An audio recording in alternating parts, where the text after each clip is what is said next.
publication 10 years ago of a huge group of patients coming from the national sample of United States hospitals.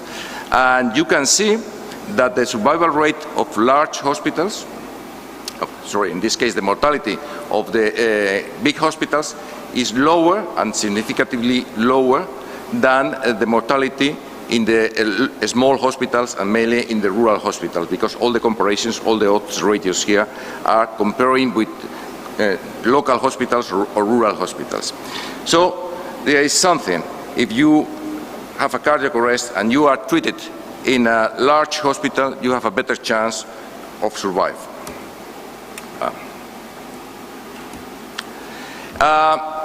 Going in the same direction, it's possible to demonstrate that if you go to a hospital in which there are more cases coming with the same problem, in our case the cardiac arrest problems, you are going to have a better survival.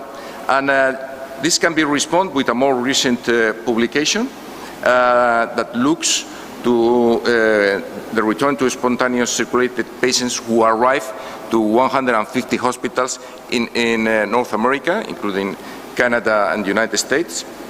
And we can see that the odds of survival increases when the number of patients increases, and increases in a very small number but significant, per 5 patients more per year. So this is a way of saying if you go to a center with more cases, you are going to have better chance to survive. But it's not only the number of the cases. As you can see there are other factors. And of course, if you receive an early treatment in the cath lab, your chance is going to be higher. If they do a reperfusion you in the cath lab, your chance is even higher. And if you have been receiving treatment with hypothermia, your chance is going to be even higher. So this is what is happening in North America. But let us come back to Europe. And we have a study that helps us to see if this is a similar situation here in Europe. And this study has been done in Austria. It has involved 861 patients, including only 7 hospitals. It's not the huge amount of hospitals that we have seen in the previous one. But we see that those hospitals who are receiving more than 100 cases per year, they have an odds ratio of survival 5 times more. This is a really significant number. So it's not only one study, and this is connecting to the previous presenter. We have several studies that are focusing in the same directions. More patients, better survival. And here we can have the same information if we look to the audit that is done annually in UK regarding the mortality of out-of-the-hospital cardiac arrests in the intensive care units. And you can see that the patients going to the intensive care after a cardiac arrest outside of the hospital, if the number of cases that go to the cardiac arrest is under 20, that is the level of comparison. If you go up to 50, you can reduce in 0.6 odds ratio of mortality. And the same can be seen here in this scatter plot, in which you see the tendency of reducing the mortality when you increase the number. So there is something there. Centers with more cases, you have more chance to survive. But it's not only the number of cases. You have to provide adequate treatment to this type of patients. And here we see in this publication done by STOP and published 4 years ago, that they evaluate the centers depending if they have if they are applying the recommendations of the guidelines for post-cardiac arrest treatment. They include the 3 main elements: to have the cath lab and have the patient on the cath lab in the first 24 hours, to apply hypothermia to this patient, and to delay the evaluation, the neurological evaluation of the patient 72 hours. If all these 3 things are done on the hospital, they consider that is a high-performance hospital. If one of them is lack or no one of them are done, they consider that it's a low performer. And you can see the important difference in the survival. The survival in the high performance reaches 35%, while those who are not fulfilling all these elements are only reaching the half of the survival. But if you go to the neurological outcome, you can see the same difference. Those performing properly, doing the three components of the treatment, are having better neurological results. So this is important. We all know that cath lab is really necessary for those patients with ST elevation after outside of the hospital cardiac arrest. But what about those who you cannot identify an ST elevation? Well, this study also helps us in having information that we need to take decisions to send the patients to the cath lab or not. These are 269 patients. The cause of the cardiac arrest was identified as BF or BT. There were patients that returned to spontaneous circulation, and they analyzed the mortality. And they discriminate the patients into groups: those who receive early cath evaluation and treatment, and those with no early. They do it during a period after the first 24 hours. And you can see that the mortality in those who receive the treatment later is higher. If you compare the early management in the cath lab, reduces the mortality to 34%, and if you compare to the latest cath lab utilization, that has a mortality of 51%. But also, again, looking to the cerebral performance, those who have early cath, they also have better neurological outcome. So it seems that if we do the indications of the guidelines, and if we send the patients to centers in which the amount of patients who they are receiving, so they have more experience, they have protocols more tuned, they are going to have better survival. But that means that we have to move the patients bypassing the close hospital to the cardiac arrest centers. And we know that in the remote areas, this is going to generate a long transport time. And I have to tell you that in Europe we still live in the rural areas, 30% of the population, and I include myself. And that means that the transport time is going to be increased. Is a long transport time going to increase the mortality? We know that the chance of having another cardiac arrest during the transport is less than 20%, and also this figure is very high. All publications put it on a figure of 5%. So it seems that there is not a high risk of having a secondary cardiac arrest during the transportation.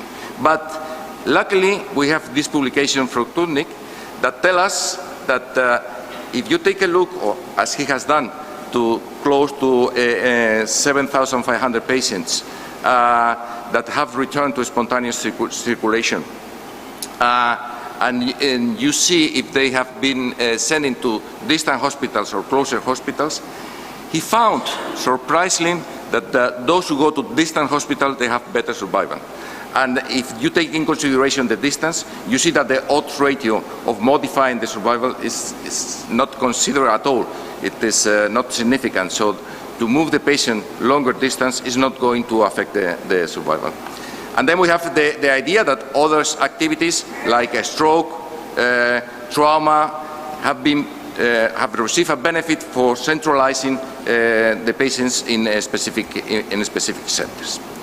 So, fortunately, we have other ways of evaluating our publications, and this is the meta-analysis. And these are two recent meta-analyses that have been dealing with this very crucial problem. Are we going to concentrate all the patients on cardiac arrest centers, or are we going to provide treatment in the first hospital that we can find? This is the Denise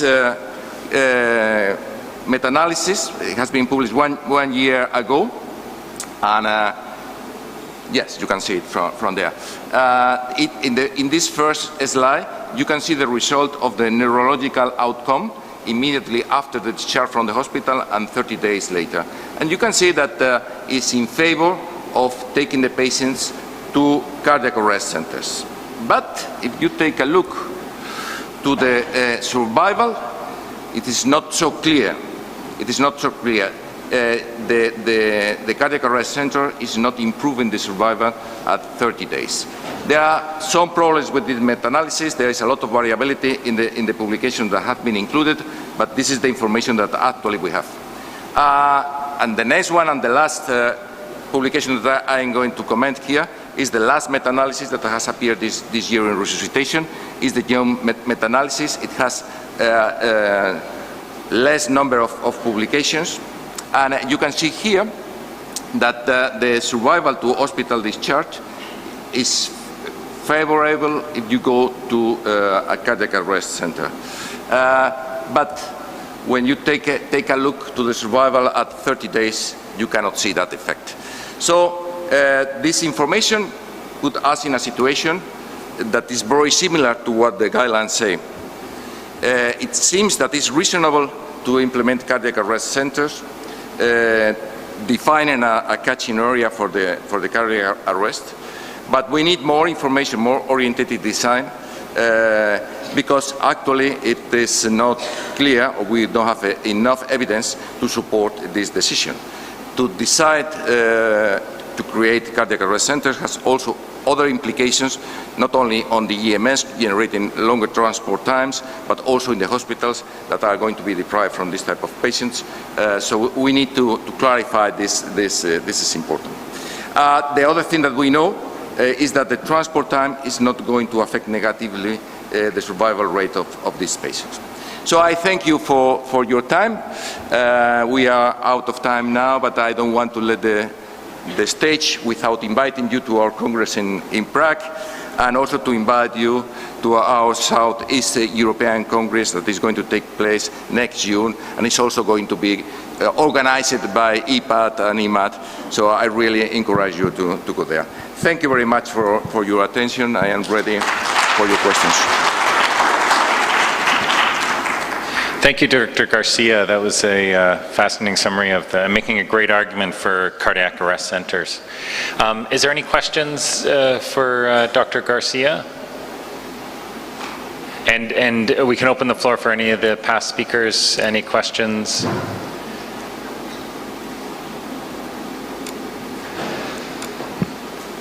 Well, that's great. I don't want to stand between you and your lunch, so we'll sign it off there. And I wanted to thank the speakers for an excellent resuscitation track. Thank you.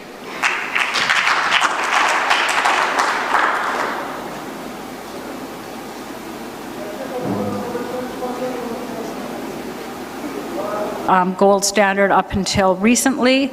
A lot of younger EPs that are really facile with ultrasound find that looking for B lines and pleural effusions on ultrasound may be a lot quicker than waiting for a portable chest X-ray. There's various lab tests that we do, CBC, troponin, electrolytes, urea, creatinine, gases. Whether or not the natriuretic peptides, BNP or pro-BNP, are helpful is really a matter of opinion. In my shop, we don't find BNP very helpful in the acute setting. It takes a while to come back, and most people that have had heart failure, as you know, already have an elevated BNP. What we're interested in is that middle ground where we just don't find it to be helpful in the acute setting, whereas a lot of other places do. And a lot of the guidelines have natriuretic peptides in as a part of their diagnostic criteria. CT scans might be helpful in certain cases, and certainly bedside echoes are helpful. Once a patient is being stabilized, to look for left ventricular filling and also valvular heart disease. I personally am not good with bedside echo, but some of my colleagues are actually trained in it, and so it can be useful in the right hands. So heart failure is defined as rapid onset or change in the signs and symptoms of heart failure requiring urgent treatment.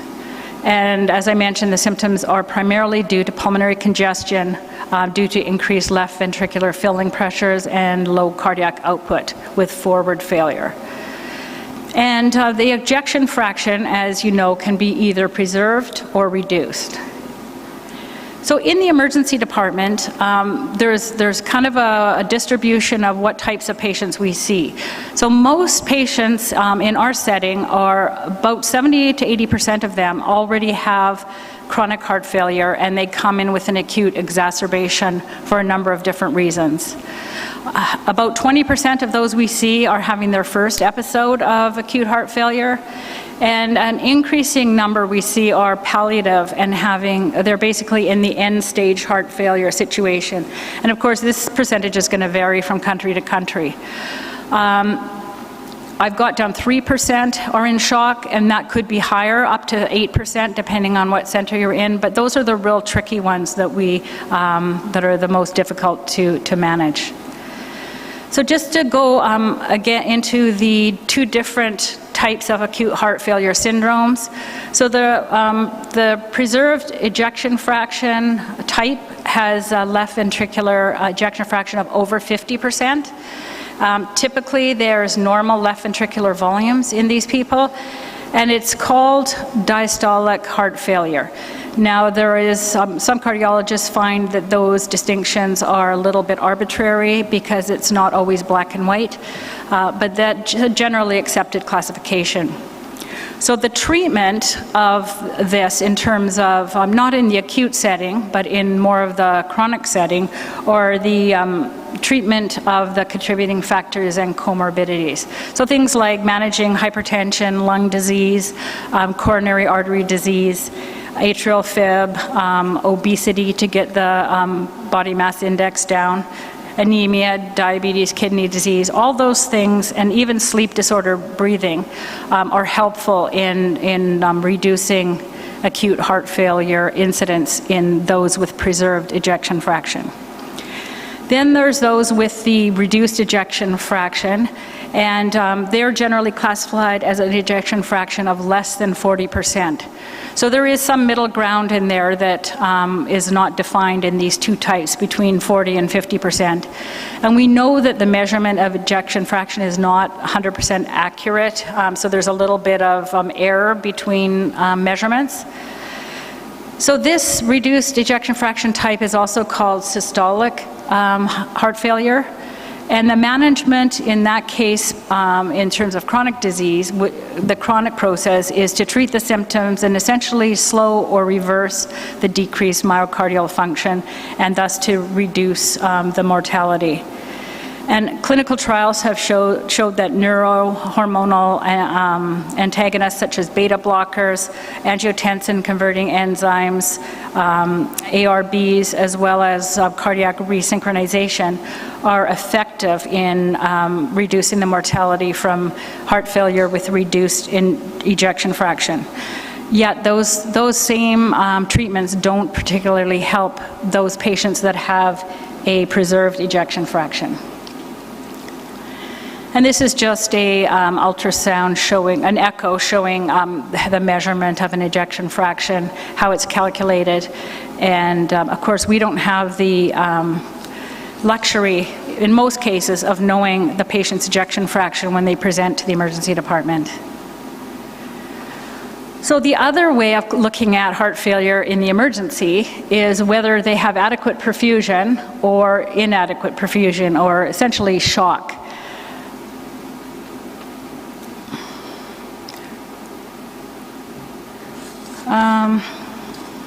Sorry.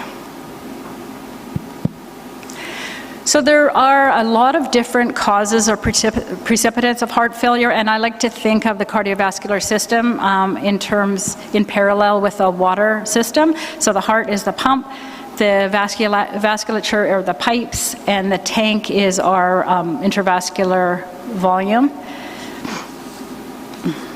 And so anything that interferes with the pump can lead to heart failure, such as acute coronary syndromes, arrhythmias, myocardial depression for whatever reason, valvular dysfunction, so acute mitral or aortic regurgitation, any cardiomyopathies or negative inotropes. All those things can precipitate heart failure. Then over on the tank system, there are things that will increase the amount of fluid in the tank. So fluid or salt overload. If there's a problem with the fluid in the tank, such as anemia, so there's a reduced oxygen carrying capacity, that can lead to heart failure. Sepsis could probably be put in any one of these three components, but for the sake of argument, I've put it under the tank side of things with redistribution of fluid. And then there is the pipes. So hypertension can both be a cause of heart failure with increased left ventricular pressures. It can also be a compensatory mechanism to keep the cardiac output going when someone is in a heart failure situation. And then things that block flow through the vascular system, like pulmonary embolism or tension pneumothorax, can also lead to a heart failure type picture. So the management of this type of patient when they come in to our department are, the first thing we need to do is to treat the symptoms and primarily restore oxygenation. And then secondarily to look at the precipitating factors to identify them and also address them. So ideally we'll go from this before picture with acute pulmonary edema, and then we end up with this nice situation on the right where the treatment has been successful. Not all patients have pulmonary edema, of course, with heart failure. Sometimes they have just elevated pulmonary wedge pressure and are dyspneic and hypoxic because of that, and you don't actually see it on the X-ray. So there's a number of major society guidelines that have been developed in recent years, and I've listed this on this really busy slide just for a point. These are all on the management of heart failure in general. So none of these apply particularly well to our situation in the emergency department where we need to deal with the acute situation.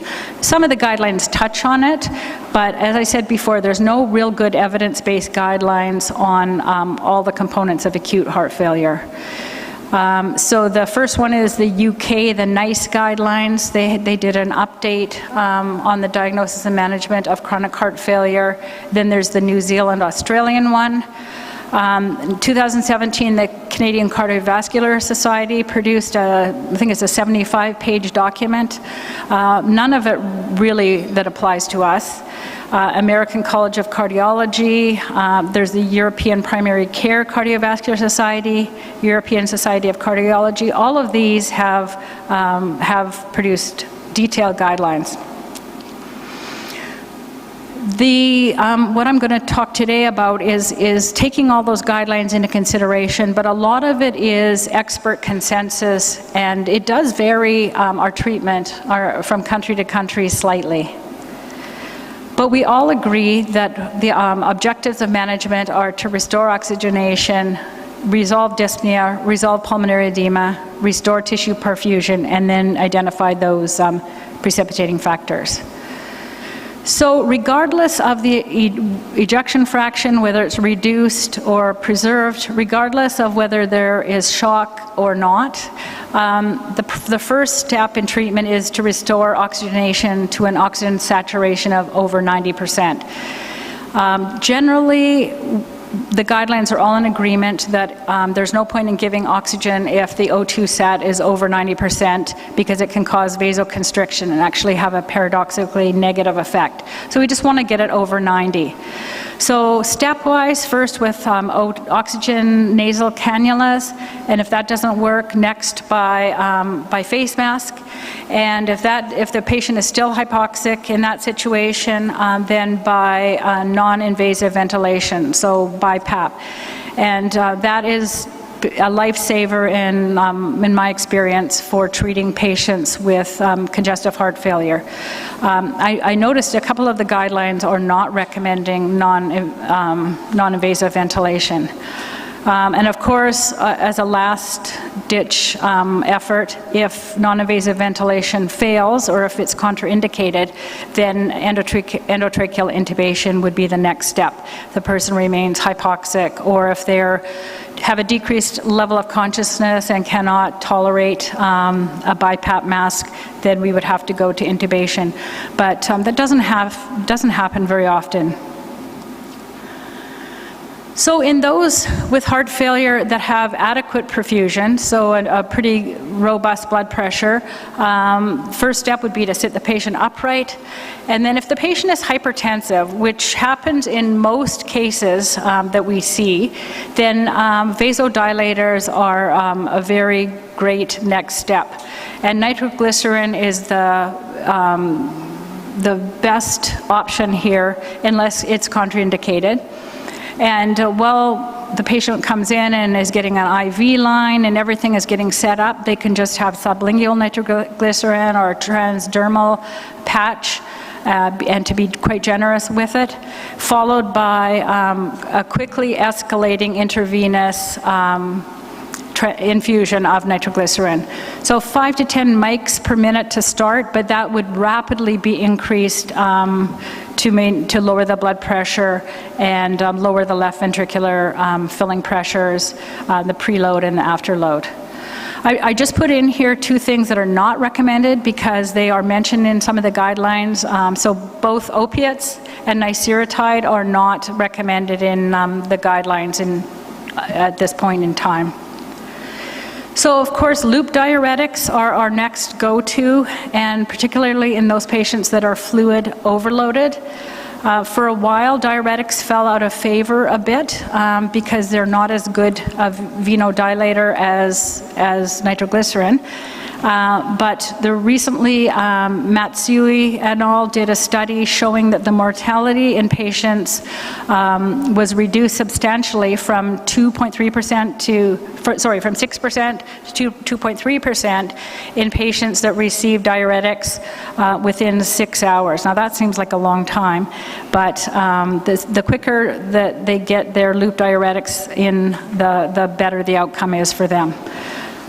So the initial dose would be furosemide, 40 milligrams IV, which would be repeated, and then torsemide or bumetanide are two other options. Of course, this dose would be increased if the patients were already on a loop diuretic or if they have renal failure. So the use of inotropes or vasopressors is reserved only for those patients in that category with hypoperfusion, so those patients with shock. And so firstly, the type with a reduced ejection fraction, an inotrope would be the go-to with dobutamine, the beta agonist, as the inotrope of choice at 0.5 to 1 micrograms per kilogram per minute. Milrinone is mentioned as another one. There's a typo in there. And then these are used as a temporizing measure until mechanical support is made available or some other alternative. So it's not supposed to be long-term therapy. So if the patient is known to have a preserved ejection fraction, you might want to even consider small crystalloid boluses if there is no evidence of fluid overload to try and increase, sort of prime the pump to increase the stroke volume. And then IV vasopressors, particularly norepinephrine, 8 to 12 mics per minute, or phenylephrine would be indicated. And again, temporizing measure followed quickly by an echocardiogram to assess in more detail what's going on with the heart. So in most cases, we don't know what the ejection fraction is, and so in those cases, an inotrope plus or minus a vasodilator, depending on the clinical situation, would be indicated. And at the same time, assessing the need for mechanical support and obtain immediate echo. Those with hypoperfusion, also you would want to be considering whether the renal failure may be the cause, and sometimes we get renal failure patients that come in with heart failure, so dialysis is the go-to, of course, for those patients. Blood transfusion may be necessary if anemia is a significant factor. Rate and rhythm control is important in some cases, unless it's, of course, a compensatory tachycardia that's trying to normalize the patient's physiology. So the pros and cons of rate control have to be carefully considered. And, of course, coronary revascularization if it's a ST elevation MI. So for those unfortunate few who have refractory acute decompensated heart failure, the real big guns would be last in consideration. So for failure of oxygenation, we would think about ECMO. And for persistent shock, we would consider intra-aortic balloon counterpulsation. And there's a couple of nice studies that describe their use in the situation of shock, which I have referenced here. And again, as I mentioned, all of the precipitating factors need to be considered and treated.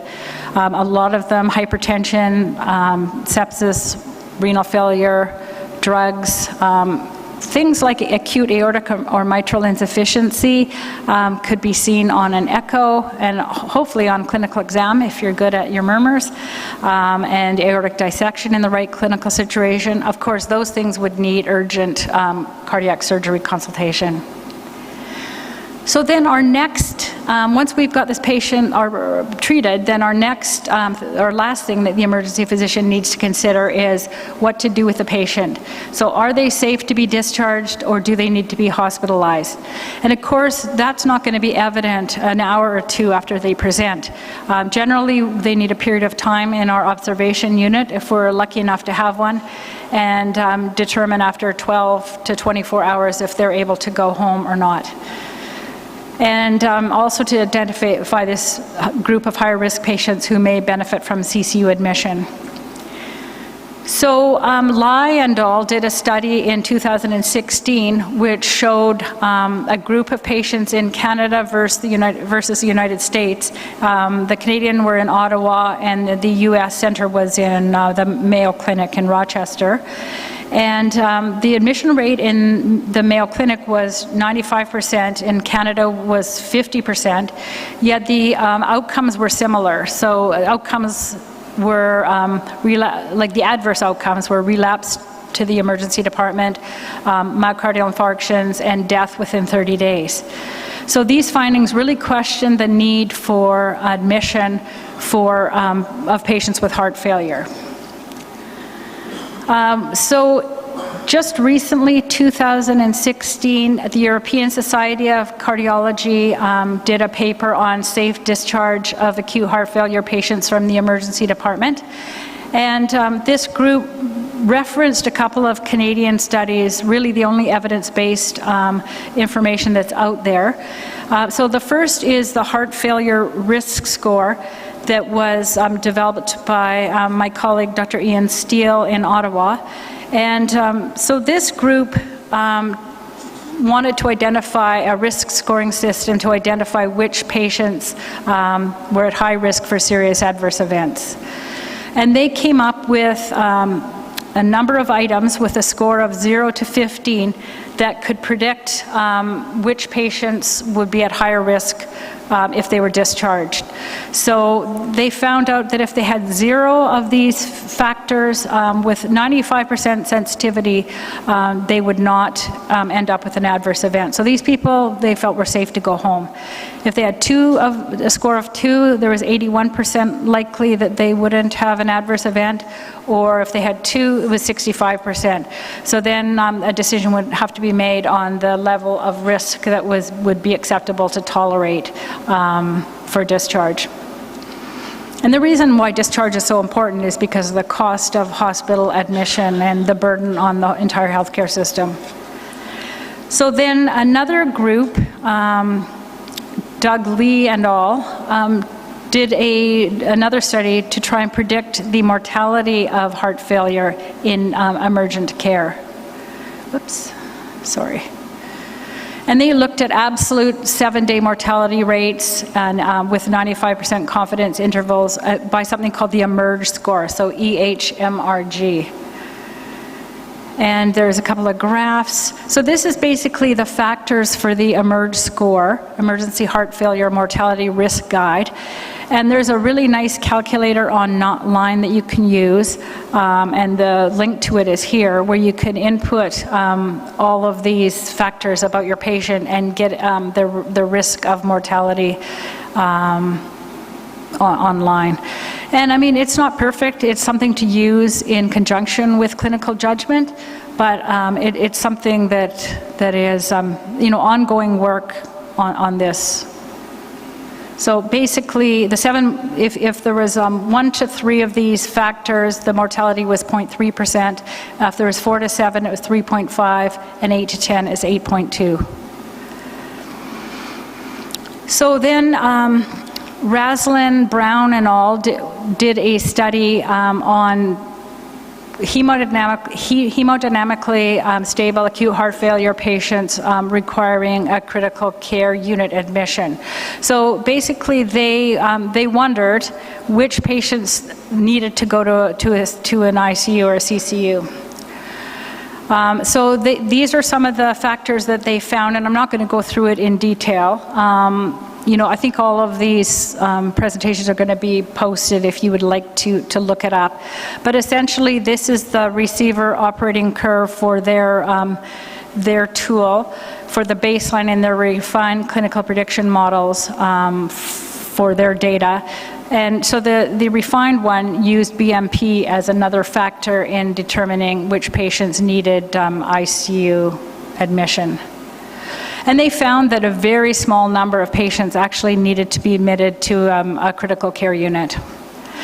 So in conclusion, acute heart failure syndromes are common, and emergency physicians are key to reducing morbidity or mortality. Early diagnosis and rapid management are key. Oxygenation by escalating measures are loop diuretics for volume overload patients and vasodilators for hypertensive patients, and correcting of precipitating factors are the mainstay of our treatment in the emergency department. And evidence for risk stratification is ongoing toward the development of decision tools to determine patient disposition. Thanks very much for your attention, and I'm happy to answer any questions.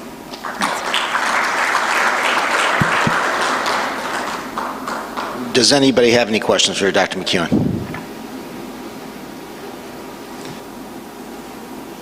Sorry. Thank you very much for that wonderful presentation. So now it's my pleasure and honor to invite Mustafa Sabak to the stage. He will give us a talk about what's new in the COPD guidelines.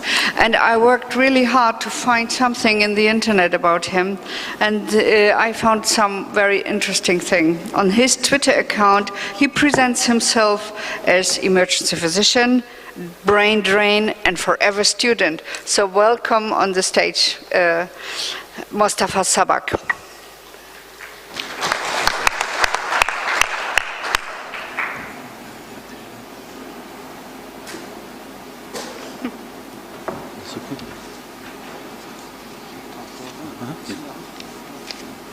Thank you so much. Hi everyone, I'm honored to be here and to be joining this distinguished group of participants and speakers.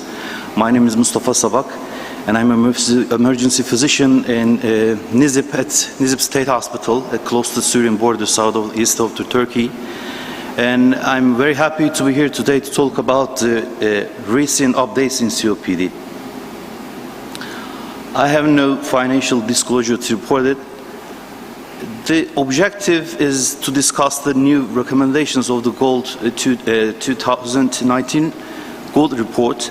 This is the shortly called Global Initiative for Chronic Obstructive Lung Disease. This report therapeutic strategy and particularly its impact on diagnosis, management, and assessment of COPD. And it's the current guideline about COPD, which is published in this year, and revision of the GOLD 2017, and has been reported literature in COPD research and case that was published from 2017 and 2018. As you know, it is common and represents an important public health challenge, and that is both preventable and treatable disease, and characterized by persistent respiratory symptoms and airflow limitation that is due to airway and alveolar abnormalities usually caused by significant exposure to noxious gas and particles. And the most common symptoms, dyspnea, cough, and sputum production. COPD may be punctuated by periods of acute acute worsening of respiratory symptoms, which is called exacerbations. In most patients, COPD is associated with significant concomitant chronic diseases, which increases its morbidity and mortality. As you know, the chronic airflow limitation is caused by a mixture of small airway diseases and parenchymal destruction, the relative contribution of which vary from person to person. These changes do not always occur together, but evolve at different rates over time. And global prevalence roughly 12%, and it's appreciably higher in smokers and ex-smokers compared to non-smokers, and higher in those more than 40 years of age, and higher in men and compared to women. But more recent data from developed countries has reported that the prevalence of COPD is now almost equal in men and women. This is a burden problem because major cause of chronic morbidity and mortality throughout the world, and that induce an economic and social burden. Currently, fourth leading cause of death in the world, and more than 3 million people died of COPD in 2012, accounting for 6% of all deaths globally. And the other important thing is disability adjusted life of year, which is called DALY, for a specific condition are the sum of year lost because of premature mortality and years of life lived with disability. And the other problem is COPD may force at least two individuals to leave workplace, the affected individual and the family member who must stay at home to care their stable relative. Most national data shows that less than 6% of the adult population have been told that they have COPD. Roughly 15 million Americans are underdiagnosed. So there has to be a national action plan to create awareness. I don't know how many Turkish people are underdiagnosed, but unfortunately there is a cigarette culture in here. And if you are in depressed, someone can offer to light up a cigarette. The main risk factor, tobacco smoking, environmental exposure such as biomass, indoor or outdoor pollution, and besides exposures, host factors predispose individuals to develop COPD. For heavy smokers, fewer than 50% develop COPD during lifetime. So lots of different factors such as genetic, age, gender, and that there is a growing evidence that indoor biomass exposure, specifically for the women, that may predispose women to develop COPD. In many developing countries, poverty and low socio-economic status are associated with an increased risk of development COPD. And the other thing, for the infection, HIV patients are at risk of COPD. And it should be considered in many patients who has dyspnea, chronic cough, and sputum production. If there is a history of exposure to risk factors such as smoking, pollution, as I mentioned about early, host factors, family history, because multiple K indicators increases the probability of diagnosis of COPD, and spirometry is required to make the diagnosis. How it works, the presence of post-bronchodilator FEV1, FVC ratio less than 0 point confirms the presence of persistent airflow limitation. And after diagnosis, why do we need to assess COPD? That's because to determine the level of airflow limitation, the impact of disease on the patient's health status, the risk of future events, and in order to guide the therapy. In the presence of the low FEV1, FEVC, the percent of predicted FEV1 is used to determine the severity of airflow limitation, but there is only a weak correlation between FEV1 symptoms and impairment of patient's health status. For this reason, formal symptomatic assessment is required, and there are different types of assessment tools, but CAT and MMRC are most widely used among these. The CAT is short, brief, simple questionnaire for assessing and monitoring COPD. It is an 8-item unidimensional measure of patient's health status impairment in COPD. And MMRC is a simple measurement of breathlessness and relates well to other measures of health status and predicts future mortality risk. However, it is now recognized that COPD impacts beyond just dyspnea. For this reason, a comprehensive assessment of symptoms is recommended rather than just a measure of breathlessness. Exacerbation are defined as acute worsening of respiratory symptoms that results in additional therapy. These events are classified in three groups: mild, moderate, and severe. But the different things, blood eosinophil count may also predict exacerbation rate for the future. But the best predictor of having frequent exacerbation is a history of earlier treated events. FEV1 by itself lack of sufficient precision. We all know the COPD is systemic disorder. Patients with COPD often have important concomitant chronic illnesses at the time of diagnosis. But the presence of comorbidities should not alter COPD treatment and management. Comorbidities should be treated by usual standard regardless of the presence of COPD. And lung cancer is frequently seen, and a main cause of that. Cardiovascular diseases are common and important. There are lots of different kinds of diseases, but osteoporosis, anxiety, and depression we can see. Therefore, comorbidities should be looked for routinely and treated appropriately in any patient with COPD. In the revised assessment scheme, patients should undergo spirometry to determine the severity of airflow limitation, and then they should also undergo assessment of either dyspnea using MMRC or CAT. Finally, their history of moderate severe exacerbation should be recorded. If we give an example, consider two patients, both patients with FEV1 less than 30%, which is group GOLD 4, both with CAT score of 18, but one with 0 exacerbation in the past year, the other one 3 exacerbation in the past year. The subject with 3 exacerbation in the past year would be grade 4. The other patient will be classified as group B. This is important.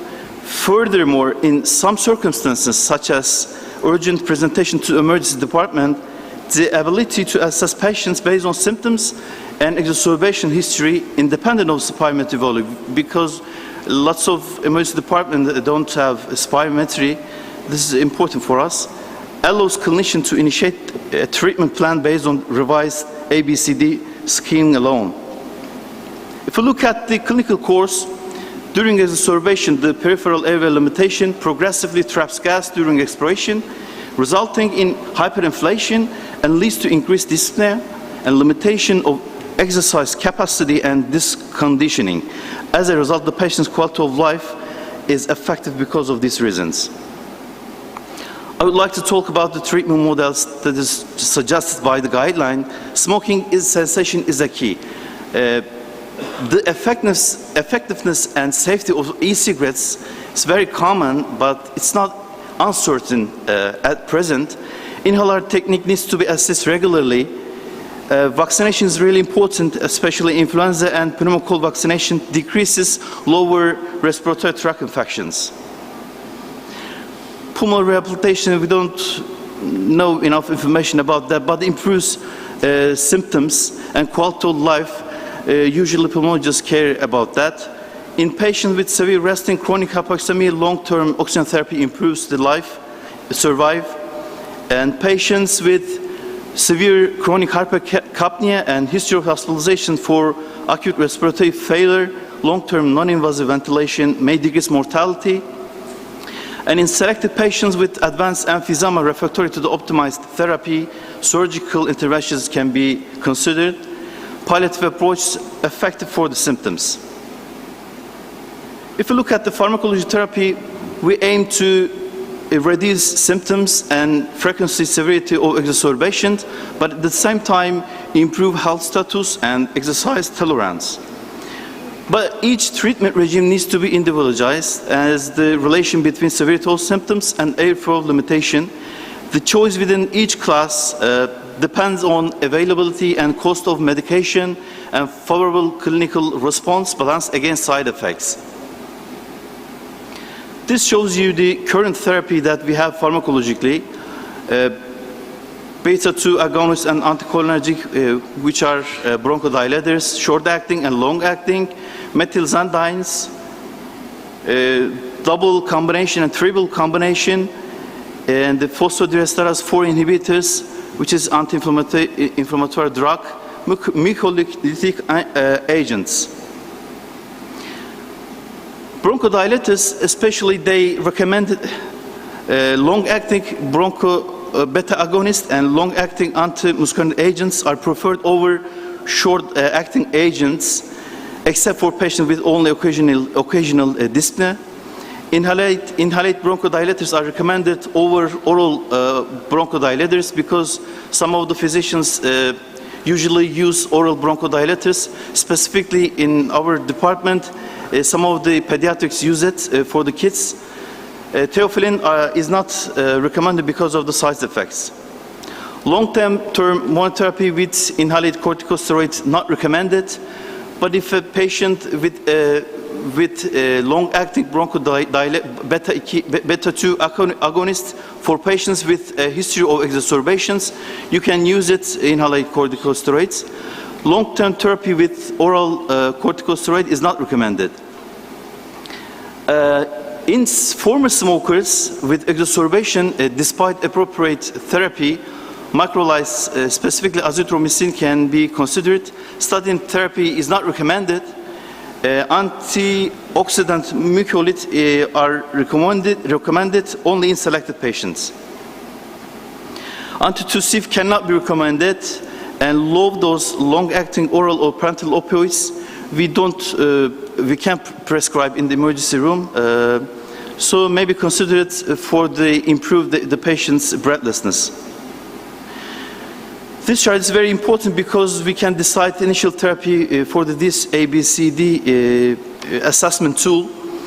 If the patient in group A should be offered bronchodilator treatments based on its effect on breathlessness. For B group, initial therapy should consist of long-term acting bronchodilators. In group C, long-acting anti-muscarinic agent was superior to long-acting beta-2 agonist regarding exacerbation prevention. In group D,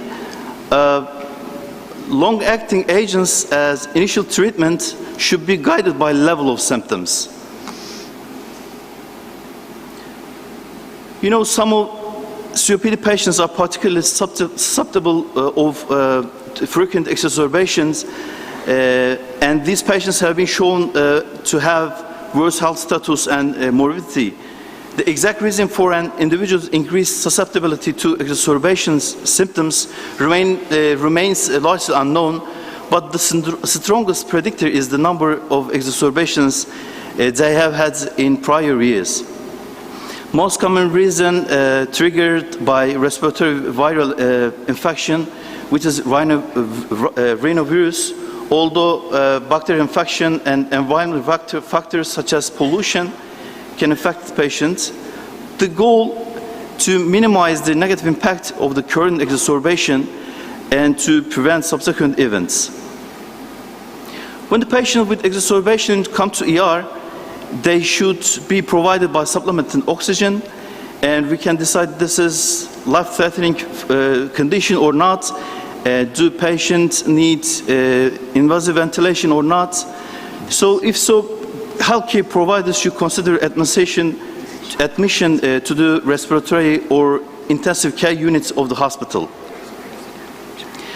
First of all, we have to support respiratory. First of all, oxygen therapy is a key component of hospital treatment of an exacerbation.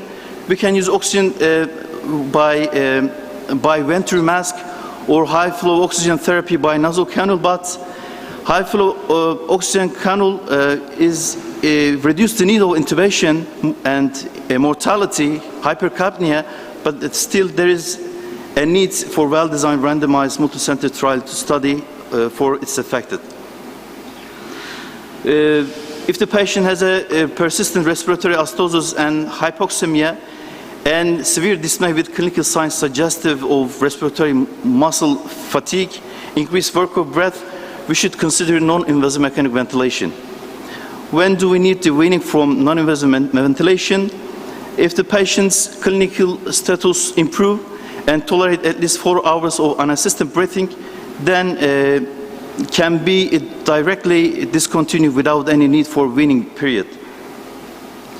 This is the for need to intubation, invasive mechanical ventilation. If the patient unable to tolerate non-invasive ventilation or non-invasive ventilation failure, and the patient in status post-cardiac arrest, diminished consciousness, and there is a risk factor of massive aspiration, and there's a severe life-threatening arrhythmias and life-threatening hypoxemia in patients unable to tolerate non-invasive ventilation, then you can concern about the invasive mechanical ventilation. How to manage of exacerbation with pharmacotherapy? As you know, bronchodilators, corticosteroid, and antibiotics are most commonly used for exacerbation. Short-acting inhaled beta-2 agonists with short-acting anticholinergic or not are recommended as initial bronchodilators to treat the exacerbation. Maintenance therapy with LABA is important. Specifically should be initiated as soon as possible before hospital discharge. Systemic corticosteroids can improve lung function, oxygenation, and shorten recovery time and hospitalization duration, but should be 40 milligrams per day and during 5 days.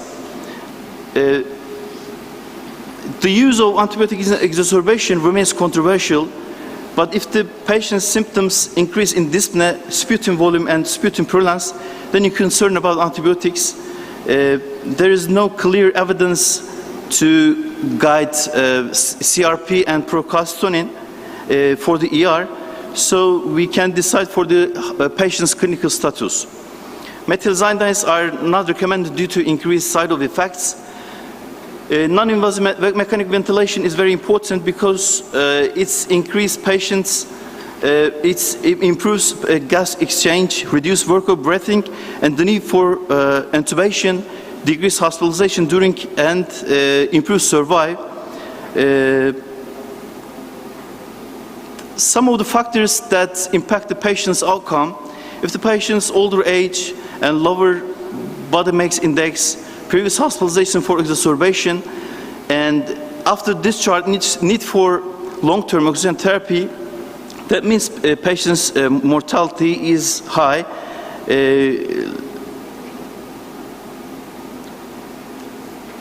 The problem is not only exacerbation. Frequent exacerbation is very important than the only one exacerbation because it's effective the disease progression.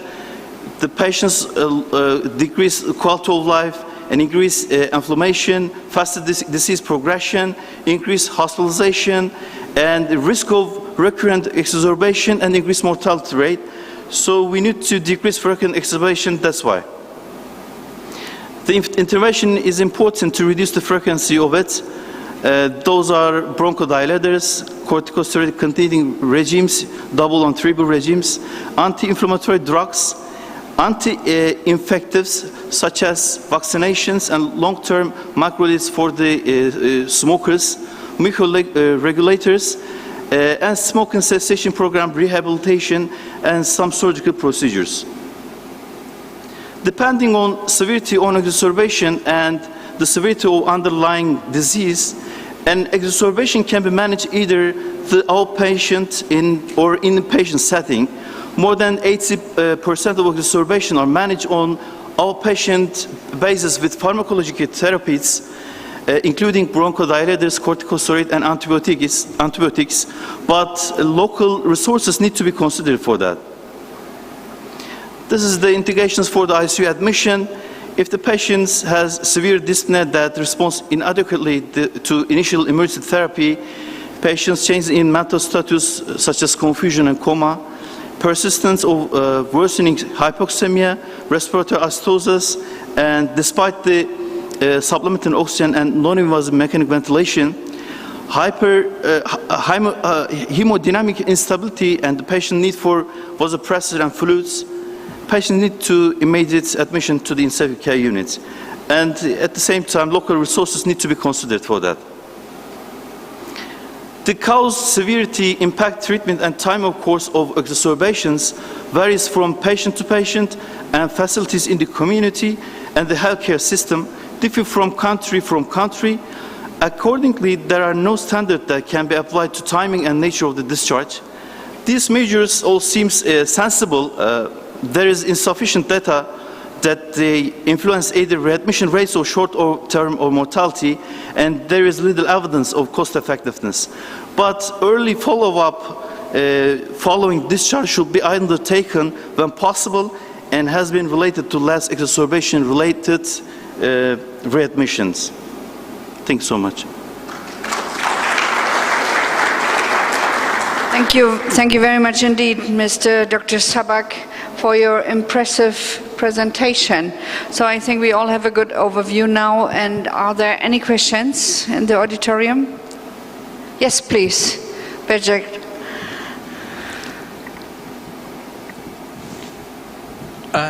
Thank you very much, Dr. Mustafa, for your talk. I'm sorry, while you were preparing for your presentation, did you read anything in paper about the dilatation of the tracheal tract or using of stent for the patient who have really tracheal constriction? Tracheal construction? Tracheal, stent, using stent to tracheal tract. Oh, I didn't read anything about that on the guideline. I'm sorry about that. Thank you. Yeah. Yes, there's another question here over there. Mr. Sabak, thank you for your presentation. I want to ask you, do you know anything or do you talk about any scoring system that can standardize the determination of the outcome of the patients who presented ED with COPD exacerbation like PCI and pneumonia? For pneumonia? No. For COPD exacerbation, a scoring system that, according to that, we can determine the outcome, there is no admittance or discharge of the patient. I didn't read anything about scoring system, but the important thing to deciding the antibiotics for the pneumonia, for the exacerbation, we should decide for the clinical status, such as increased dyspnea and coughing and sputum production. It doesn't work any CRP or procalcitonin, just only need to determine the patient's status. Okay, thank you. There's no any scoring system. Thanks a lot. I didn't read it, I'm sorry about that. Yeah. That's it. I have one more question for you. Please. In the United States, this is one of the top 5 causes of hospital readmission within 30 days. Do you track hospital readmissions for people discharged with COPD in Turkey? Yeah, we can discharge because the local resources is not enough.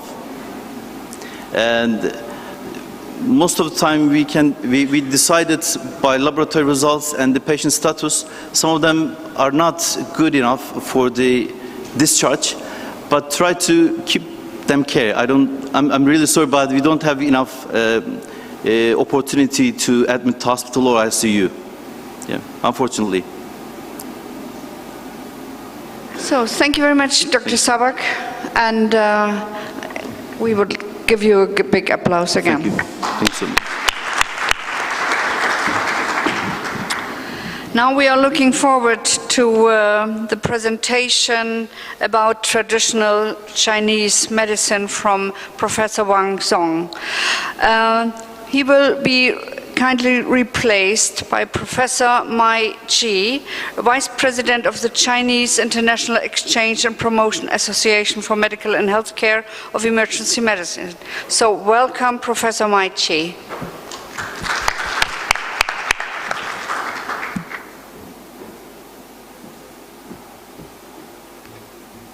So, dear Chairman, ladies and gentlemen, I'm Dr. Wei Jie from China. I'm also an emergency physician. On the behalf of my President, Dr. Wang Zong, now he's sitting downstairs, so later maybe you can ask a question for him. And I'm going to speak up of something about Chinese traditional medicine, which we call TCM. And first of all, I would like to say thanks for President Basa Canlı's invitation. We come here, and also I would like to say sorry for last year's situation. According to some reason, we failed to come. Anyway, this time we are here in this room together with all of you. And my topic is about traditional Chinese medicine. But speaking about traditional Chinese medicine is really a huge project. For me, I don't have enough time to explain everything in details. So I will try my best to give all of you a very brief introduction about TCM. Okay, here you can see this is the map of China, and this star is Beijing, and Beijing is the heart of China, is the capital, and another star is my city. My city is just in the middle of China. It called Wuhan. Okay, this picture is showed Wuhan, the view. You can see the river go across the city. The river is the Yangtze River. It's the longest one in China and one of the longest all over the world. And the bridge go across the river. The bridge we have in the city, we have over 10 bridges go across the river. So the river called the bridge river, or the river city. And the building is yellow-green tower. That's the symbol of the city. If you see the three parts together, the river, the bridge, and the building, the tower, you will be in Wuhan. So welcome in Wuhan. This is my university, Wuhan University. People say the campus of the university is the most beautiful China. I really appreciated of this. Here you can see this is my hospital. My hospital has 2 branches together, and this one is the largest one. I work over here. My ER is just in the first building, and I do have a general ICU in another building. I'm in charge of ER and also general ICU in my department, in my hospital. Okay, what's traditional Chinese medicine? Here we have a sentence. The sentence from a traditional Chinese medicine textbook in China. It says, the system, TCM system, based on Chinese medicine theory and clinical practice experience. The system study human health and life activities and disease transformation. Then to do prevention and to do diagnosis, to practice treatment, even rehabilitated and multi-health care. Okay, this is the concept. The concept is a little more abstract even for me. So we did something more in details. Yes, TCM has long time history. More than 2,000 years ago came out Huangdi, classic medicine. Huangdi is the name of ancient traditional Chinese physician. He did his practice and also wrote some medical books. It gives complete and systemic exposition to the subject. Not following the relationship between human and natural, that's important. Human physiology and pathology, the diagnosis, treatment, and prevention of the disease. It also uses its own theories that very important for the system of yin and yang. You all know yin and yang, I know. And 5 elements system to deal with the principle of treatment, which we call the TDS, and according to the climate and seasonal conditions, even geographic location and individual constitution. Taking the human body as an organ whole and taking the human body with the surroundings and the environment as well. Okay, TCM has its own theories. We can see some. The red parts of the theory is we often use even now in China. So I just try my best to explain, even this is not so easy for me because I'm not a TCM physician. So first of all, yin and yang. So yin and yang theory permeates all aspects of the theoretical system of TCM. The theory is used to explain the organ structure, physiological function, and pathological changes of the human body. It also serves as a principle of a guide clinic diagnosis. For example, every organ, the whole body and every organ has 2 parts, yin and yang, to balance. When yin and yang get balanced together, everything, the function of the body could be normal and stable. For example, according to the system of cardiovascular system, and if yin is less, yang is too much. So hypertension comes from. On the other hand, in some situation, for example, infection or sepsis, the yin is very, very strong. That means the blood pressure could be very low, maybe shock comes out. So we need to give some medicines or some other methods to treat patient to get the 2 parts to be balanced together and to make the function to be normal. So this is the yin and yang. Also the 5 elements theory. This is a little more difficult for me to explain in English language. According to the theory, the traditional theory, they have elements referred to wood, fire, earth, mental, water, and their motions together. So the theory results from ancient Chinese observation and study during their lives and working together, since the 5 elements are basic substance to constitute the universe. So they are also indispensable for life as well. Why not? So the third theory is about acupuncture. You all know acupuncture. This is the therapy of TCM, but the therapy has the basic idea that is meridians. When we're doing acupuncture, we need to find the point. We cute acupoint. We put the acupoint to get some result by using this method.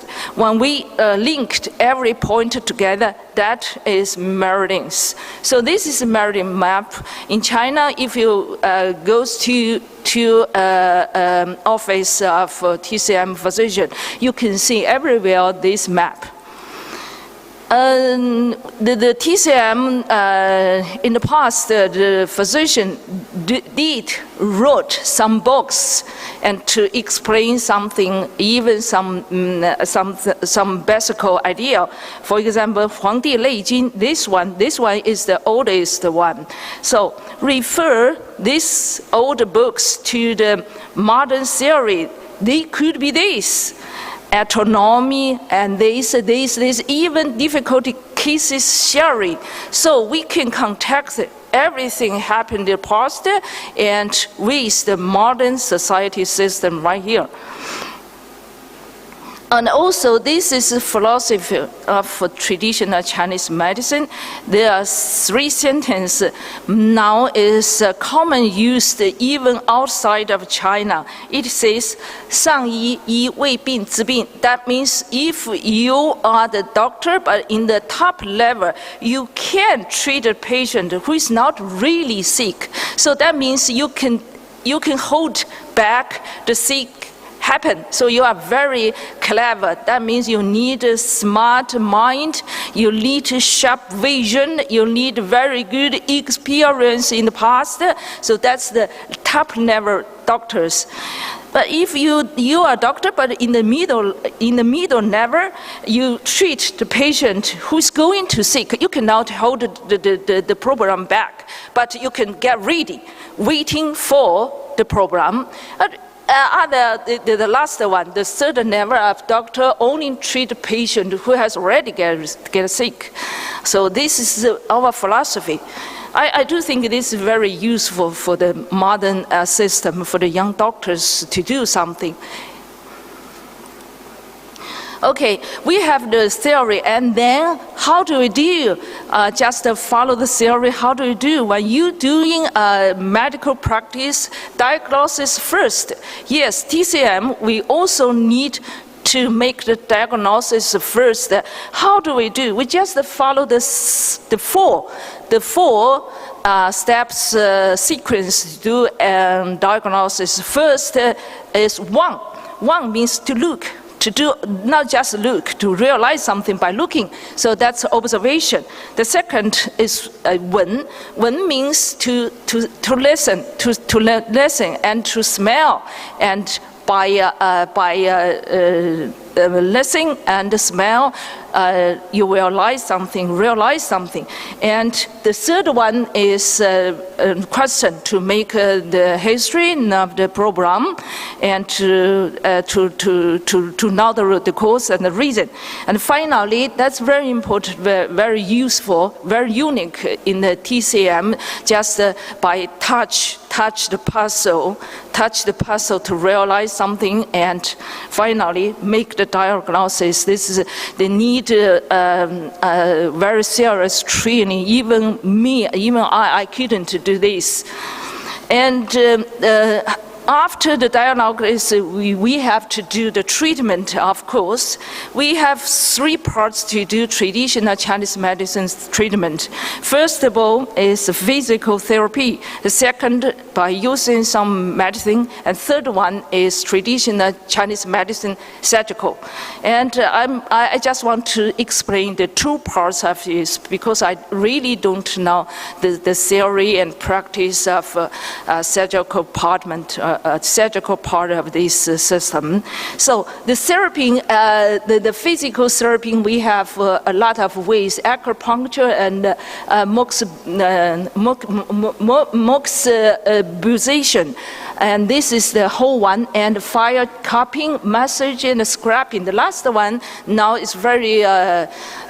We use very little time just in the countryside or home care. So. Here we can have a picture of acupuncture. So acupuncture just put the needle in the acupuncture point and remain for some time. Sometimes we twist the end of the needle. If we use we smell the end of the needle with the herbal stick. That is moist position, and this. file capping with some countryside clinical house, they use this. And this massage, massage right here, they can relieve some pain, acute pain, get the muscle to be relaxed, something like this. Also, here, another way to do treatment is by using Chinese traditional medicine. Here you can see that the top one, the picture is a traditional pharmacy.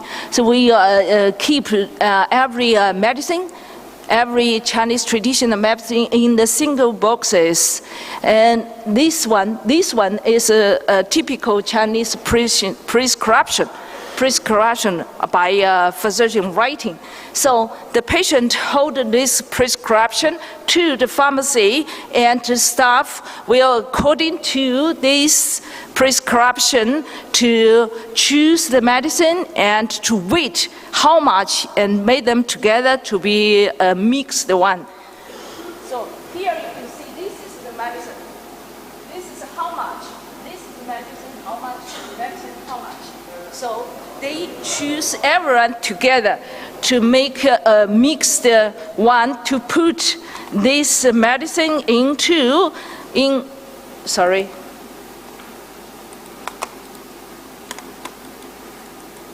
Sorry, anyone can help me to move the slides?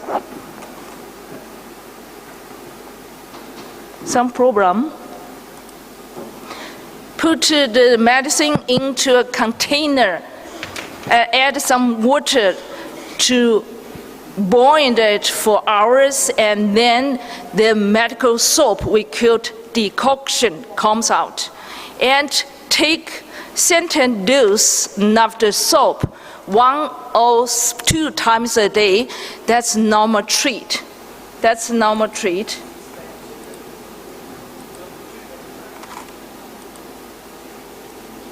Okay. Okay, I can now move it, please. Okay, this is a decoction. Take it 1 or 2 times a day. So now in the past, we do use this kind of ways to deal with this type of problem. For example, emergency pain, conversion, even fever. The paper is published in a Chinese traditional magazine, traditional medicine magazine. It says to stop asthma by using acupuncture around the ear. So that's very, very useful. But now we are doing modern medicine. So what we are doing now, this is the idea of our mind. TCM is a part of Chinese culture.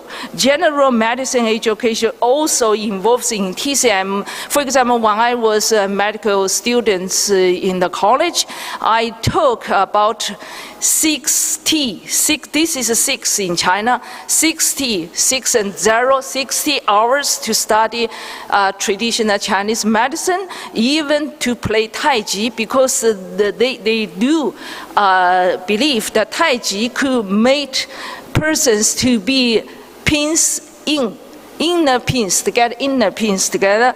Many people trust only TCM in the country, for example, especially in the countryside.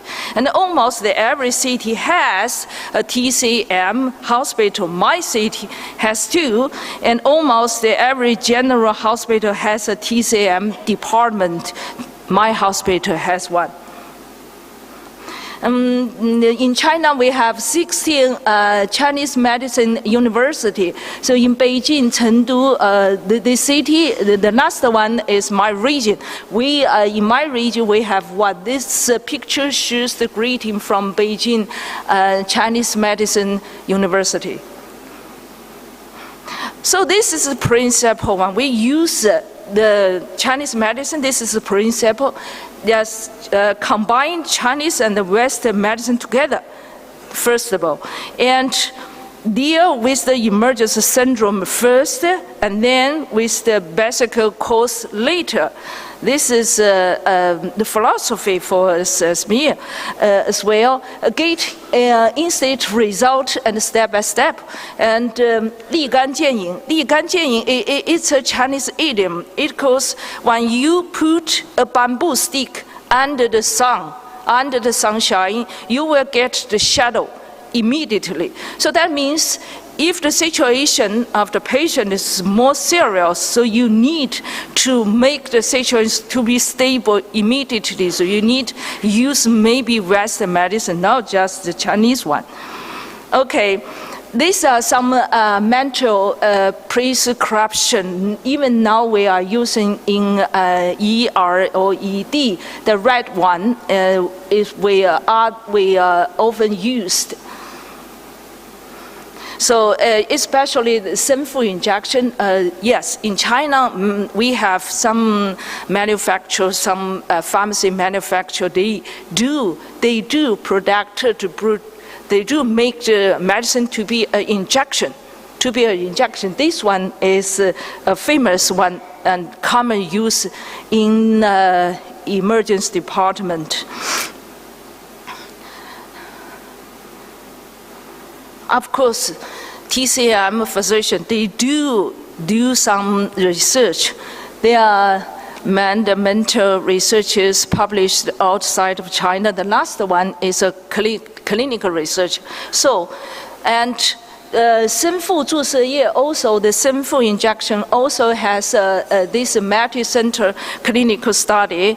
They just want to treat heart failure using when doing CPR, also using in the shock patient ACS, even in MI. So they are doing and we are waiting for.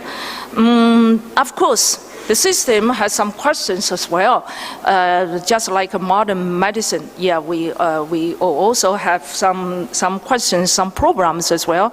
The security, effective, even quality control. They are very normal. And this one, this is the conclusion of my speech. TCM is a great treasure. Of course, it's a treasure of China. The biggest characteristic of TCM is regarding the human body itself as an organ whole. It was developing and organizing for us, not just now, but future. There still leave over some questions that cannot be fully explained among the field. Even the system is really effective when using. What we need to do in the future is finding the basic of TCM in different ways and different aspects. Due to some historical reason, TCM really has its own limitation. We should prove the good, the safe, and effective aspect of TCM with the aid of modern research platform and remove its risks, taking its essence. Take the advantage of it. And combine, this is what I wrote, combine Chinese traditional medicine and Western medicine together may be the best way to make TCM to be moderation. Okay, that's my speech. Thanks for.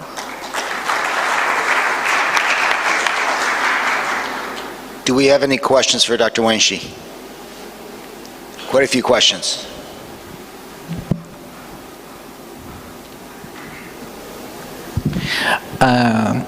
Really, thank you very much for your interesting talk, Dr. Wei. I have a few questions, possible? Not just one, okay? First, your university is already an historical, it is a world historical university. I'm wondering are you doing this training as professional? I mean, is it possible to getting this job by PhD program, by doctorate program in China? And does your community obey this traditional treatment? And is it possible? Are you giving this traditional therapy to your medical faculty as lectures? Do we do it? And does China accept patients from outside the China for this treatment? And is it paid by the government, by the health system, while we are writing on prescription? Thank you very much. Oh, okay. I catch your meaning. So you ask if the student go to the traditional Chinese university, they will pay or the government pay for them. Yeah, they pay by themselves. Of course, this is common use. It's a common the education system. It's not a special one. And also in the college, they have degree courses. Even in some, not all, in some, they have PhD. We have a lot of students go over outside of China. For example, Germany, something like this. Another question over there, please. This gentleman. Hi there, my name is Dr. Alwi. I'm from Malaysia. My question is, in Malaysia we have a lot of traditional Chinese medicine and it's a lot of followers. I just like to ask this question. In China, when you do kidney transplant, is there a role of Chinese medicine management as part of recovery process? Thank you. Sorry, your question is to be a TCM physician, you need to get a license, right? My question is there a role in a recovery process after a kidney transplant and the role of Chinese medicine application? Yeah, not just one case. For me, I cannot write this prescription. Only TCM physician, they can write, they can make it. Only them. Yes, it's a not rule but principle. Is there another question here in the front?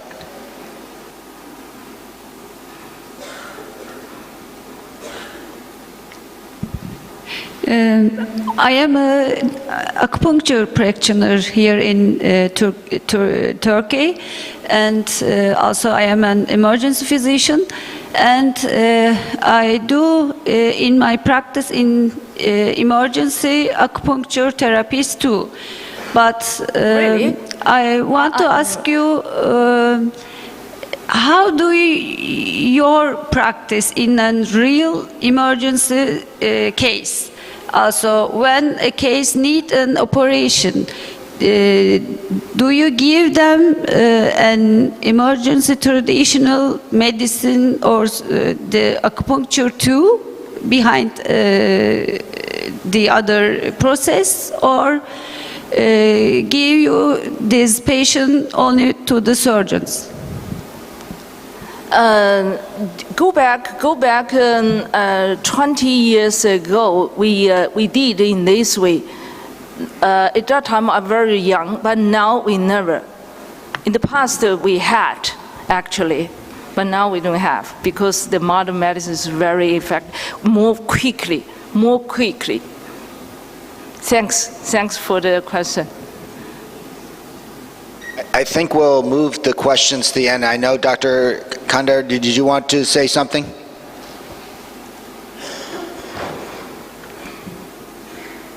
Okay, thank you very much. And I thought we'd have a presentation here, please. Okay. Sorry, we try for this time 2 years. We waiting for you 2 years. I want to give something from Turkey because you couldn't come last night. And So sorry. President Wang Zong, please. Wang Zong? Okay, thank you.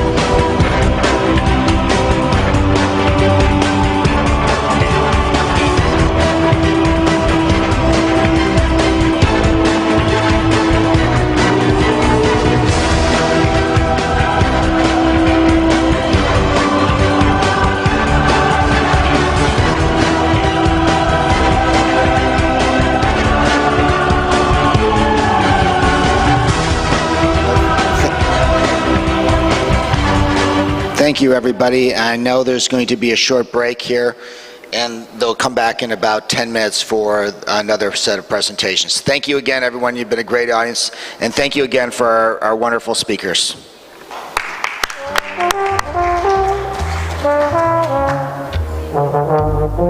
The environment, and even in case of terrorist attack. You have to be aware that air pollution is unfortunately a serious worldwide issue resulting in inhalation intoxications, and the 5 major pollutants are carbon monoxide, sulfur dioxide, nitrogen dioxide, particulate matters, and ozone. The air we breathe always contains different particles, droplets, and gases, sometimes from natural sources and sometimes from man-made sources. One important concern is that toxicity will be related for particles with their size. And you see here clearly on this slide that the largest particles will mainly result in toxicity in the upper airways, while the smallest particles in toxicity in the alveoli. And of course, with gases, it will be possible to reach the alveoli and to result in local but also systemic toxicity. Daily at the workplace, there are several industrial toxicants that may produce respiratory disease, either acute but also chronic. One important issue is to prevent and control these possible toxicities, wearing appropriate personal protective equipments, ensuring adequate ventilation, suitable environment for dispersing, and of course allowing gas detection using adapted monitors. Ensuring emergency procedures is also important in the workplace to allow reduce the risk. Now let's consider the mechanisms by which inhalation toxicant may produce their toxicity. We can classify agents in 3 categories. The irritant agents, they will be responsible for local toxicity, and their effects will mainly depend on their aqueous solubility. High soluble gases may affect the eyes and the upper airway, like chlorine, while low soluble gases will affect mostly deep pulmonary structures, since they may diffuse till alveoli, and this is the case of phosgene, for instance. Some of the cases, and we'll discuss it, hydrogen sulfide may have local and general toxicity. The second category is asphyxiant agents. They may just act by reducing the FeO2. This is the case, for instance, for alkanes like methanes and butane. And also in some cases they may reduce and alter oxygen transport and extraction by tissue like carbon monoxide or hydrogen cyanide. And finally, some agents may have systemic activity different from that of asphyxia, like arsine. Toxicity of these compounds is determined by the dose, their inherent chemical properties, their water solubilities, and their warming properties. One important rule when discussing gas toxicity is Haber's rule. And this is in relation to the relationship between the concentration of the poisonous gas and how long the gas must be breathed to produce its toxic effects. And you see that the relationship is a constant depending on the properties of the compound. And that means if you increase the concentration, then you need a shorter delay to obtain toxicity, while if you decrease the concentration, you will require prolonged delay to obtain the toxicity. And the relationship is always a constant, so that the relation between the concentration and the time is linear on a log-log scale, as shown with these two examples of chlorine toxicity in mice and rats. What are the principles of inhalation poisoning management? Of course, generally there may be different and several persons intoxicated, and you have to make a triage distinguishing between exposition and intoxication. You have, of course, rapidly to identify the life-threatening presentations, to determine and investigate the circumstances of exposure. Then you have to rely for diagnosis on the physical examination, the readily available biomarkers if possible, and immediately to indicate the therapeutic means, including supportive care, decontamination, elimination techniques, and antidotes if existing. You see, toxicological analysis will only come afterwards and only confirm your first hypothesis.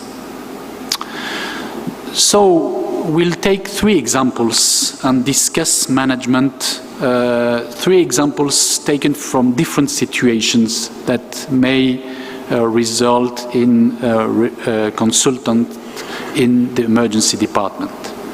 First, smoke inhalation in the fire scene. Smoke inhalation may result from fire, and fire may expose to 3 dangers: thermal, traumatic, and chemical risks. About 80% of deaths at the fire scene are related to toxic smoke inhalation, and 80 of them will occur immediately, usually immediately on the scene, while 20% of them may occur lately in the hospital. Of course, smokes contain different compounds, thousands of compounds. Some are responsible for direct cellular anoxic toxicity, like carbon monoxide and hydrogen cyanide, and others are responsible for irritant toxicity, like soot. Of course, the relative production of carbon monoxide and cyanide depend on the environment. The presence of cyanide was suspected when in the 70s, when comparing the deaths resulting in fire victims at the upper side of the slide, and CO poisoning. And you see here that in case of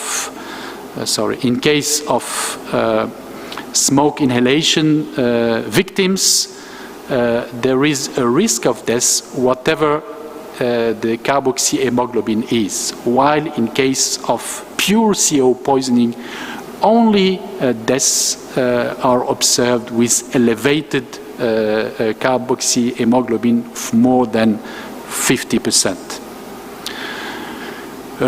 Carbon monoxide, of course, will alter the capacity of hemoglobin to fix oxygen and result in a leftward shift into the oxyhemoglobin dissociation curve, while cyanide will attach directly to some ferric forms of vital enzymes like cytochrome oxidase in the mitochondria, resulting in anaerobic glycolysis.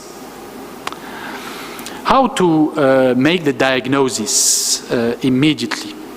There are 2 fundamental signs with elevated negative predictive values. First, the presence of soot in the airways, and second, the presence of neurological impairment.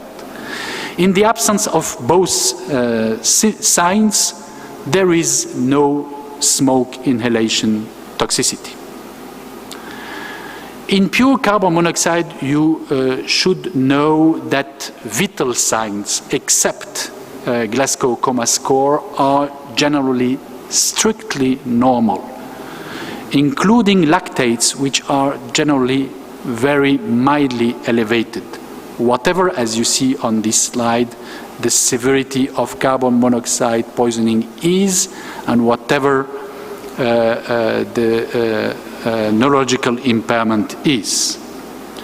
However, in smoke inhalation, in the presence of cardiovascular impairment, abnormal respiratory pattern, or huge elevation of lactate concentration, you will suspect with a relatively good predictive value the presence of cyanide poisoning.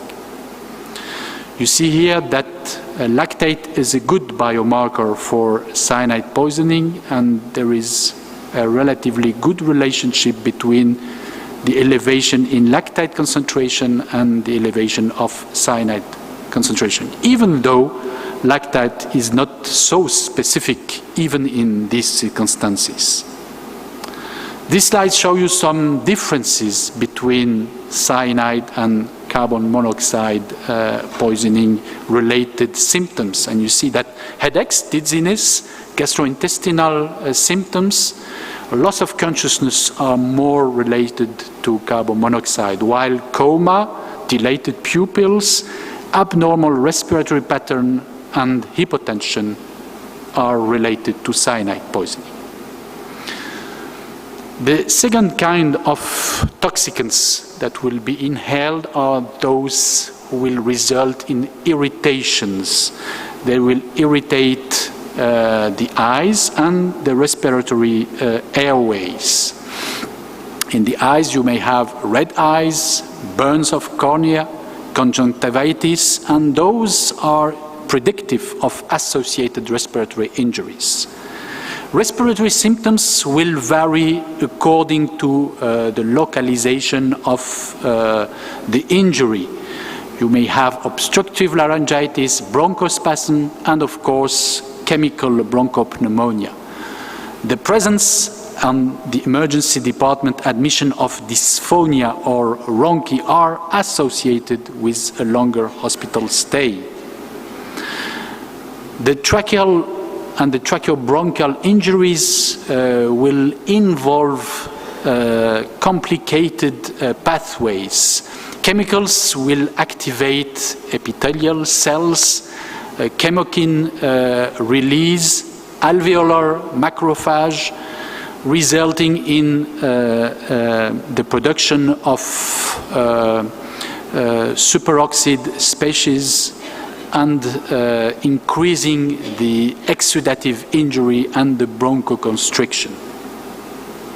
On the scene, immediately you will be able to determine the possibility of carbon monoxide exposition by using pulse carbon oxide oximetry or even atmospheric measurement. Pulse oximetry, the usual pulse oximetry, will fail in distinguishing between carboxyhemoglobin and oxyhemoglobin. You will also require to sample bloods for carbon monoxide measurement and further cyanide concentration determination, and of course arterial blood gases. When admitted to the hospital, chest X-rays will be obtained. However, they are low, with low specificity and predictive values. Initially normal X-rays does not preclude further complications. In the ICU, microbiology of sputum may be interesting because, of course, bacterial aspiration is the first cause of complication. And bronchoscopy in burnt patient may have some predictive value. Rapidly, you have to decide the treatments. Of course, oxygen is immediate, and hyperbaric oxygen may be required in some cases, including consciousness loss, coma, neurological deficiency in children and pregnant women, although you know that meta-analysis failed to demonstrate any benefit for hyperbaric oxygen to reverse and reduce neurological sequelae. In case of suspicion of cyanide, because this is based only on suspicion, you have to administer an antidote immediately at the scene or immediately after hospital admission. As you understood, neurological symptoms can be related to CO and CN, while the onset of any respiratory abnormality, any cardiovascular abnormality, a significant increase in lactate concentration are always related to cyanide. Thus, in these cases, you will suspect cyanide poisoning and administer an antidote. There are several possible antidotes. Sodium thiosulfate is probably the more natural one. It is efficient, safe, but with delayed activity, so not useful. Methemoglobin-forming agents are potent, but impairing oxygen delivery, so not useful. Cobalt EDTA are very potent, is very potent, immediately active, effective also if lately administered, but it has numerous side effects, especially if administered in the patient who is not poisoned with cyanide. Thus, to my opinion, hydroxycobalamin remains the first-line antidote to administer. 50 gram will bind 1 gram of cyanide in stoichiometric relationship, and you can infuse 5 gram repeated till 10 in case of cardiac arrest with low expected side effects except reddish discoloration of skin and urines. This is now thus the first line antidote confirmed by USEM guidelines in 2012, and you see that administration is recommended in case of Glasgow Coma Score of less than 9 or in case of Glasgow Coma Score between 10 and 13 with an abnormal ABC. Rapidly, when admitted to the ICU, some non-specific but also some investigational treatments will be administered to the patient to reduce the injuries to the lungs. We'll use, of course, oxygen, humidified oxygen, protective mechanical ventilation, bronchodilators, mucolytic expectorants.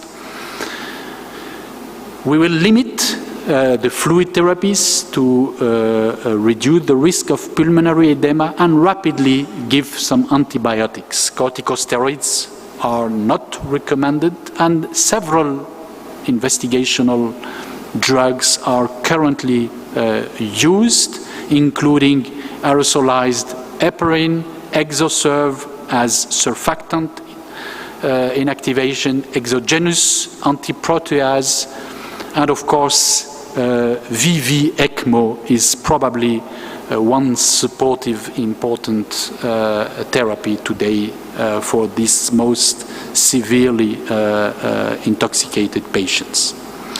You have also to consider the toxicity of additional compounds in the smoke, like volatile organic compounds. And you see at least 3 of them, benzene, nitromethane, and ethyl acetate, were remarkably found, detected in the blood of patients associated with high incidence and highly correlated with CO in these patients. All these injuries may result in complications, of course, immediate bacterial infections and hospital-acquired infections, but also late complications, including bronchiectasis, chronic bronchitis, and pulmonary fibrosis. Don't miss the risk of post-interval syndrome, which is a well-known cause of brain injury following carbon monoxide inhalation. The second situation we'll discuss rapidly is the workplace. Hydrogen sulfide is a circumstance of poisoning, may be responsible for poisoning at the workplace. It's a colorless explosive gas, usually characterized by rotten egg odor, although the sense of smell usually fatigues in seconds after exposure. It is naturally produced by putrefaction of different organic substances, and it is responsible for irritant and asphyxiant toxicity. And you see that symptoms will be in relation to knockdown effects, pulmonary, cardiovascular, neurological, and metabolic complications. More recently, in France, in the Caribbean islands, sargassum seaweed was responsible of mass poisoning with hydrogen sulfide, and you see even those seaweed were responsible for subchronic symptoms, including conjunctiva, upper airway irritation, memory loss, and modification of learning abilities. Management is mainly supportive, based on oxygen, irrigation of exposed skin and eyes, ventilatory support. Specific treatment is only discussed in case of persistent acidosis, coma, severe arrhythmias, with methemoglobin-inducing agents mainly. The third situation could be related to possible terrorist attack, with, of course, the risk of chemical warfare agents, and several episodes in the history illustrate this risk. Of course, probably one of the most scaring agents are organophosphorus compounds, and you know that they will act by inhibiting acetylcholinesterase, accumulating acetylcholine, and disturbing cholinergic functions, leading to bronchoconstriction, central respiratory arrest, paralysis, and inhalation.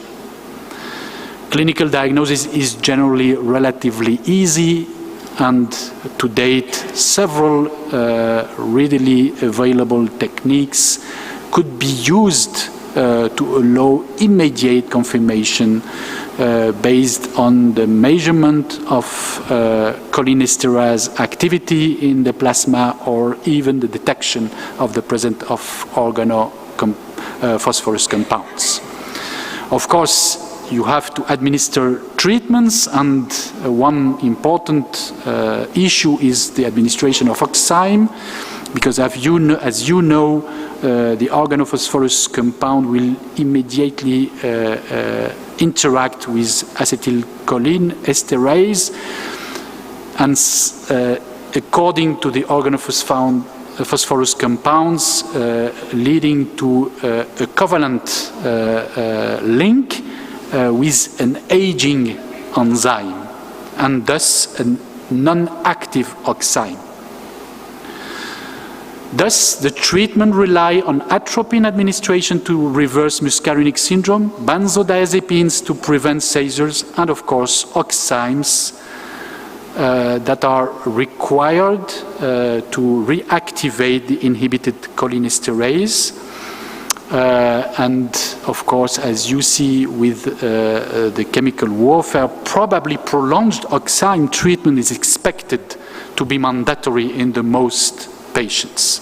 Of course, supportive care is also essential, with oxygen, mechanical ventilation, and self-protection of the caregivers to allow secondary contamination. So, in conclusion, gas and inhalation toxicants may be responsible for acute, life-threatening systemic and irritant respiratory toxicity. They are also sometimes responsible for chronic disease, resulting in respiratory and neurological disabilities. Smoke inhalation is probably one of the most important situations that an emergent physician could face. It's a polyintoxication. Cyanide plays an important role. While not uniformly present, it may often contribute to toxicity and lethality. Volatile organic compounds also should be considered, although to date their role is not really well known. Hydroxycobalamin is the first line recommended antidote due to its safety and its efficiency in complement to oxygen and supportive care. And of course, many various gases and toxicants could be involved in inhalation toxicity, mainly at the workplace. Probably one important mechanism of action is just the reduction in FaO2, and management in these cases is mainly supportive. Thus, prevention and detection are mandatory.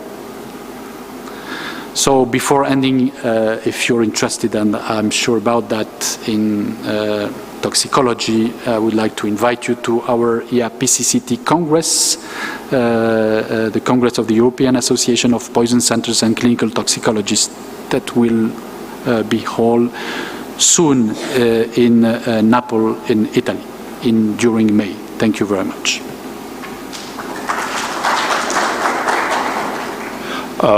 What do you think about contraindication of hyperbaric oxygenation treatment for carbon monoxide poisoning? Thank you. The indications of hyperbaric oxygen, as in France at least, the number of centers able to provide hyperbaric oxygen is decreasing with time. Probably this is reflecting the fact that to date toxicologists do not believe anymore in the usefulness of this technique. I will not say that you don't have to do it. Probably send patients, those who are most intoxicated with neurological symptoms and probably loss of consciousness. The risk of post-interval complications is related to the importance of carbon monoxide. It is never observed with carbon monoxide of less than 20 to 25%. So at least the patients will present a loss of consciousness. But to date, we have to observe that there is no definitive evidence to support its usefulness to reduce the risk of neurological sequelae. Thank you. Thank you very much. More questions? Yes, please.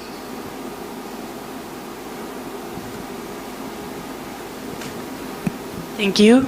Welcome again. I'm just wondering, in your practice, how often do you face with carbon monoxide inhalation?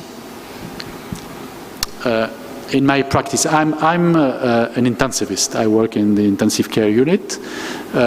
Unfortunately, our hospital has no possibility to deliver hyperbaric oxygen, so patients generally are not referred to our ICU.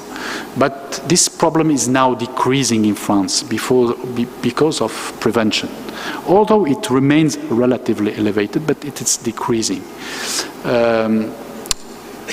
To my opinion, I would say in France there is about 5,000 poisoning per year in France. Thank you. Because now, for instance, the use of an alarm in private homes is mandatory for insurance purposes in all the homes in France. Thank you very much. I guess we have more questions. No? Thank you. Thank you, Professor Margaben, for such comprehensive overview. And our next speaker is Professor Vimal Krishnan from India. Who will talk to us about psychiatric consultation. When and for whom and for all whom.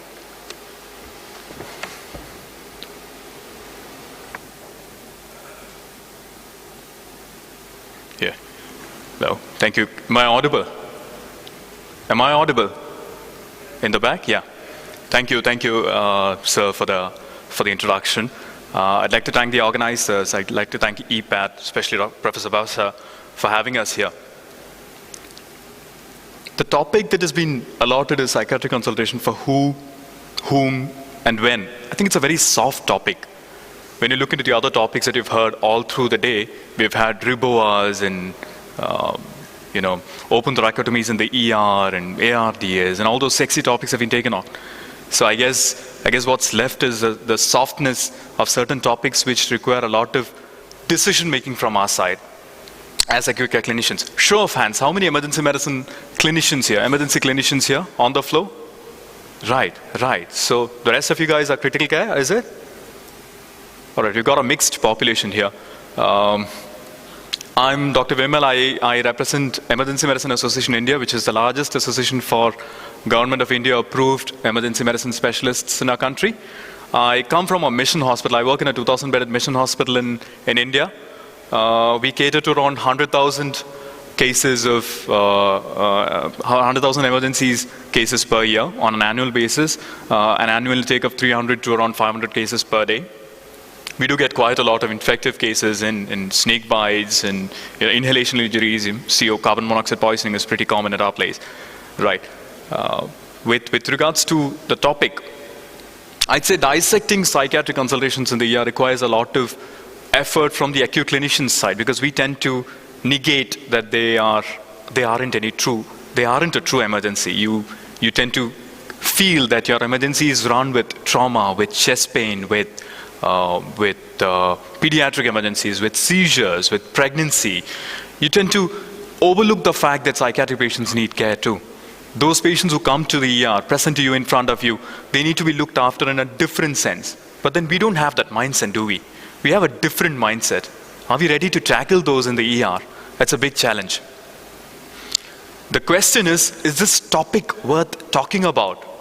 Is it a topic worth pondering on, psychiatric consultations in the ER? Is it hot topic? Is it hot property? I'd say yes. I'd say yes because literature supports it. If you look into literature, the waiting time of patients in the ER, it's 3.2 times that for the psychiatric patient. It's not because the psychiatric patient is denied care. It's because of a mindset for all the healthcare professionals working in the ER to claim that these guys will need care only later on. Let's look after all the other cases and then come back to them. So it's a mindset problem. What happens when a patient stays 3.2 times longer? The boarding time in the ER is protracted. And what happens when your time is protracted? When there's a lot of time in the ER, there's a lot of trouble in the ER. That's what I face. And that's what most of the senior clinicians over here would agree with. When the patient stays in the ER for a longer time, we've got bigger problems. US, this is what they say. They've got around 7 to 11 hours in the ER alone. And if you're transferring that patient to a different facility, he stays over for around 24 hours. Would you believe it? And if you look into numbers from India, it's very smaller with regards to the data which is mined out. But I'd say we'd be pretty better off. But I'd still say we'd have our priorities in the lower list for a psychiatric patient. Now, look into this. 90% of patients, physicians who were asked about what they do with psychiatric patients said this. We've got violent behavior from psychiatric patients. We've got issues with stress amongst the healthcare professionals who are looking after psychiatric patients.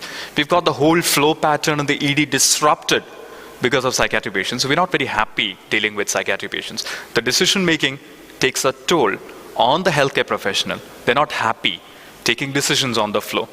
Now they consume the scarce ED resources. Everybody here would agree with me that our resources are always scarce. With the emergency department, we want more every year. We get more patients every year. The need for the patients also increase on a yearly basis. We study new things. We get new tools. We try to implement newer tricks of the trade for the patient who's dying on us. But then we also tend to realize that time is the biggest commodity that we have. And we're losing out time when you look in not looking after that patient. And if you look into the time frame that you spent with the patient, which is around 3.2 times delay, that patient stays for a longer time in the ER, and that ends up taking up a bigger chunk of time of your clinical work. What does it lead to?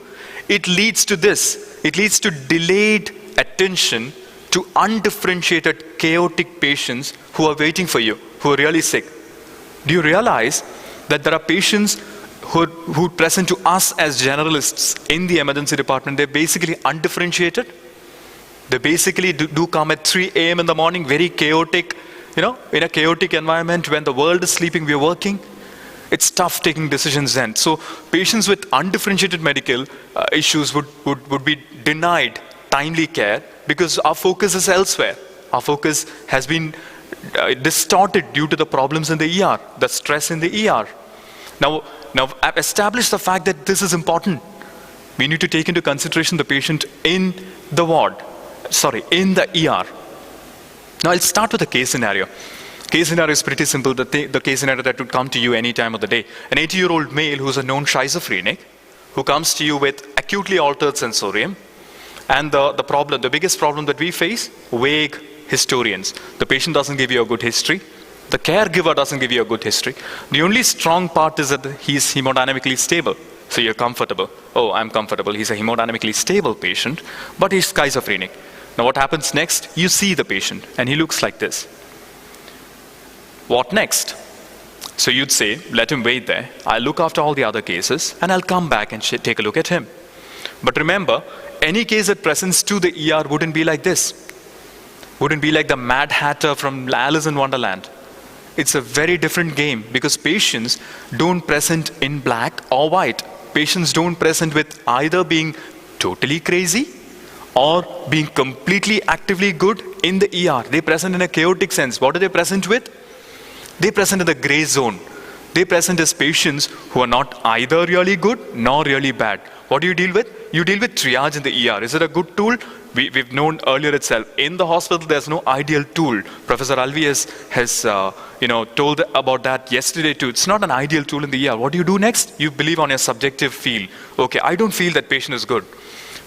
Your head nurse comes and tells you, Doc, I don't feel that patient is good. You need to take a look at him again. That's when you realize that most of the patients who present to you aren't black or white. They're in shades of gray. And it is your job as the acute care clinician to figure it out where you are. Now, if you look into patients presenting to the ER with a psychiatric illness, they complicate things more because you've got 4 patients in the back of your head with trauma. You've got 1 coded patient going on. I've got 2 kids who are crying with trauma, needs suturing in the background. Oh, I've been called for an intubation in between. My resident calls me because he's got a crash in the ED ICU. In between, I've got a patient who's crazy. What do? I am more confused. My mind doesn't think alike. What do I look into? I look into the vortex of death. I talk about the vortex of death when you're dealing with specifically hard topics, like right ventricular failure in the ER. What do? You don't treat them like left ventricular failure. Right ventricular failure, if you treat them like left ventricular failure, they're going to end up with death. If you're going to intubate a guy with acute right ventricular failure in the ER, and you use your rapid sequence intubation sequence, that patient's going to die on you the moment you place a scope. That is what's going to happen. So what do you do next? You think of putting them in domains. You think of taking the whole psychiatry domain, breaking them into bits, and then specifically putting the patient there. I'll break them up very, very, very, very quickly. Thought disorders, people with schizophrenia. They've got thought problems, they're deluded. Most of the patients who come with acute delirium could have a medical issue. But remember, it might not always be a medical issue. Medical mimics do need to be cleared prior to tagging them that they've got a problem which is medical emergent or could be supracortical as a term, which is a very bad terminology. Mood disorders, people would come in with depression. It's on the rise. If you look into WHO, if you look into literature, you could read that the world is becoming more and more depressed, right? Or the other end of the spectrum, people could be bipolar and agitated. He'd come around shouting in the ER. He'd stress everybody in the ER. Right? Every healthcare professional in the ER would be stressed with him. A person would come down who is suicidal. Do you remember that any person who comes down with deliberate self-harm, he's taken something he's taken some poison, he's allegedly consumed something. You look at him with a different perspective. You look at him as a patient who's consumed a toxicological thing, and you look at the effect that the toxicological stuff has on him. But you take a step back and also remember that he's a human being who's been pushed to the limit to commit this. So there's a problem there. You need to call in their psychiatric consultants to help you out there. Anxiety disorder, with the world, with the brink of disasters and trauma on a big scale, post-traumatic stress disorders, post-disaster issues. We've had a tremendously great talk on disaster, a big session on disaster yesterday. Is it just physical? No. There are things which would hurt you mentally too. How do you do a triage for a person who's come down post-disasters, who's physically all right? You don't do the SALT or the STAR triage. What do? You do the SIZE triage. You do the SIZE STAR triage, PSY START triage. It's a tool that you use to figure out how good he is in his spectrum, how he's faring with regards to his acumen post the event. And I'd add these two domains too, somatoform disorders and malingering. It's a very thin red line between the two. The somatoform guy doesn't know that he's got a problem, while the malingerer knows that I've got a problem. I'm going to fool the whole scenario to gain out of it. The somatoform guy doesn't know that he himself is getting fooled, right? So if you could get them in either of these 7 domains, you're good to go forward. Now with this, I'd come to the heart of the story. It's always important to medically clear a patient who's come out with acute delusion or delirium, I'd say. But it's not easy. The psychiatrist, the psychiatric consultant at the other end would say, you just clear the patient medically and then admit under us. The internist or the general medicine guy would say, oh God, you need to get a clearance from the psychiatry side prior to you pushing the patient here. And then the neuro department would say, I think this guy needs to be evaluated medically first. Right? It's like the Thanos snap. We are supposed to clear out everything with limited information in limited periods of time. That is what they push us to do. What do? We deal with rules of thumb. I'll give you some rules of thumb. This is a general consensus. A patient who's really old, a patient who's got multiple comorbidities, and he's severely agitated with abnormal vital signs. Now these guys with acute comorbidities and co-ingestion of some toxical agents need to be evaluated medically prior to being pushed to the psychiatry section. Yes, we'd get a call from them later, but not now emergently. So anybody with abnormal vital signs, advancing age, severe agitation, on any acutely, if he's ingested anything acutely, he needs to be evaluated medically prior to being pushed to the psychiatry side. What about labs? How many of you guys use point-of-care stat lab in the ER? Point-of-care labs? Point-of-care labs? Yeah, you do your ABGs, you do your troponins, you do your biomarkers in the emergency department itself. We tend to do that. So there's an inclination for an acute care clinician to do a battery of tests for these guys. A battery of tests, right? A blanket of tests for any person who comes with altered sensorium. Oh, I got to do this. It shouldn't be that way. It shouldn't be that way because literature tells you that it's always better to be patient-specific and to have that intuitiveness on the clinician side to understand, okay, this patient doesn't need that blanket of tests. This patient needs these tests, but doesn't require that test, right? It requires your intuition, and it also requires patient specificity. Now, guidelines have come into this that routine labs are not warranted. It might lead to more confusion rather than more clarity. Now, psychiatry more than medical. You need to get them to the psychiatry more than medical when the patient's actively suicidal. You just can't keep them with you, because you might end up on the wrong side of the boat. When the patient is actively suicidal, when the patient's dangerous to others, when the patient's got a psychotic event for the first time and you've cleared all the medical issues, or when the patient's so bad that he can't take care of himself, it precludes him for self-care. These are patients who need to be evaluated by the psychiatrist initially itself, not later on. You got to get him through the pathway, through the chain into the psychiatric pathway so that he'd get optimal care rather than just being pulled into the medical side. It's not working. Right.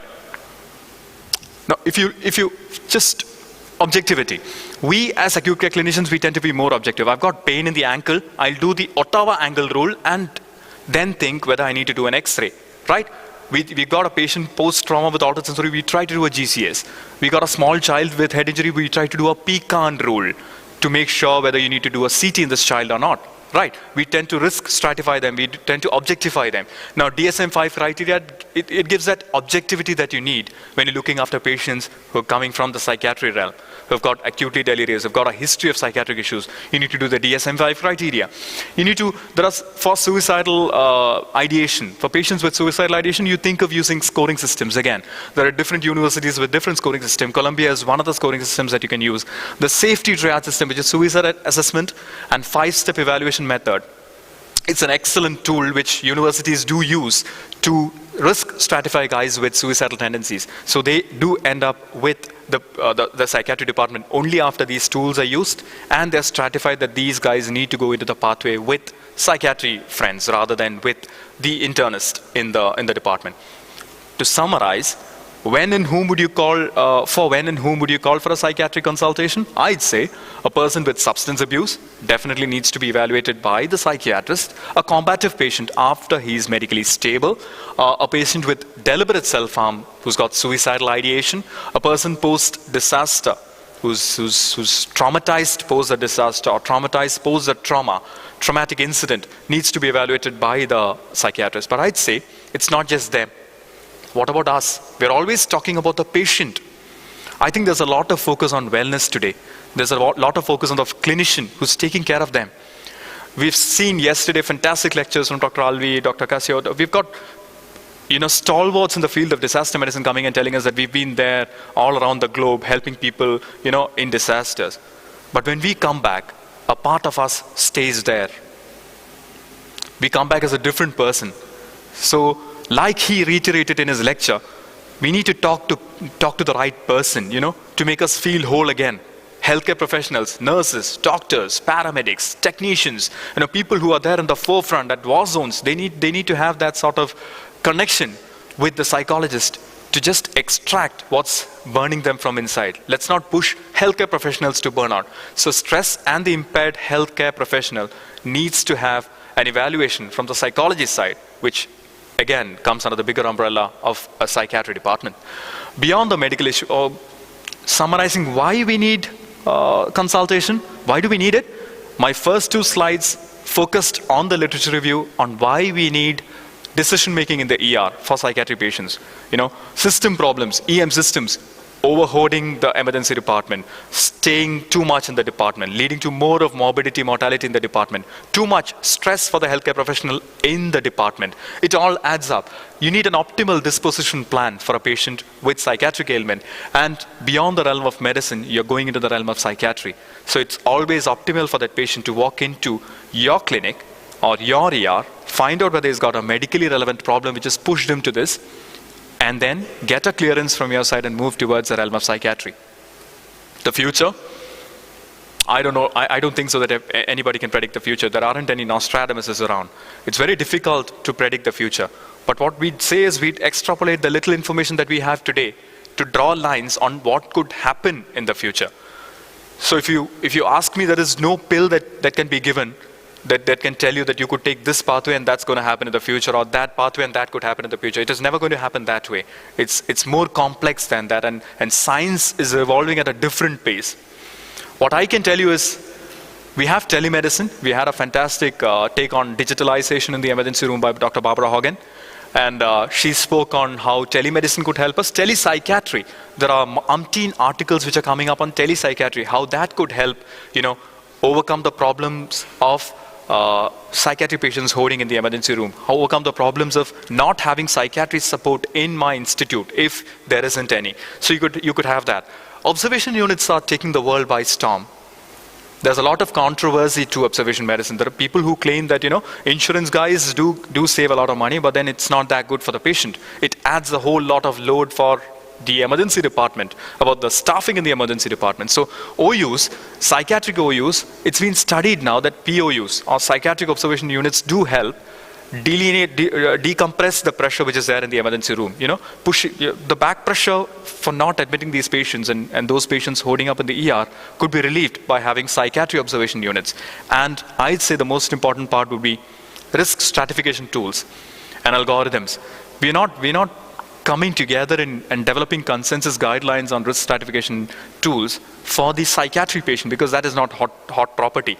You talk about chest pain, we've got consensus statements. You talk about traumatic brain injury, we've got consensus statements. You've got pediatric seizures, consensus statement. Pulmonary embolism in pregnancy, consensus statement. What about psychiatric patients? What about disposition plans for psychiatric patients? So we need to have different associations coming together and forming psychiatric patient, forming a guideline for the psychiatric patient.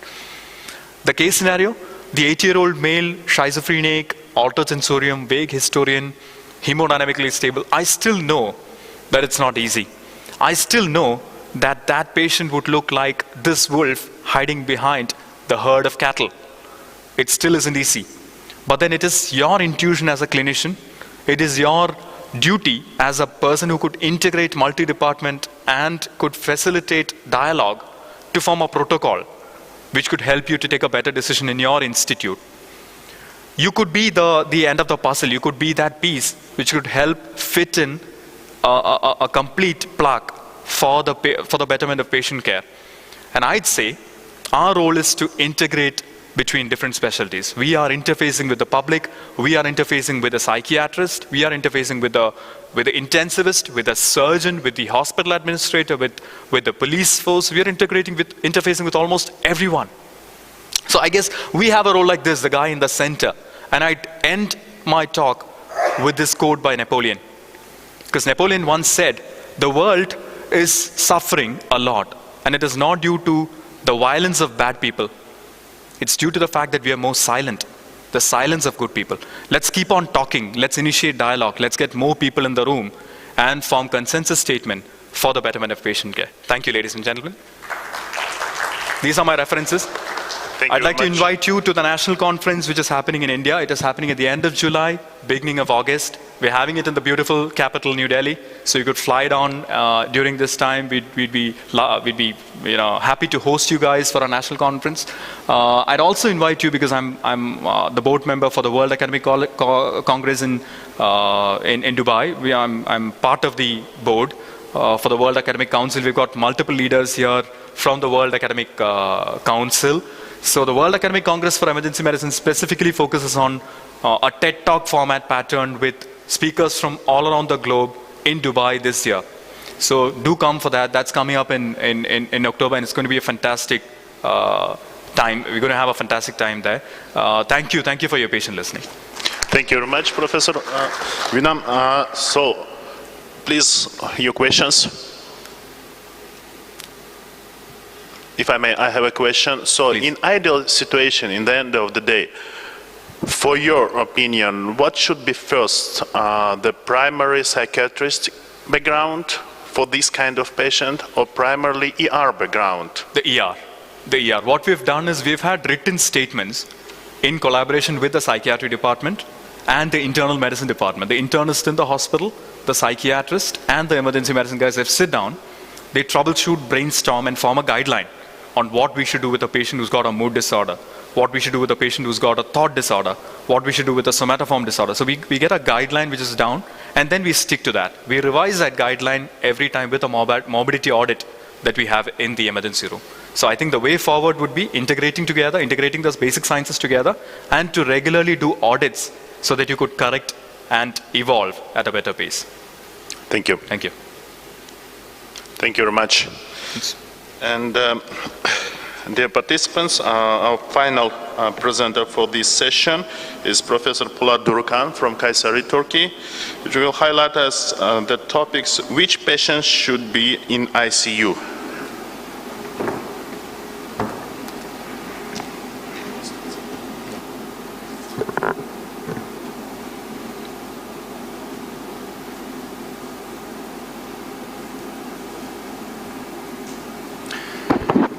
Dear Professor Durukan.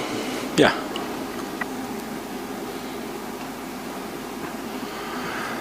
Dear moderators and audiences, I think this will be the last talk in this session, and I will talk about which patients should be in intensive care units. We all know that we have very limited and expensive resources for the intensive care units. The cost of critical care in the United States was estimated to range between 121 to 263 billion in billion in 2008. Crowded intensive care units, delayed admissions of critical ER patients, care delays, and other delivery inefficiencies are also problematic issues. These concerns forced the medical community to act smarter and evidence-based on this matter. Thus, in 1999, the Society of Critical Care Medicine published guidelines for the intensive care unit admissions, discharge, and triage. Given the fact that medical expenses are not getting smaller and emergency rooms are still and intensive care units are not getting emptier, the topic is still a current challenge for both intensive and emergency caregivers. It's also a big problem, I mean the number of ICU beds in Turkey. So which patients should be admitted to emergency ICUs is a very important question. It's reasonable to develop policies to meet specific population needs, such as trauma, burns, neurological pathologies, sepsis, and take into consideration the institutional limitations, such as ICU size and therapeutic capabilities or number of medical staff. To optimize resource use while improving outcomes, hospitals should give ICU admissions on the basis of a combination of various parameters. These parameters are specific patient needs that can be addressed only in ICU environments, such as life supportive therapies, available clinical expertise, prioritization according to patient's condition, diagnosis, bed availability, objective parameters at the time of referral, and potential for the patient to benefit from interventions. Prognosis is also important. We can discuss three models for guiding admissions of the patients to ICUs. These are prioritization model, diagnosis model, and objective parameters model. Deciding priority is very important. Patients are categorized in the prioritization model. Patients are categorized by 4 priority levels based on how likely they are to benefit from admission to ICU. In the priority 1 level, critically ill patients who require life support for organ failure, intensive monitoring, and therapies only provided in ICU environment. In the priority level 2, we have patients, as described above, with significantly lower probability of recovery and who would like to receive intensive care therapies, but not cardiopulmonary resuscitation in case of cardiac arrest. In level 3, patients with organ dysfunction who require intensive monitoring and or therapies. And at the level 4, patients, as described above, with lower probability of recovery. These patients, for example, with underlying metastatic diseases. And for palliative care, at the level of priority 5, terminal or moribund patients with no possibility of recovery, such patients are in general not appropriate for ICU admissions. In the diagnosis model, a list of specific conditions and diseases is offered for deciding which patients should be admitted to ICU.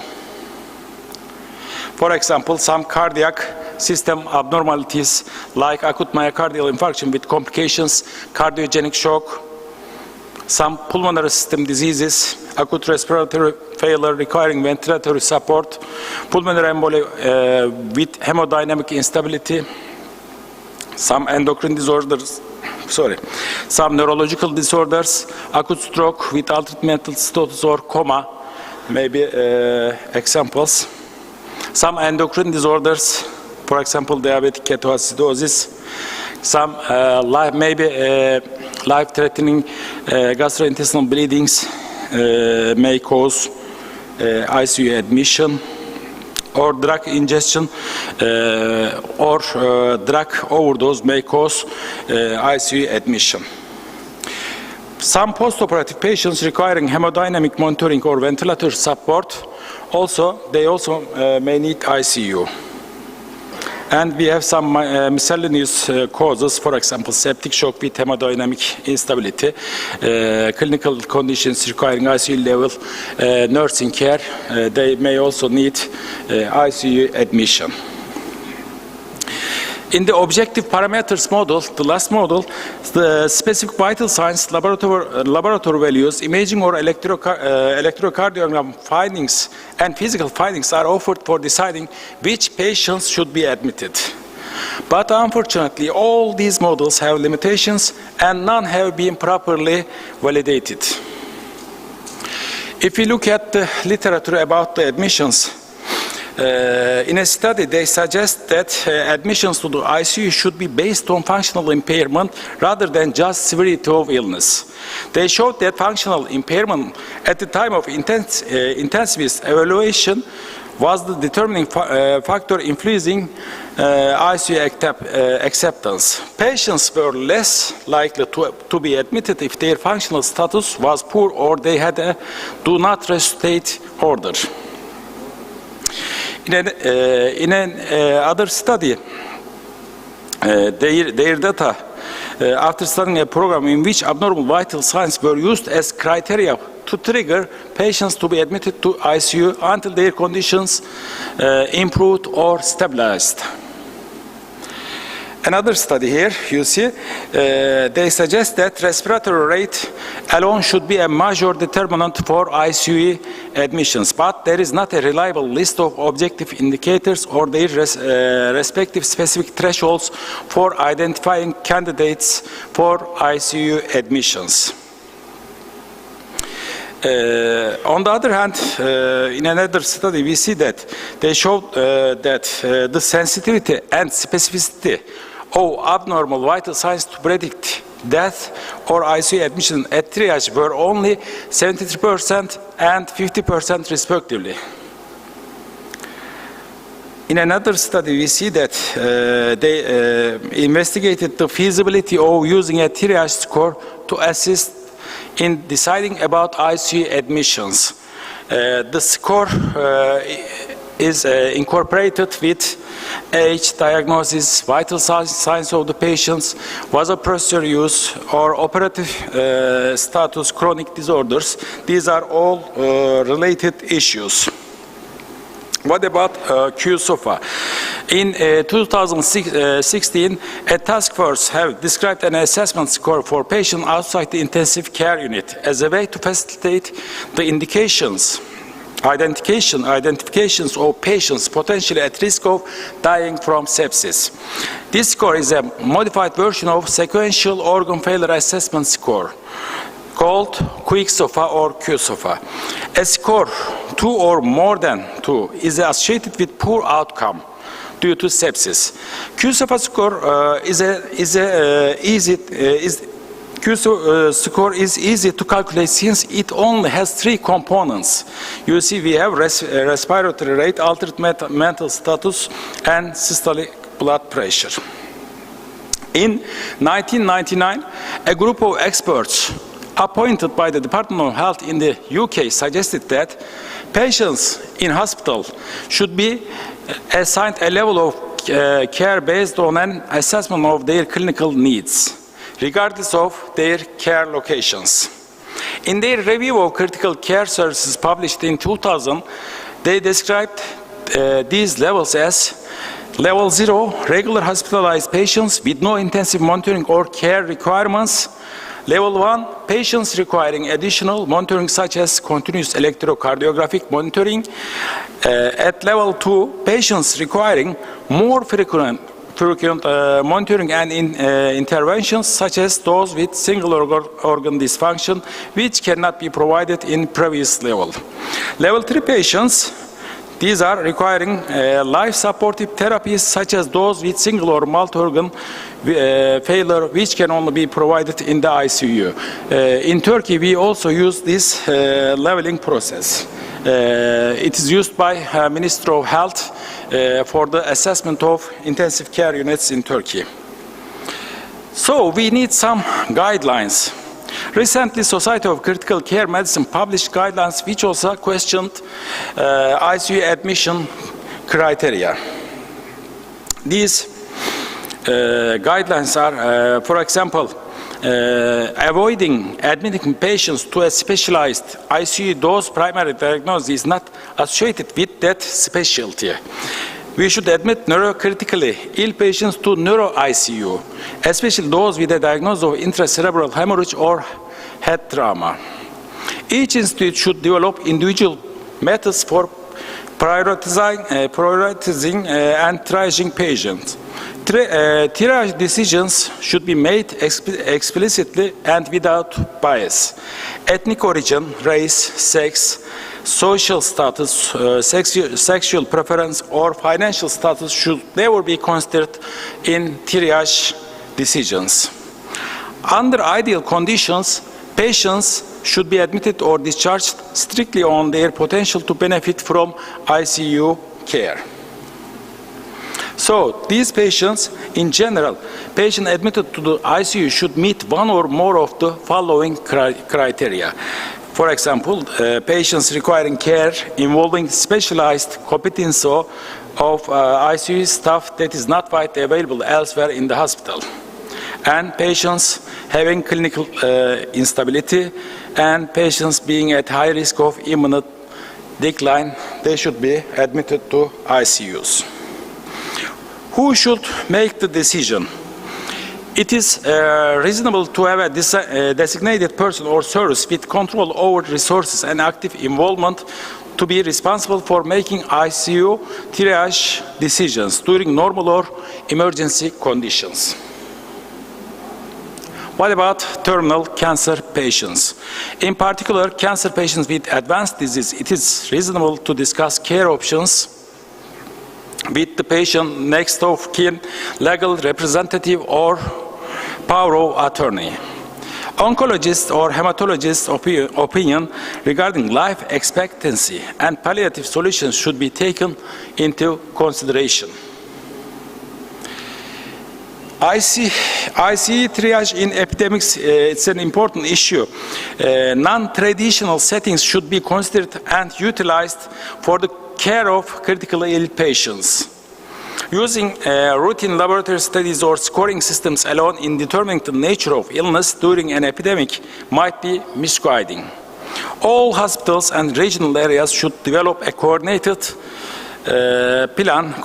triage plan for the epidemics. And in mass casualty events, disaster response team should identify all patients in need of intensive care unit care and those already hospitalized who could be discharged. Then triage and transfer incoming patients to the most appropriate settings as soon as possible. Thank you for your attention. Thank you very much, Professor Polat. So we still have time for questions. Please.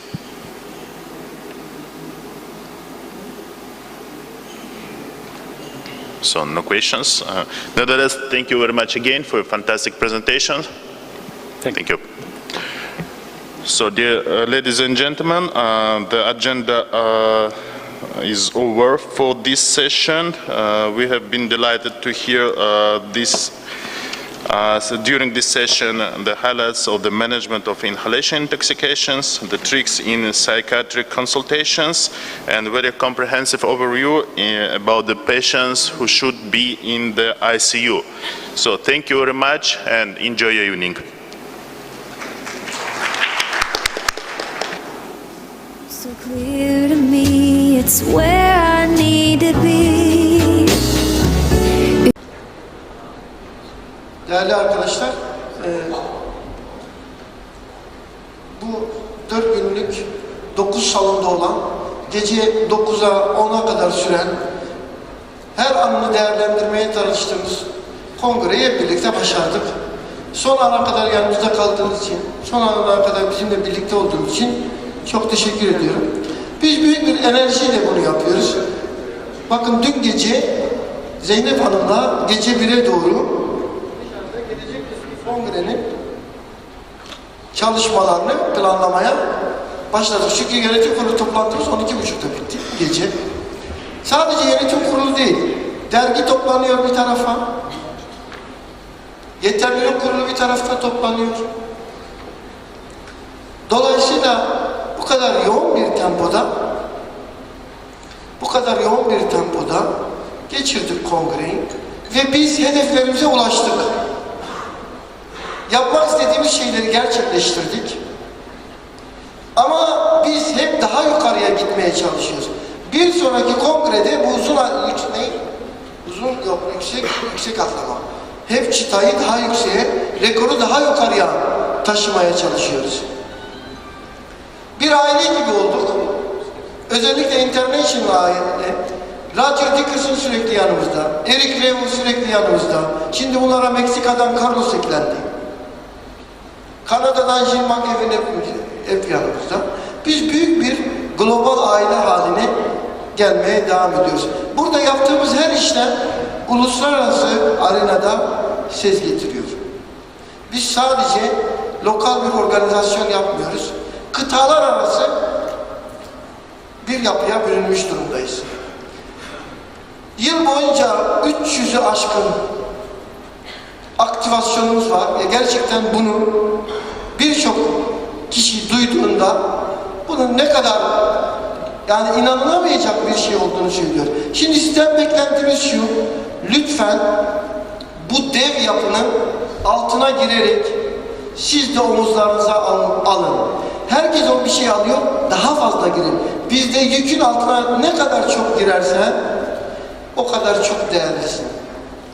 Ve bu çalışmalarımızın karşılığını hayatınıza mutlaka bir şekilde alacaksınız. Bu kadar büyük çalışmaları daha büyük ekiplerle yapmak gerekiyor. Dolayısıyla bu kongrede biz buna çok dikkat ediyoruz. Ve geleceğe taşımak istediğimiz veya geleceğe beraber yürüyeceğimiz kişileri bu kongrede belirliyoruz. Keşfetmeye çalışıyoruz. Biz bu kongrenin başlangıcında başlığı ne atmıştık? Bir hatırlayın. Afşin sen önündesin değil mi? Başlığı hatırlıyor musun? Ön sözün başlığı. Dikkat ölçüyoruz. Geleceğe yürüyüş. Geleceğe yürüyüş. Biz hep birlikte acil tıbbın geleceğine birlikte yürüyeceğiz. İnşallah. Onun için de hepinizden alacağımız güce, enerjiye ihtiyacımız var. Ya beni hoca aramıyor, ya ben burada etkili değilim, ya ben burada yok. Böyle bir şey yok. İkincisi biz sağ bek istemiyoruz arkadaşlar. Sağ bek istemiyoruz. Biz orta saha oyuncusu istiyoruz. Ya da forvet istiyoruz. Sağ bek nedir? Ya bunu yakala, görevini yap. Ya görev değil ya tamam ben sana söyleyeceğim o görevi yap. Bu adamı oradan geçirme. Onu istemiyoruz. Sen oyun kur, oyun. Bana oyun kuracak eleman lazım. Ben sağ beki ne yapayım? Sağ bek dünyada bir sürü var. Ama oyun kurucu bulamıyoruz. Alex gitti sonra ne oldu Fener'in hali görüyorsunuz yani. Oyun kurucu yok yani. Oyun kuruculara ihtiyacımız var. Sağ beklerimizi her yerlerde bulabiliriz. Onun için sizden ricam oyun kurun, oyun kuracak, bunu yanlış manada anlamayın yani. Oyun kuracak elemanlara ihtiyacımız var. Dergimiz, televizyonumuz, gazetemiz hepsi sizi bekliyor. Lütfen sadece basit bir dernek mentalitesiyle bu işi düşünmeyin. Dev, vizyonu büyük, örnek, lider bir kuruluş olarak düşünün bizim yapımızı. Ve bu bir lider yapıda ne kadar çok görev almak isterseniz o kadar çok önünüzü açacağımızı bilin. Son ana kadar bizimle berabersiniz, yola gideceksiniz. Yola gitmeden önce adet üzere baskın seçim yapıyoruz. Espri yapıyoruz. Benim şeyim. Ya soruyorlar seçim var mı ya? Seçim yok, seçimin bir zamanı var. Zamanı gelince de açıklayacağız. Dolayısıyla sormayın. Genel toplantımıza korkmayın. Ama ibra istiyoruz. Bizi ibra ediyor musunuz? Yani ibra, yani güven oyu veriyor musunuz? Bak güzel yaptınız bu kongreyi diyor musunuz?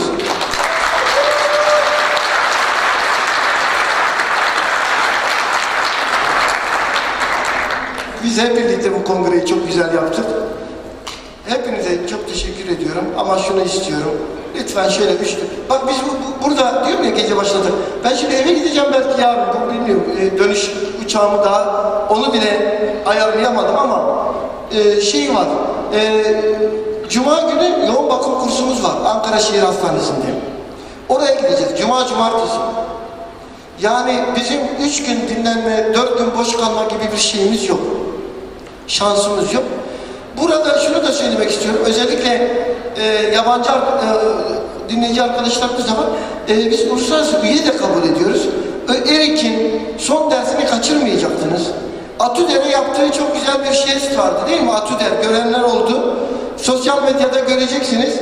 Yani bu kadar bizim içimizden biri olmuş artık konuşmacılarımız. ERİK'e de bu yüzden özellikle bir alkış rica ediyorum. Gelecek günün sekreteri.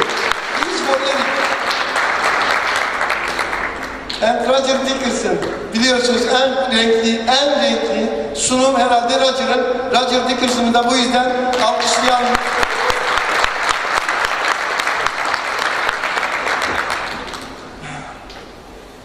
Arkadaşlar,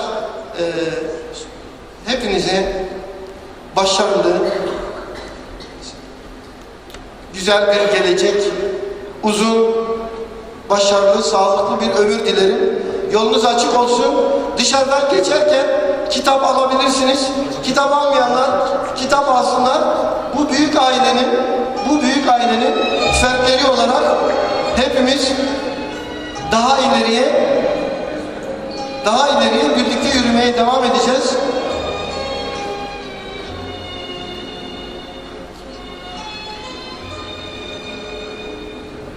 Saati şimdi mi vermiştik? Niye geliyorsun?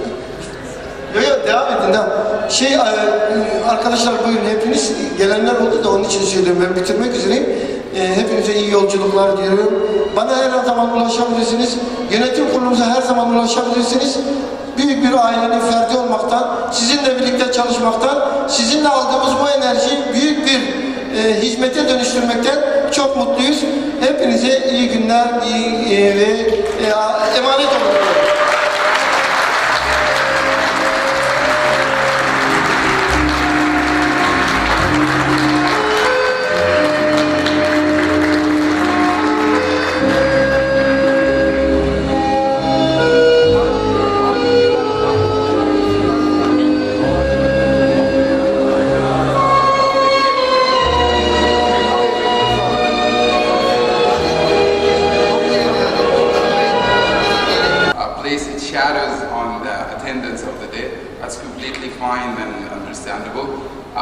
If I wasn't presenting, most probably I would either be on bed or having my breakfast right now. So good thing, I think they record the talks and people can view it later on. So that's completely fine. Also want to thank Professor Bassar and Professor Badget and all the organizing and scientific committee for allowing me to come for the fourth time in this wonderful gathering. So my talk today should be nice, short, and fun at the same time. I was giving the topic of the utility of brain MRI in the emergency department. So the way I view it, it's more of an operational, I think, topic to talk about. It's not how good is an MRI, as important as how feasible is to have an MRI and how effective and how practical is to have an MRI in the emergency department. I don't think anyone would doubt that MRI is a great way of image. So what I'm going to talk about, first I have nothing to disclose, so I'm just going to take it off the list. So I'm going to talk about one slide of physics so I don't bore you guys, and some justifications for MRI, as well as definition and types of MRI, utility in the ED, and some brief, quick take-home messages to take from my talk. So physics, what you need to know about MRI, just like you need to have three elements for an MRI machine. You need a strong magnetic field, you need a radio waves, and you need a good computer system to be able to generate the images. Don't worry about what I'm having here, just look at the picture. So if you look at the picture, really it all targets the hydrogen proton that you have, it's a single proton, and you activate the magnetic field, then you kind of give an impulse of radio wave, then you stop those radio waves, then the organization of the proton pumps happens again, then the computer will be able to generate the image. This is what you need to know about the MRI machine, really nothing more than that. So, justification, as I mentioned in the beginning, choosing the right modality imaging in the ED is very challenging, and we always fight with our colleagues in the radiology department. When we order a CT, they give us a hard time sometimes. Why are you ordering this CT? Why are you ordering CT with angio? Imagine we're going to tell them, okay, now we want to order MRI directly from the ED. So we really have to have a good justification why we're ordering the MRI. So that's on the shoulder and burden on ER physicians. We should understand why we're ordering MRI, when to order MRI, and the utility of MRI. And we should ask ourselves, is the MRI going to change my management in the acute setting, in the emergency department, or it can be postponed and be done later on the admission phase or on the second day? So do we have to bring the technician from home, open the MRI, or no? Also, when we think of MRI, we should think of the cost. Many think MRI at least costs us twice as CAT scan plus an extra $100, it depends on the place. However, sometimes it is the most appropriate test, then it's okay, it's fine, it's justifiable to do this. Availability of MRI, most places don't have it, most places I would say in the US don't have MRI 24/7 with technician. I think the shortage of technician is an issue. Also, availability of radiologists who can read the MRI in 24/7 basis is challenging. So before asking yourself the question, should I start MRI in the emergency department? Do you have enough manpower to read those images? You don't want to do an MRI and wait 7-8 hours for the radiologist to read it. So this kind of contradict the whole idea. You need an MRI to make a fast, quick decision.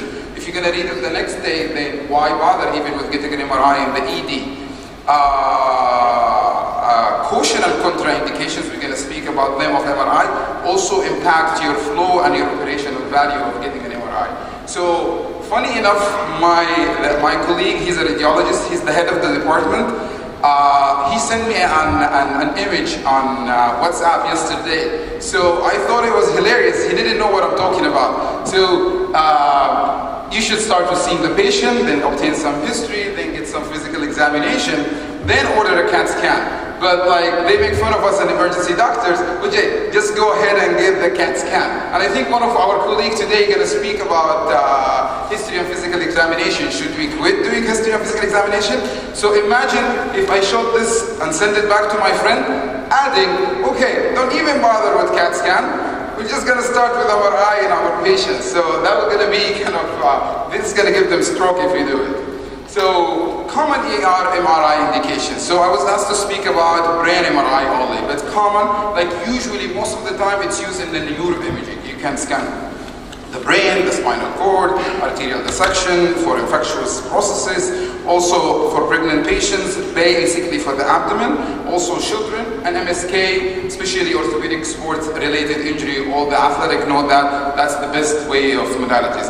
Whenever ordering an MRI, even if you think it's practical and useful, you should take into account and consider what are the precautions, what are the contraindications of getting an MRI. As I mentioned, cost, claustrophobia, inability to patient stay still, and any devices or metals implanted on these patients. And let's be practical. If you ask the patient through the screening list, do you have any metals? They can say yes, but do you know if this metal is compatible with the MRI machine or not? You will take a couple of minutes, sometimes it will take 30 minutes or an hour to identify if this metal or object is compatible with an MRI machine. This will add to the operational problem you have to start with. It will delay getting the MRI and will delay the whole benefit of the whole thing. You need a quick decision to make. So this just kind of point out for you the different types of MRI and what are you looking for. So in the first, I don't think this is working. So the first part is like looking at the parenchyma. So the MRI you want to get a diffusion weight MRI. Its benefits, it's very sensitive to early ischemic changes. It starts in minutes and can get it out. Challenges, as I mentioned before, usually availability. If you want to assess the vasculature, always think of MRA. magnetic resonance angiography. It gives you full details and it does not require any contrast to do an MRA. Tissue perfusion, CT perfusion or MR perfusion, and it gives you wonderful resolution. Again, all of them, the challenges would be availability and time value. And this just give you the differences between the diffusion and the non-diffusion CT, and you can see the different clearance of the image. And when we talk about diffusion, perfusion, and the mismatch to identify the penumbra, and this is what you get, and this is how neurologists assess the need for mechanical intervention or any thrombolytics. So, a couple of important points about brain MRI. There is no standard imaging protocol for any acute stroke or TIA, except everyone agrees you have to start with a non-cone CT. After that, it's completely institutional dependent. It depends on your institution, it depends on your infrastructure, and what materials you can bring to it. What is the goal of neuroimaging? You want to provide rapid information to the physician. You want to increase the provider decision making with regards to the perfusion therapy without causing harm from delay. So again, if the MRI is going to delay your decision making, there is no point of doing the MRI in the ED, then it's not the best test for you. We all agree, and evidence agree, MRI has significantly greater detection rate for acute ischemic infarction. CT scan have 73 to 88% in the first 12 hours. MRI sensitivity is 93 to 100% in the first few minutes. So you can't really compare them. Not all acute stroke requires intervention, so MRI might not be indicated emergently if you think your patient will not benefit from an intervention. So there is no point of getting the MRI for this patient. Just to show you some recommendation on what people are recommending, the American College of Neuroradiology and the American College of Radiology and the Society of Neurointerventional Surgery have made a joint statement regarding TIA and stroke. They say non-contrast CT with digital angiography or non-con with CTA, MRI with MRA, or equivalent options for clinician. So which one you should use? They said we recommend to use the CT-CTA since it's available for everyone, easily obtainable, and the turnaround time is very fast. If you're able to make your MRI and MRA as good as CT and CTA in terms of the turnaround time, so you do it, you're able to read it, you're able to make a decision, then yes, go for MRI. It's much better choice. I like, there is no much evidence to say emergency department MRI. I only found like 1 or 2 papers, and this one is really kind of nice paper, but it doesn't talk about acute emergency department. They wanted to assess the MRI utilization and ED observation unit. So those patients came to the emergency department, they made a decision to admit them, but they don't want to admit them to the medicine floor, just to the ED observation unit. So this was a single trial, retrospective, 2013 to 15. They had around 25 or 24,000 patients. 19% had at least one MR, 62% of these MRs were brain MRI, 31 were spine. So as you can see, the neuroimaging agrees with what we mentioned before. It was like around 93% of the MRI is used for neuroimaging. So they did not find any significant difference between the median length of stay for patients who had an MR or patients who didn't have an MR. This again goes with the point I mentioned in the beginning. It is more of an operational question than a clinical question, the utility of the MRI in the emergency department. The limitation of this study was a retrospective single. They did not assess for the chief complaint, nor the reason for order, nor for the outcome of the patients. So I love the studies or the papers when they have, the capsule for the readers, and they ask you 4 questions, what you're adding and how you're going to change the practice. So this is what they say, how does this improve the population health? MRI are regularly performed in observation unit, and we should focus on determining which MRI are appropriate and which can be done as an outpatient test, and also consider the cost. This is a wonderful paper. You can take a picture of it, you can read it. It talks about all the MRI modalities in the emergency departments, the pros and cons for every single modality. I'm just going to mention a little bit about what they mentioned about the MRI of the brain. So the 2018 guidelines for an early management of patient with acute ischemic stroke, CT or diffusion-weighted MRI with perfusion, both recommended and considered equal in patients with selected for mechanical intervention. This This guideline was also promoted by the American Heart Association, American Stroke Association, and endorsed by the Society of Academic of Emergency Medicine and many other societies as well. So I like this paper. It was done in Nevada and Phoenix in the United States. Introduction of dedicated emergency department MR machine to see if it's going to facilitate their work. They have a full neuro centers, so they looked at how it's going to reduce the number of CTs. So their conclusion were, can I significantly reduce the number of CTs in the ED by providing what? Diagnostically superior and safer imaging alternative to the CAT scan. This was achieved by a couple of points they had to do to reach this result. They alternate their MRI imaging workflow. They alternate the existing protocol of the scans. Both emphasize the efficiency and the patient throughput. Again, this tells you it's an operational question. Increased confidence in clinical decision making for the ED physicians. And MR imaging technologists and neurosurgery residents were the only people in the study kind of didn't like, when they did a survey, they didn't like the option of having an MRI. Basically, neurosurgery resident, because MRI is very sensitive, so they were called more frequently to assist patient, even though it was like non-significant finding, and the technologists, they had to stay and work more hours to be able to do the new protocols. Then they really did not address, or they didn't have enough evidence to address any improvement in the patient outcomes. This just tells you the protocols that they created. The whole idea, have a protocol so you make it easier for the emergency physician when he wants to do a specific study. He doesn't have to think or order, then reorder, then call the radiologist or the neurologist to pick the right protocol for the specific problem. And this is how they changed the flow. It's wonderful. See the time that was taking to send the patient from the emergency department to the 4th floor to do the MRI. And then when they reinstitute the whole process and had the MRI in the last lower picture inside the emergency department, they were able to save a significant amount of time in getting the MRI. This another protocol I found promoted by many institutions. Just have protocol for your physicians. Brain MRI, reason for the exam, what is the best modality of MRI? We assume that emergency physicians do know all the MRI modalities for the specific pathology. That's not true. That's not true. We should make it easier for you to order which kind of MRI with gadolinium or without contrast for which pathology, based on a protocol agreed upon by neurologist, neurosurgeon, and emergency department, and radiologist at the same time. So, as promised, I'm not going to take more than 15 minutes. My big home message, it is an operational question more than a clinical question. And the use of MRI by emergency physicians has been increasing. We can't stop that or deny it. It's critically important for emergency physicians to understand the basic of the imaging modality, indication for MRI, limitation and obstacles for MRI, and know your cautions and contraindications before you obtain an MRI. All these may increase the time, turnaround time for your MRI. Well, with that, I conclude my talk and will be happy to receive any questions. Thank you very much.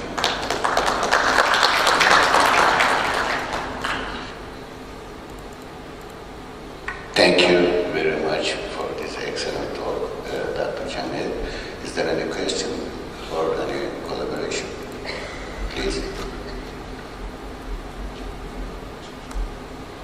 Thank you for a good presentation. Sir, do you have any idea more than 2 Tesla MRI effect of body, long-term effect on body?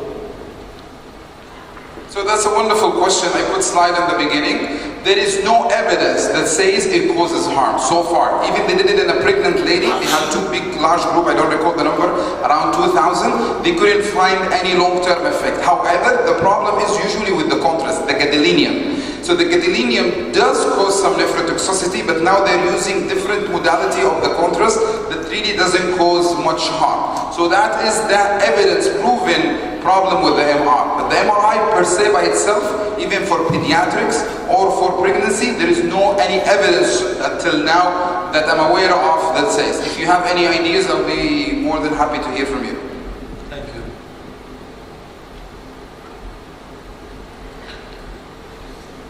Thank you, Dr. Jamil, please.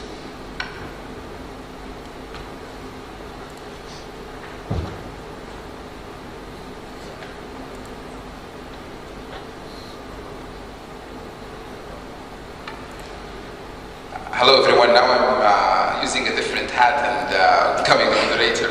So it's my pleasure to introduce the next speaker, Dr. and Professor Kumar. He's a consultant and head of Department of Emergency Medicine, Deputy Head of Clinical Operations, Dr. Mehta's Multi-Specialty Hospital, and he's a National Joint Secretary of the Society of Emergency Medicine in India. He's course director of multiple programs. He's a member of the Royal College of Emergency Medicine and Masters in Emergency Medicine. So please welcome him to the board. He will be talking about double-edged knife contrast medium in the emergency department. Thank you, Doctor. Thank you very much, dear chairpersons, and it's my pleasure to be here. This is my sixth visit to Turkey, and it's always wonderful to come and meet all great friends here. And my talk for today is going to be on contrast medium, and when Dr. Errol gave me this topic, I clearly know what he wanted me to speak on. He wanted me to speak on, forget about all the other investigations, speak on ultrasound, right, because that's his passion. Anyway, so let's go ahead and see contrast medium use in ER. I'm sure all of you sitting here and all of us sitting here use a lot of contrast every day in and day out. Before we go on to the main talk, let's slightly understand what is this contrast medium, what does it actually mean. Contrast mediums, and then the use of contrast mediums in an emergency department, and then let's see what are the risks involved by using contrast mediums in an emergency department, some of the complications associated with contrast mediums, and how do you mitigate those complications. This is going to be our agenda for today. Right, so what is a contrast medium? The first sentence or the definition of a contrast medium is very important for us to understand. These are used to supplement the capabilities of various imaging modalities. Whenever we use this word supplement, that always means there is an alternative available. So this is very important for us to understand that whenever possible, try to avoid a supplement which is a contrast. I'll tell you why in the forthcoming slides. Basically, there is oral contrast, IV contrast. For the sake of today's presentation, we will only stick to IV contrast. These contrasts are basically iodine based. They could be ionic and non-ionic, either high, low or iso-osmolar. This osmolarity is very important because most of the trouble because of this contrast medium is because of the osmolarity. So we will come to that later in our forthcoming slides. And the recent ones, we use a lot of non-ionic, iso or low osmolar. These are the recent contrast mediums which we use to reduce complications. And MRI scans, there was a question to the previous speaker on MRI use. There currently with MRI we use a lot of gadolinium based contrast. So this helps in reducing the complications associated with the contrast medium. Right. So what are the indications of use of contrast? There is a lot of controversies in use of contrast medium, whether we should use contrast in an emergency department or whether we should pick up a different kind of imaging modality or a higher imaging modality. There are a lot of papers supporting and opposing. So usually we prefer IV and oral in abdominal CT. In case of an uncomplicated appendicitis, diverticulosis, nephrolithiasis, mesenteric ischemia, portal vein thrombosis, any brain CAs, bowel obstructions, and these are some of the indications which we use contrast media in emergency department, which most of us know. And for contrast in CT, brain basically to delineate tumors, CVT, carotid and vertebral artery dissections, and any aneurysmal bleeds. And there are contrast enhanced ultrasonographies. I'm not sure how many of you still use that. This is basically used for solid organ injuries, bleeding hematomas, and abdominal aortic aneurysms. So these are some of the common indications which we use contrast in an emergency department. But there are a lot of controversies surrounding it, whether we should be really using a contrast medium to diagnose all this, or shall we use a simpler medium like say an ultrasound, or whether we should go for an MRI. So, but that's not the context of our study. What is the problem of using a contrast medium in an emergency department? What are we worried about? Basically, when you look at an emergency department, what are the types of patients who walk in? This is a new patient who walks into an emergency department. Basically, he needs a radiological investigation with a contrast. You have no idea about this patient before. You want to assess whether is he risky, is it risk for him to develop any kind of a reaction to the contrast. So basically, you do a risk assessment for some. If somebody falls into the risk category, you need to decide what are the types of investigations you're going to do before you subject him to any kind of a contrast exposure. This is 2. You will also have a set of patients who will come and tell you they have had an history of allergic reactions or complications to contrast before, but unfortunately you still have to do a contrast for them for various reasons. So this is the third group. So you've got a new patient who's coming, you've got to assess whether is he risky, is he in the risk group, for developing any kind of an issues. You have a group which comes in and says, yes, I have a problem with contrast media before, but unfortunately you need to do a scan for it. And the third group is clearly somebody who has got high risk. So I'll talk about that a little later. So what is the problem with the contrast medium whenever we're talking about? Any contrast medium, we basically talk about only two things. One is a hypersensitivity to the contrast itself, which is very difficult to predict. And then everybody knows there is a renal injury which is associated with any contrast medium. The renal injury will be acute or this will be delayed. So let's talk about that a little more. And there are some non-renal complications, some of the important complications which we will talk about, but as I told you, these are iodine based. So whenever I talk about iodine, clearly there is a thyroid involvement here as well. So let's talk about that a little more in detail. Right. Who are these patients at risk? In other terms, who are the patients who walk into an emergency department who really need a creatinine level before going in for a CT? So this is a common practice where we keep them all waiting to get their creatinine levels before you subject them for CT. Right? But do really everybody need a creatinine level before you subject them for a CT scan? That's what we need to think about. Right? Who are those people who are really at risk? That's where the history is very, very important.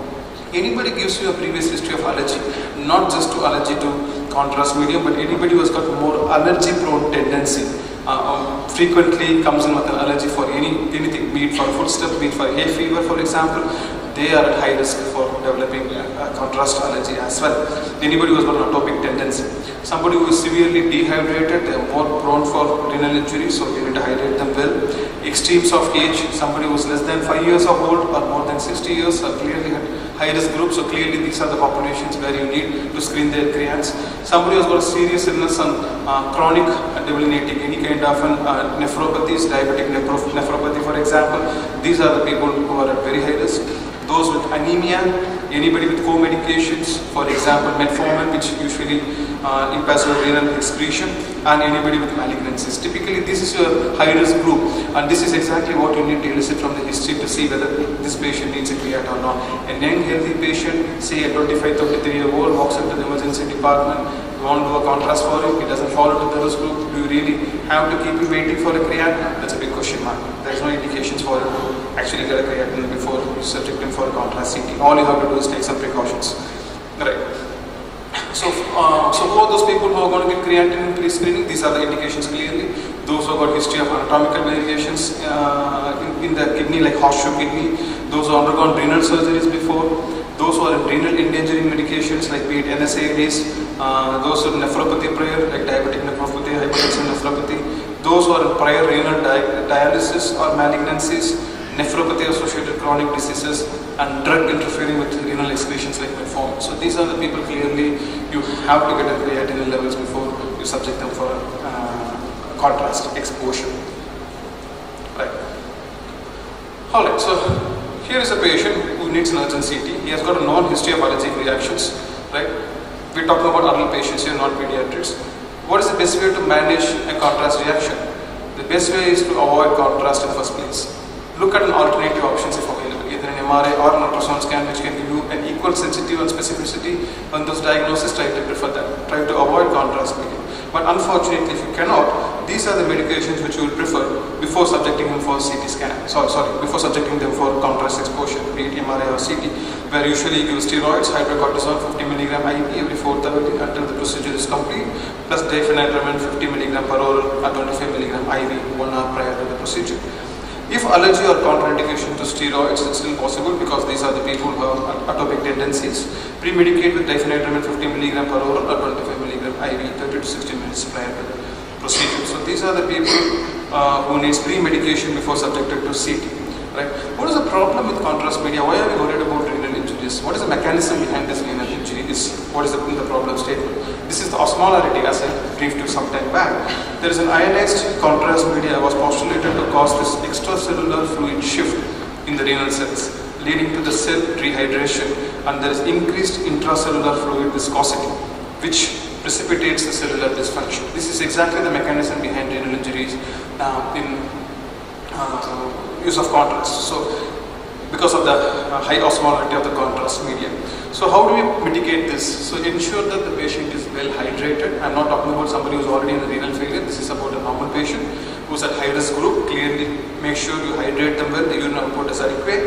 And you can also give them soda bicarb infusion. I know there's a lot of practice of giving soda bicarb NAC, theophylline, statins, diuretics to mitigate this. Clearly, there is no studies which shows benefit over each other. As long as you hydrate the patient well and maintain good adequate urine output, you don't require any of the other agents like soda bicarbonate or NAC to prevent renal injuries. Right?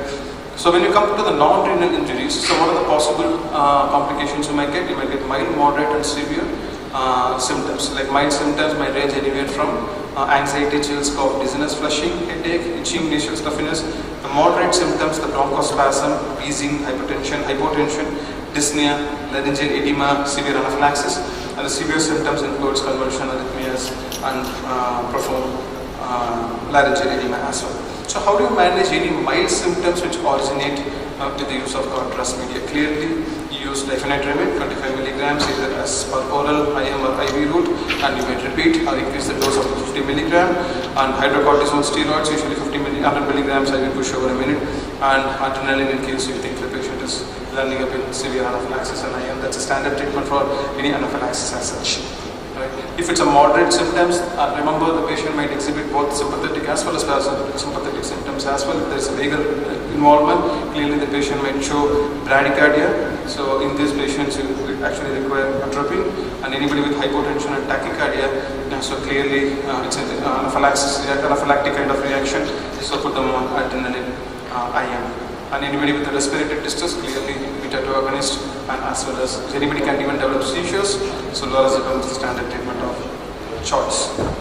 So there is a possibility of rebound for any of these patients to develop allergic atopic reactions after the use of contrast media. Usually happens about 6 to 12 hours later. So how do you mitigate that? Usually we use steroids, either hydrocortisone or methylprednisolone, 50 milligram 1 to 2 minutes every 6 hours, or methylprednisolone 40 milligram every 1 to 2 minutes for next 6 hours. So this is how we prevent rebound. So what are the renal immediate injuries, which is contrast-induced acute kidney injury? We call it as the recent terminology CIAKA. So this is abrupt deterioration in kidney function manifested by an increase in serum creatinine level with or without a reduced urine output. So it clearly states that you don't have to have a reduced urine output. Your creatinine levels is a single identification factor for the involvement of kidney damage in case of a contrast. And any contrast which is used intra-arterial is clearly has got more risk when compared to an intravenous contrast to develop renal injuries or acute kidney injuries. Right, so how do you measure that? So there's a diagnostic criteria for contrast media induced acute kidney injury. When the absolute serum creatinine increase is greater than or equal to 3 milligram per deciliter, it's clearly because of the contrast, and increasing the percentage of creatinine before and after the study is more than 50%, clearly this is because of the contrast. And if the urine output reduced to less than or equal to 0.5 ml per kg for at least 6 hours, you can think about contrast-induced acute kidney injury. And as I briefed you earlier, clearly urine output is not a clear indicator for contrast-induced nephropathy. Always think about the first, which is in creatinine. So always a creatinine value more than 3 or more than 50% increase from the previous value. If you could remember these two, that would be great. Right. So there are certain delayed renal complications as well, which not many of us think about or deal with this, as this is beyond the scope of EM. Clearly there is a nephrogenic systemic fibrosis which happens, especially with gadolinium-based scans. Right. This is extremely fatal, and the most complicated issue in this is you cannot identify it through any of the scans or any of the investigations. So clearly these are the patients who undergo contrast scans, and after 2 or 3 days or about 4 days, you clearly see them deteriorating and in a cardiac arrest, and you are sometimes attributing that to the primary illness. But there is a reason, which is nephrogenic systemic fibrosis, which is a result of a contrast-induced nephropathy, so which might kill the patient as well. So you may think about this condition. Not many of these come across regularly. So when I talk about delayed complications of a contrast media, there are clearly non-renal complications, because most of your renal complications are immediate. It will manifest within 6 hours. And there are some delayed complications like thyroid complications, which may happen to 1 week post-use of contrast. Iodine provoked thyroid functions, disrupt autoregulation, so hyperthyroid kind of symptoms, high risk of hyperthyroid status patients. So that we need to understand. So in general, our take-home message is, how do you have safe renal practices? Anybody with patients with a serum creatinine more than 2 grams is clearly at risk. Try to look at an alternate treatment modality for these patients. Ensure that they get adequately hydrated before you put them onto the contrast. So anybody who has got a creatinine borderline, hydrate them. Even before hydrating them, think about any alternative modalities, and if you cannot, then you subject them for contrast medium, don't put them on contrast directly. Somebody who has got a renal disease, but you still produce urine, consider alternative, do not put them on contrast directly. If you don't have any other alternative, use the lowest possible dose of contrast as possible. Use intermediate or low or smaller and or low risk gadolinium based contrast media. Usually nowadays there is non-ionic and low or smaller contrast mediums available, so your radiologist will suggest you that. So try to use those, and that's followed by a prompt dialysis. In case if the patient is already an end-stage renal disease patient who makes no urine on full-time dialysis, you really don't have to worry because there's no renal tissue for you to damage further, so you can think about using the full dose of contrast. So these are the three. So this is my take-home message for today, and I'm happy to take any questions. Thank you. Thank you, Dr. Saravana, for this excellent speech. I will take your questions for you because he will leave early today. And is there any question for this topic? Or any input? No question. Thank you. Thank you so very much. much. Have a nice day.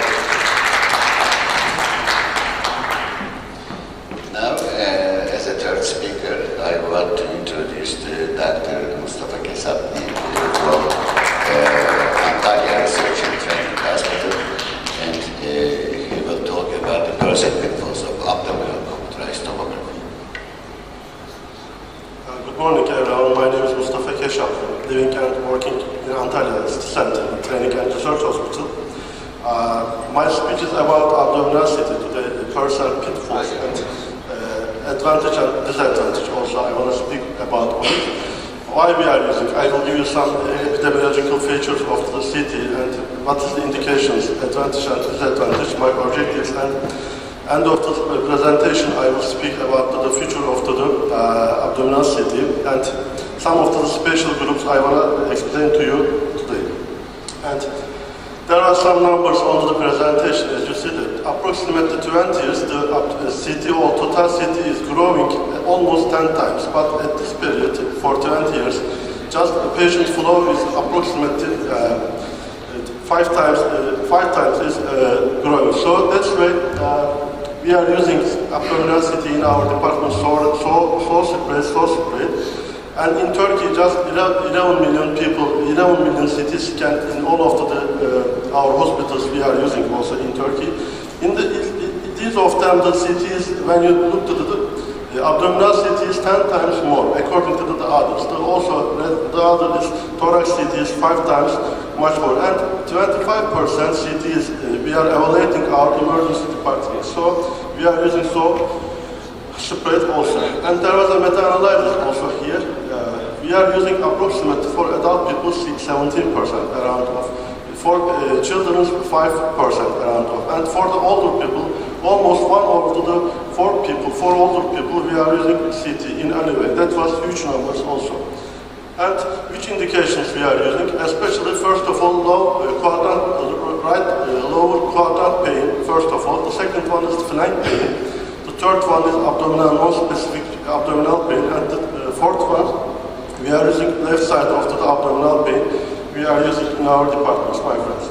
Why is the increasing of the CT? Because CT is available everywhere, in almost resuscitation room. When you go to any hospital in Turkey, in all of the world, machine was so spread, machine was so located, all of the hospitals almost. And in Turkey, for example, if you are working outside of the centers, you can find easily much more than ultrasound or the other modalities. I mean, you are taking to the CT, you are sending with telemedicine Ankara or Istanbul center. There was a radiologist on the table and he getting the comments, sent you to back 1 hour, 2 hours later. It's so easy for the clinician, so especially general practitioner in our rural area in Turkey. So we are reaching to the CTs much more easy to other modalities. And then another one is for Turkey, for example. We are so crowded emergency departments. We are so many patients flow we have. So we are getting to we are afraid of all of us, afraid of the malpractice. So sometimes we have to make defensive medical decisions. And What was so we have also some procedural advantage. We have what was on it. First of all, non-dependent to the person, the same as ultrasound, and the second one, abdominal gases or adipose tissue, sometimes not connected to image quality, and especially in trauma patients, we have visualization of the retroperitoneal area, so excellent. So some of the new technologies is improve our image quality. Multiplanar reconstruction also transfers sagittal coronal and multi-vector machines available all over the world. So as on the picture, as you see, we are using, and especially life-threatening indications, we are using these modalities. I mean, abdominal aortic aneurysm, thoracoabdominal dissection, intraabdominal hemorrhagia, penetrant abdominal trauma, mesenteric ischemia, blah, blah, blah. And then the others, mostly, especially in children, for diagnosis, for differential diagnosis, appendicitis, renal stones, especially adult people, hernia, we are using these indications of the abdominal CT on ED. American College of Radiology suggested that 4 different variations of the abdominal CT using in ED. First of all, one of them is abdominal pain plus fever, abdominal pain plus fever plus no surgery or yes surgery, and the other one, abdominal pain or plus neutropenia. All of them is appropriate modalities of the evaluation, it says to the American College of Radiology, and also maybe the most important one is the fourth variant, non-localized abdominal pain, and none other, any specialty. I mean, most of the people, same as like this position, and it suggests to us CT abdominal pelvis with IV contrast, usually appropriate. CT abdominal pelvis without IV contrast, usually appropriate also, and also suggests to us MRI modalities. And also, my friend, how was diagnostic efficiency? Why we love so much abdominal CT for evaluation of our people?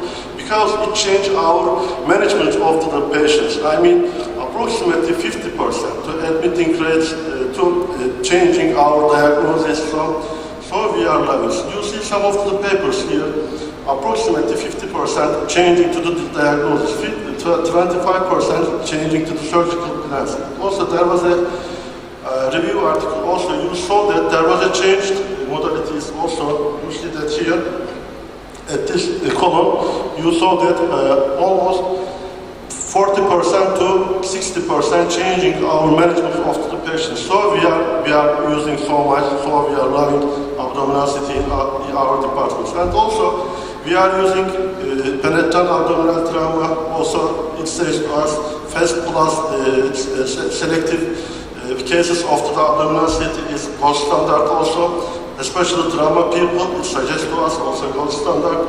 Also from Turkey, a paper, CT guided tractography also, we evaluate some of the penetrant abdominal trauma, much more easy, much more excellent type of the management. And on the summary of the abdominal CT, it provides more accurate diagnosis to us, cost-effective, non-personal dependent, fast, and most of the gold standard modality.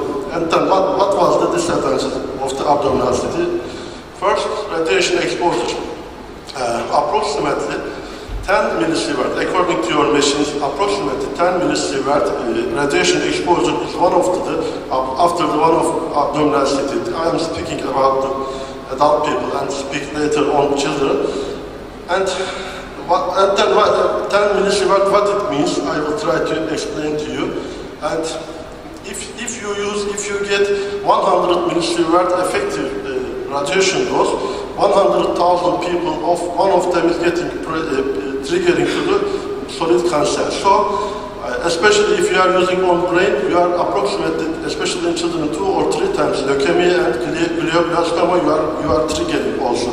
So, for example, in 1945, after the Second World War, who survived to the Japan, they get approximately 50 or 60 millisievert who survived. So, if you get 5 or 6 abdominal CT on your life, you are getting to your survival of the Second World War equal to your radiation exposure. Also, this picture is, I think, maybe on your brain today because of risk is almost small. As you see here, we speak about 10 millisievert, but after around of 0.2 to 0.3 around of the percent, we coming to the malignancy of the abdominality. But if you are getting 100 and maybe 150 millisievert radiations, you are getting to the much more radiation also, my friend. And let me continue. Some of the mechanisms, some of the recommendation to reduce to the effect of the radiation, that's mostly speaking on it, to reduce to the dose of CT. I mean, most of the CT machine is using 120 kilowatt energy level of the radiation. So if you reduce this energy 100 or maybe it's 80, it will be much less radiation exposure to the people. So some of the papers, for example, they reduce to the level of the energy 120 to the 100, approximately radiation dose half, almost 5.7. So when you look at the pictures, one of them is the left side of them, there was older people. The right one, left one is the 120, the other one 100. As you see that there is almost same image quality, and the other one is the right side of you. There was acute appendicitis in young people, so image quality doesn't change, and also statistically it doesn't change more. And another paper, it's about the cancer people. They reduced to the energy level of the 80 kilowatt of the radiation exposure. Also, there is no any differences, any bad quality of the image. They didn't provide it. So, especially in children, reduce those appendicitis. There is a sensitivity and specificity also high. So, median dose of the reduced dose was approximately 2 millisievert. That was excellent. Because we are in nature, we are just 3 millisievert radiation we are taking every year, all our natural environment. So this is 1.8 is so rare, so little point of the radiation exposure. And some of the another mechanism, for example, some of the researchers bringing together ALARA as well as reasonable achievable methods, they are reducing all of the radiation exposure. So if you use this kind of methodological approach to patients, approximately 70%, 65% radiation exposure you are reducing. So another one is multidisciplinary European low dose initiative strategic research agenda for low dose radiation risk research. They are European countries collecting together and they are trying to reduce to the energy level of the machines for CT machines. And the other one, we have to use contrast or non-contrast. Before the speaker, to me, little bit focused on these topics, and we have to do, first of all, there is no need to use oral contrast, my friend, in ED. So we are using the vascular abnormalities especially, and infectious abscess, we are using, but allergic reaction and contrast nephropathy, we are seeing our patients. And as you see here on the second references, the elimination of oral contrast did not lead to any misdiagnosis because time consuming, you see here, there was a colitis people. On the left picture, there is no oral contrast, and the right one is the oral contrast. There was no image quality different each other. So there was a meta-analysis, also review article, sorry. As you see here, on 2014, there was around of almost 3,000 people. Just one people changed. They didn't use the oral contrast, so there is no need to use oral contrast. Also, when you use oral contrast, your patient stay after the emergency department is so long time because you need more time. Nephrotoxicity is another trouble for the abdominal CT. If you are normal people before your renal, you have no renal failure, your risk is maybe 10%. But if you are renal impairment before, your risk is go up 30% around of. I found on the literature there was a meta-analysis on American College of Emergency, Annals of Emergency Medicine last year. There was around of 28 papers they collected. And around of 100,000, more than 100,000 people, they meta-analyzed, and there is no risk, there is no any difference between to use oral contrast, to use eye contrast or non-contrast CT. So maybe, but this is a little bit confusion topics. I will not speak more on it. And also, one of them is the other disadvantage of the CT. Incidentaloma. You are getting abdominal CT or anywhere. You are finding a new findings, mass, anything, abnormalities like this. So we defined that incidentaloma. Approximately 80%, 85%, these findings, incidental findings, is benign. But your plan is changing. I mean, maybe 10%, 11% your patient, management of your patient is changing. So that was another trouble for abdominal CTs, my friend. And also, it's the same as with the children. It's not just adult people. You are finding in children also maybe 30% around of the you are finding. But children's lesion is much more benign also, my friend. Also, I want to speak a little bit special ages group for pediatric people. It's changing to the using. For example, in Japan, they are using 3%, in USA, 11%. In Turkey, I don't know the exact number. So, most of them is trunk, but it's cranium and the trunk, also abdomen.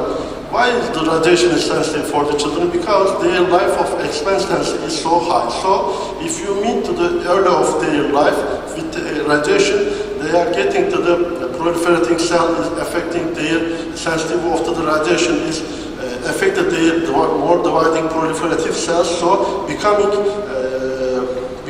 solid cancers also, my friend. And also especially teenager group, ladies, for girls, their throat and their breast tissue is so sensitive for radiation exposure. So there was another paper declares here, a single radiation exposure in 1-year-old child to be 1 in 550 following an abdominal CT, and 1 in 1,500 following a brain CT. And it's a huge number also.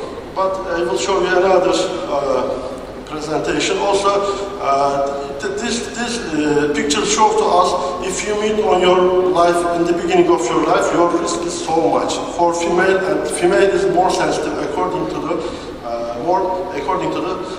man's also, my friend. Another topics. We are using especially, they look to the, especially trauma center. If you are a children, you go to the children's hospital, and the children, you go there, general hospital. And the second hand, you go to the pediatric hospital or pediatric trauma center. In general hospital, approximately 4.5 times, the radiation is, they are using to use the much more eager to use the CT. So they are using the less abdominal CT. So also trauma center. As you see here, these papers show to us general hospital or non-academic hospitals or non-trauma centers provide more radiation to our children. So it's a little bit maybe attention at this point also, in my opinion. So what about geriatric people? Geriatric people is almost our maybe 20-25% nowadays our patients. So their complaint is chest pain, shortness of breath, and then third one is abdominal pain. And their abdominal pain is management is so difficult sometimes, not the same as younger people. So they're changing, their admitted rate is high, their surgical operation rate is high. So their mortality is also after the 8 years, they're almost go to the 40%, 50%. So we have to use also gold standard for geriatric people. Pregnancy doesn't recommend the guidelines any using to the CT, but there was just one paper I bring to you. It says to us, perform MRI. If you doesn't find, you can use it, but there is no any recommendation, much more recommendation. Also, one paper they used the reduced dose of the abdominal CT for pregnant people. It doesn't suggest, but if you doesn't find the MRI, you can use the safe class, short class. But this is just one research. Also, we cannot say that this is general rules. And end of my topic, I just wanna give to you new things. Do you have any idea artificial intelligence? As you know, we are using, especially last year, it was using artificial intelligence of interpretation of the CTs and MRI findings. So, as you see here, every year in 2015, 2016, 2017, almost every year 30% this paper is growing up. So machine learning, big data, automated report generation, multimodality image analyzers, publicly available data sets and competitive challenges is coming up to us. Maybe two Congress later, three Congress later, we will speak, we will compare to which one is to be radiologist or artificial intelligence, which maybe we will speak about on it. I will show you another papers about on it. And also progress in fully automated abdominal CT interpretation, and the sensitivity, specificity is so high, my friend. I will show you also. And these are World Journal of Gastroenterology. They focus just liver of the finding. They comment to the artificial intelligence, comment to the liver pathologies, and otherwise the radiologist make comments. So there was equal each other. And last topics about these topics and future of artificial intelligence for abdominal CT. There was almost the acute findings they detect, and also same as autopilots in the aircraft, same as auto drivers in our cars, and same as, but the command all to the people now, maybe in the future we will speak much more difference. And summary of my presentation is management of patients. We have to use universal algorithms, good medical practice. Under the MRI presentation from our guest from Saudi Arabia showed good pictures. One of the man is footing to chair more before his physical examination or laboratory. It goes to directly CT or MRI. Same as we have to do our job is good medical practice. No amount of radiation should be considered absolutely safe. And special age group, it needs more attention, especially in children. You have to be pleased to think device, and then some emergency situation, some life-threatening situation, because we are ER docs, so higher benefits than harm in ED, especially life-threatening conditions we have to be aware of. Thank you very much for your attention. Thank you for this presentation, Dr. Kesap. I will take questions after the end of panel for you, because we have a little bit delayed. Now the next speaker is me. It's myself.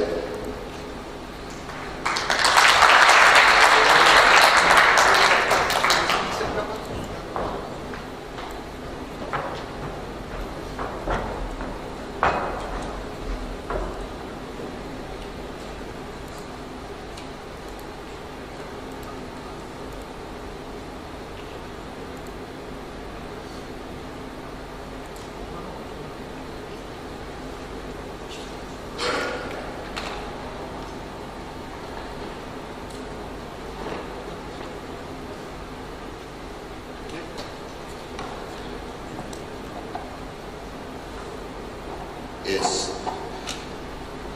Good morning again.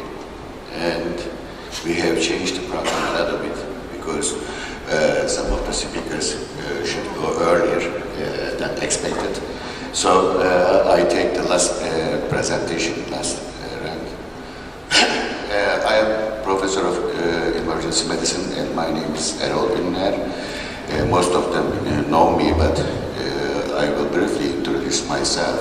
In order to not know me very well, I am one of the board member of the İPET Society, Emergency Physician Association of Turkey, and I am working with the Basar Cander, and I am the president of Sonos School International Network, also the head of the imaging section of İPET Society.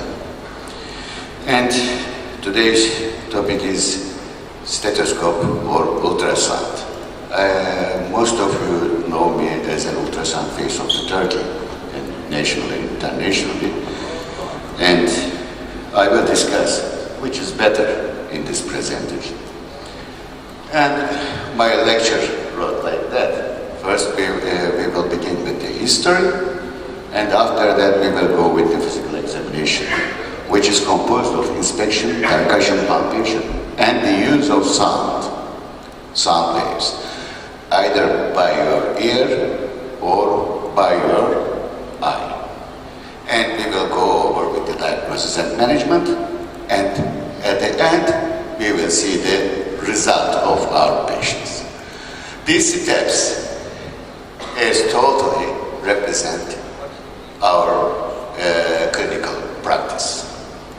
This is the standard of medicine. And we are starting from the history. And you know this Chiron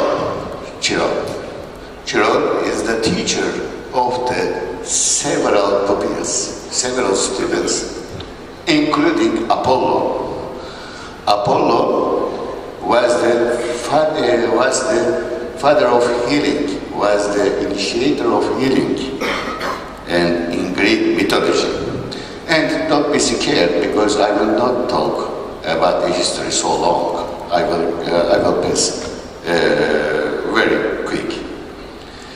And also the Asclepion was one of the pupils of Chiron.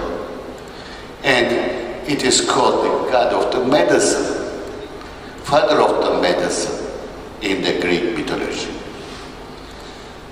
And after that, after this guy, we see the Imhotep. Imhotep comes from the Egyptian land and was one of the first doctors in the Egyptian countries. He was also an architecture and also a doctor. And this is the Lachman physician from Anatolian land, from our land. And now we came to real history. Real history begins with Kos Island and also the Aegean part of the Turkey. Hippocrates comes from the Kos Island, and the Galenus comes from the Aegean part of the Turkey. These two guys are very important for the medical practice, because the Hippocrates was used to do external inspection. This is the first step of physical examination. And he was the father of external inspection. And the Galenus actually was the father of internal inspection. I think this is the first declaration of this terminology, internal inspection, because the Galenus did the first dissection of animals to see the internal organs. Okay? So now we have two historical pathways, one of them for external inspection and the other for internal inspection of the anatomical organs. And we see the Umbrager for investigating the percussion in the physical examination steps. And now we see the Laennec. We should send ourselves to the Laennec, who is the inventor of the modern stethoscope in the medical history. And also on the internal inspection pathway, we see a very important doctor, William Harvey, who did the first anatomical dissection of human body, not animal, human body. So internal inspection actually begins after Galenus with William Harvey. Now we are here with our modern stethoscopes, modern ultrasound machines, and also we should remember this doctor, Dr. Donald. In the history, he was the first performer of ultrasound for a pregnant patient in the diagnostic medicine. So I'm very appreciative for this guy. And after the history, we see that we are the champion. We are the specialization group who use ultrasound most frequently in the emergency department, in the critical care patient. I didn't say like that, the literature says like that, because most of us use ultrasound in unstable patients over than 95%. And we are the champions, and we feel very strong and very confident among the other physicians, internal medicine, critical care physicians, and among other specialists. And when we look at the timeline of the ultrasound in the history, we see the first published scientific literatures in the era of trauma come from the focused assessment of sonography of trauma in the early 1990s. And when we look at the timeline from the beginning up to now, the steps of ultrasound in the emergency department, we see that it begins from 1970s and ends up to now. And we built a lot of guidelines, a lot of pathways, FAST protocols, FAST protocols, FOSS protocols, FATE protocols, ACIS, RUSH protocols, a lot of protocols. And I cannot pass this slide without mentioning Sonosukul, because I am the president of Sonosukul and I should advertise it. I have only conflict of interest with Sonosukul and IPET Society. And what this picture represents, this picture represents that one diagnostic test is valuable when the agreement is okay. And it must not change from physician to physician. If this is the situation for a diagnostic test, this test is excellent. And we call this agreement. And this agreement is calculated in medicine with the kappa value. Inter-rater variability, one of the way to calculate this value. And we see the diagnostic accuracies of the tests. And when we check the diagnostic accuracies of physical examination in different situations, we see that very low agreement. So physical examination by itself has very low agreement, changing between the 0.4 and 0.7 for a lot of situation, a lot of case, except at the extremes. If your patient has a unstable vital signs, your agreement of physical examination goes up to over 0.7. It is the same situation with the other parts, for the other parts of the body and diseases. It is the same. So physical examination, not so accurate. And it has low agreement. So after this brief information, we can go with the other steps of physical examination. And we should start with the palpation. We use most commonly the palpation for our unstable patient, for our emergent patient. And for the pulse check, the first step. And we see from the literature that we have a very low sensitivity and low specificity for pulse check and high inter-rater variability, low kappa values.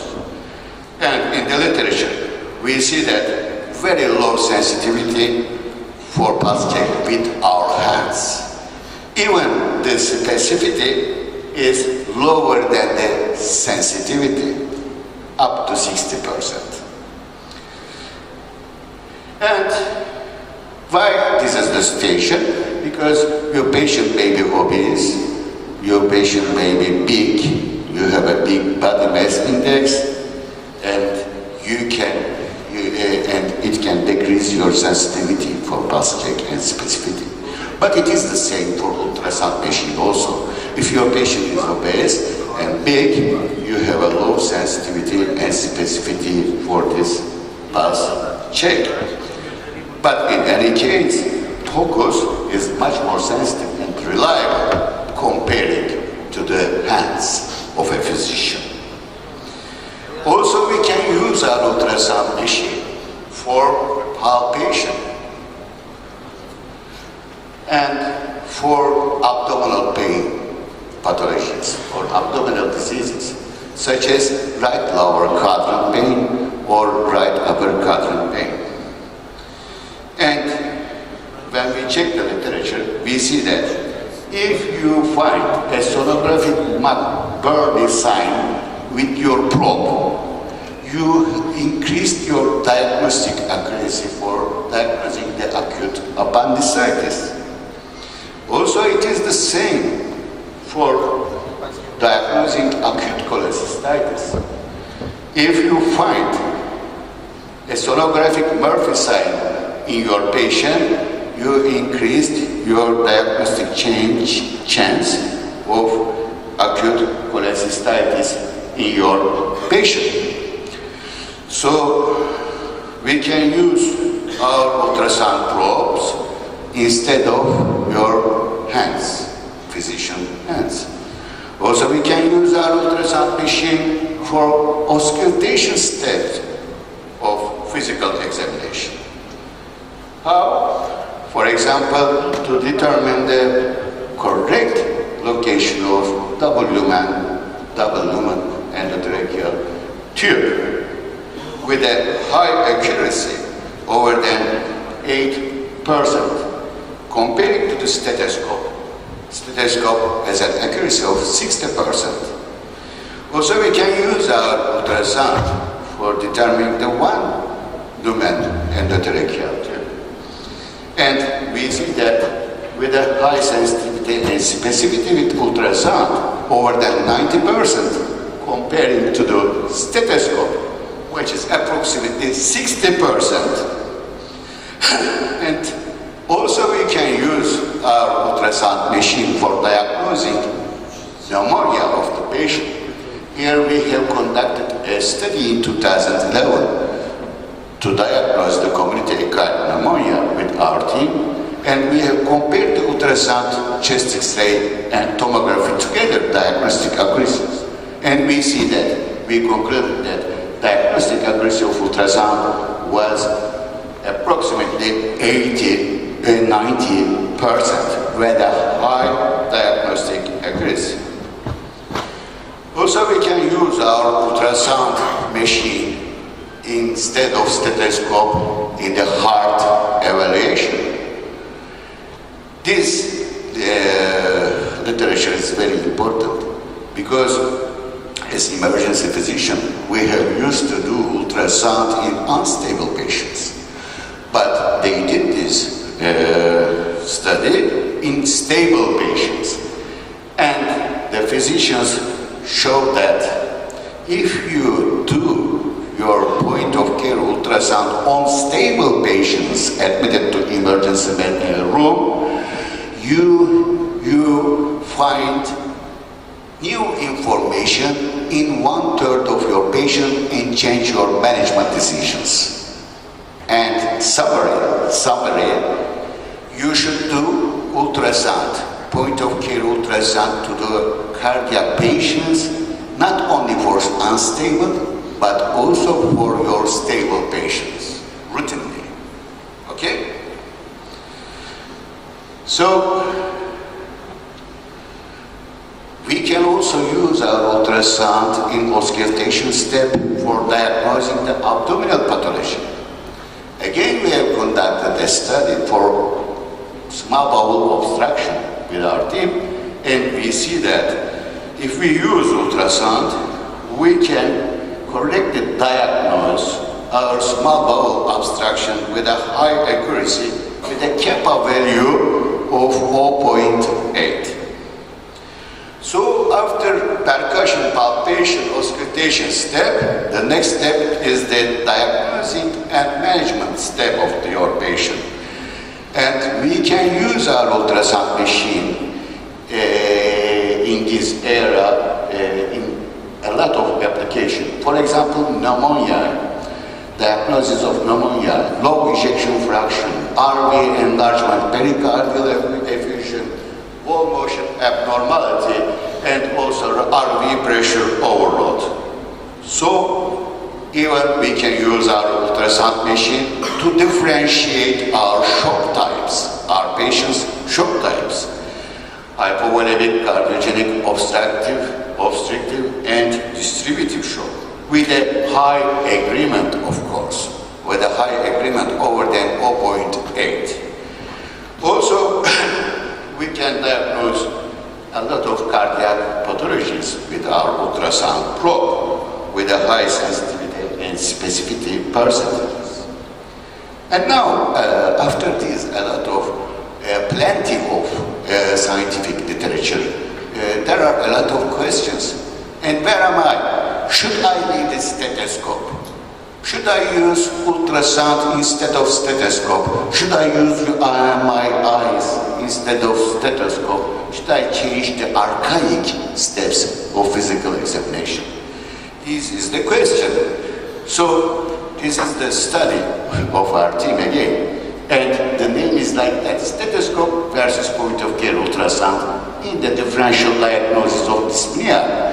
This is an important literature because this was a randomized, double-blinded study. And we divided physician group into two. We give one group of physicians a stethoscope, the other group used ultrasound in the physical examination steps for dyspneic patient. At the end, we have compared the diagnostic accuracies of ultrasound and stethoscope in the physical examination steps. And although we have seen a trend for the side of ultrasound,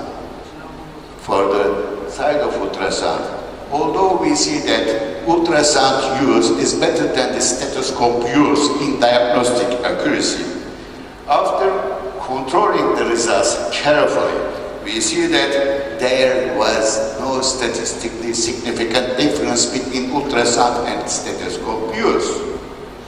So the result is that, although some authors argue that it is time to abandon the archaic tool of the past century's stethoscope, although I am an experienced ultrasound user and lover, I personally believe that it is too early to discontinue the use of stethoscope in physical examination. Okay? And what should I do? Give me the money, show me the money. I just need the main ideas. So, according to my point of view and my clinical experience, I should advise you that after taking the history, after taking a clear history, you should use your eyes with external inspection and also with your probe, internal inspection. Okay? This is the first step of physical examination. And after this, you have to use your hands for percussion and palpation. Also, you have to use your probe for palpation. Okay? This is the second step. So you should integrate every step, your ultrasound machine, to every step of physical examination. And when you come to auscultation, you should use your stethoscope and also you should use your probe in this step also. And after that, you should diagnose your patient with combination of history, ultrasound and stethoscope together and diagnose your patient. And if you need, you can change your management decision and decide what you will do your patient. So you should integrate ultrasound in every step to physical examination, and please don't leave your stethoscope even in this section. So this was the End of my lecture. Is there any questions?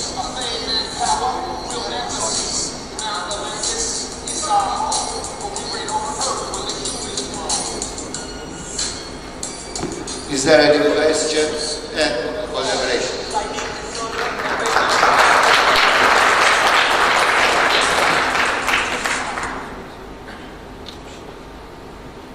Thank you very much.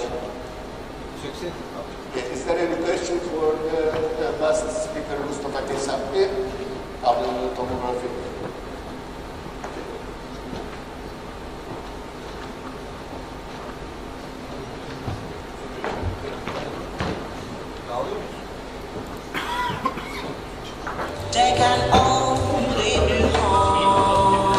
Beautiful conference, and I would like to inform you that we'll be changing just a little bit the program.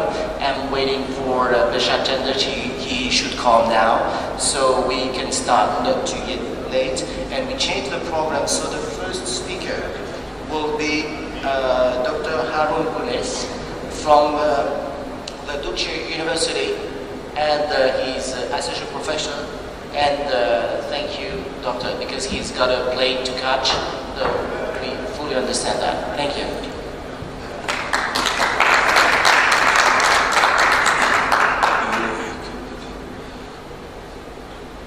Good morning, everyone. I am Harun Güneş of Düzce University School of Medicine, Department of Emergency Medicine. I am going to talk about journals and their expectations during the following 20 minutes. Our plan is as follows. First, we will start with background of the subject and then continue with how to choose a journal and what journal editors want, then features of a high-quality scientific paper, later peer review process, and we will finish with take-home messages. Let's start. I think we should look up from our own window because I think what the journals expect us to do actually equals what do we need to do. So let's look up from our own window.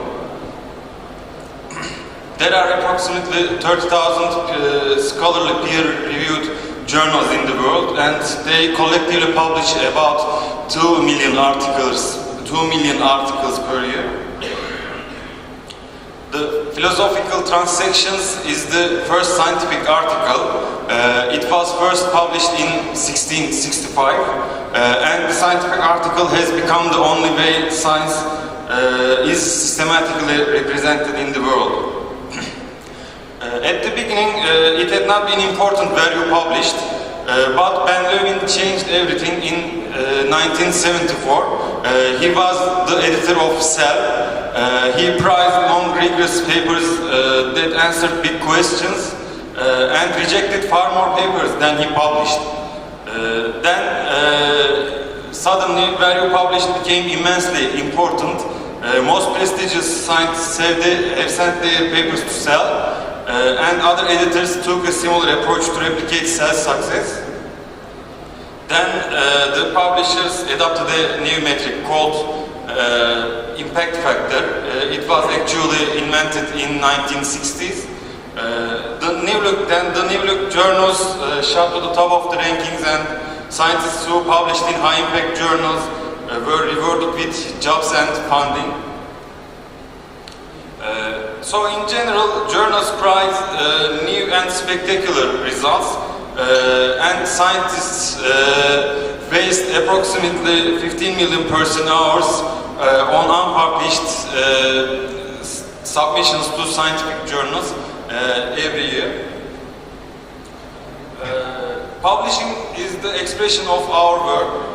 A good idea, a conversation or correspondence, even from the most brilliant person in the world, doesn't count for anything unless you have it published, as Neil Young of the NIH says. So publishing your results is necessary to validate them and share your work with the scientific community. And the academic journal is still the most robust method of publishing. However, we have some questions at this point, such as which journal should you publish in? Do you need to bother with a cover letter? Or how do you respond to reviewers and so on? Here we have an important rule to remember. You should select an appropriate journal. Because submission to an unsuitable journal will result in instant rejection of the manuscript, even without sending it for peer review. Let's have a look at some factors to consider when choosing a journal. Instructions for authors is the first factor to be considered. The authors should visit the website of the candidate journal and they read guidelines for authors carefully. The journal's target audience is also important. Is the study of interest to the readership of the journal should be considered before submitting the manuscript. And the topics the journal publishes is another parameter to be thought about. The aims and scope of the journal indicate the topic areas, and authors should have a look at the articles published by the journal already. This can provide significant tips whether to send to this journal or to select another one. The types of articles the journal publishes is also important. If you want to publish a case report or a review article, you should find out whether the journal publishes this type of articles. And length restrictions are also important. The number of words, tables or figures may be restricted by the journal, and you should consider these factors also. And reputation of the journal is of course an important factor. Impact factor remains the default method for determining the quality and reputation of the journal. Everyone wants to publish in a high impact journal, and high impact journals want to publish novel findings that have a major impact on the field. So we should be honest about the quality of our own work, and we should place our work on the novelty, impact and priority scales, and we should objectively consider how significant our results are for our community, for our field and for the wider science. We continue with what the journal editors want. Journal editors evaluate all manuscripts that are submitted to their journal, and they select those which they consider to be suitable for the journal and send them for peer review. And finally, they consider peer reviewers' advice to make a final decision.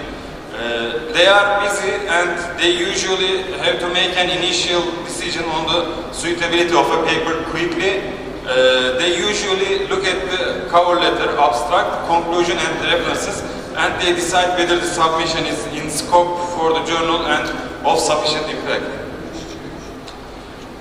They aim to publish good quality science, which has enduring conclusions that withstand careful scrutiny and validation, and that has an impact on the scientific and medical community. Key elements here are novelty and the potential for stimulating further discussion and research. So high quality research must be performed. It is also necessary to produce a high quality scientific paper. When doing a good research, you should first select a topic, and when setting out to research a particular topic, you should first read the literature and master what has already been completed previously. Otherwise, you may find yourself trying to reinvent the wheel. You should also formulate an important research question. The research question has to stem from a clinically important topic that has a significant disease burden. And you should also choose a research active area. It's also important. And study design. The most important aspect of any research study is its design. All editors and reviewers look for the quality of the study design as the first parameter. So the design of the study is crucially important. We will continue with how to write a high-quality scientific paper. The simple secret to successful writing is that you are telling a story. It must make sense. It must have a beginning, a middle, and then end with a take-home message. These are the key points. Most journals demand a rigid structure and ask authors to adhere to certain conventions, and the most common convention follows the format: introduction, methods, results, discussion, acknowledgements, references, tables, and figures. Accurate and clear expression of your thoughts and research information should be the primary goal of scientific writing, and good scientific writing demands clarity, brevity, and logic. You should write with a measure of formality using scientific language, and also we should avoid first-person language. Instead, we should write with third-person language. Tables and figures may be considered, also graphics, for the representation of data and important procedures. Tables should be able to stand alone, and they should be completely understandable at a quick glance. It is another important rule to remember. We should absolutely avoid plagiarism and inadvertent lack of citations. Now we will continue with specific parts of a scientific paper. First, introduction and review of literature. This section should provide information regarding the necessity of the presented project by using past studies. A complete introduction should include significance of the topic, the information gap in the available literature, a literature review in support of the key questions, and subsequently developed purposes, objectives, and hypotheses. In the methods section, we should clearly describe the specific design of the study and the procedures performed. Sufficient detail should be provided so that an appropriately trained person will be able to replicate your experiments. In the results section, the only duty is to report your results neutrally, just as you found them. No comments and no other thing. Just report your results. In the discussion, all results must first be described, presented, and then discussed. Carefully discuss where your data is similar to or different from other published evidence, and this point is important, why this might be so. What was different in methods and analysis, and what was similar? Because it's not our only purpose to say we found out these and these and these, and other studies found out these and these and these. Why was this difference present, or why was this similarity present, is also important. And finally, conclusion sections. We should finish a concise 3 to 5 sentence conclusion paragraph. It is comprised of some final summative statements which reflect the flow and outcomes of the entire paper. A statement about potential changes in clinical practice or future research opportunities can be provided here. Of course, we know that it is not just a repetition of the results, but it is actually a final words.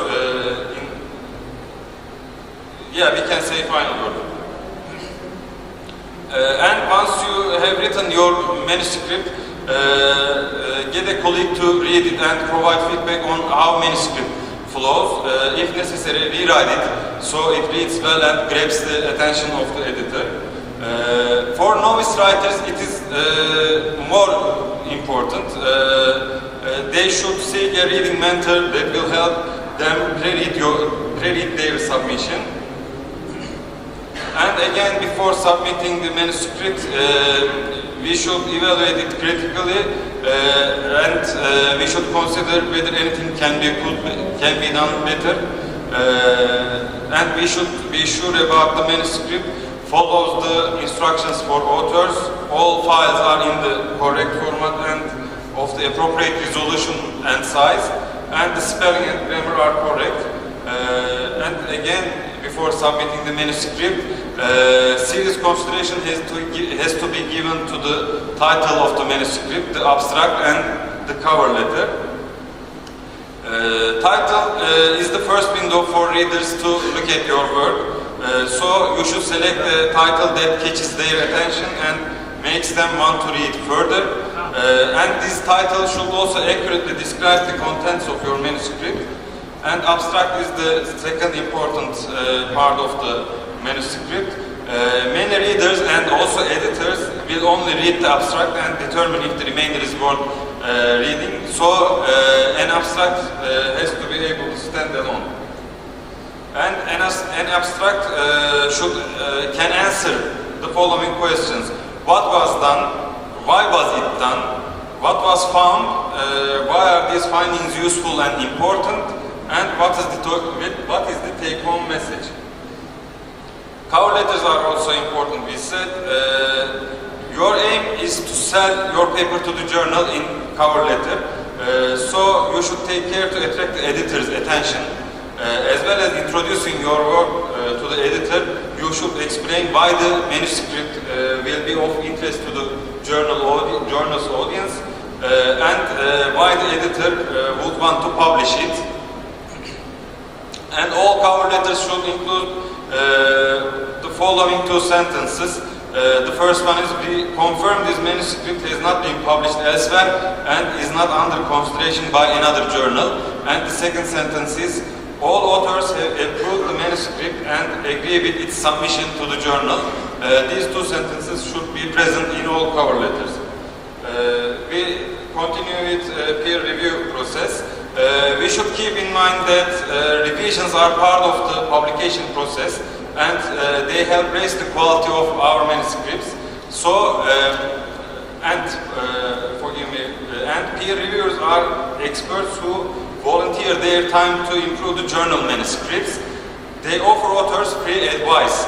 We should keep in mind these points. Of course, another important purpose of peer reviews is to make sure the papers published are of the right quality for the journal's aims. If you receive a major revised decision, what should you do? It means your manuscript has a chance, but it has still not yet been accepted for publication. So you should try to provide answers or data for all comments. And if you disagree with the reviewer's point of view, you should state your opinion clearly but politely. It's also important. You should be polite. You can take a reject decision. It's another possibility. Your manuscript can be rejected for many reasons, but these reasons can be divided into two as technical and editorial reasons. Technical reasons include incomplete data, poor analysis, inappropriate methodology, big research motive, and inaccurate conclusions. And editorial reasons include out of scope for the journal or not enough of an advance or of enough impact for the journal. And ignored research ethics also can be a reason. Not following journal formatting requirements and lack of the necessary detail on the analysis and experiments or lack of up-to-date references or high proportion of self-citations, other possible reasons for rejection, and poor language quality and difficult to follow logic or poorly presented data and violation of publication ethics are also reasons for rejection of a manuscript. If you have a decision which states your manuscript is rejected, was rejected, what should you do? You should look at the comments carefully and fairly, and if you think the reviewer made a mistake on an important point and you can prove this, you could consider a rebuttal to the editor, but you should keep in mind that rebuttals are rarely successful. So the best action is to revise the manuscript and send the improved manuscript to a new journal. In conclusion, our take-home messages are: choose an important question, design a sound study with statistical power, perform the work with impeccable integrity and attention to detail, write an excellent manuscript, submit it to the right journal, and respond to reviewer comments fully. That's all I want to tell about this subject, and these are my references. Any questions or contributions?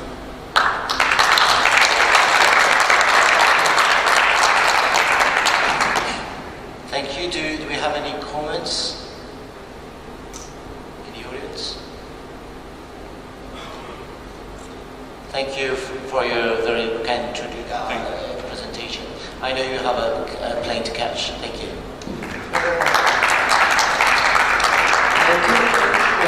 I want to invite the second speaker, my colleague and General Secretary, Eric Revol, Research Method in Emergency Medicine.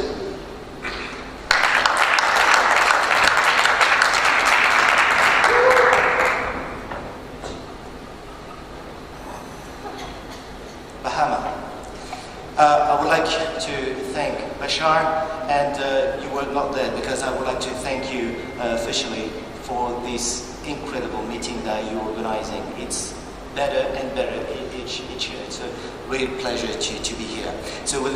And thank you to my friends to be here and the colleagues, because it's the last session. I don't have anything to declare, with the exception that it could be a new course for the drones. So what kind of drones will it be? Let me show you. It could be these kind of drones. There's kind of games that will have some colleagues, and that's the family of all the colleagues. And thank you, Bashar, to organize in this way.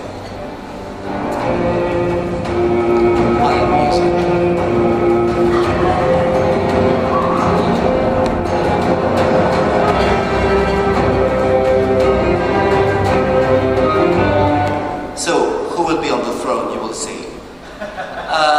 Who knows Jon Snow? You know Jon Snow, okay. But not that Jon Snow. It's not that one. It's that one. That Jon Snow is famous. It's the father of epidemiology. He discovered the source of the cholera infection epidemic that had in London in 1854. And how he did that?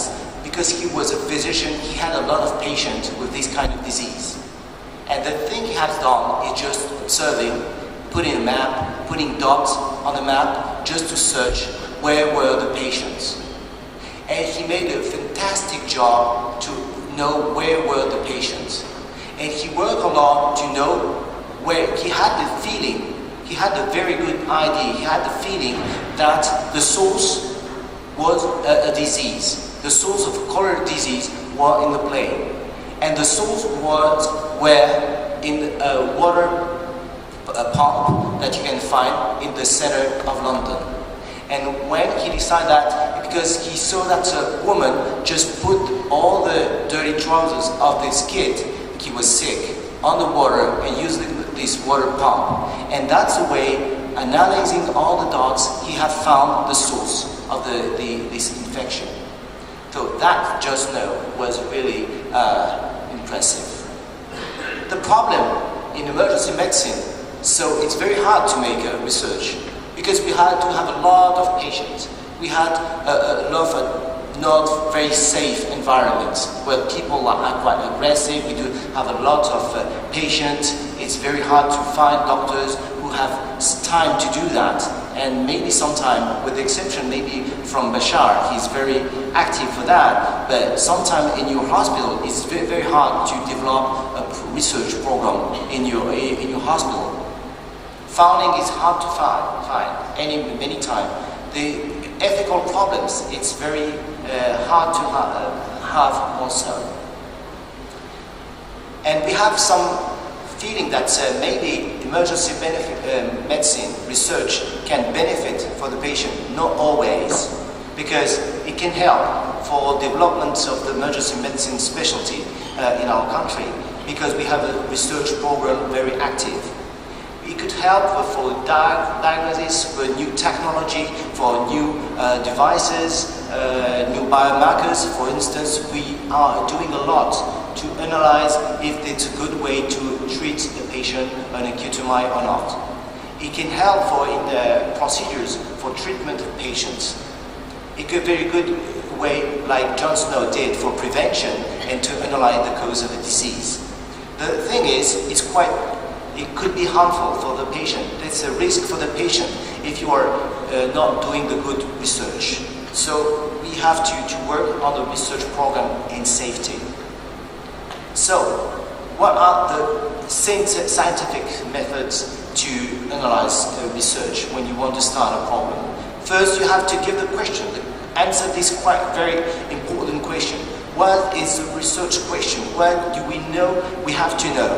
What are the gaps about that? What is really important in the research program? What is the real issue of that? If we first start with these questions, we have to know that it's a process that we have to put in, and we don't know exactly when you are young how to do that. It's reasoning, intuition. Somehow we have the feeling that, like John Snow had, I had the feeling that I can treat the patient, I can find the source of the disease. So let's apply this scientific method. You have to be prepared for the war. So you have a warm-up to do. First, choose the question to investigate. Identify a hypothesis to relate it to the question. Make some prediction. Why do you think if I put this question, what should be the results of that in that question? Make some small experiments in your emergency department to answer to that, and that's very important. Collect a lot of data for that. It's very important to have very strong data on our computers to analyze that. What are the results and the validity of the results? That's a very important way. Determine who will the result will support your first intuition and hypothesis. So how we can choose a research question? That's what is a no. What do we know? We know. Maybe we can update. You have seen a beautiful presentation from Roger about the use of adrenaline in the cardiac arrest.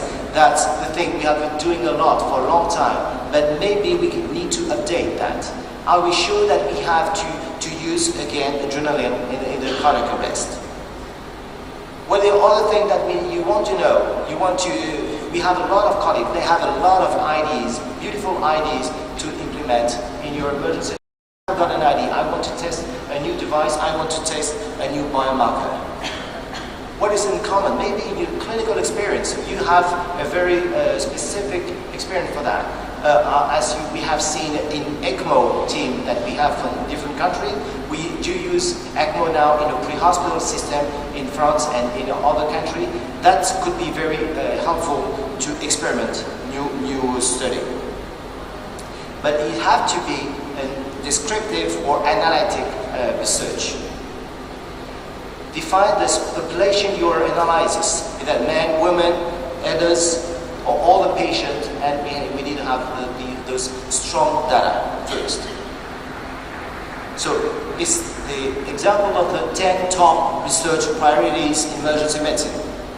It's not a surprise, overcrowding is one of the best because that's the main problem that we have. Maybe a lot of colleagues in everywhere in the world are working on that. Maybe elderly patients, of course we do have a lot of elderly patients in our emergency departments, and we have to fix and to have a new concept, new organization, maybe asking for the others, other countries, how they fix the problem, how they can organize differently the ED with that. I'll let you see the other that have many research on the priorities in emergency medicine. So, usually we do clinical practice as we have doctors working, they have the feeling. You have the problem you have identified and you look for literature for that and you have the idea of the study, implement that, and give the question to your colleague. What do you think about this idea? What do you think it could be a good idea?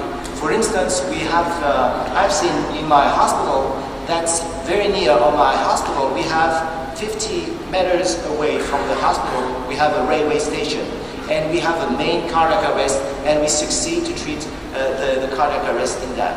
Why that? Maybe you have a very good outlet for that, but maybe because we are trying to organize in a better way. So these kind of clinical practice will help you in your study, and you have to analyze and examine the outcome of the disease and what is the impact of that.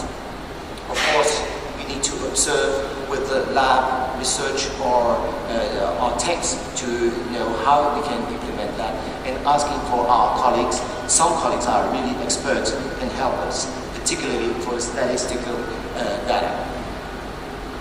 So we could define a good research in these 5 points. It have to be feasible, interesting, novel, ethical, and relevant. These kind of points are really helpful when you want to implement a good research question. Because all the subject you need to have, do you have the resources? Are the data available? Is it interesting? If you're working on a very boring research program, no one wants you to implement you because they won't want to help you. Is it novel? Maybe we have a lot of new concepts of research program. Is it relevant? Is it according to our scientific knowledge? Is it influence our clinical practice that we have seen? So that 3 main points that we have to identify in a research question: variables, population, and the testability of the question. Do you think that the variables are just strong enough? They have the proper qualities to analyze that? Is that the variable vary from one to another one? Are they independent and dependent variables? Analyze the population. Is that the population exposed to the disease or not? Like we have seen with Jon Snow, it was an exposure due to cholera disease. And the question is there a relationship between the exposure and the disease, and how will be the outcome? So the main population you have to focus on is writing on the patient, place, and time. And these data you have to implement in your program, research program to analyze. Here are the main study that we can use. The most tough research is the randomized control trial. The others are observational studies that we use a lot in the emergency department, cohort, case control, cross-sectional, and case studies. The main gold standard should be randomized clinical trial. There's 3 types of randomized control trial: parallel, crossover design, and factorial. The good system is to randomize the population of you want to study if you want to analyze very quick, very strongly to have good data. Observational studies, that's the thing that we are using a lot in our emergency department. There's some bias for that, but it's very easy to do because we have to have a lot of the data in our emergency department. If you want to have a case control studies, it's very simple to do. You analyze, you put in a computer, you want to analyze a disease, and you can analyze the population of patients here. That's some very advantage for that. It's very cheap to do. You can make it very quickly, so you have a young doctor who can work on it. So it's very easy. If you want to follow a very not common disease, you have a cohort study design. It's very hopeful. The problem is prospective. It's very hard to have that because you can have some bias and you can lose some patients that want to follow the study. But there are two observational studies that can be very easy to implement in a ED. So just to summarize in this advantage and disadvantage of the observational studies in this board, I don't want what. The thing is you have to focus on is, do we have to be prior of the outcome or after the outcome, and we analyze. So we have many studies that we can work on if you want to focus on what is the main advantage of the study we have to do on the research problem. The problem, one of the main problems, the cost. Many studies are controlled and held by the final support. That's the thing is, randomized control studies are quite very expensive to do. And some design are very expensive.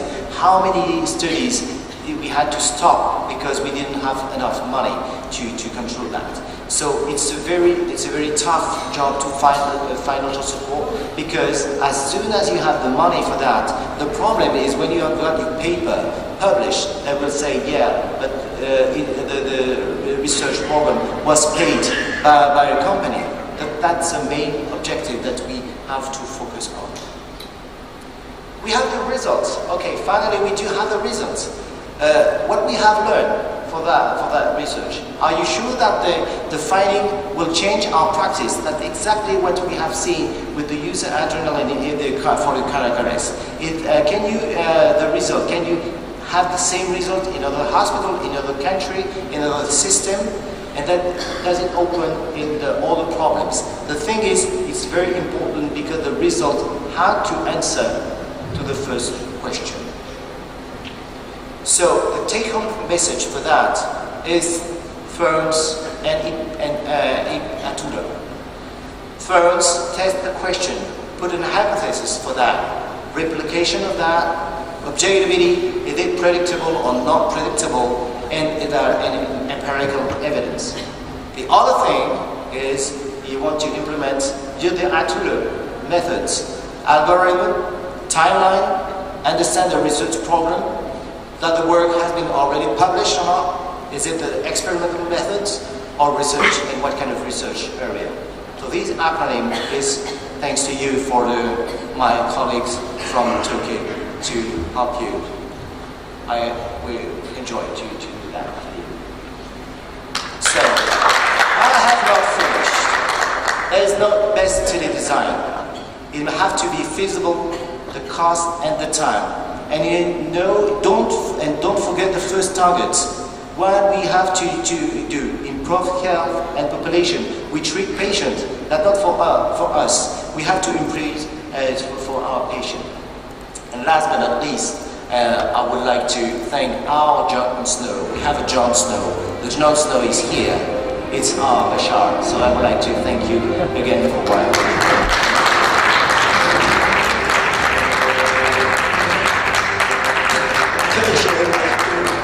My close friend for great talk. Any question or comment? Okay. If you have question about the next episode of Game of Thrones, I don't have any information. Wonderful, thank you very much. Next speaker, Professor Dr. İsa Kılıç Aslan. Chief Editor of Eurasian Journal of Emergency Medicine. Yes, İsa.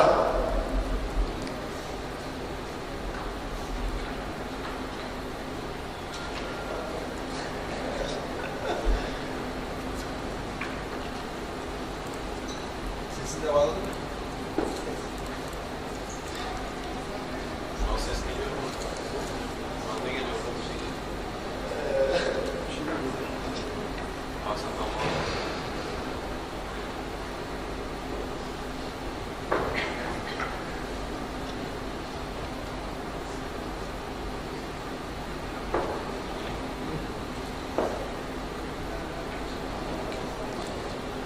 Good morning to my colleagues and dear moderators. First of all, I would like to thank the organization committee for inviting me in here. I would like to present how to get my paper to publish quickly in emerging medicine journals. My colleagues before give some important information about how to write and how to get it published in journals. But in this session, I will give some good information and some clues, some tricks in these presentations. I'm in Gazi University Faculty of Medicine from the centrist of Turkey. As you know, publishing a research paper in a peer-reviewed journal is an important issue and activity within the academic community, and it allows you to connect with the other your scholars or their other colleagues, and it works in these circulations, and through this network you can easily represent the others network. So, but getting published is not easy because time is limited, and before take more time, you should know some important clue for this one. Also, it's vital to find a suitable academic journal for your topic and writing style, so that if you find the right journals, you can easily tailor your research paper and you can easily publish your paper, research paper. Indeed, the conventional publication tracks involves the four main steps. First of all, you should submit the manuscript, and then peer review process starts. After that, the manuscript revised, and finally, publication process starts. These four steps last maybe more than 1 year, or for the rapid publication, maybe it's within a month you can easily publish your paper. So let's start the stage of these every publishing manuscript. Before publication, you should have a plan. I mean that. First of all, you should follow a special, interesting journals related with your specialized area. Choose a journal and please look at the issues of each journal published in your related to your area. And during this these should be during the planning of the stage of your study. For the rapid publications, you can prefer open access journals, and when you look at the journal website, the dates should be given for each published paper, and you can look at the time in the journal website. And for the quality of the journals, also the publication index is very important. For example, in here, social science citation index or expand 1 is very important. Maybe you can look at the clear-weight analytics and you can reach the master journal list so that you can find very good journals through these websites. Also, you should look at the type of paper and what would you conduct in your paper. Some of the journals maybe do not publish case report or survey analytic studies. Please look at the journal websites. I will try to give some special information. This is an article, original article, published in British Medical Journal. And as you see in here, the article receipt date, revised date and accept date will be given. If you take these dates, it will give the how quick you send you evaluate the manuscript in this journal. After that, please again, you should look at the journal website, and you will see the author's instruction in this website. Please download the author instructions. It gives all of the clues that the process, how the process going on. And look at the current issues in these websites. Article in press, very important for this one. Prepare the manuscripts according to appropriate study guidelines. For this one, I would like to give some very important website, the Equator Network. It means enhancing the quality and transparency of health research. As you see in here, through these websites link, you can easily reach the Equator. It's very important to write, how to write your journals and papers. As you see in Equator Network, there are some links over here. Which paper, which study do you want to perform? There's some draft for this. For example, randomized clinical trials consorts, or systematic reviews, PRISMA, or observation studies, stroke drafts for this one. Please download these links and draft this one and easily write down here from here. And for the manuscript preparations, there are some special every steps is very important. I will not give so many information about this because Harun gives so many information about this process. But don't forget, please pay attention for the preparations of the manuscript, because when you give so many pay attention during the manuscript preparations, editors also, reviewers will give more attention for your paper to be published. It's very important to read all the formats, all the structure without any syntax or meaning appropriateness. You can easily publish these manuscripts. Language is very important. Grammar or style, sentence structure very important. Graphics, please take the color, size, it's very important. Facts, details, and author's information should be taken and give more pay attention for this one. One of the most important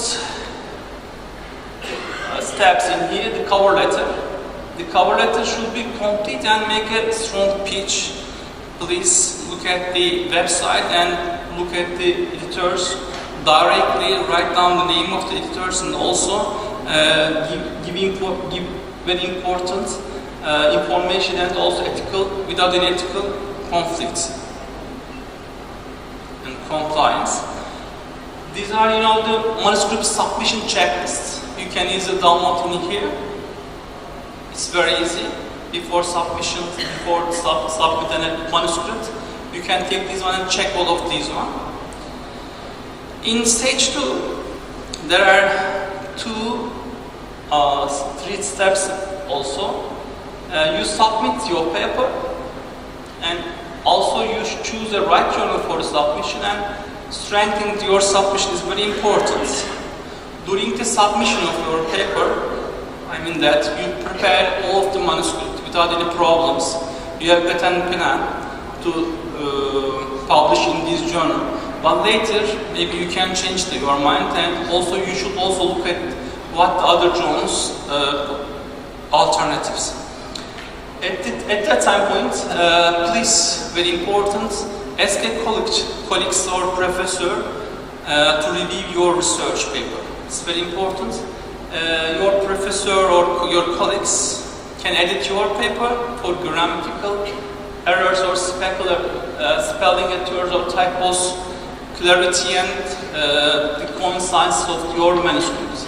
They can also verify your content. Also, at least 2 or 3 people can help you for the reviewing process during this at this stage. But don't forget, at least one of them should be non-expert in the major topic. After that, submit your article when you feel it is ready to go. Again, please go to the journal websites, go to the author's guideline, and download the author's instructions. Again, you will check all of these one, and when you satisfy your papers meet all of the criteria for the author's instructions, then start to submit your manuscripts. Most of the journals allow online submissions, but while others prefer a hard copy, but it's very little. Don't forget, you should submit your article or your paper to only one journal at a time. These are ethical problems, and they may be very problematic for you. And also, work your way down your list and at a time as needed. When submitting online, please use your university or personal email account. Through this one, the acceptance rate of your publication or your articles can be more easy. And what are the problems with choosing or selecting the right journal for your submissions? There are also some special checklists for this one. I mean that, first of all, you should look at the journals. And when you choose journals should also choose you. And when you engaged, you should send the paper. But at this point, don't forget, choosing the right journal for submission is similar to get married. At these positions, if you don't find the right journals, the marriage can be very terrible.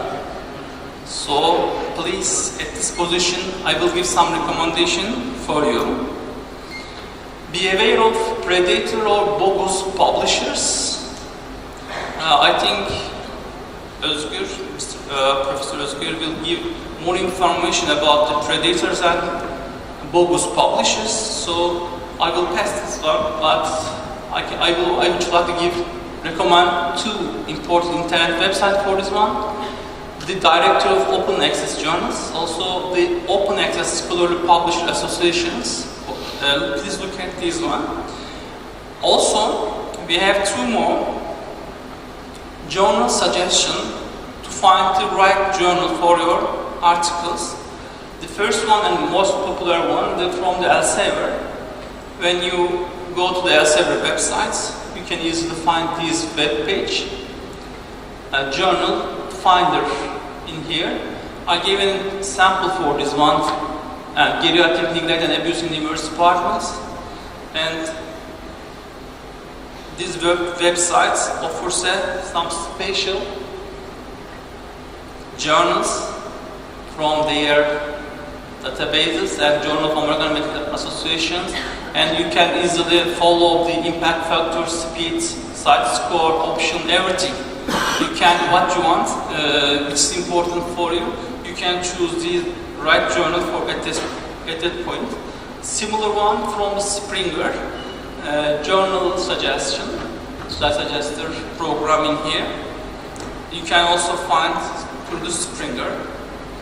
The other website I would like to recommend is the Cables. Please note at this one.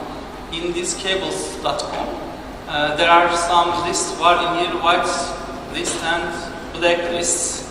If you want the journal, please look at please search in this website which area or which is your journal is at this point. For the last one, how would you strengthen your submissions? After submissions, don't panic when you get the journal's initial response, because only a very few portion article submissions get an immediately accepted reply from a peer-reviewed journal. If you get directly accepted, please be cautious. If you don't get one of these, go celebrate, but otherwise only deal with the reply you get. After that is why accept with the revisions, revise or submit, reject or submit, or direct rejections can occur. But if you don't reject it and some recommendation with you, please embrace reviewers' comments as constructive criticism. You should be very polite for this, for every comment that given by the reviewers. And lastly, for the importance of these sessions, the tips from Emerging Medicine Journal for the rapid publications. These are some publishers, also journals that evaluate the articles submission systems very easy and very fast. As you see, the Journal of American Medical Associations is very easily evaluate your manuscript and give the response. First one for the rapid publication tips. The first one, the rapid publication tracks. In some special issue, every journal can give some clue for this one. Please look at the publishing cost. It may be some problems. Also, for the journal website, total time to publication is important. Every article, after all, in the first page of the article, you can see the time to publications process. Look at the peer review process and also type of peer reviewer. And look at the overall journal credibility. Contact the editorial board members or authors if there's a debate for you or there's a problem with you. And after that, for the consult a director or checklist. For this one, please think, check, submit checklist to ensure the reliability of the journal and pray a rapid publication. But during all these submission process, don't give any pressure to the editors or journals. Because where you publish is even more important than how soon you publish your paper. And some pairs for this one, for the emerging medicine journals. When you look at the Web of Science, for the 2017 Journal Citation Report, the first rank is an analysis of emerging medicines with an impact factor of 4.68, and later academic emerging medicines and the other ones. When you look at the Science Citation Index category, there are 4 journals related with the emerging medicines. Annals of Emerging Medicine is also the first rank, Academic Emerging Medicines, Emerging Medicine Journal, and the recitations with importance, SGI journals. What about the SGI expanded journals? When you look at through these emerging medicine category, there are 29 journals you can easily find these SGI expanded journal lists. And when you look at these 29 journals, the newly entered SGI expanded journal, you will see World Journal of Emerging Medicine. I'm sorry.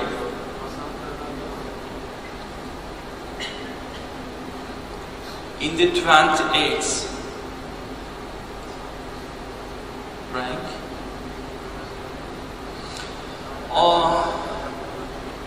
I am the past editors of Eurasian Journal of Emerging Medicines, and our first cover and the simpler one, the Annals of Emergency Medicines. We got so many expectation from our reviewers, also our authors.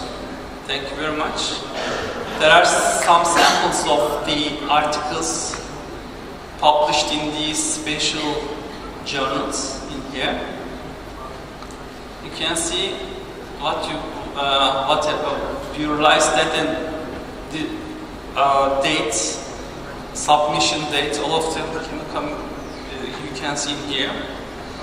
And for the Emergency Medicine Journal, also the impact factor really going up, and also the time in here. And lastly, when you cannot publish your paper or your article in the Science Citation Index Expand or other one, maybe you can send your paper to emerging sites, the SGI journals. Emerging Journal of Emergency Medicine is indexing emerging source citation index. I'm sorry. Don't forget. And as a summary, please, before sending our submission process, think, check, submit. And when you do this all the time, don't forget, it will be very easy to publish your article in specific journals. Last. Is there any contribution or question?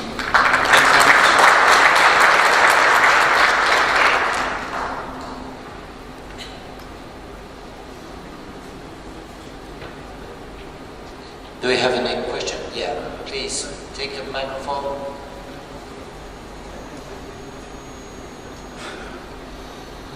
Hello, Dr. Mücahit Avcı from Aydın. I know it will be a strange question, but I want to ask. Is the author's previous studies important for the editors? I mean, does the editor research the author's previous studies? For example, one guy has 10 papers in the PubMed, and other guy has 100 paper article in PubMed. Is this issue impact to editor's decision?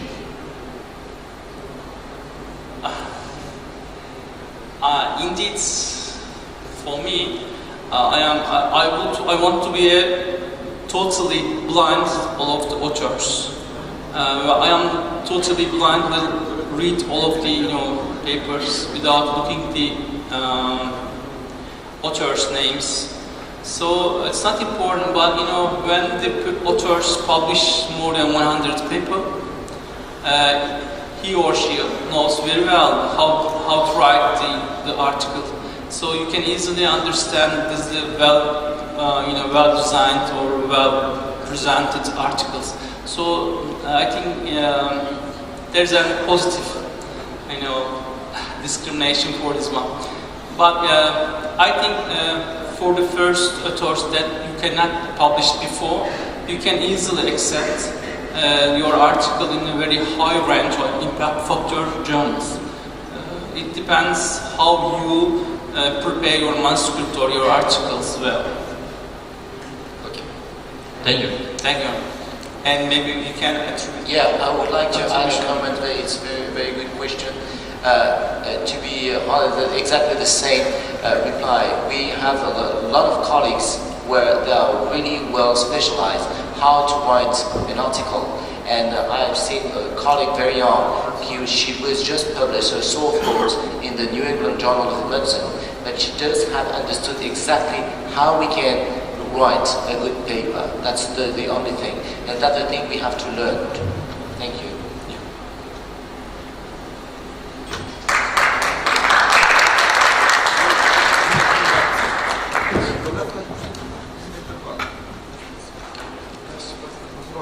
So it's a privilege to introduce the last speaker of the session and the Congress is Dr. Özgür Sukut from Istanbul.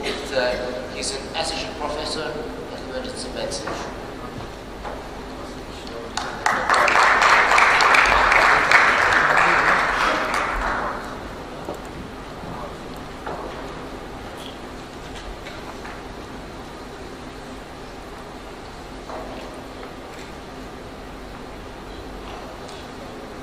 Mr. Presidents and dear participants.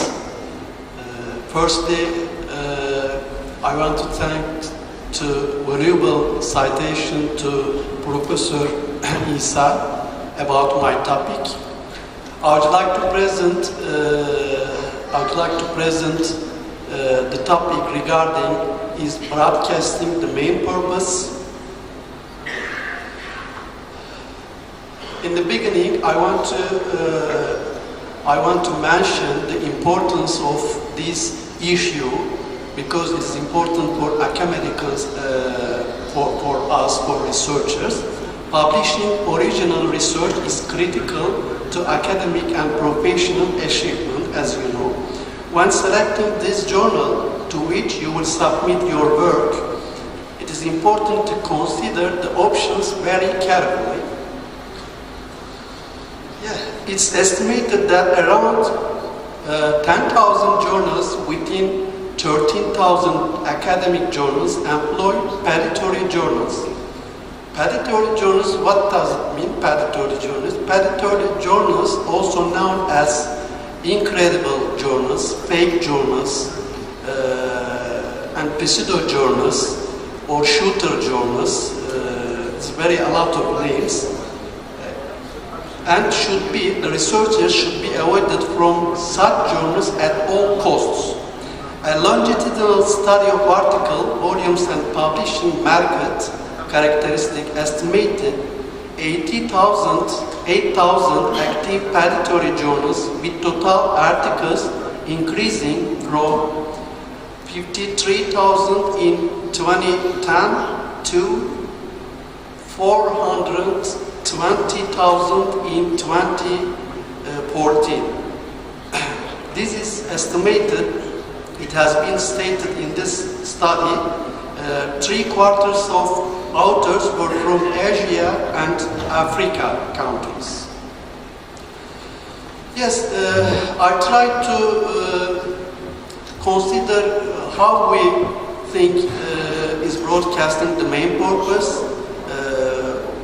So I decided to ask the question and answer it. If your answer to this question is yes, so you may submit your manuscript to one of the predatory journals, because this is the fastest and easiest way of publishing your article. But if you choose credible journals, to publish your research, then you should expect a difficult processing, because the processing includes peer review, revisions, and even rejections. But predatory journals, it is easy, safe, and they adore their research, raising hello.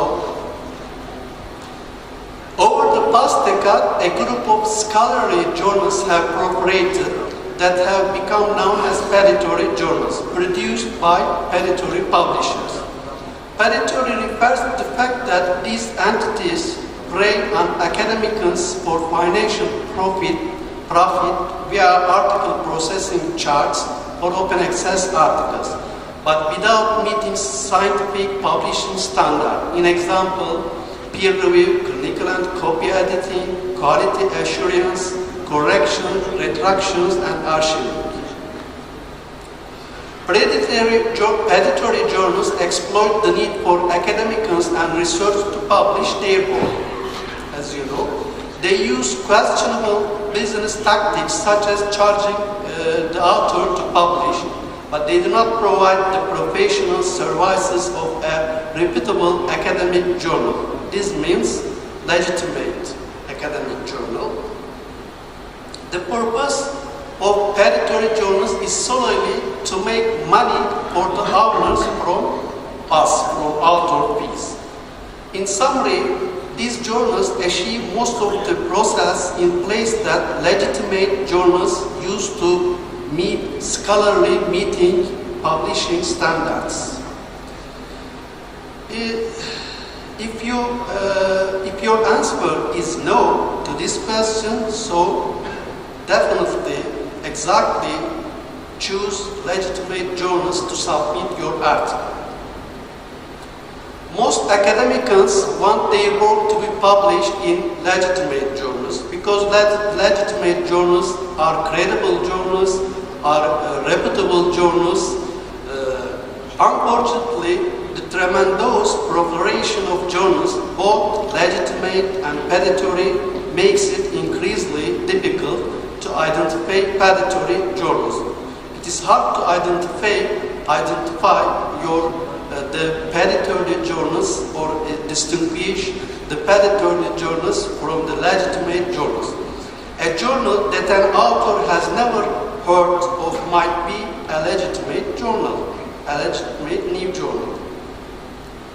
Although predatory journals may claim to conduct peer review and mimic the structure of legitimate journals, they publish all or most submitted material without external peer review.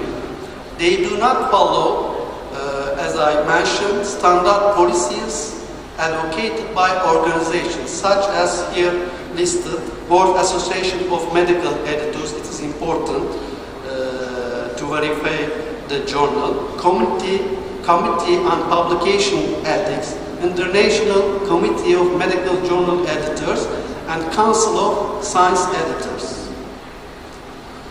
It is important to substantial efforts to assist researchers in distinguishing predatory from legitimate journals.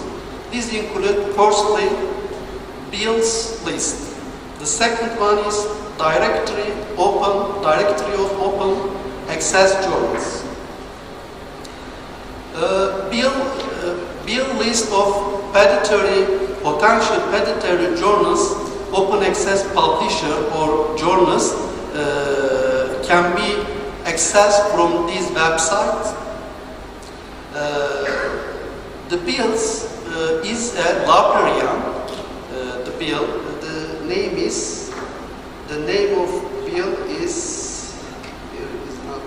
Jeffrey Bill. Jeffrey Bill, in fact, is a librarian, and he listed some journals, and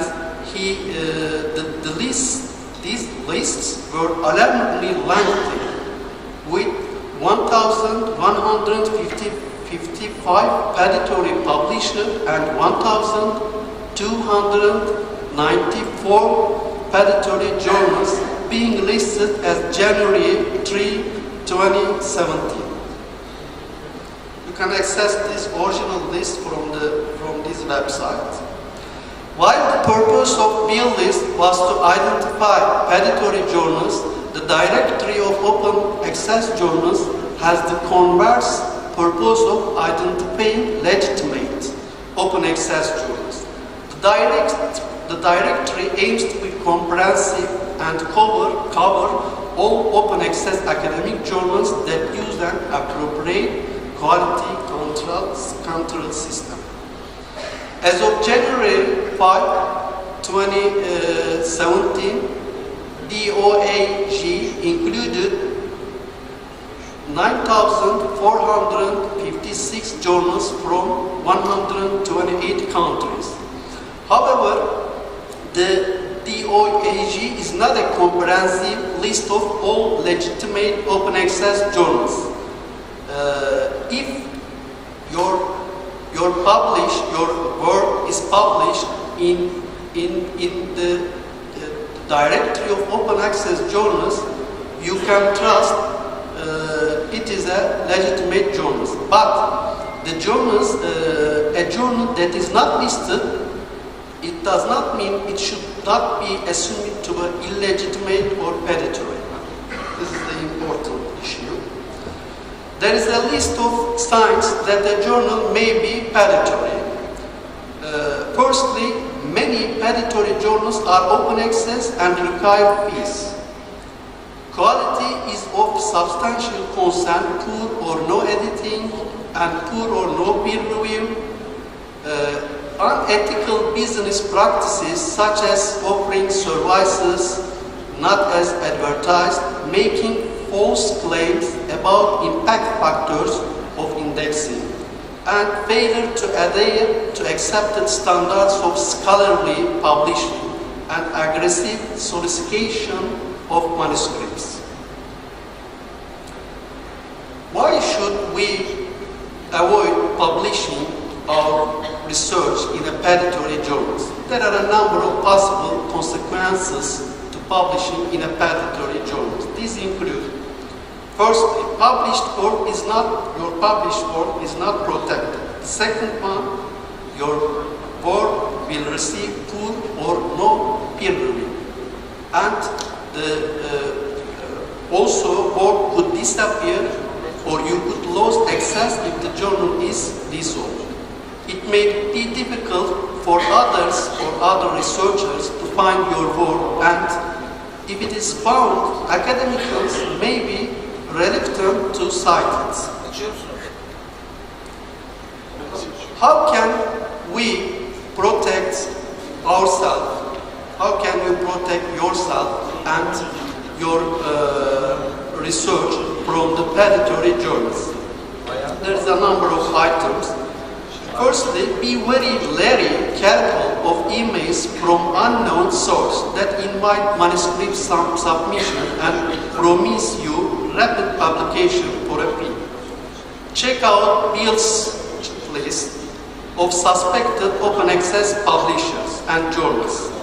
This is 2010 to 2017, 1,155 predatory publishers and predatory journals, 1,294 predatory journals are cited. Browse the directory of open access journals for journals believed to be authentic. These journals, the number of these journals are approximately 10,000 journals from 128 countries. Yes, and use the theme, check and submit. Look for a street mailing address for the publisher and even a telephone number. Contact the editor, if necessary, in chief for one-on-one exchange for sensible validation. Contact some listed member of the editorial board to assess legitimacy. Do not give permission regarding your email name to be listed as a member of an editorial board unless you have verified the legitimacy of the publication. It has been reported that 45% of 55 open access journals in emergency medicine field were likely predatory. If you have any doubts about a journal's reputability, consult with a librarian. Librarian is an important staff in universities. Librarians, because librarians are trained to know the publishing process, and these are employed by universities work with a wide variety of academic journals daily. Also, consult with your colleagues, faculty member or mentor. Their experiences can help you to guide your way. Some open access journals charge authors a fee called an article processing charge. Open access journals still adhere, but your work is included when included in an open access journal. This does not mean predatory, because most of the journals are included in open access. Open access journals still adhere to the rigors of scholarly publishing by offering peer review by professionals in this field. Finally, how can we guide ourselves for evaluating journals and publishing? There is some clues. Firstly, in the journal website, the section of about the journals, read carefully the section of about the journal. Discover peer-reviewed journals using library search tools. as mentioned by Professor Isa. Examine the aims and scope. Are they, and ask yourself, are they appropriate for your research? Review past issues of the journal. Does the content of the journal look topical and credible? Are the authors known to you? And the other questions, does the website provide complete contact information? For example, for instance, an email, street address, working phone number. Does it have a valid online ISSN? A journal website should say where it is indexed. Indexing is an important issue. Journals are disseminated via research databases, for example, academic abstracting and indexing services such as IGSTOR, PubMed, EBSCOhot, ProQuest, even Google Scholar. Thank you for listening and patience.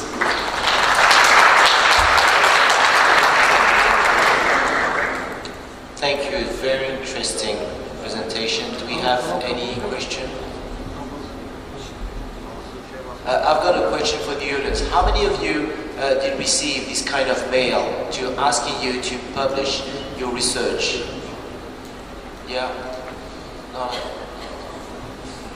It's one of the main problems. Thank you.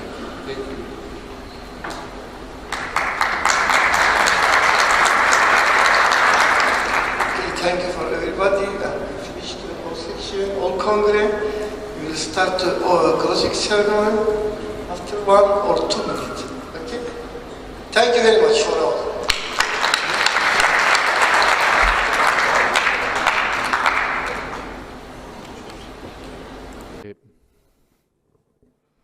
Good morning, everybody. Sorry for the delay to start this symposium dedicated to opioid toxicity. So we are very happy to welcome you. Since you are not so many people, I suggest you to come to the first rows so that it's more interactive with us, because the room is relatively large, and if you sit at the end, it will not be so interactive. So it's better to come, and more people are joining us, so we're very happy. And we hope to be on time.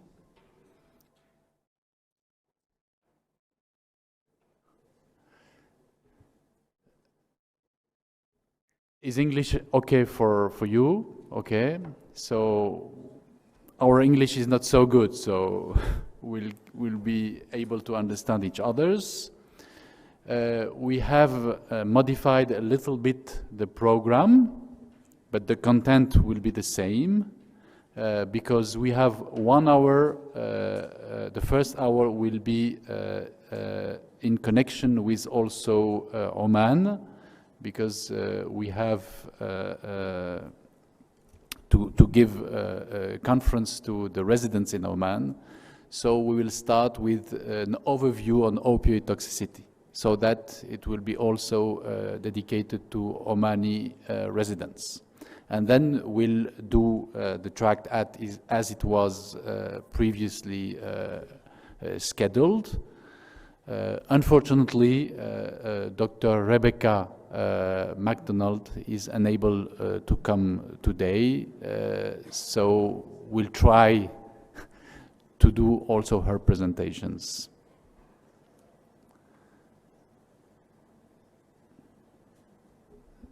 So Badria is trying to connect with Omani center.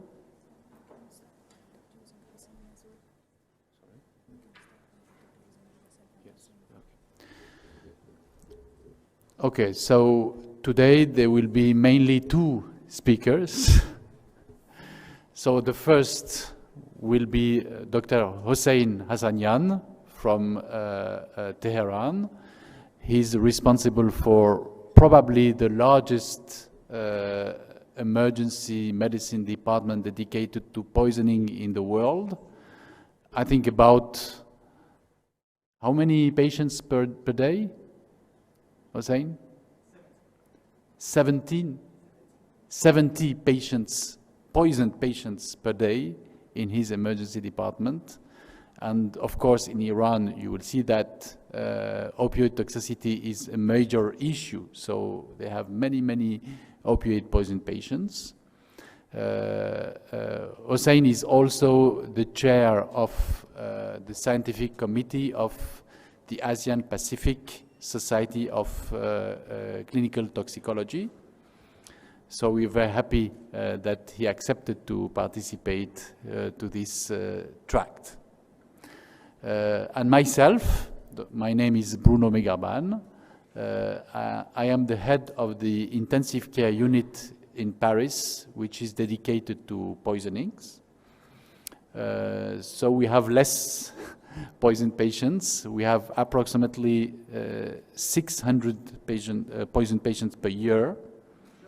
But of course, more severe poisonings. And I am intensivist. So I'm very happy also to be here, and I am a member of the Minatox board, and I was responsible for the organization of the scientific program of this Congress. So we are very happy both to welcome you to this symposium dedicated to opioid toxicity.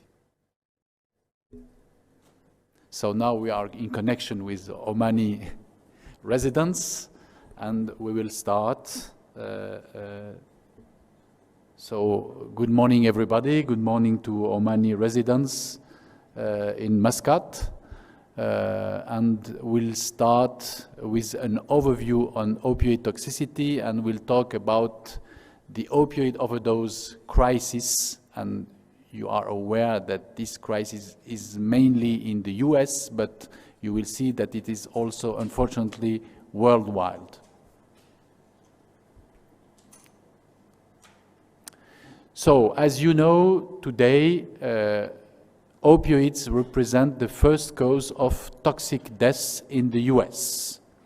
You see on this slide the approximative number and percentage of deaths related to each psychotropic drugs, and you see that opioid, and mainly opioid analgesics, represent the first cause of mortality in the US.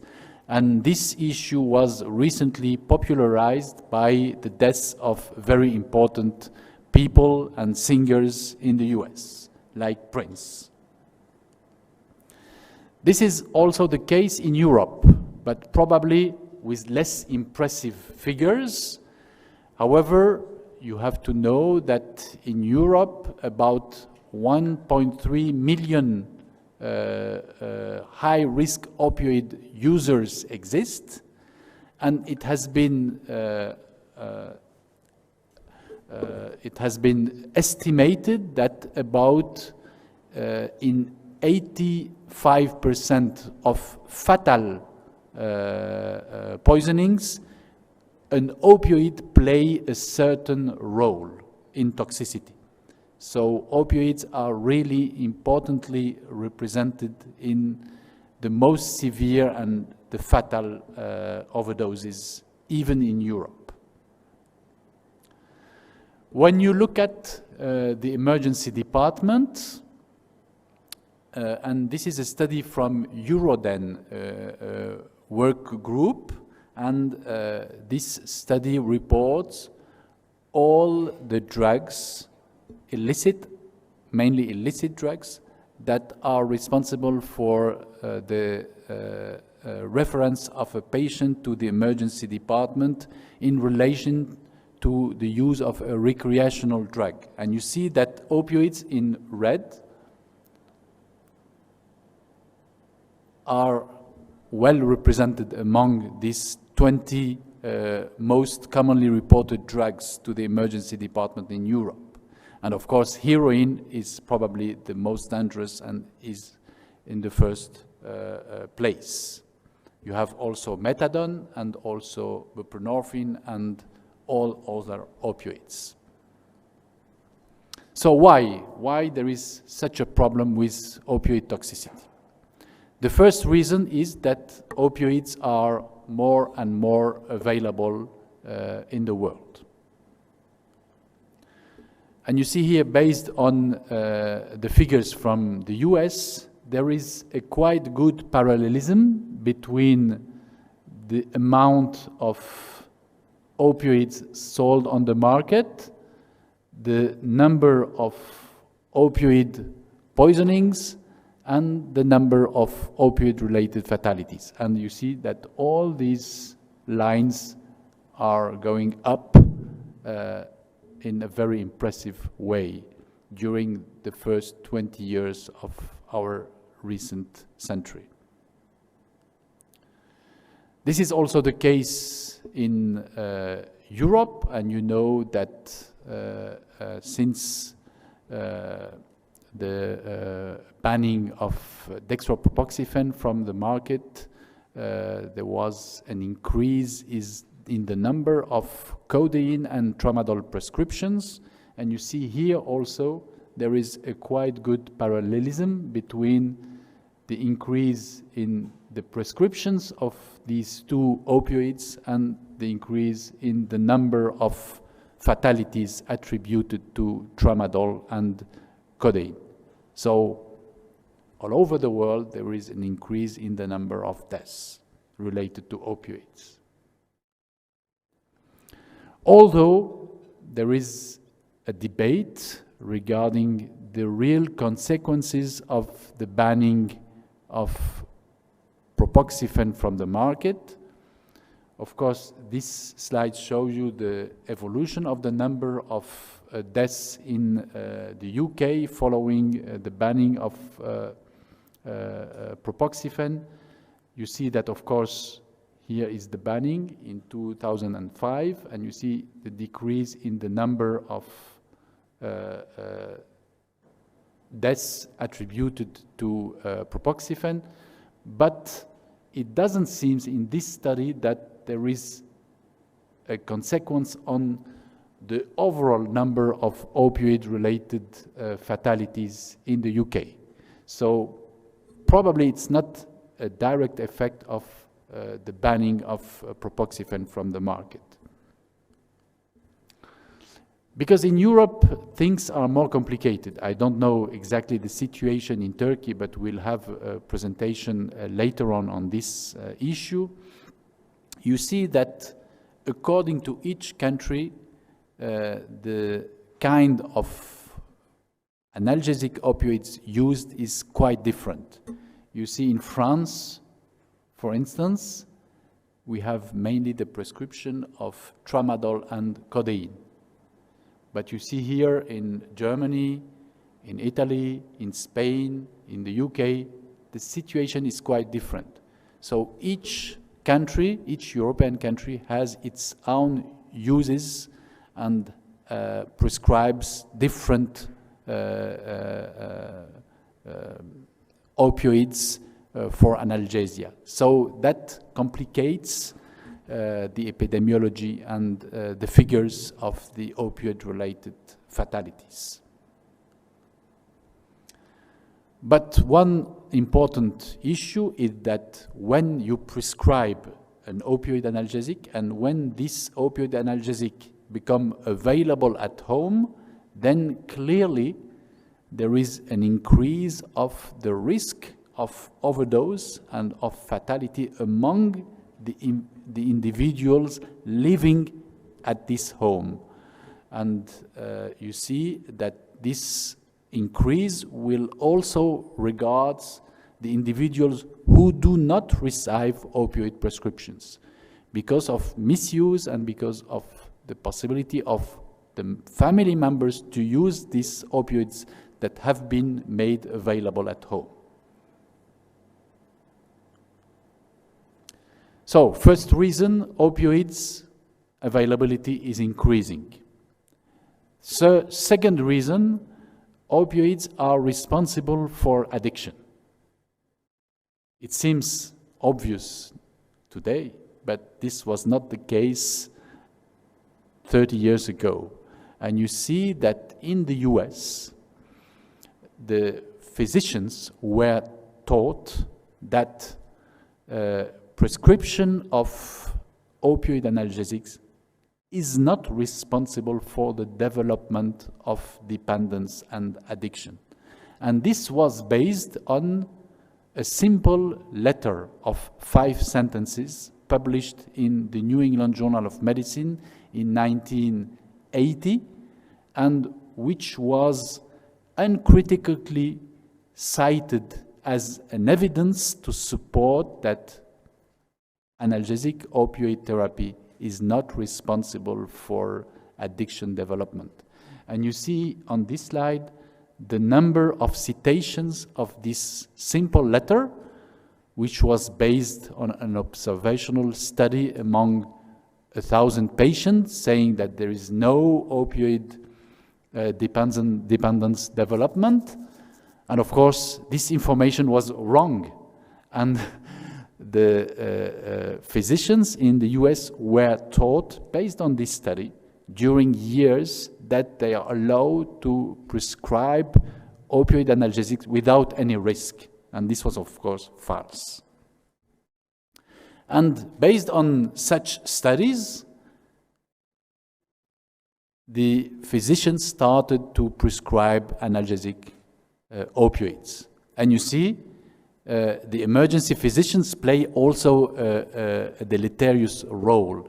And there were high-intensity prescribers and among the emergency physicians who prescribed large amounts of opioids that become available at home in those patients who consulted to the emergency department, probably initially for a good reason, but they prescribe a huge amount of opioids, and these opioids become available at home. And of course, as explained previously, supported the development of misuse and addiction among the members of this family. And of course, the companies, the pharmaceutical companies, profited from this situation with a very intense marketing among the physicians, the prescribers, but also among the patients. And you know that one company called Purdue Pharma, which marketed oxycodone in the US under the name OxyContin, is now accused for the deaths of about 500,000 patients in the US due to opioid abuse.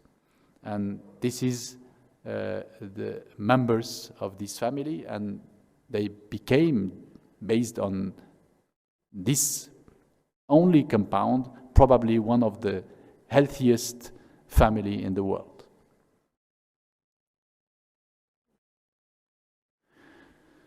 Of course, due to all these reasons, availability of opioids, increasing number of prescriptions, the number of fatalities attributed to opioids increased during the 21st years of our century.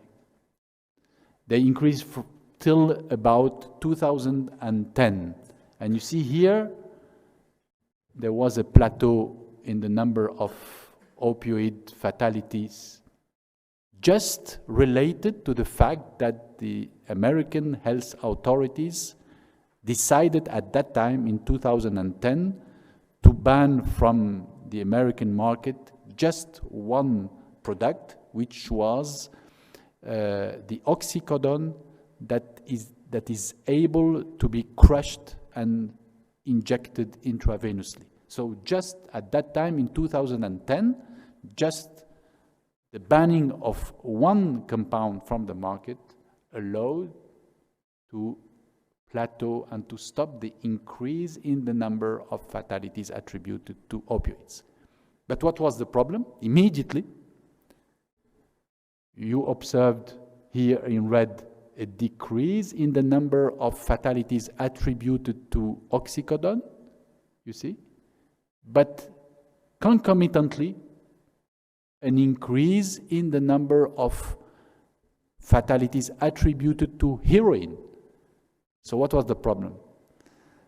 The health system in the US created opioid-dependent patients when the health authority decided to ban oxycodone, which was abused by intravenous injection. These patients switched from oxycodone use to heroin use. And in 2010 till 2015, heroin reappears in the US, and the number of fatalities attributed to heroin re-increased once again. So it was not a success. And you see on this slide that the shift between the abuse of oxycodone and opioid analgesics to heroin was like simultaneously. You see that the number of prescription opioid use decreases, and in the same time, number of heroin increases, like in a parallel way.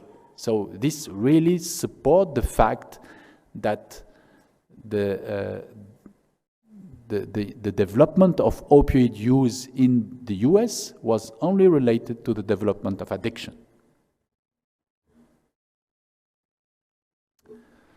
So first reason, opioids are available, more and more available. Second reason, you created opioid-dependent patients in the country due to huge number of prescriptions.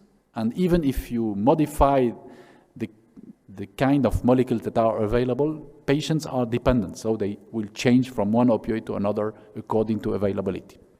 The third reason, of course, is that opioids are responsible for neurorespiratory depression in case of overdose or misuse. You know that the control of ventilation is related to centers located in the brain stem and mainly in the pons and the upper part of the medulla, And you see here these two centers, the pneumotaxic center and the apnostic center. And these centers command those responsible for the contraction of the inspiratory muscles, and those are mainly located in the dorsal respiratory group center. And you know that inspiration is active, related to the contraction of inspiratory muscles due to these inspiratory neurons, while expiration is only passive, related to the fact that inspiratory neurons stop to stimulate the inspiratory muscles. So inspiration is active, related to contraction of the muscles, and expiratory is passive. And of course, in these centers, you have opioid receptors, and that is the problem, because opioid receptors are expressed in the centers that control ventilation. And you know that stimulation of these receptors, mainly mu receptors, will cause a dose-dependent depression of respiration. So all mu receptor agonists will induce respiratory depression. And this depression is related to a reduction in the brainstem sensitivity to CO2. It is related to a depression of pontine and medullary centers involved in this rhythmic respiration. It increases the apneic threshold, it decreases the hypoxic drive to respiration, and even it has some activity on peripheral centers like carotid body chemoreceptions. This depression is characterized by a dose-related depression of the resting ventilation with a reduction in the tidal volume, a reduction in the respiratory rate, and of course a consequent decrease of PaO2 and increase in PaCO2 with the onset of respiratory acidosis. Probably the mu2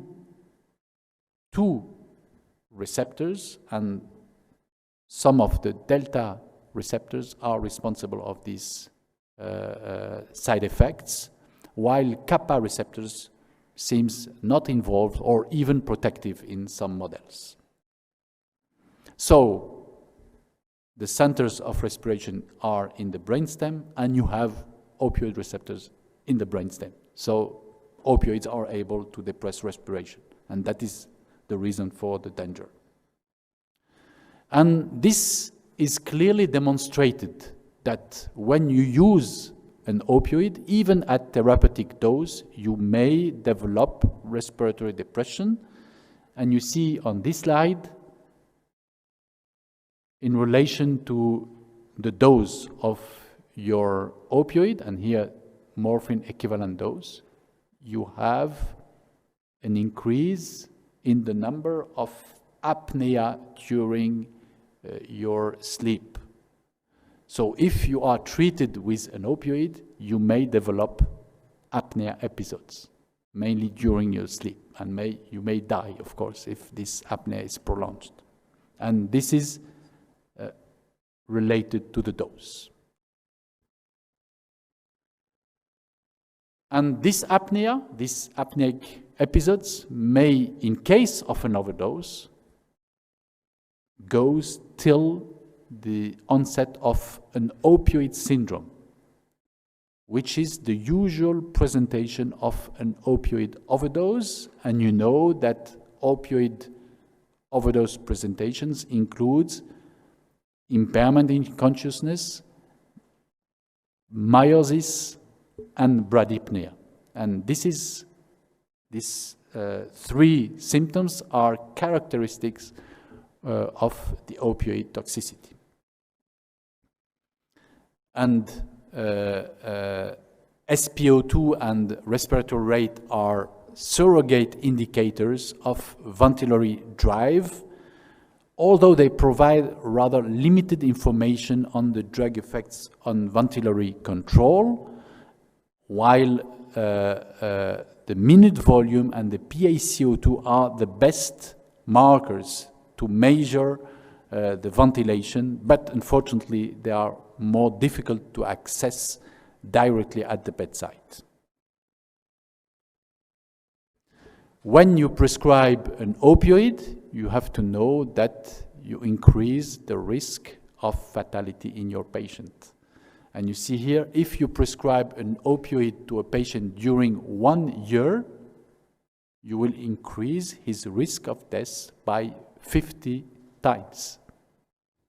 So the availability of opioids, the increase in the availability of opioids will be related to the increase of the risk of death in the population. But the dose is not the only problem. That's an important point also to understand. There is, of course, a quite good relation between the dose and the risk, but the dose is not only the problem. And you see that on this slide. We compare in this slide the concentrations of various opioids, here methadone, and here buprenorphine and its metabolite norbuprenorphine. In the first line, in patients who died directly from an opioid overdose. And in the second line, in patients who were opioid users but died from another reason. And you see that the concentrations are almost the same. So it is not so obvious that death attributed to an opioid overdose is in relation to the dose or to the concentration. So there are risk factors for the development of opioid overdoses. Of course, one important reason is the molecule you use, the opioid. And you see here that the risk of respiratory depression from prescription opioid overdose is not the same, and it depends on the molecule. And you see clearly that fentanyl and methadone are the most dangerous molecules responsible for a highest number of fatality rate, while codeine probably and maybe tramadol are less dangerous. And you see, if you take one for the risk with codeine, you have about 22 for fentanyl and 14 with methadone. So the molecule is important. And of course, some of these molecules may also have additional mechanism of toxicity, and we will discuss this during the symposium.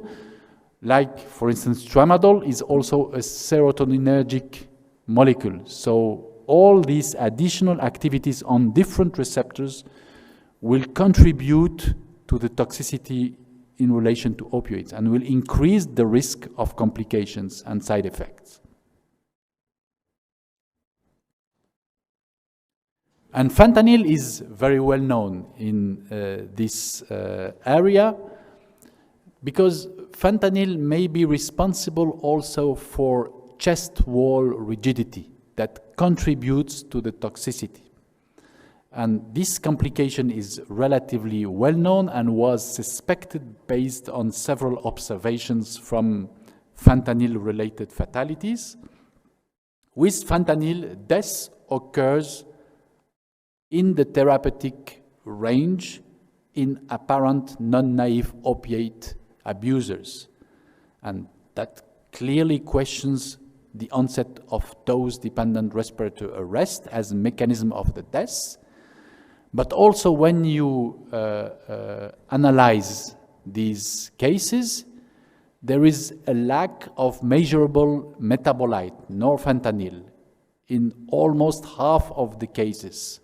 And so that supports the fact that the death occurred very rapidly, probably in relation to this acute chest rigidity before the expression of a neurorespiratory central depression. So you have additional mechanism of toxicity with fentanyl that increases the risk of fatality onset. And of course, with the multiplication of the different molecules, the different compounds, you have new pharmacokinetic patterns, new pharmacodynamic patterns, and you see that the delay of action, the duration of action is very variable among the different compounds, and this is a difficulty to manage opioid-related toxicity and increases the risk, of course, among the patients. One important point also is the mechanism of toxicity in the chronic users. And this is related to the development of tolerance, but also abstinence. So there are two theories to explain why people used to use opioids are at risk of death. The first hypothesis is the tolerance theory. When you use an opioid, you will develop a tolerance. But it is supposed that the tolerance to the analgesic effect will develop more rapidly than the tolerance to the respiratory effects. So that if you have a tolerance to the analgesic effect, you will increase the dose, but the tolerance to the respiratory effect is still not here, and then fatality may occur. This is the tolerance theory. There is also the abstinence theory. And here, for any reason, a chronic user of opioids may stop his opioid use. And this is well known if the patients go to jail, for instance. Then the tolerance will decrease due to this abstinence. And when the patient will reuse or reconsume his opioids, then he will have a risk of death. And this theory have been assessed based on the measurement of opioid concentrations in the hair, and it was demonstrated that before the onset of an overdose, there is a period of decrease in the concentration of opioid in the hair due to this abstinence period. So you have both theory to explain the risk and the vulnerability of these patients. And of course, as you know, opioid is not the only molecule that is used by opioid abusers. And if you analyze the hair of those who died from opioid overdose, you may find almost all kinds of psychotropic drugs in the hair. So they abuse many drugs, licit and illicit drugs. So there are interactions between all these molecules, either pharmacokinetic or pharmacodynamic interactions, and these contribute to the onset of fatality. Finally, of course, you have to know also that there is a genetic vulnerability among some patients, and this supports an increased risk of toxicity. Probably all of you know this very famous case, and this was a woman who came to the emergency department after the delivery of her child, but unfortunately her child died a few days after delivery. And it was demonstrated that she fed him with her milk, and she was treated with codeine at pharmacological doses. But she was an ultra-rapid cytochrome 2D6 metabolizer, and due to this genetic pattern, she produced morphine from codeine instead of producing norcodeine, which is an inactive metabolite. And this milk rich in morphine was responsible for the death of her child. And since this case, codeine is forbidden during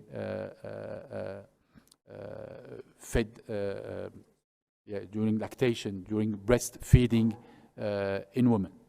So it's a relatively new contraindication. But this is not only the only case, and you have also genetic related vulnerability with other opioids. And this is the case, probably less known, with tramadol. You see that tramadol is metabolized in two active metabolites.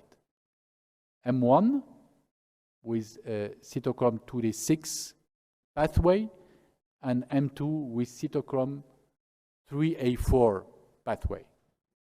And this patient who overdosed with tramadol presented a very severe cardiovascular failure, which is not supposed to occur because tramadol has not so severe risk of cardiac toxicity. And it was demonstrated that this patient presented a very severe cardiovascular toxicity due to the fact that he was an ultra 2D6 metabolizer, so he produced M1 metabolite from tramadol, but also in the same time, a few days before his poisoning, his general practitioner prescribed him ketoconazole, which is an inhibitor of cytochrome 3A4. So he blocked this route, and his tramadol goes only in this way by the cytochrome 2d6, and he produced a very elevated amount of M1 metabolite, resulting in the observed toxicity. So gene vulnerability is important. The fourth reason for the crisis is the emergence of the new recreational opioids. And this is really the most important problem today. And to let you understand, I have produced this slide, and please, we will follow each line to understand, and you will see that there is 3 phases for the opioid overdose crisis. So if you remember, the first one, the first crisis, the first reason is the prescription of analgesics by the physicians, and mainly by the emergency medicine physicians. So follow this line, prescription analgesics. You see that there was an increase in the number of prescriptions of opioid analgesics and the number of fatalities till about 2010. And then, as explained, just here, there was a plateau in the number of deaths related to analgesic opioids, just related to the banning of crushable oxycodone from the market. But immediately, as you remember, there was an increase in heroin. Follow this line. You see here that heroin is relatively low, and then it increases here when oxycodone was banned. So this explains the second wave of deaths related to opioid overdose in the US. And this is between 2010 and 2015. And then follow the blue line. And you see that this is related to fentanyl derivatives. And it was relatively low. And then about 2015, it goes up like in a vertical way. And this is the fentanyl-related fatalities. And to date, it has been estimated that almost 85% of the opioid-related deaths in the US are in relation to fentanyl derivatives.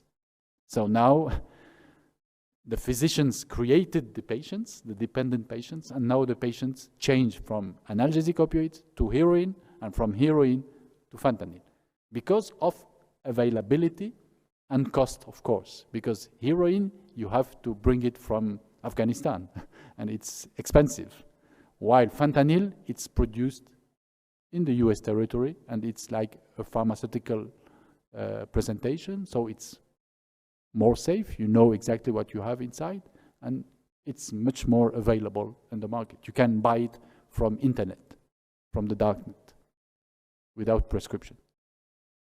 So this is the new recreational drugs. And why fentanyl? Because fentanyl is a complex molecule, but you see that it is easily changeable. You can create new derivatives based on chemical synthesis, and this is relatively easy to do. This is relatively easy to do, and you can produce very powerful molecules. And you know that probably some of these molecules are 10,000 times more powerful than morphine, even than the fentanyl. They are so powerful that some of these molecules, like carfentanil, and we'll have during this day a presentation on carfentanil. Carfentanil is available, but it has no possibility to be used or prescribed to humans because it's so powerful. It is used for elephants in the veterinary medicine for elephants and rhinoceros and so big animals, but not in humans. But you can buy it on the internet easily. And you see here in Europe, we have the same problem. And you see here the number of seizures related to the new psychoactive substances. And in red here, those who have opioid activities. And you see a relatively evident increase in the amounts of opioid-like NPS during the years. And here, how you can buy them. You see here, this is a bottle with butyryl fentanyl, and it contains the amount to allow about 100 puffs. So you can buy this bottle from internet, and you can go to a party and use it. And you imagine the number of possible deaths among the people who will use this or misuse this in the party. So it's really dangerous. One interesting point also is to know that these fentanyl-related poison patients will present with the usual traditional opioid presentation. That means consciousness impairment, meiosis, bradypnea. But you see in these patients, the onset of some aspects, some clinical aspect, may question and may probably suggest to the physician that toxicity is related to a fentanyl. And you see these patients may present tachycardia, may present hypertension, may present renal insufficiency, agitation, which are not common features with the usual opioids. So such features may question the possibility of fentanyl derivatives. Sometimes you may have additional symptoms, like here, acute skin and hair symptoms with this synthetic opioid called MT45. And you see you have the development of a folliculitis and dermatitis in the patients that may suggest the use of these opioid derivatives.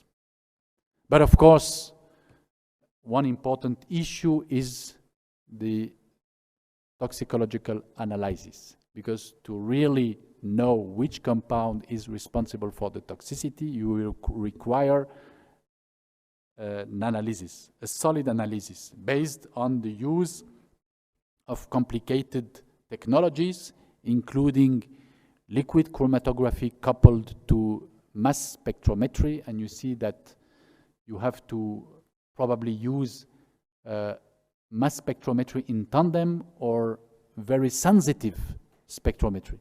And this is not available in all the countries and in all the hospitals. So that the final diagnosis is sometimes difficult to assess.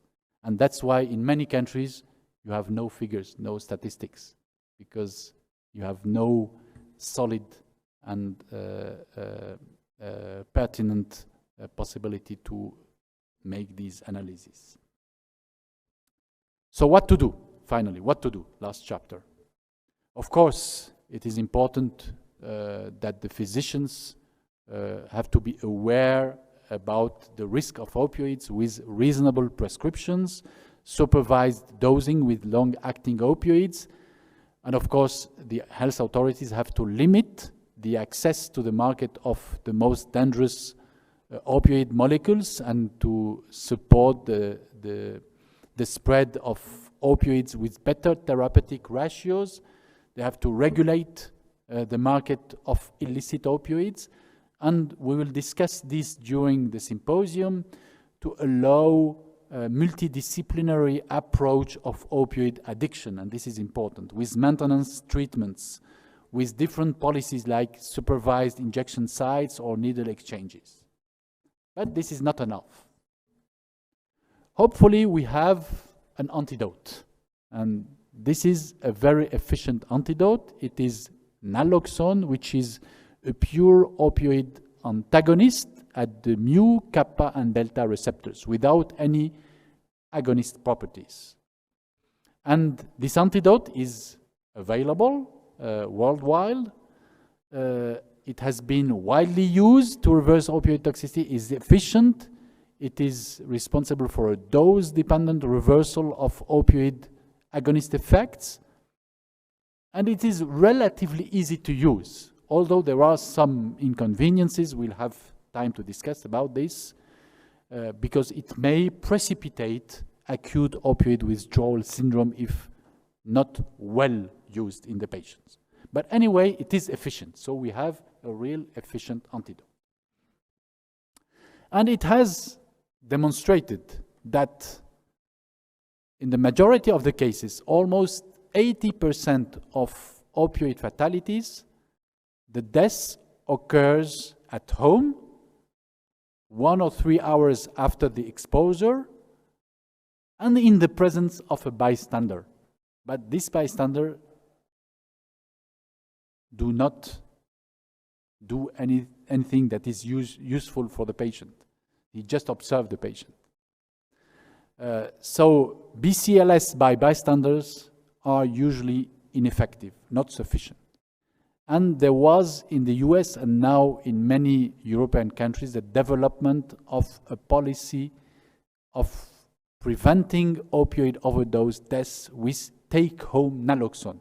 What is take-home naloxone? Is the prescription of naloxone to all patients who are opioid users so that they can put this naloxone at home, and in case of any problem, the bystanders, the family members, will be able to use the naloxone mainly by intranasal or intramuscular administration to prevent the risk of fatality onset.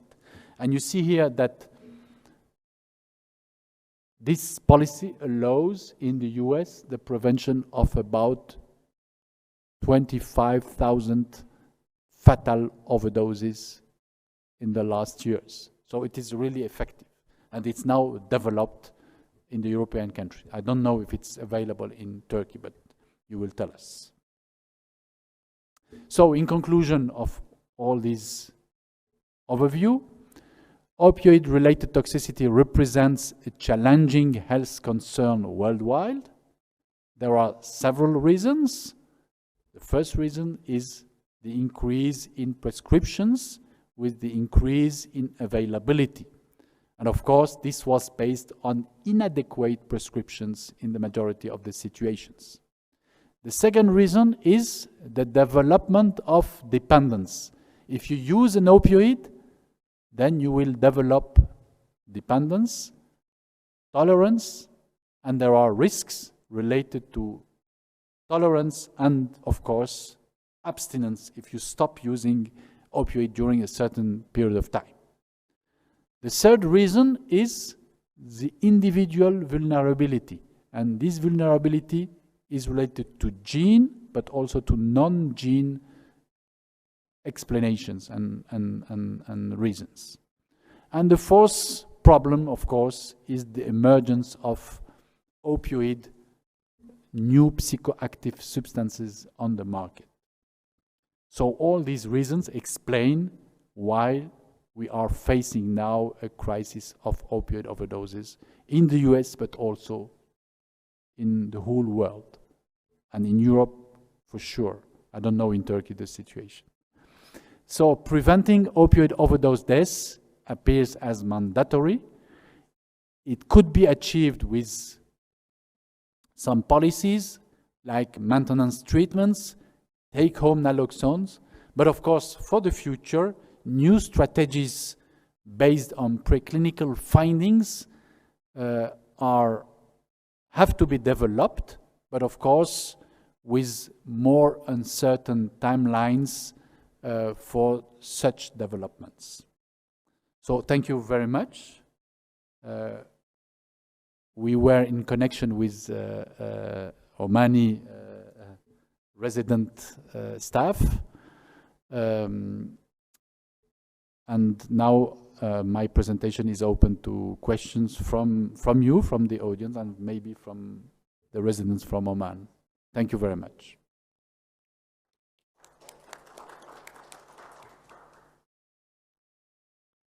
So please, any experience or any question? Yes, please.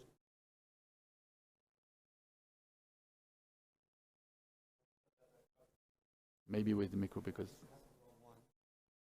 Dr. Hassan from Oman.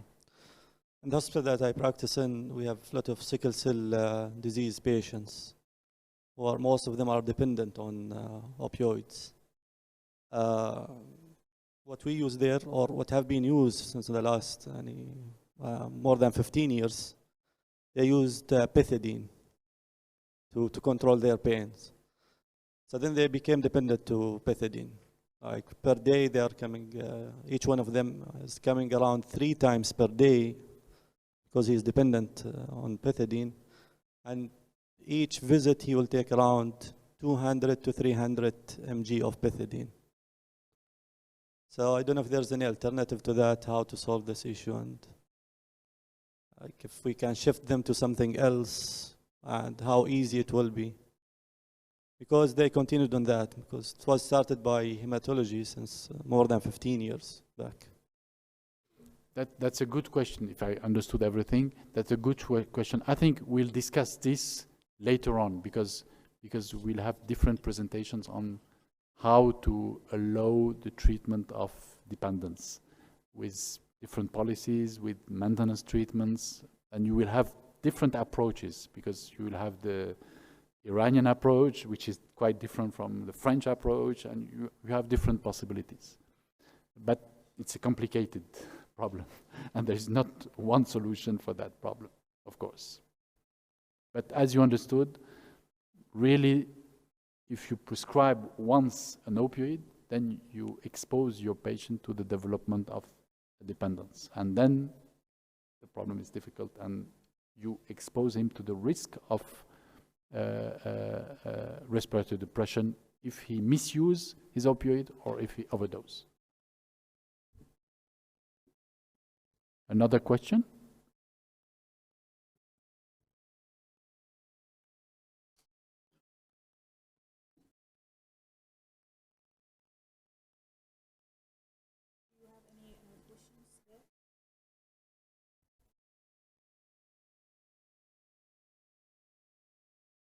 We are waiting for Omani. No question. Okay. Okay. So we will stop. Okay. We have stopped the communication with Oman, and now we'll back to our symposium. So we have changed a little bit the organization, and now we'll start again. I suggest to continue with the opioid receptors, which is the first presentation that was.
Used in the theatre situation, you know roughly how much is going to knock somebody out, make them unconscious if you like.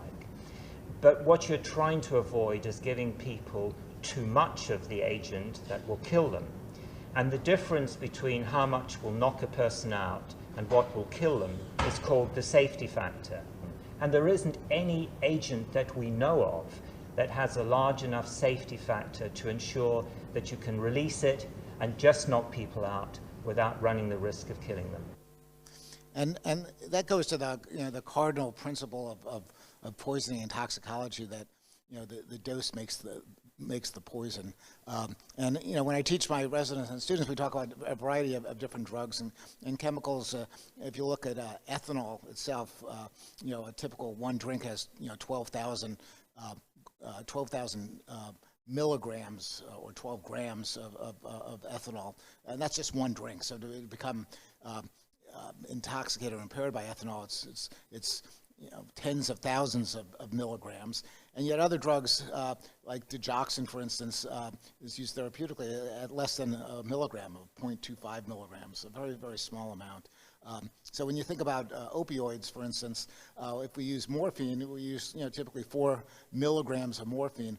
But when we use fentanyl, we use maybe 100 or 50 micrograms of fentanyl. Again, it's an order of magnitude smaller. And carfentanil, then again, is a whole nother order of magnitude more potent. So it really kind of depends on the drug. And even if you think the tiniest amount may not be lethal, you go up by a small factor, and it's apt to be quite lethal. So the Moscow theater crisis took place in 2002, as I mentioned, and what had happened was that there was this theatrical performance. There were about 800 folks that were attending this performance, and then this group of Chechen terrorists basically took over the theater, and they had their political demands, and they weren't going to let anyone go until the Russians met their political demands. And they threatened to blow up the building. And this gripped the nation, not only of Russia, but also around the world. This was on the front pages. And they let a few of the children go, but they kept most of the hostages. And then on the third day, they threatened to start killing the hostages if their demands were not met. And so what the Russian security forces did is they began an assault of the theater, and there was a gun battle, and then they finally got control of the building. Unfortunately, many people died in this takeover. Now, this is a picture of one of the dead hostages. I'm sorry, one of the dead terrorists who died. But there are also many of the theater goers died as well, or if they didn't die, they were certainly unconscious. And this is a bus of people who had been taken out of the theater. As you can see, they're unconscious, and the question was, what happened? And the Russians don't necessarily like to publicize a lot of the stuff that they do, and it was hard to get information about exactly what had happened, and it brought up many different issues. So what was revealed at the time was that there was apparently some sort of gas that was put into the theater, and the intent was if they filled the theater with the gas, that everyone would become unconscious, including the terrorists, and that the Russian military forces would then be able to restore order and put down this action. But in fact, not only were almost everyone unconscious, but there again were all these fatalities. And it was kind of a novel approach to this counter-terrorism insurgency using some sort of gas. And the question was, what was the gas? And then there was a lot of speculation, because you think about a state-sponsored event, the Russian military, and the first thing you might think of is, well, is it some sort of chemical warfare agent? And when you think about chemical warfare agents, you often think about nerve agents. And so, was it a nerve agent? Now, there was a lot of attention to this because around this time and in the years leading up to this, there was the Chemical Warfare's Convention, which had outlawed the use of many of these chemicals. And so the question in the minds of a lot of folks was, did the Russians somehow go against the ban of these chemical warfare agents. And so people were thinking about, is it a nerve agent? And yet nerve agents generally don't just lead to unconsciousness. Often they can lead to seizures and status epilepticus and sledge-like symptoms as well. But that was not what was manifested here. So thinking about chemicals or drugs that may put people out, you think about, well, maybe benzodiazepines. Now, benzodiazepines, generally by the oral route, are relatively safe. If you take a massive overdose, you can certainly have a very significant CNS sedation. But typically, to put someone out and decrease their respirations or kill them is usually through an intravenous route. There was no intravenous administration here. It was inhalational, and benzodiazepines we generally don't use inhalationally. So was it something else like BZ? Now BZ, even though it's often the same abbreviation for benzodiazepine, is a incapacitating agent, which is considered a chemical warfare agent, and mechanistically it operates like a anticholinergic agent.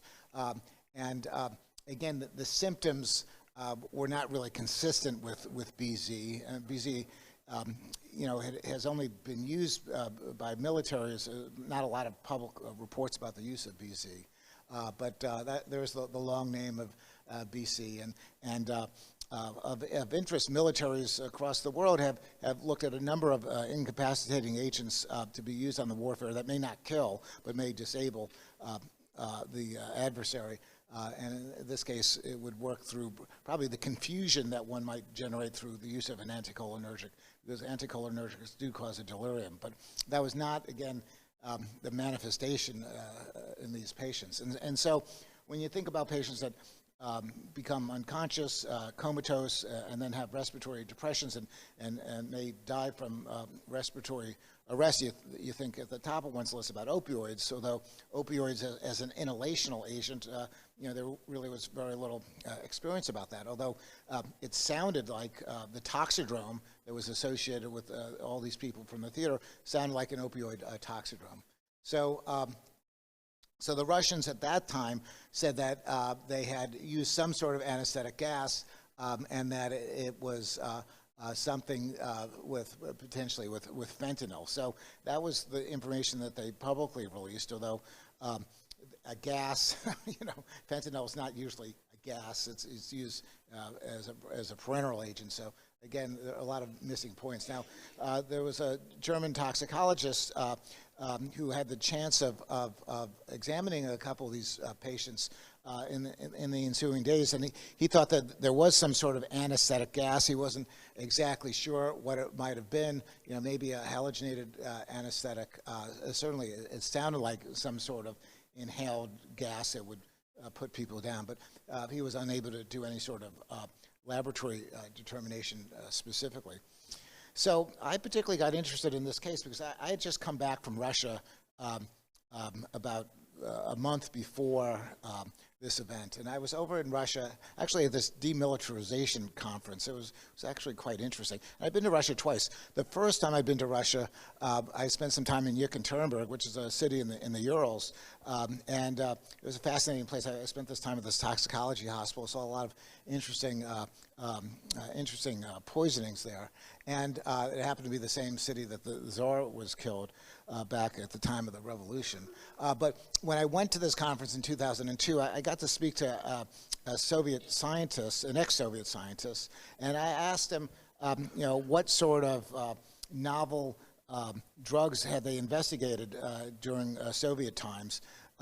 And he said a very interesting drug, which I had never thought would have been used by the military. He said they were trying to weaponize dioxin. Now, dioxin is a chemical that is not a fast-acting chemical, but it's a chemical that in certain animal species, particularly guinea pigs, is extraordinarily toxic.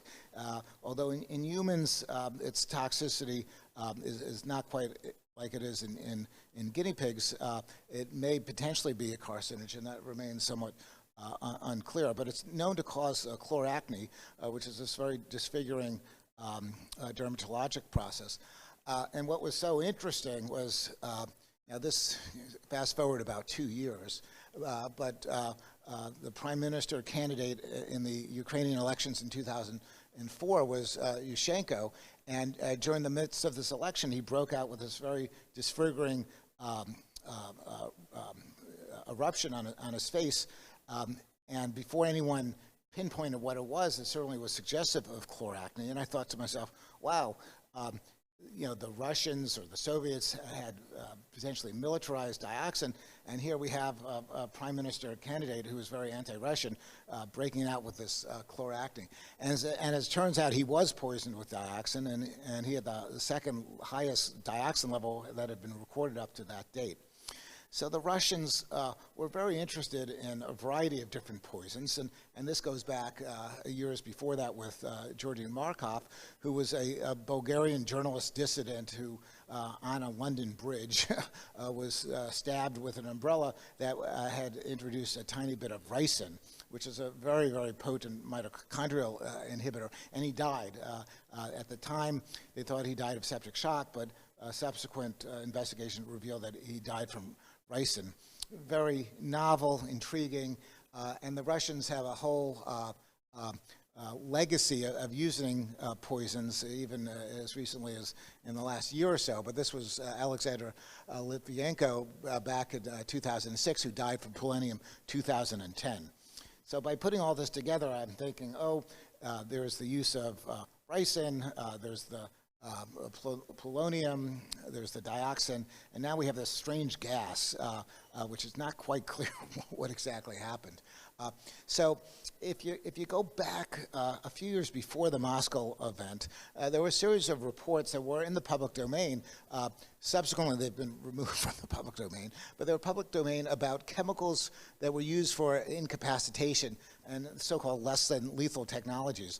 And this was of interest because in adversarial situation, you may not want to, kill the opponent, just disable them in some way. So there were active research programs from militaries around the world looking at some of these non-lethal weapons. So here it says that non-lethal weapons are weapon systems that are explicitly designed and primarily employed so to incapacitate personnel or materials while minimizing fatalities, permanent injury, etc. Non-lethal weapons will not be required to have zero probability of producing fatalities. So again, the thought is that the chemical can incapacitate. They may not be 100% perfect in terms of not causing a fatality, but the intent is not to cause a fatality.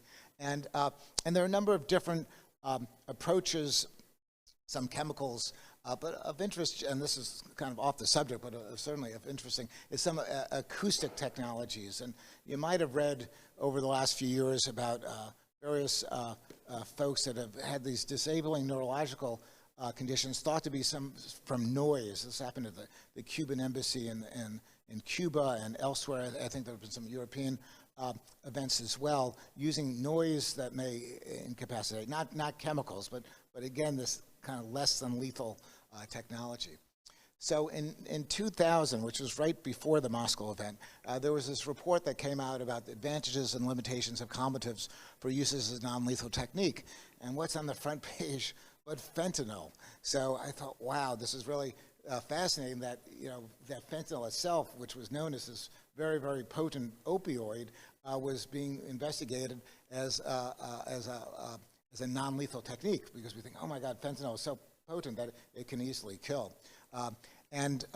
This report discussed this sort of drug class. It's not really a pharmacological class per se, but the so-called calmative, which is to depress the central nervous system and produce a coma perhaps. And the ideal calmative should be easy to administer, short onset of duration of action, should be reversible, hopefully, and there was a lot of research into this.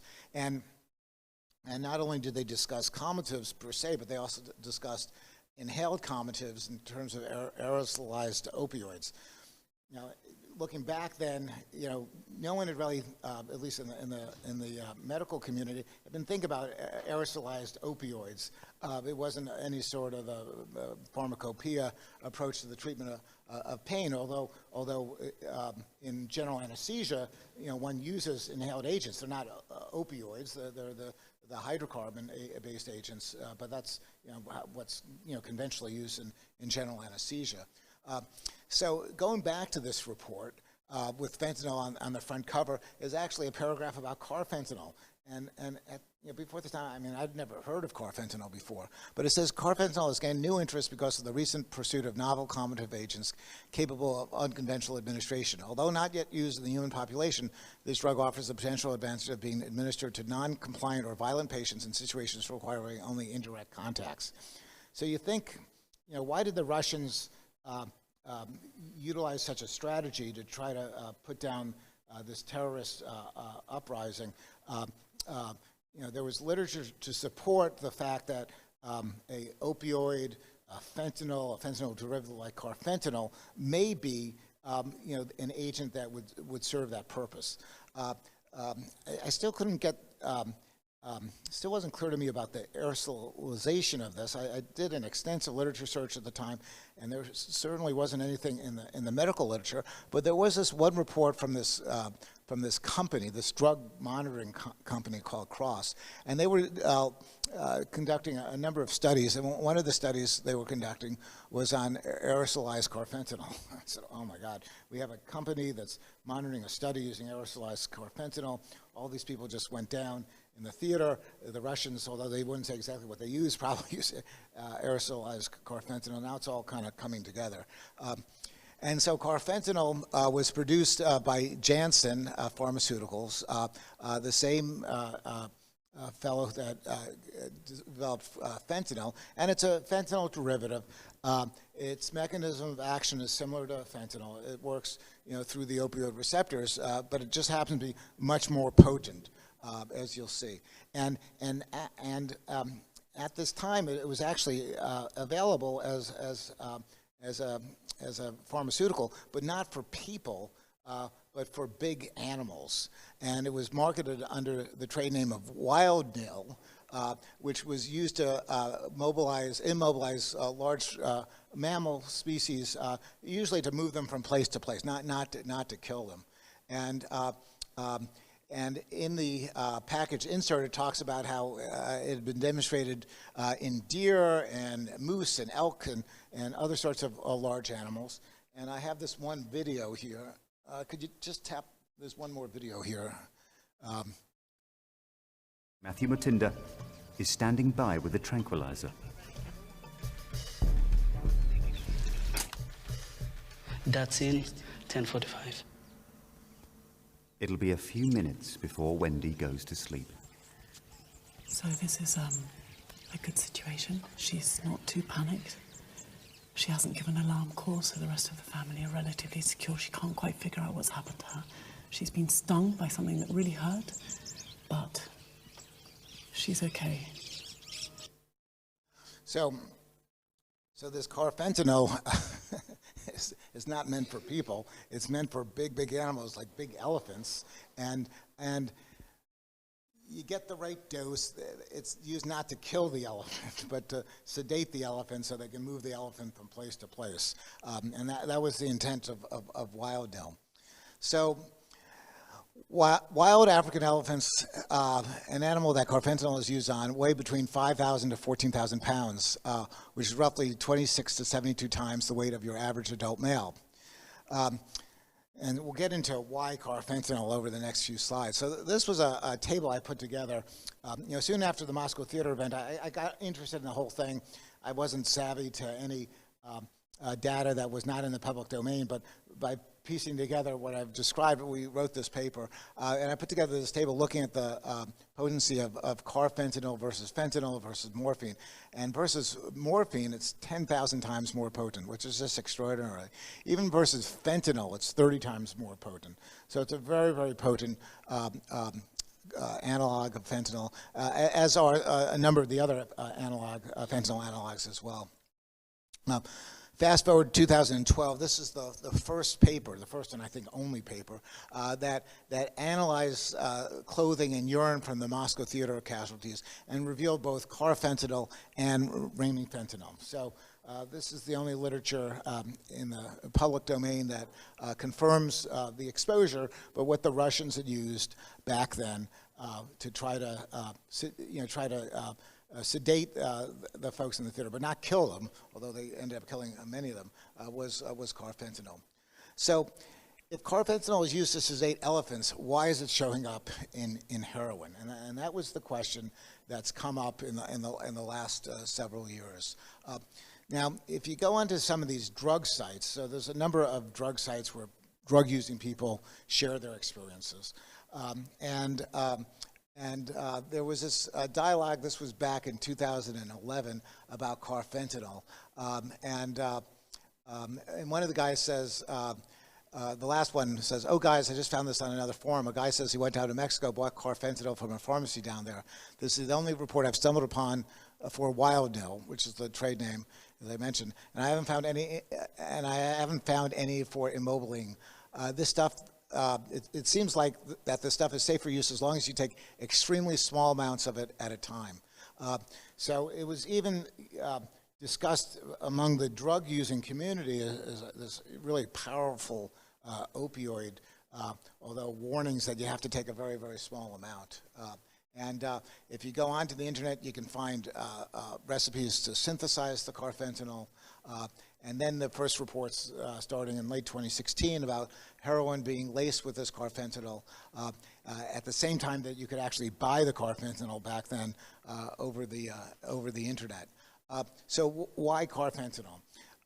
It's about 100 times more potent, or 30 to 100 times more potent than fentanyl, but only slightly more expensive. So from a drug dealer standpoint, you can cut it into much larger volumes, creating stronger, cheaper highs, and the drug dealer makes a lot more money. So that's why carfentanil is out there, and the fentanyl analogs. There's a lot more money to be made by the drug dealers.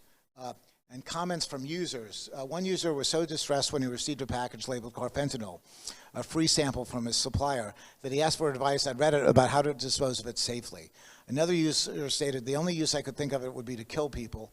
A third user said, "Dealers are just starting to learn how to volumetrically dose their fentanyl poison bags, but killing us in the process. We are their guinea pigs."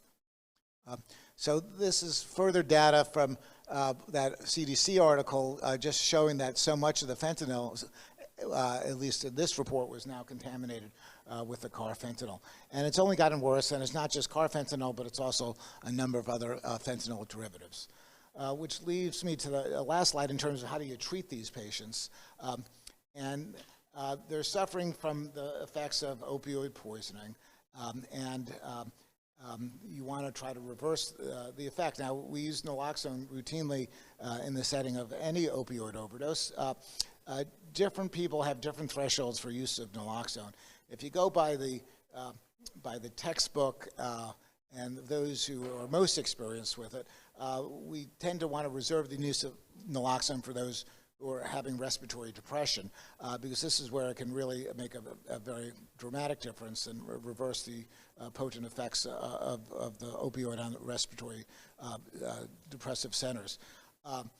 Routinely, it's often used for patients that are CNS depressed, and you can wake them up, but you're running some risks if you do it routinely on everyone who's depressed. For one reason is you can precipitate withdrawal, which can lead to all sorts of other complications. Moreover, the half-life of naloxone is relatively short, and so if someone goes into withdrawal, they may not ever want to be engaged with you in the hospital, and they may want to just leave the hospital. But then the naloxone can wear off, and they can become sedated with the opioid, depending on which parent opioid that they use. So a number of problems with using naloxone on every altered mental status patient.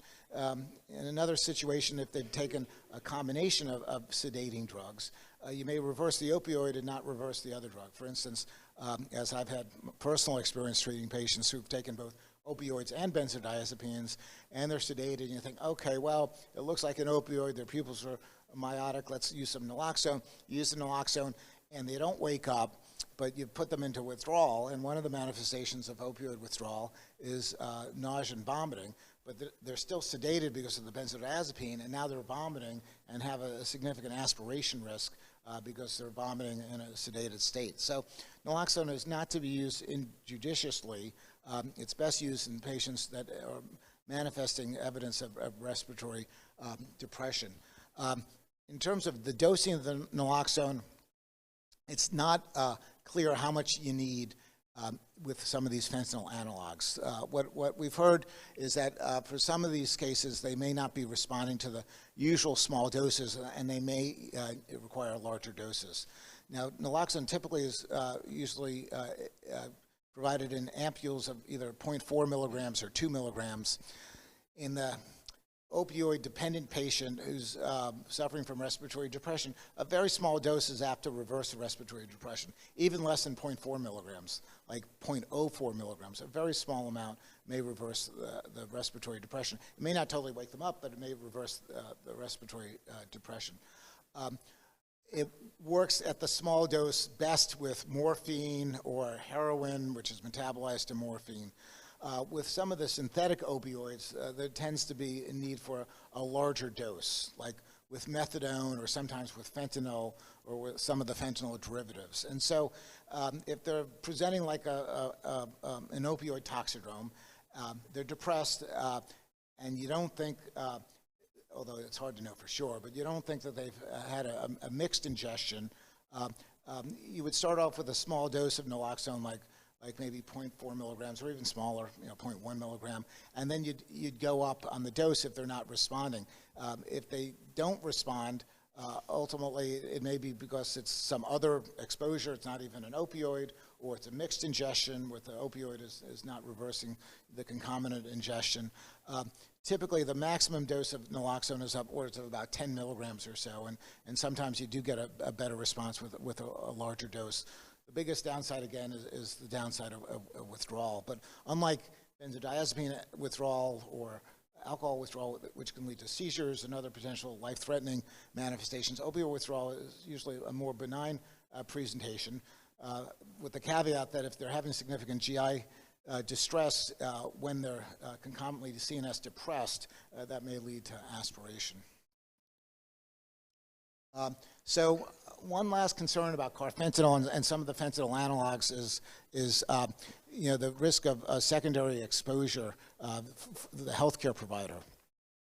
They come in touch with the powder, not just the healthcare provider, the safety officer, the police, in an occupational setting. Is it possible, because this drug is so potent, that just touching it or being in the same room with it is apt to cause some sort of depression? And ACMT, the organization that I work with, and others have come out with recommendations regarding precautions for emergency responders in the setting of fentanyl and some of their analogs. And on the ACMT website, which is acmt.net, under toxicology resources and position and guideline statements, we actually have a statement on preventing occupational fentanyl and fentanyl analog exposures to emergency responders. And here's the statement. You can look at it at your leisure. It doesn't downplay it as not being a risk, but for the most part, it's the chance of absorbing enough of it dermally is so low that one doesn't necessarily have to take special precautions beyond the usual precautions one would take with handling something that's potentially hazardous. And there's some detailed recommendations on the position statement. So with that, I think I'll end the little talk and open it up to any sorts of suggestions or comments. Thank you.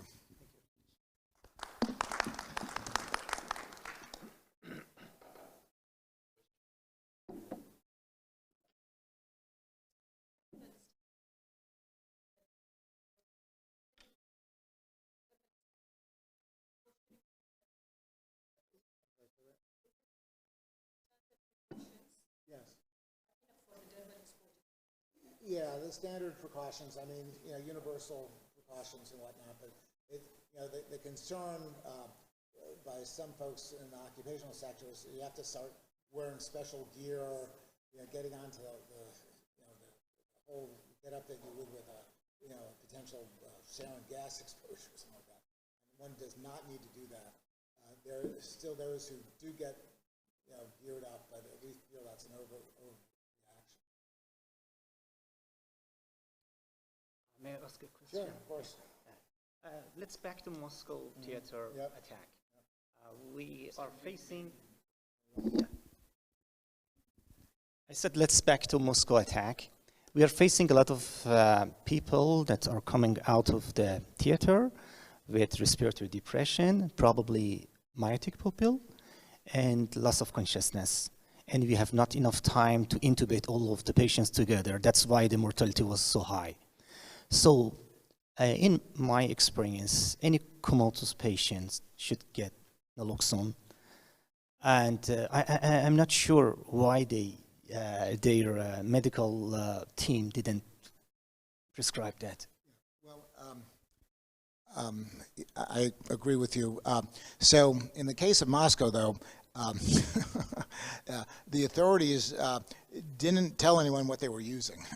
So yes, clinically it seemed like an opioid overdose, and they should have responded that way. But it had never happened before. I mean, this was the first time in history that such an event had occurred. And you saw some of the folks in the bus, and they were just comatose and no airway, and many of them died because they weren't getting the attention that they needed. Hopefully, we learn lessons from history. So if there is ever a next time, we would be better prepared. There were all those ambulances. I think there was one picture, I may have left it out. There were a whole bunch of ambulances right outside the theater, but no one was prepared with the naloxone because no one had said that they're going to have an opioid effect, and so many people died needlessly, unfortunately. Has anyone in your countries seen any of these fentanyl analogs at all? Yeah.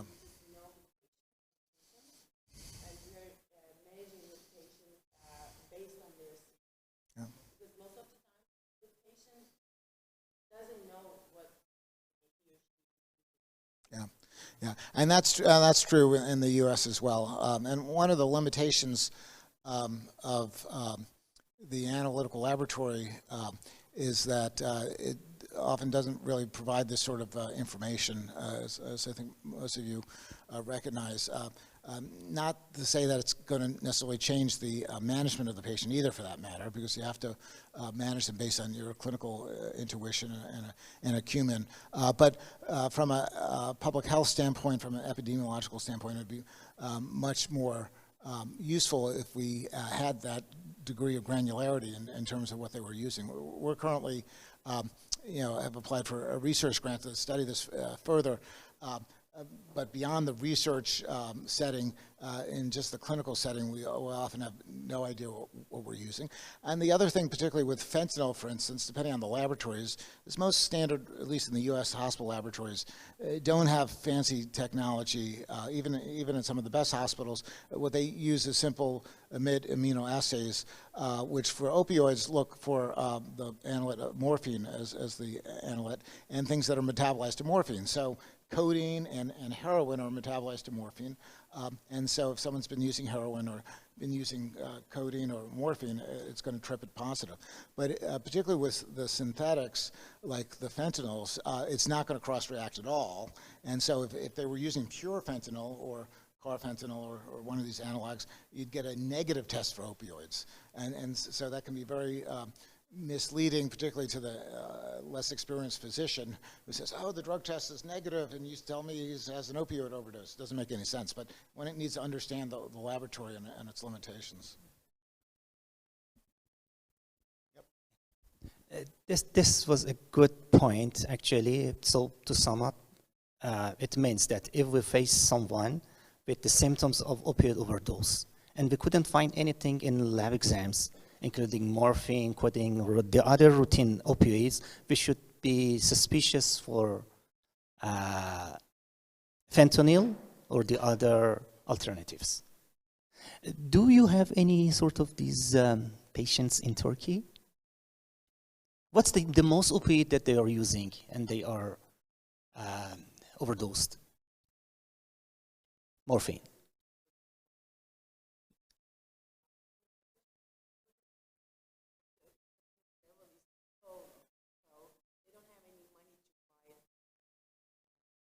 And maybe it is not available, actually.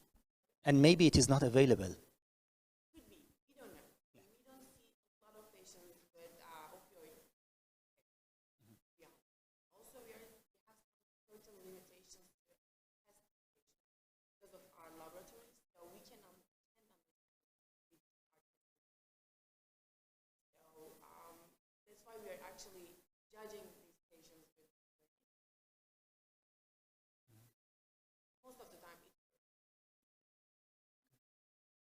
Thank you very much, Professor. And Bruno, do you have something to add? Is it good we go in this way?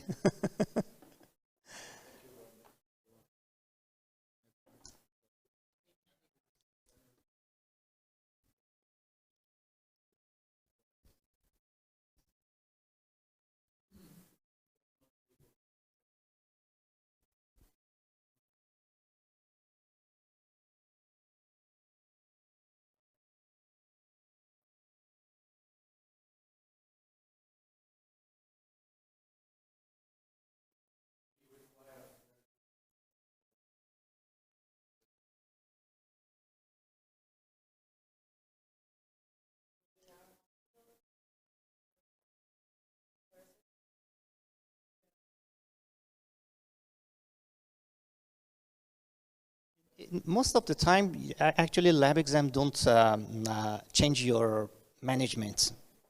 That's the main point. You should manage the patients based on their presentation, not based on the lab exams. The lab exams is useful for research or probably for further public health concern.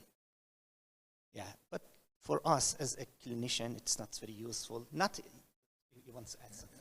Yeah, except for the one case of paracetamol. So there, it's very helpful, and if you don't have that, you know, it's very challenging. I mean, I have to say that, you know, with just, I mean, it's a side subject, but you know, with paracetamol, obviously with the acute single ingestion, the level is very important. But all those other cases, either the chronic cases or the delayed presentations, then the level, you know, doesn't help you. There may not be a level at all. In that case, you have to use your clinical acumen again and look at other factors such as the liver test. But with a single acute acetaminophen, without getting a level, you know, it's.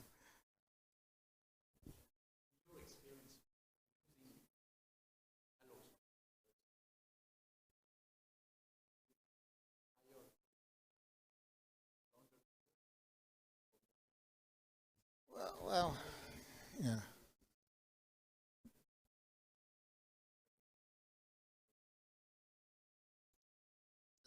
Yeah, I yeah. Well, again, most of the time we have no idea what they took. So I think we'd start with the smaller dose, but we would escalate the dose if they're not responding. And we would have done that even 25 years ago, the same thing, because with the synthetic opioids, methadone, for instance, and others, I mean, they may not respond to the low dose of naloxone anyway, so we would escalate the dose. There is no specific protocol for dosing for fentanyl overdose at this point, and so it's still more this generic approach. Okay, thank you. Any other question? So let's go to the other topic. Number 8, please. Number 8. Yeah.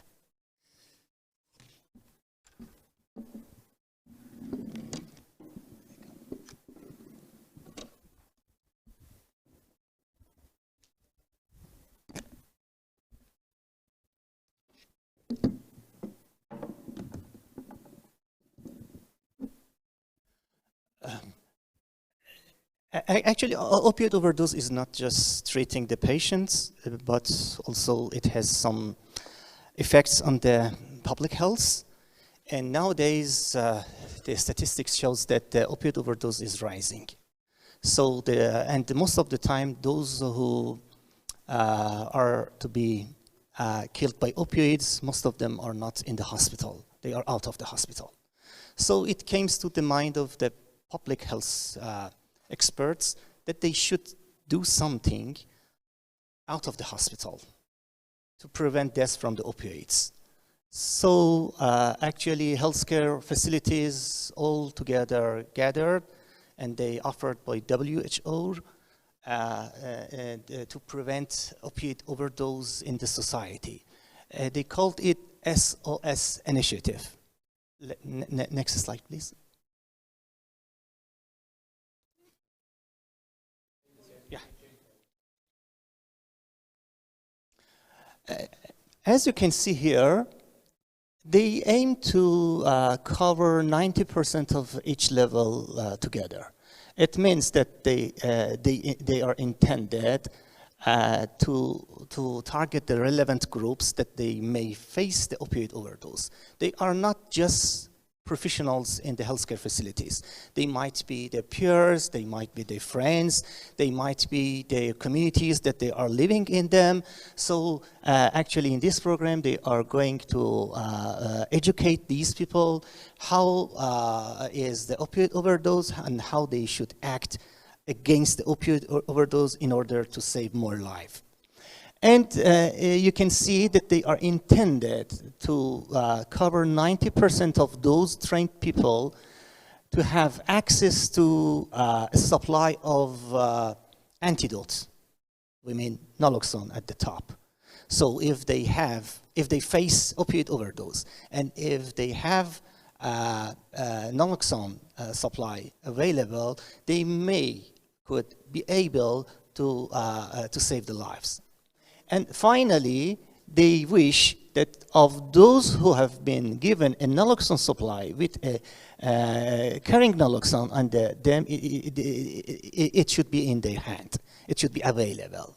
So if you see all together, it means that they are going to protect people against opioid overdose by supplying and by helping the other people to get more familiar with opioid overdose, those who are not mostly healthcare professionals, and teach them how to use naloxone for those peoples. And actually nowadays, in many countries, they are doing like this. I'm not sure, for example, in Iran, we haven't such a program. In Turkey, I know you have not such a program, but for example, in France, they have such a program. So I want to ask Bruno, if you have any data regarding less number of dead people because of opioid overdose, comparing the past when the naloxone was just available for healthcare professionals, and nowadays that it should be available for many people.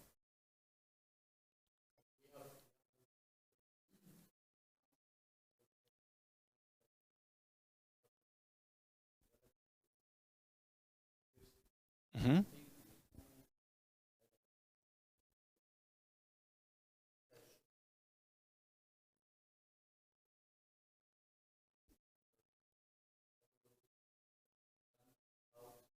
Coming to hospital.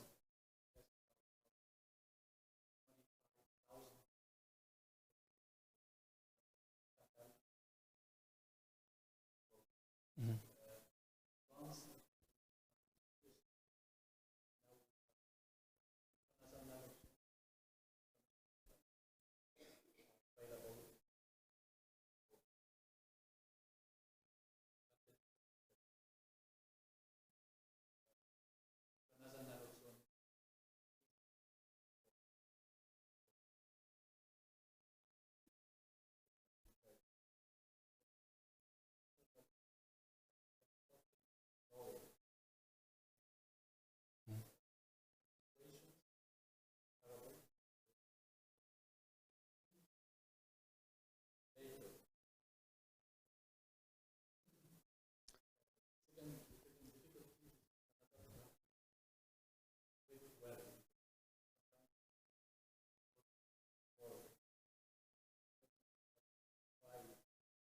to push it. Yeah.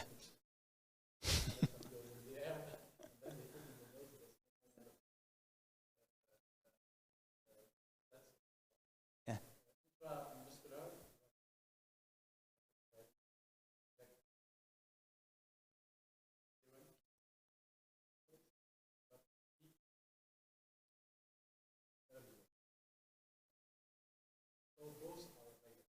Yeah.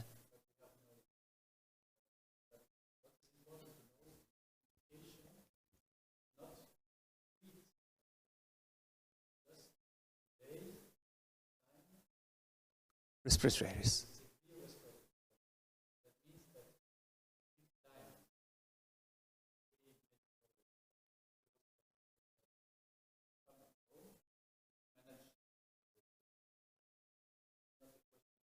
Yeah.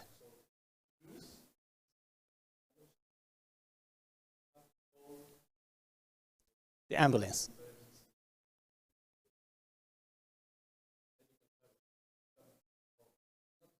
Yeah. So this is a big concern. Actually, in many countries, it depends on the cultural issues.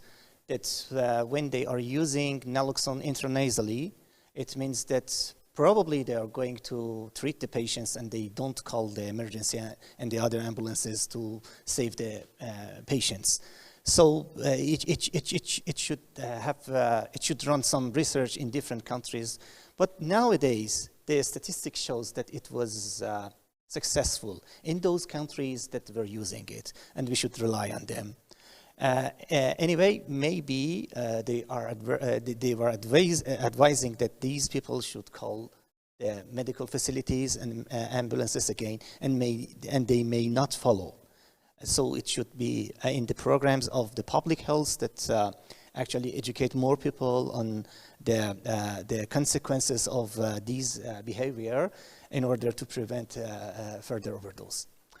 Anyway, you can see in the next, in the right side that people who use opioids may encounter opioid overdose. And those who are around them, like peers, friends, families, actually community members, staff of medical facilities, and first responders, those are those people who may help them. So they should be involved in treating these sorts of patients. In my country, Iran, nowadays, the number of opioid overdose cases is so high. And many of them are dying because of lack of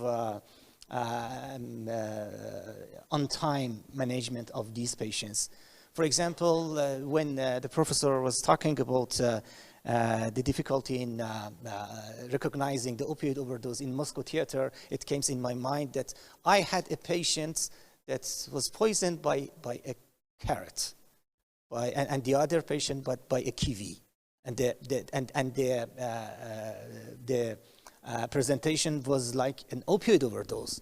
So exactly with myotic pupil, respiratory depression, both of them were child. And when we search for what's the possibility of being poisoned by an opioid by a child by using a carrot or a kiwi, we found that that carrot and that kiwi was washed with methadone. And this methadone was kept by his dad in the car. So they thought that this liquid is water, but in fact it was methadone. So they washed the carrot because the baby was eager to eat carrot after shopping, and we face opioid overdose. So actually opioid overdose is nowadays is affecting many people in my country, in Iran.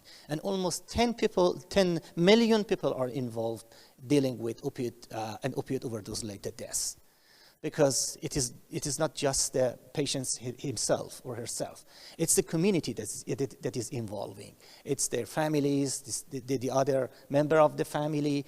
We have a lot of unintentional opioid overdose deaths because of filling methadone, filling the bottles with methadone instead of, for example, acetaminophen, instead of, because the bottles were the same. They used the drug bottles. So they put it in the refrigerator, and the elderly people in the home actually used that. And they came with respiratory arrest, and some of them died. Anyway, when we are dealing with opioid overdose, the people around us should be familiar with the symptoms of opioid overdose, and should find a way to help their family members. So actually, by using web resources, by using posters, by using, and even by using word of mouth, for those people who came to our hospitals and they are facing opioid overdose, we can somehow help them to recognize the opioid overdose in the future.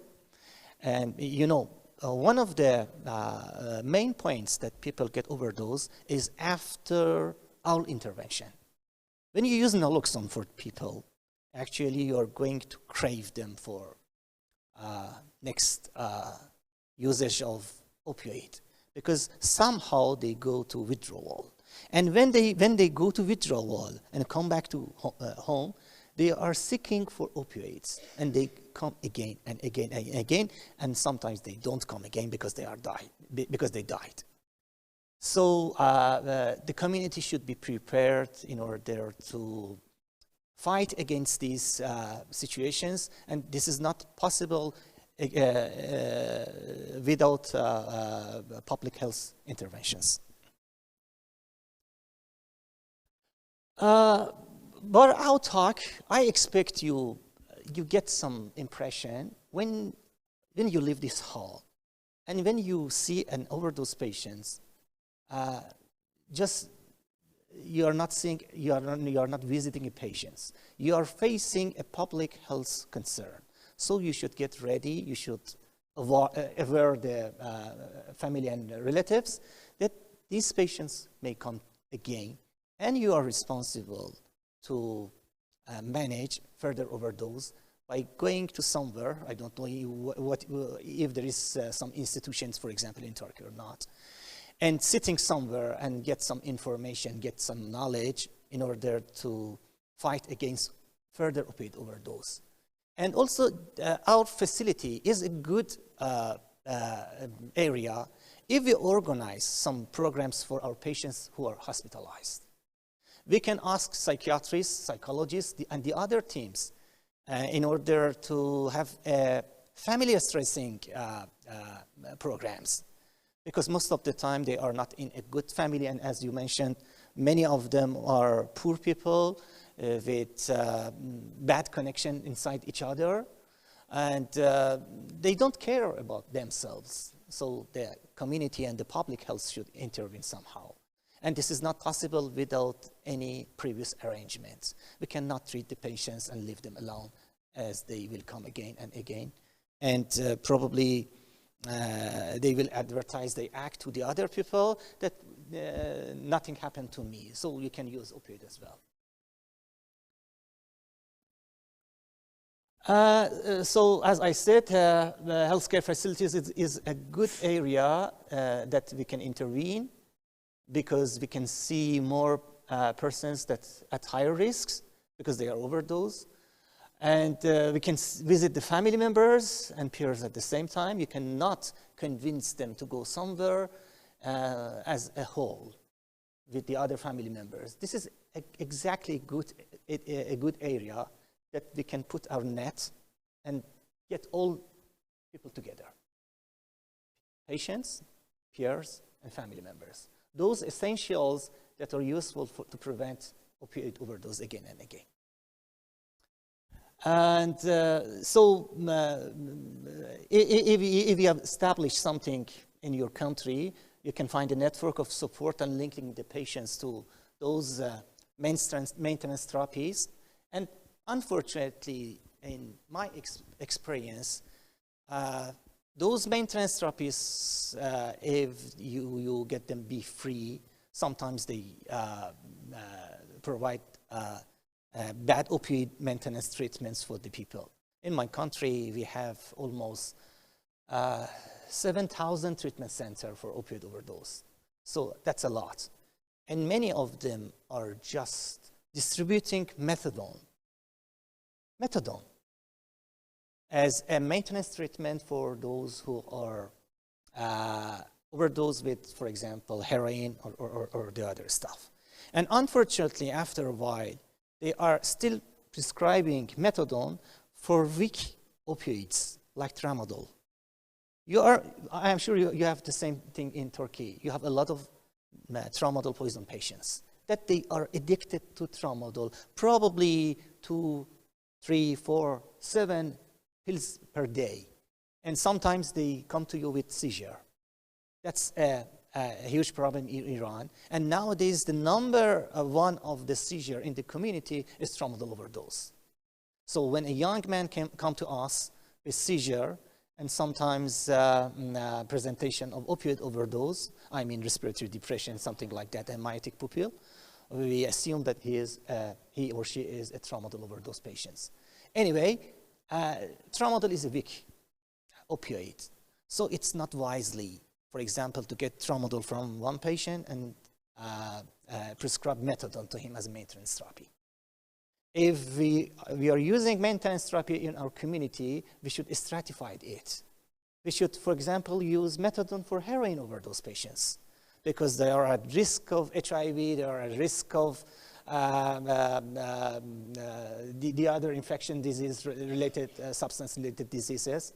And it can help them to be on a regular diet of, for example, methadone. It can prohibit them from bad behaviors, from high-risk behaviors, and it's good for them. That makes sense. But for example, for someone that is using 2 or 3 pills per day, tramadol, it's not a good treatment to put them on methadone maintenance therapy, for example. So what is final consequence? Nowadays, instead of, for example, heroin overdose in my country, methadone overdose is at the top of the opioid overdose deaths.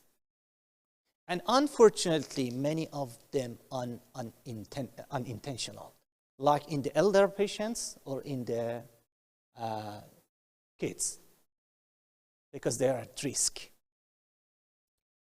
So we have to discuss it in our community with public health authorities to overcome this problem. Otherwise, you will face the same problem that we have in Iran. Okay, we talk about that. It all refers to those facilities that make a network for them, to be engage them to them, and to provide the supply for those people who are on maintenance therapy, etc. Okay, this is actually our ward in Tehran. We have some brochures all over the walls to advertise what's the consequences of, for example, using opium, using heroin, using tramadol, etc. And also we provide some pamphlets for them after they release the hospital in order to prevent further overdose. But honestly, I cannot see any difference. But it should be, probably it can be done and presented to the family members. You cannot just involve the patient himself or herself. You should involve the community.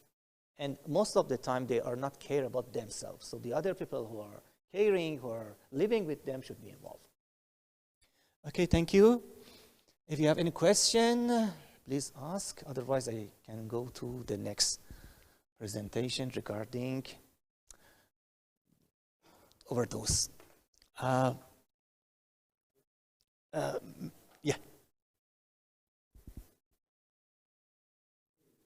No, I think because we have in lack of time. No, methadone overdose, please. This is heroin. I think the number 3. Because we are in lack of time, I think as an example, I start something like methadone overdose, and you can expand it to the other things. All of them are somehow the same, with some minor actually differences. Number 3. Methadone overdose is a good example for us as a strong opioid with long half-life. Half-life of methadone is around 52 hours. So if you treat the patients at the emergency department with naloxone, when you see the half-life of naloxone that is much, much less than the methadone, you can expect to see further overdose in methadone overdose patients because of half-life.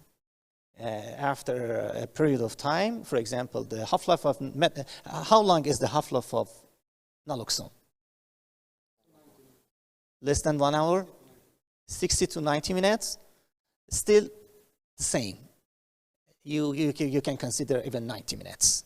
So if an opioid has a longer half-life than 90 minutes, you expect to see the further overdose. So all of these people should be hospitalized first. You cannot release the patients from the hospital. Please, methadone overdose, number 3. Sorry. You have it here.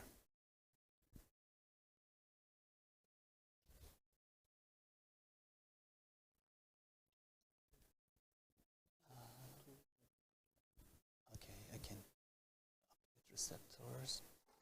Use it again.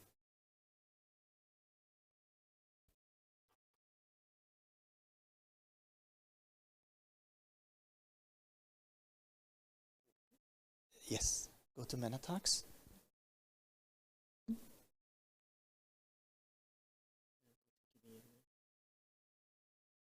And number 3, yes. Yeah. I will use it again, so I come back. Now I want to continue.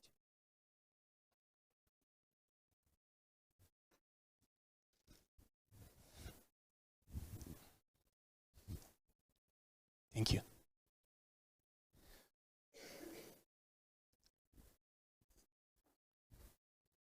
So nowadays, methadone is produced in Iran about, and is using in different maintenance treatment center, something like 80 ton. That's a lot. And most of them are in formulation like syrup or tablets. We have different tablets of methadone that are producing in Iran, and one tablet can kill a baby. And for syrup formulation, we have 5 milligram per milliliters of methadone in each milliliter. So it means that 2 milliliters of methadone, it's equal to 10 milligram, and 10 milligram is enough to kill a baby like 10 kilogram. So it's a bad poison that if we use these formulations in our home, can kill the kids and even the other people based on the different dose that they used. Anyway, I'm going to pass the history in medical use. Let's go to, this is the advantage of the methadone maintenance over heroin. I talk in my previous talks. And accidental methadone poisoning, we have some risk factors that we can see, like very available at houses that the residents are under methadone maintenance therapy. Nowadays, almost 1 million people are under methadone maintenance therapy in Iran, out of 80 million population of our country. So that's a lot again. Syrup may be missed as cold remedies. In some cultures, they use opioids routinely as painkiller. And dealing with methadone overdose is completely different from the other opioids with short half-life. So I have a lot of bad experiences that we have some patients in our ward. We kept them for 24 hours. And when they release, they experience methadone overdose again, not by getting another dose of methadone. So that is a very dangerous, actually, poison, and we should be careful about that. If you learn methadone overdose, how to handle it, how to manage it, actually you are managing the worst case of opioid overdose that you can see in your life. That's completely difficult and very conservative, as they seem very well, but when they go to the bed and when they sleep, you can see that apnea during their sleep. So, and on the other hand, actually, one of our difficulties is that how to get them naloxone. Because you have two different categories of the patients, those who are naive and those who are not. You can easily deal with naive people, because when you get naloxone, to them, nothing happened thereafter, because there is no withdrawal syndrome. But for these people, actually, when you use naloxone, if the dose is low, they experience opioid overdose. And if the dose is high, they experience withdrawal syndrome. And if they experience withdrawal syndrome in emergency department, what happened thereafter? They wish to leave the hospital against your medical advice. And what happened thereafter? They will die, probably in the next street or even in their home. We have a lot of such cases in the country that our emergency residents, our emergency physicians released the patients, and the patients died in the home or in the streets with no subsequent management. So, what other risk factors are? The other risk factors are taking congestions. That's not unusual for those people who are using drugs, use the other drugs at the same time, especially with benzos and with ethanol. This is, for example, using tramadol and alcohol is very common in Iran. Why? Because of sexual desires. So they experience seizure and they experience respiratory arrest in different time intervals. So we should be care about that. Actually, we have an investigation in the past and analyzed the urine of different overdose patients that came to us, and we found that every patient is using 2.5 different category of illicit drugs. So they are not using just opioid. They may use at the same time stimulants. They may use alcohol. They may use cannabis or other illicit drugs. So one of our difficulties is that how to recognize them in a limited time in emergency departments. Okay, let's pass the metabolism.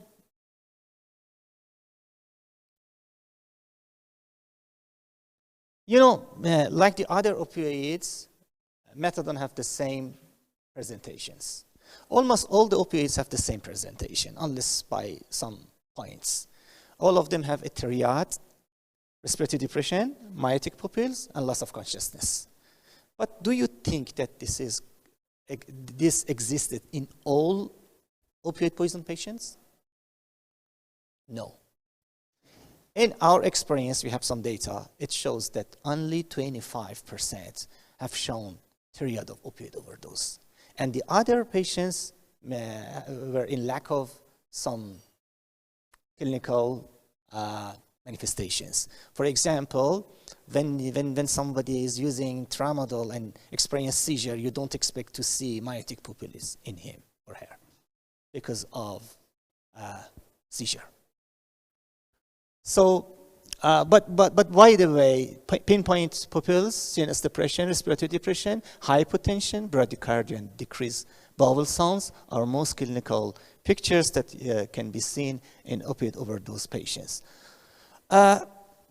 Torsade is one of the problems that we are facing nowadays with methadone overdose patients, because many of them are on a maintenance therapy, and during maintenance therapy, many clinics don't take an electrocardiogram from the patients to recognize that QT interval is prolonged. QT interval prolongation is an indication of stopping the methadone. And actually, we have another study to see what's the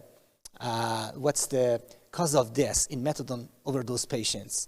And we found that almost in all of them, we have ECG abnormalities. And why? What that? Because of prolonged maintenance therapy in these patients. And you can see the growth of acute methadone poisoning patients in our hospital during different years. It's up to 2011, and nowadays it's more than 150. 1,050, sorry. And the same, the growth of acute methadone poison in children. All of them are unintentional. And you see the peak here. Anyway, this is the story that we have drawn with legal medicine organization to see the cause of death in methadone overdose patients. And you can see that a lot of people were investigated, and finally, no, it's not with legal medicine organization, it's for children actually. We have 3 deaths in children out of 475 cases. Okay, let's pass the epidemiological aspects. It's completely clear for all of us that naloxone is antidote of choice for treating these patients. But the question is that how we should start the naloxone, and how we should we continue naloxone with pump infusion, for example, or just observe the patients to see what happened for them. Do you have any idea for your patients here? I wanted to hear your experience in Turkey, if you have any.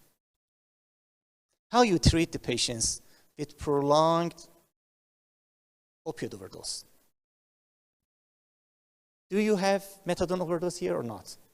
You don't have. Do you have buprenorphine overdose here or not? At least you have opium overdose here. I'm sure, because Izmir is a place that they produce opium, and it's one of the best places for cultivating opium, because the morphine of the Izmir is rich in the past to 50%. It's more than the other places. But probably nowadays, I'm not sure. I don't have any data.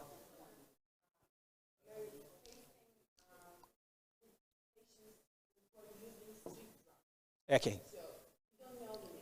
Okay. Yeah. Yeah.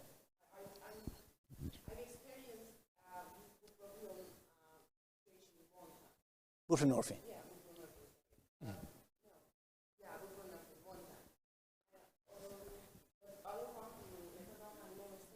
Yeah. But I am sure some people here use opium extracts and opium, raw opium. Raw opium is also have a long half-life. No? My question is that, because most of you are involved in emergency department, and probably if these patients are hospitalized, you are not following them.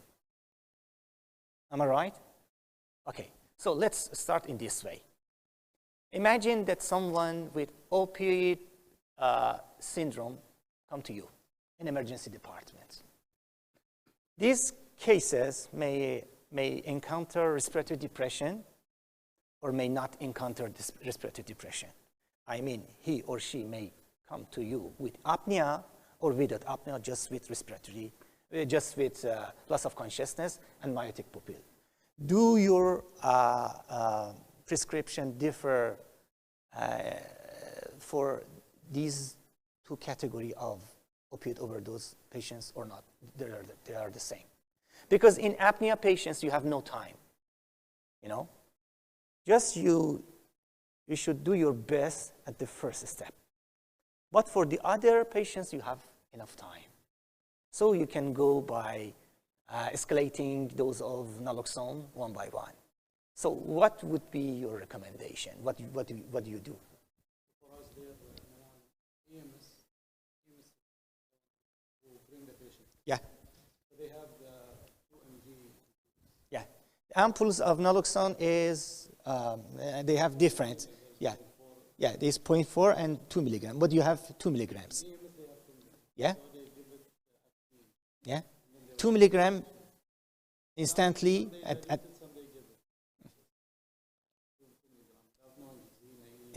yeah. What's the problem with this dose? Yes. They experience withdrawal syndrome. And what will happen after withdrawal syndrome?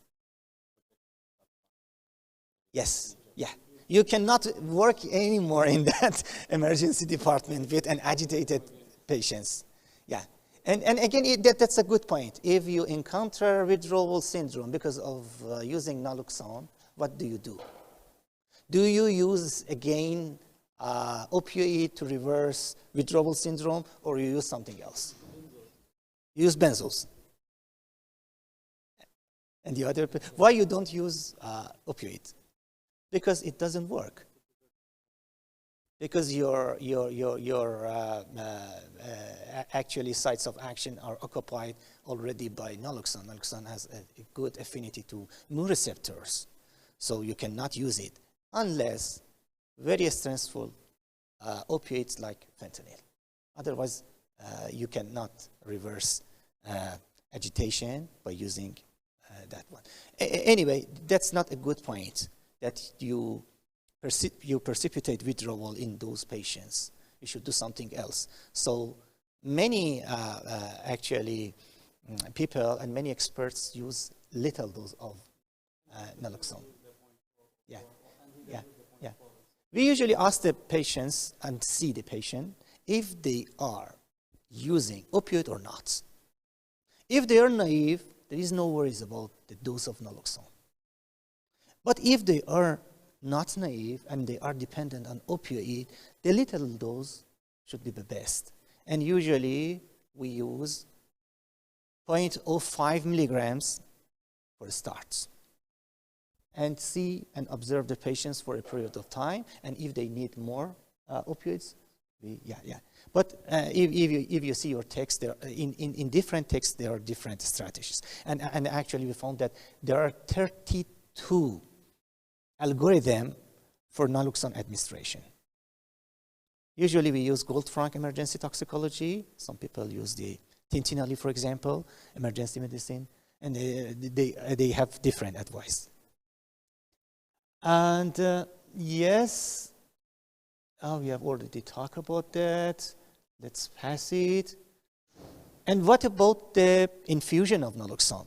If you found something, unfortunately, sometimes we cannot rely on the history of the patients that they give us. Sometimes they say, for example, I used tramadol, and finally we discovered that they used methadone. In these cases, the people may go to respiratory depression, and you lose them somehow. So actually, one of those points that lab exams would be useful for us are in these cases, because managing a tramadol overdose is completely different from managing a methadone overdose with a longer half-life. So for long half-life opioids, we usually prefer to use an infusion of naloxone for a long time. And for methadone, this is at least 24 hours if they experienced respiratory depression. So the next respiratory depression will come to you if you leave the patients alone. in most of the time, unfortunately. Just, I'm using methadone as an example. This is a good example because it has high affinity to mu receptors with a half-life. You cannot such an opioid in the community like methadone that would be harmful for the patients in terms of toxicological issues, not in terms of, for example, public health issues. Because for heroin overdose patients, we have to administer methadone for them. But we are facing them in an overdose case, so we should deal with them. Anyway, usually each 8 hours you reduce the dose until you cease the naloxone. And during this period of time, some people may experience, again, withdrawal syndrome, or they may experience opioid overdose syndrome. In each case, you double the dose, or you half the dose, or even you cease the dose. Okay, it was a rapid communication, sorry for that, because we changed our presentations in order to make everything in the morning. Bruno, if you have something to add.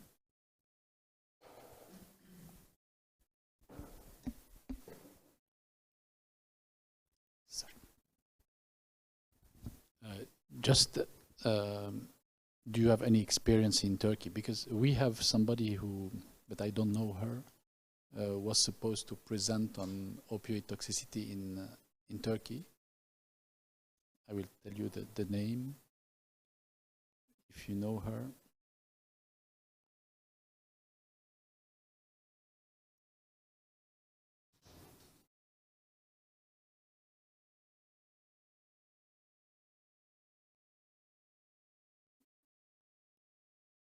Yeah, but I was to be sure about that. Somebody knows Dr. Arisi from Izmir. Ah, okay. So maybe because we wanted to shorten a little bit the symposium, so maybe you can make your presentation now. That's what will be the best, I think. Then we can discuss it because.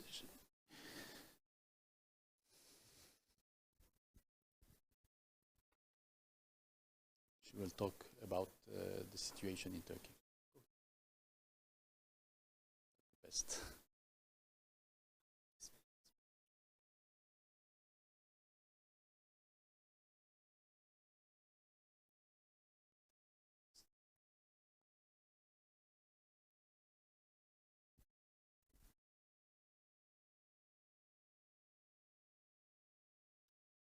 So we'll have this presentation about the situation in Turkey, and then we have some time. I think it's up to you. We have all our presentations, but you can choose which one we can do or which question you want us to discuss. It's up to you. But since we are not so many, we decided to shorten a little bit.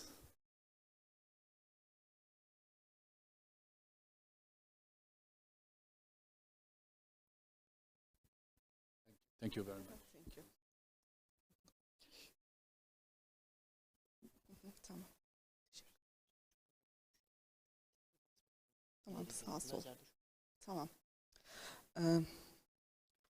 First of all, I would like to thank the organizing committee for their invitations. My subject is overdose management challenges, best practices in Turkey. I will try to explain the role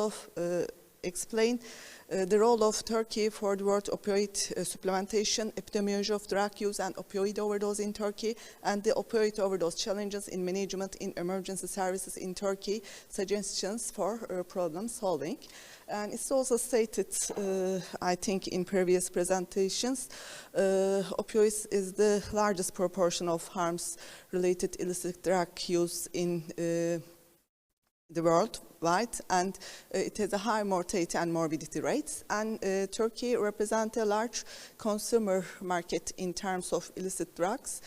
Because of its geopolitical location, Turkey is naturally affected smuggling of opioids, derivatives, and chemical intermediates and other illicit drugs. It is located in the Balkan Road, and it's a key transport point for illicit drugs from Afghanistan to Europe. And if we look at morphine and heroin seizures in selected significant countries between 2014 and 2017, the number of heroin seizures is more than the number of morphine seizures, and especially acetic anhydride heroin precursor seizures is most common in Turkey. And according to European Union drug market report, heroin is the third most common seized illicit drug following herbal cannabis and cannabis resin. But heroin is the most encountered illicit drug among all treatment entrants, and the third graphic it's showing that the number of patients treated for opioid addiction is more than the number of patients treated with the other addictive substances, and in this report also stated that all treatment entrants and first-time treatment entrants are in the European Union range in Turkey, and the quantity of heroin seizures and the number of heroin seizures are in the upper limit of European Union, and this that also confirming the important role of Turkey in drug trafficking. And if we look at the gender distribution, the drug use is common in men, and overdose deaths are increasing over the years, and opioid-related deaths rate are 24%. And of course, there is a problem of drug abuse in Turkey, and in Turkey, TÜBİM is the partner of European Union, the Turkish Monitoring Center for Drugs and Drug Addiction, and TÜBİM is attached to the Ministry of Interior, Turkish National Police, Counter-Narcotics Department, responsible for the coordination and implementation of the national drug strategy and monitoring the drug situation, and TÜBİM has assumed very important that is in this area. And according to TÜBİM's report, in 2018, the number of drug-related deaths decreased compared to 2017, which is published by European Union Drug Market Report. This may be related to TÜBİM's action plan, which is published in 2018. And if we look to gender distribution, men deaths is common, and it's common in between 25 and 44 age. And also there are some literature data about drug-related deaths. Between 1997 and 2001, nearly 4,000 deaths due to intoxication were reported in Turkey, and nearly 10% of them from drug overdose and toxicity, and opioids were implicated in nearly 40% of deaths. And in Çukurova region, the rate of opioid-related deaths among the illicit drugs-based deaths were high between 2007 and 2011, and the rate of medicine and narcotic-related deaths were nearly 14%, Ankara and nearby cities from 2000 to 2011. And we know the deaths related drug overdose, but we don't know the exact rates of emergency services admissions in Turkey, because our national poison information data is very old, and there are some local studies. One of them in a study by Tüfekçi et al., alcohol with illicit drug-related emergency service admissions rate was nearly 5%. And of course, at this point, National Poison Information Center data is very important, but UZEM published its last record in 2009, and according to this report, the rate of illicit drug overdose-related admissions to National Poison Information Center within 2008 was 0.39%, with the 12.6% opioid-related admissions. And if we look to gender distribution, drug-related emergency service admissions were common in men.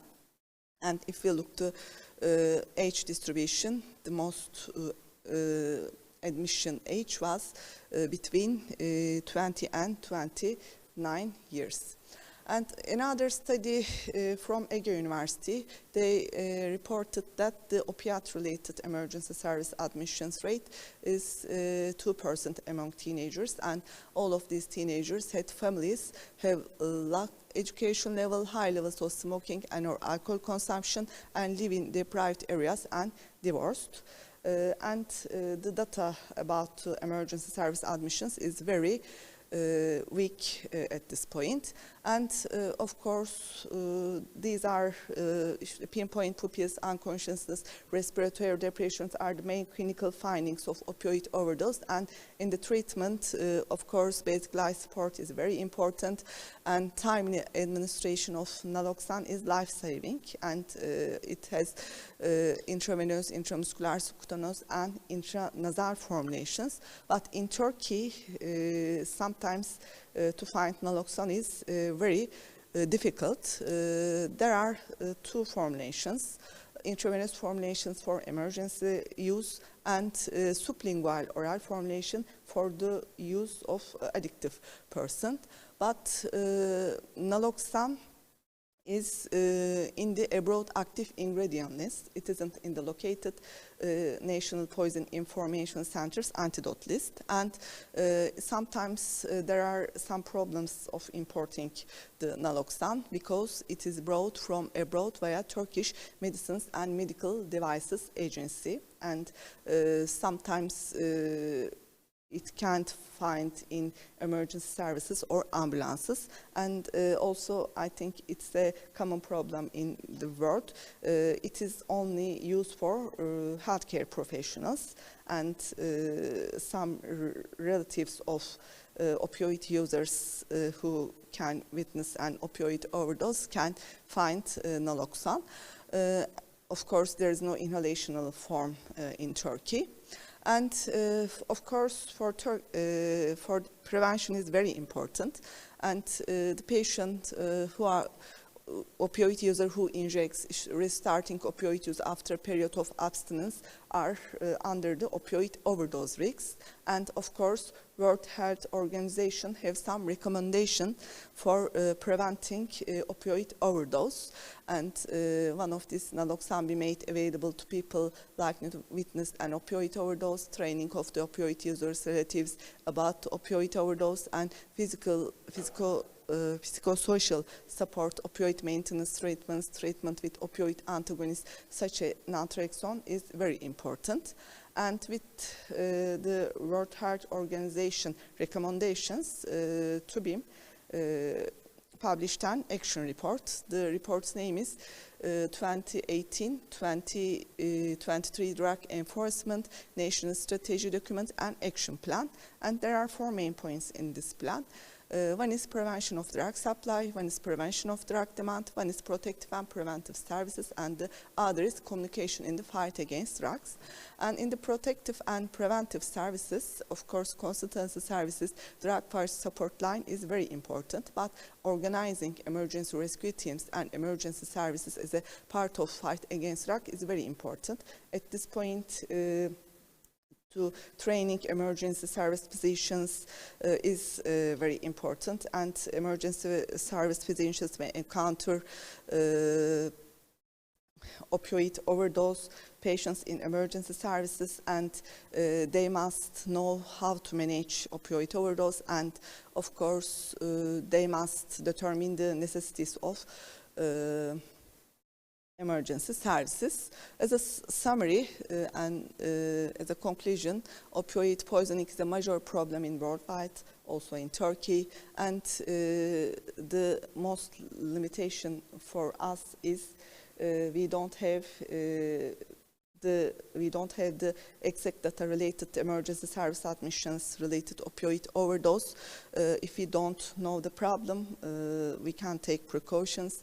And training of physicians working in emergency departments is important, and TUBIM has action plan at this point. And naloxone must be accessible in case of opioid overdose, and improving emergency facilities is important to effectively treating opioid overdose. Thanks for attention.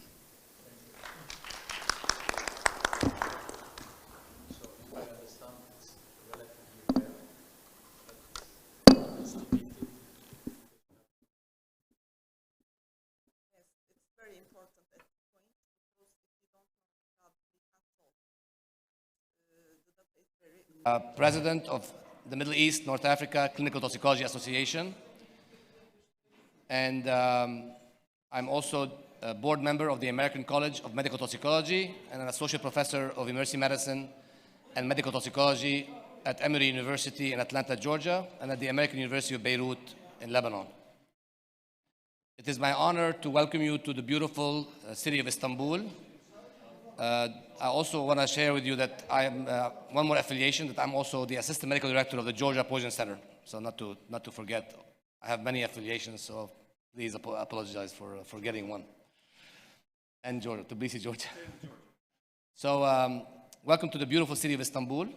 This meeting has been a lot of hard work and passion for toxicology on behalf of Minatox, and as well as on behalf of the Emergency Physician Association of Turkey, that I thank sincerely for their support and their coordination and collaboration. I want to thank Dr. Bashar Jandar, Dr. Mohamed Gul, and Dr. Bashat Al for their staunch support to medical toxicology in Turkey and in the MENA region.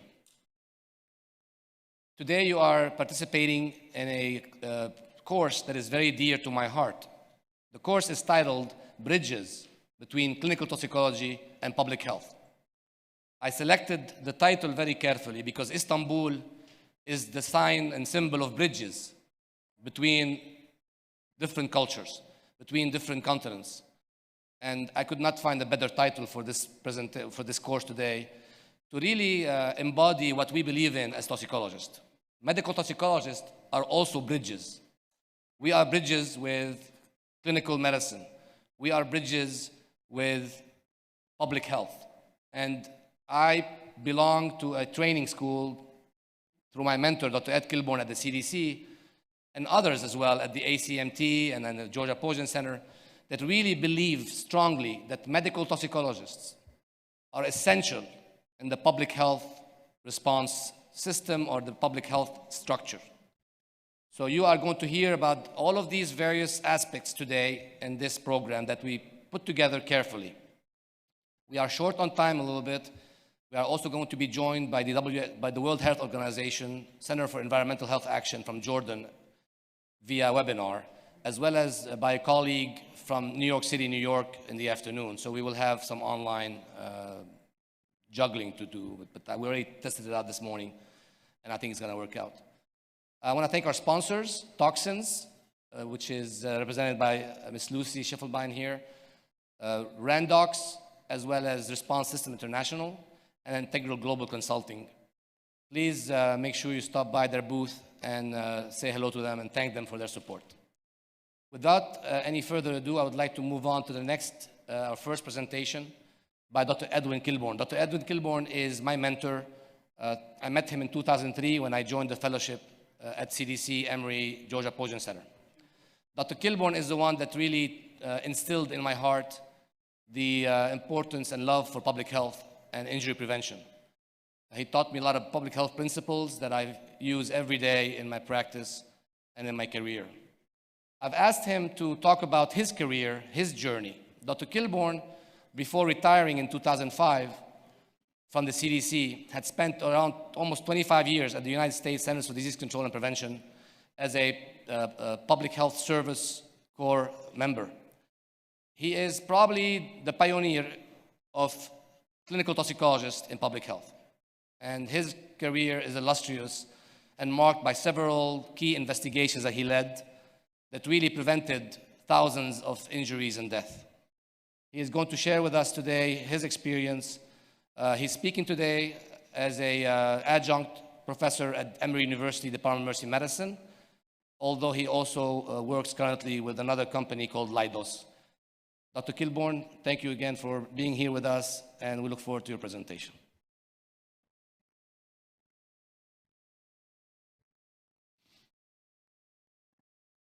Good morning.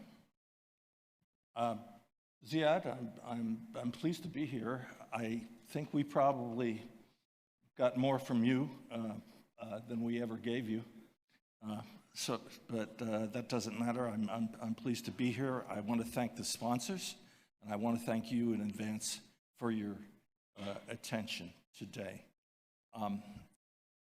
Dr. Kazi asked me to speak about my career, and I found that, at least as far as I'm concerned, I'm not so terribly interesting. Can I have the first slide, please? Oh, I do it. Who do I point it at? Okay. Right. You know, I've had unusual luck in an unusual period of time when public health was changing and the world was changing in a way that brought toxicology to the foreground. And I've had opportunities not available to everyone, and I think that's part of what I've been able. That's been an enabling factor to help me do what I want to do. But let us pay attention. I cannot speak about the development of toxicology, clinical toxicology, in all of the countries of this area of the world.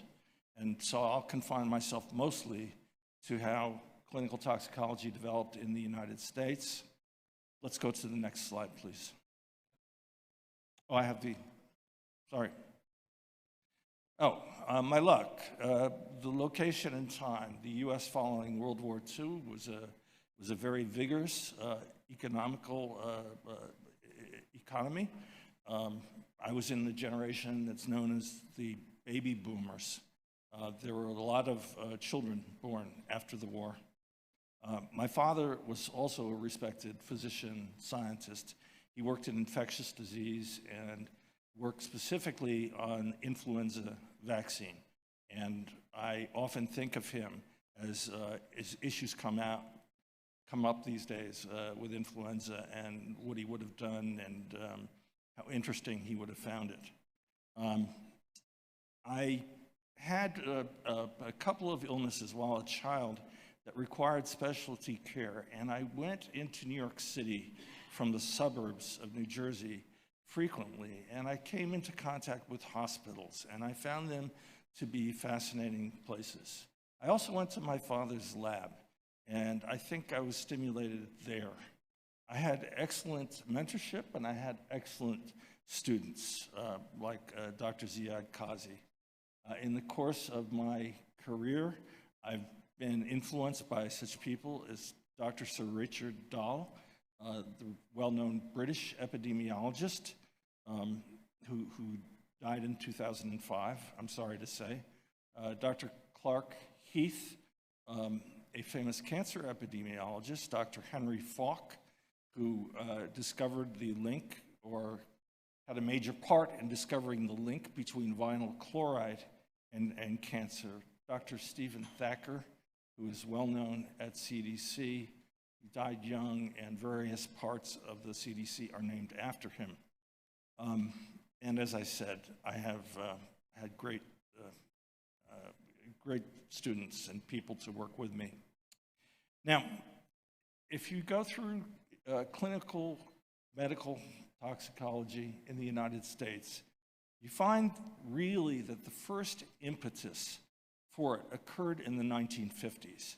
And that was because the war stimulated, we were running low on latex, for instance. And so various forms of rubber were being tried. A substance called neoprene was developed instead of rubber for tires. But the chemical industry just went really forward in great leaps and bounds. By 10 to 15 years ago, the numbers of known and frequently used chemicals in industry was in the tens of thousands, close to 100,000. The number of compounds that had been synthesized, developed, or reported on was in the millions, 6 or 7 million.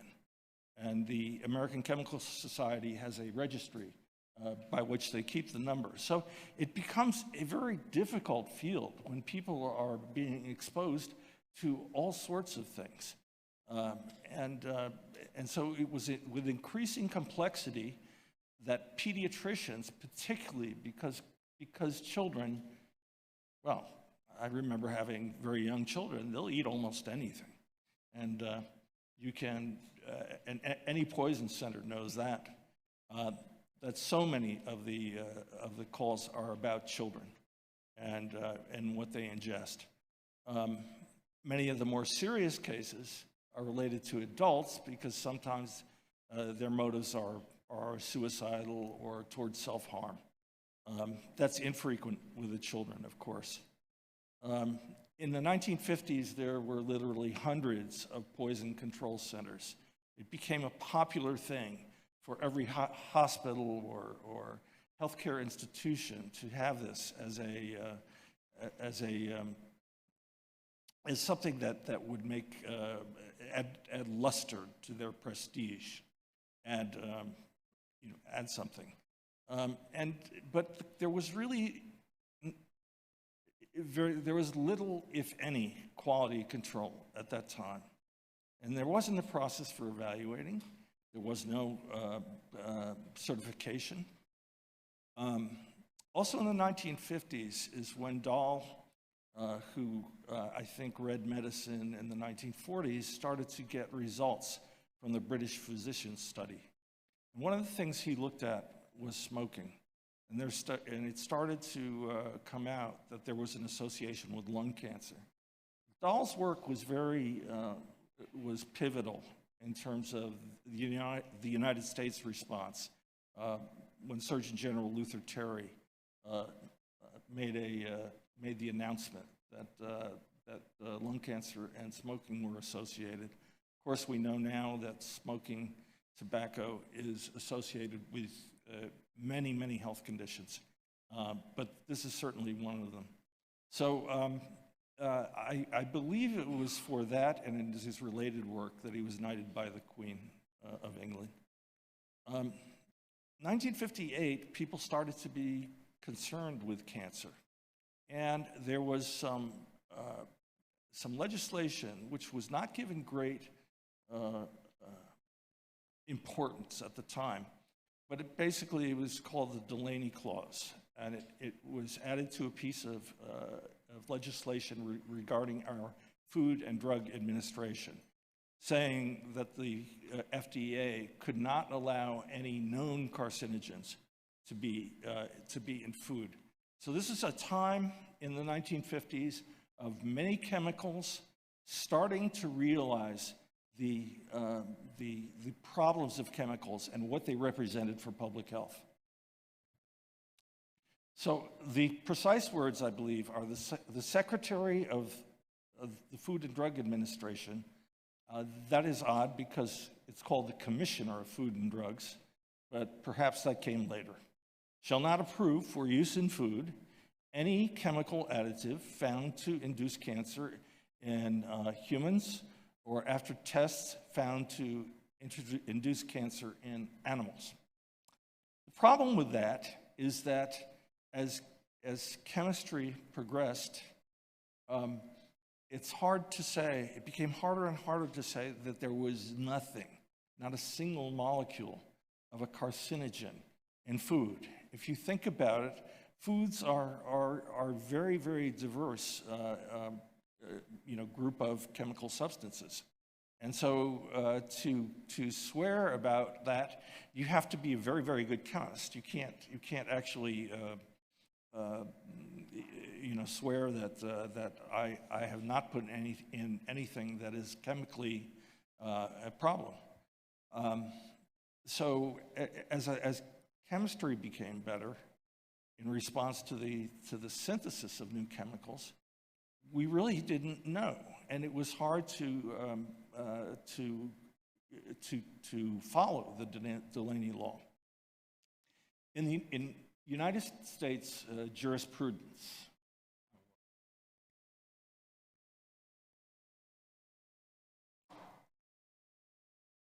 there is something called a de minimis exposure. De minimis means that it's such a small thing that we're not going to pay it any attention.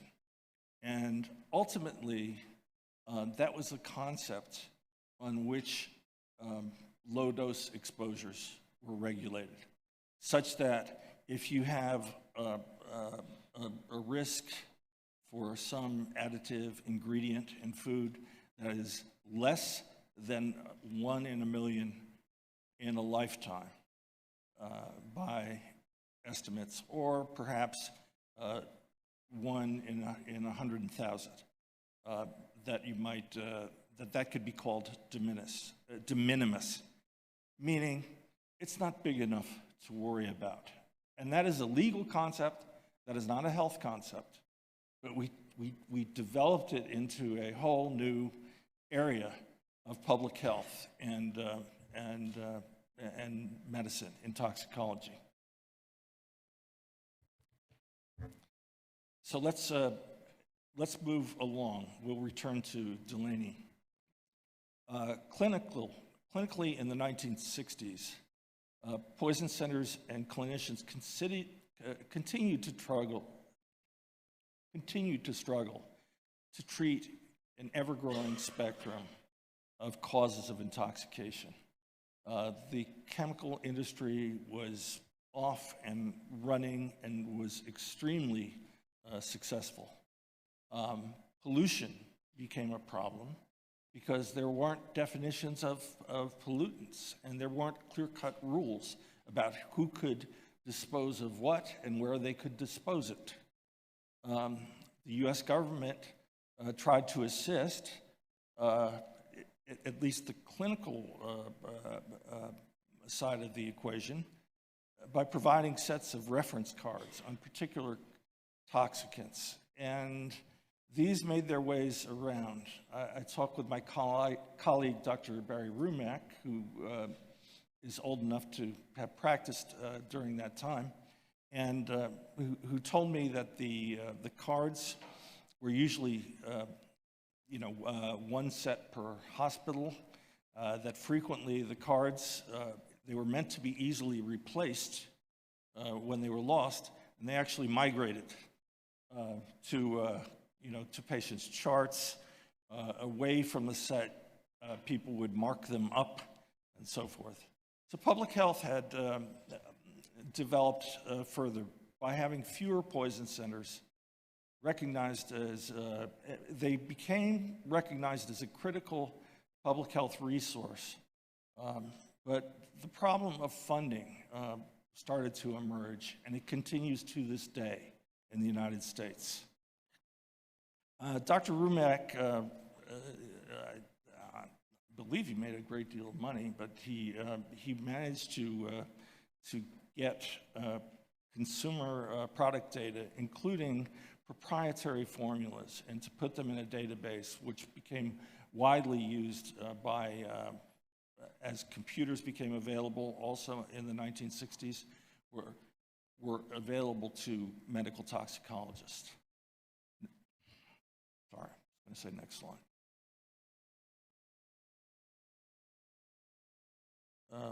Yes. The 70s, the same trends continued. Certification of clinical toxicologists became an issue, and I think the early, I guess what we call now the first board in the United States started to function, and Paul Wax and Chuck McKay are here. Is that approximately the right date? in the 60s, or was it the 70s? 60s, okay, good. In public health, our air in big cities had become so polluted that President Richard Nixon, who's a Republican, who's not, not typically the party that is seen as safeguarding the environment, actually created the EPA by an executive order, which was later confirmed by the Occupational Safety and Health Act, the OSH Act. Poison control consolidated even more into fewer but much better centers.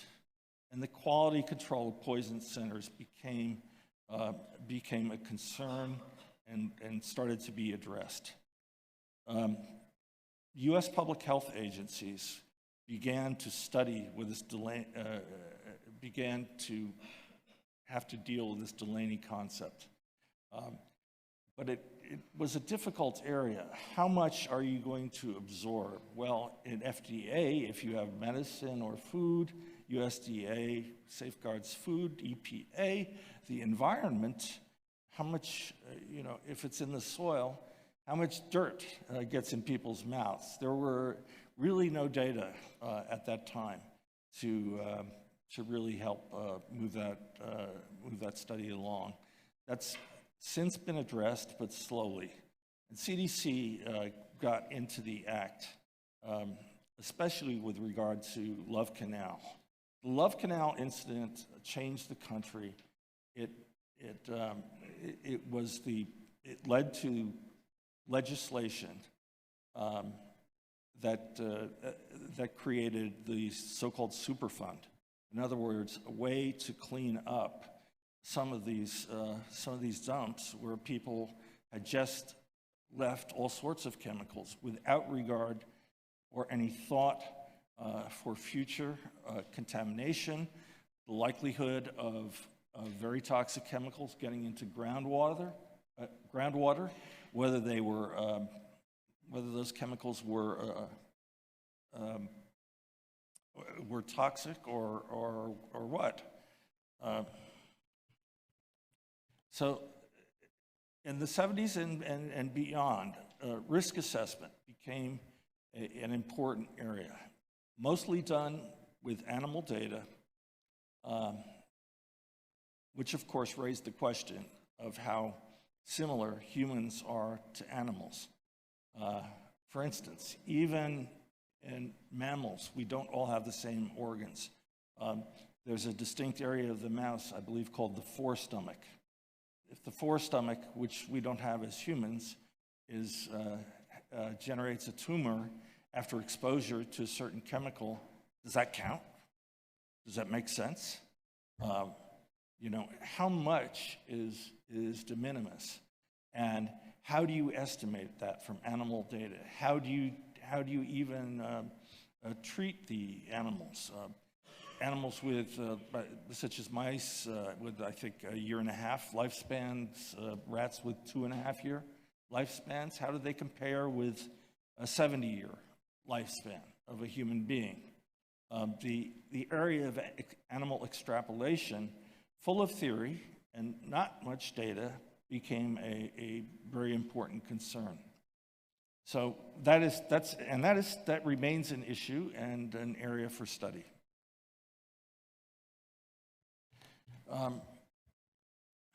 Poison center quality remains an issue, but the American Association of Poison Control Centers has developed criteria to review poison control centers to see if they're adequately staffed and can provide information that's adequate to the public and to physicians or other healthcare professionals that come in.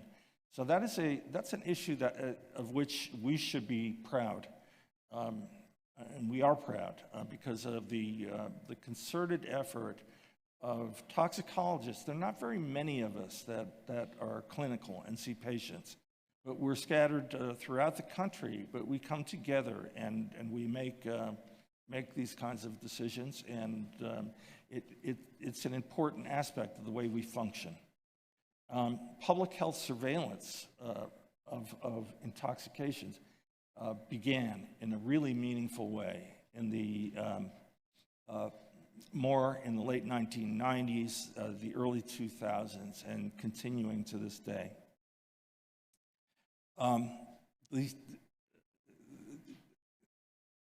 The Superfund legislation took a lot of money, and right now that is ratcheting down. On the other hand, the most severely contaminated sites have been addressed. They're not necessarily clean, but there are rules for disposing of hazardous waste now. And they're under the Resource Conservation and Recovery Act, as we call it, RCRA.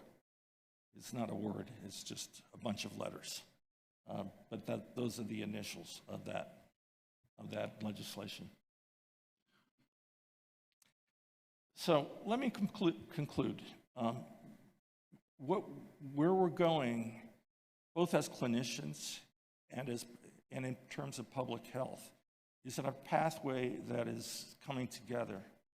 When I got my certification in medical toxicology, I wondered if it was even appropriate, because I thought of medical toxicologists as seeing emergency patients. They're, the patient comes in, they're unconscious, the skin is wet, the skin is dry, the pupils are big, the pupils are small. What is the toxidrome? How do you think through this case? And that's not something I had been doing. I had been looking at outbreaks, and we'll talk more about outbreaks later in the week. And so I'm not going to address it a lot today, Ziad, I'm sorry. But also I see that my 20 minutes is up.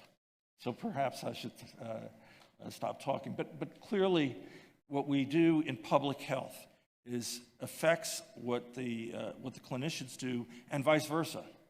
I found that when I was in government, to work with Dr. Paul Wax, who I see over there, and others in the American College of Medical Toxicology, was tremendously beneficial. And I think, and I hope, that when I served on the board, that tests U.S. physicians for competence in toxicology, I did push, and Paul will remember this as well, for knowledge of public health and the importance of public health such that it's become embedded as part of our culture now, our professional culture. Anyway, I thank you for your attention. I look forward to seeing you later in the week. I'm pleased to be the lead-off speaker. My gosh. That's a tough job. It's an honor. Okay. Thank you, Dr. Gilmore. And I'd be pleased, I don't know most of you, but I'd be pleased to meet you as we go through the week, and thank you very much. Thank you, Dr. Gilmore. As well as fellowship trained in clinical toxicology. He's a regular supporter and staunch supporter of Minatox, and is going to talk to us a little bit today about the poison centers, the US model for poison centers and public health. Good morning, everyone. It is an honor once again to be with you and participating in this great conference. Dr. Kazi has been very instrumental in getting me involved in these conferences, and today I'm going to be speaking about the involvement of poison centers in public health. As you heard from Dr. Kilbourne, it started with physicians who were very much involved in identifying public health concerns, and then it was the role of poison centers to execute on some of these. Now, I've been blessed that I've been part of an organization that has been very much integrated into public health, and so as soon as I get my slides rolling.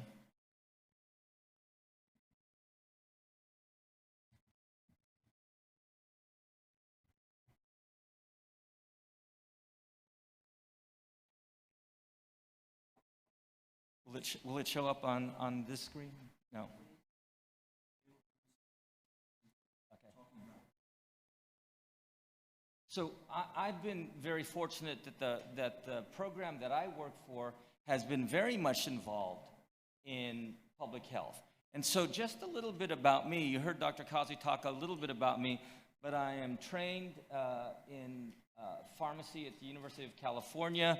I went ahead and did extra training in toxicology, and I have been working in the same poison center since the late 80s. So with 32 years of experience, I've been able to see our program develop. Now, just to let you know, I don't have any conflicts, but if you're unaware of where Atlanta, Georgia is, this is where I am based, is in Atlanta, Georgia, and my state is one that is, it has over 10.5 million people. We were a brainchild of a pediatrician. You heard Dr. Kilborn talk about pediatrics being the primary patient pool, and it was very much that that a pediatrician wanted to figure out a way to get information to his residents, because these were the most common poison cases that we were getting. The key for us was in the mid-'80s, where our health department, public health, said poisonings are of public health concern. It was one of the very few poison centers early on that had an established relationship with public health. And so with public health recognizing that this is a concern, the health department not only designated us, but they also started giving us money. You heard Dr. Kilborn talk about money as being an issue, and when you're talking about hundreds of poison centers that started when this whole program began, now we are down to just a very small few poison centers, and I'll show you those numbers in just a bit. So in my particular poison center, you know, we've grown tremendously since I've started. And so just a little bit about us. We're one of now only 55 across the United States. At a time when the early 70s saw poison centers proliferate, just in my state alone, there were over 200 people that call themselves poison centers in the state of Georgia. But the state public health recognized we need to centralize this, these programs and designate only one center to cover our entire state. The staff that we have consists of nurses, pharmacists, and physicians. And when you talk about the kind of call volume that we have, nationally across our country, over 2.5 million poison exposures have been reported and collected. And in Georgia alone, we are recognized as the second busiest poison center in all of the United States. So up to 350 human exposures are called into my center alone. A good majority of those, nearly 9 out of every 10 calls, comes from the average a person, not a healthcare professional. And certainly the ones that are the cases that are most difficult are the ones that we get from healthcare professionals. The data has changed fairly dramatically over the last 30 years in terms of the call pool that we get. You heard about pediatrics being the primary pool. In 1988, when I got here, about 65% of our calls were about pediatrics. Now, that has decreased significantly to 50%. Can someone tell me why the pediatric exposure volume has gone down? I'll give you the answer in 2 words. Dr. Google. The reason why volume has decreased is the proliferation of the internet. I mean, you could treat everything from broken bones to poisonings now. So people are less apt to call us. Therefore, you see the decline in the numbers of cases that we get. As I tell my population in Georgia when I'm lecturing, I try to promote the Poison Center services because I ask them, would you rather trust an algorithm or would you rather talk to a healthcare professional? What do you think is going to be most beneficial to you? So yeah, we get, and Alexa and Siri, they could, they're not as good as the people who are, familiar with the most up-to-date data, using the most up-to-date resources, whether it's toxins or micromedics. Trying to convince them that a human is much better is difficult. And even when you tell them it's a free service, still someone wants to pick up their mobile and ask Siri if, silica gel is a problem. So it's something that our generation now has to deal with because we've become so enamored with quick answers and bullet points. Oftentimes the conversations about poisoning just don't happen, and that's why we're seeing such a decline in the number of cases that we're getting about pediatrics. They are still happening. Don't get me wrong, pediatric poisonings are still happening, but people love their Google. So what are we getting called about? Well, this should be familiar to you because across most of the U.S. poison centers, their data is going to look fairly the same, but analgesics obviously are at the top of our list, all the way down to foreign bodies and pesticides in terms of the calls that we get here in our office. Now, the striking fact that makes us such an incredible public resource is our ability to handle these cases and keep a majority of these cases at home. This is where our money is, in preventing the unnecessary visits to doctors' offices and to emergency rooms. So when you think about the cost savings, yes, public health is investing in us, but their return on their investment is tremendous. And that's why when our state realized that in terms of the cost sharing of Medicaid and Medicare, giving us a little bit of money will result in tremendous cost savings. And the insight and think about this is the early 80s where public health said this is an important program to have. What's really disappointing and disheartening is that in the 80s, we were one of the very few poison centers, if there were even any, that were integrated with public health. If you fast forward to 2020, the numbers are not very much better. What the primary reason why some of the people in public health don't integrate with their poison centers? Everybody claims poverty. Everybody claims poverty. And of course, as you look at everything from the CDC budget being cut to other poison centers' budgets being cut, our state has remained steadfast in saying poisonings are a public health concern. This is an important project for us. We're going to continue to fund. That doesn't mean I'm waking up every day and happy with my funding. In fact, before I came to Turkey, I was alerted that I was going to be cut about 15% of my budget. And I am pleased to tell you that while I was visiting a palace yesterday, I got a text message that said for this year, our money was restored. That's right. People who write the laws recognize that, you know what,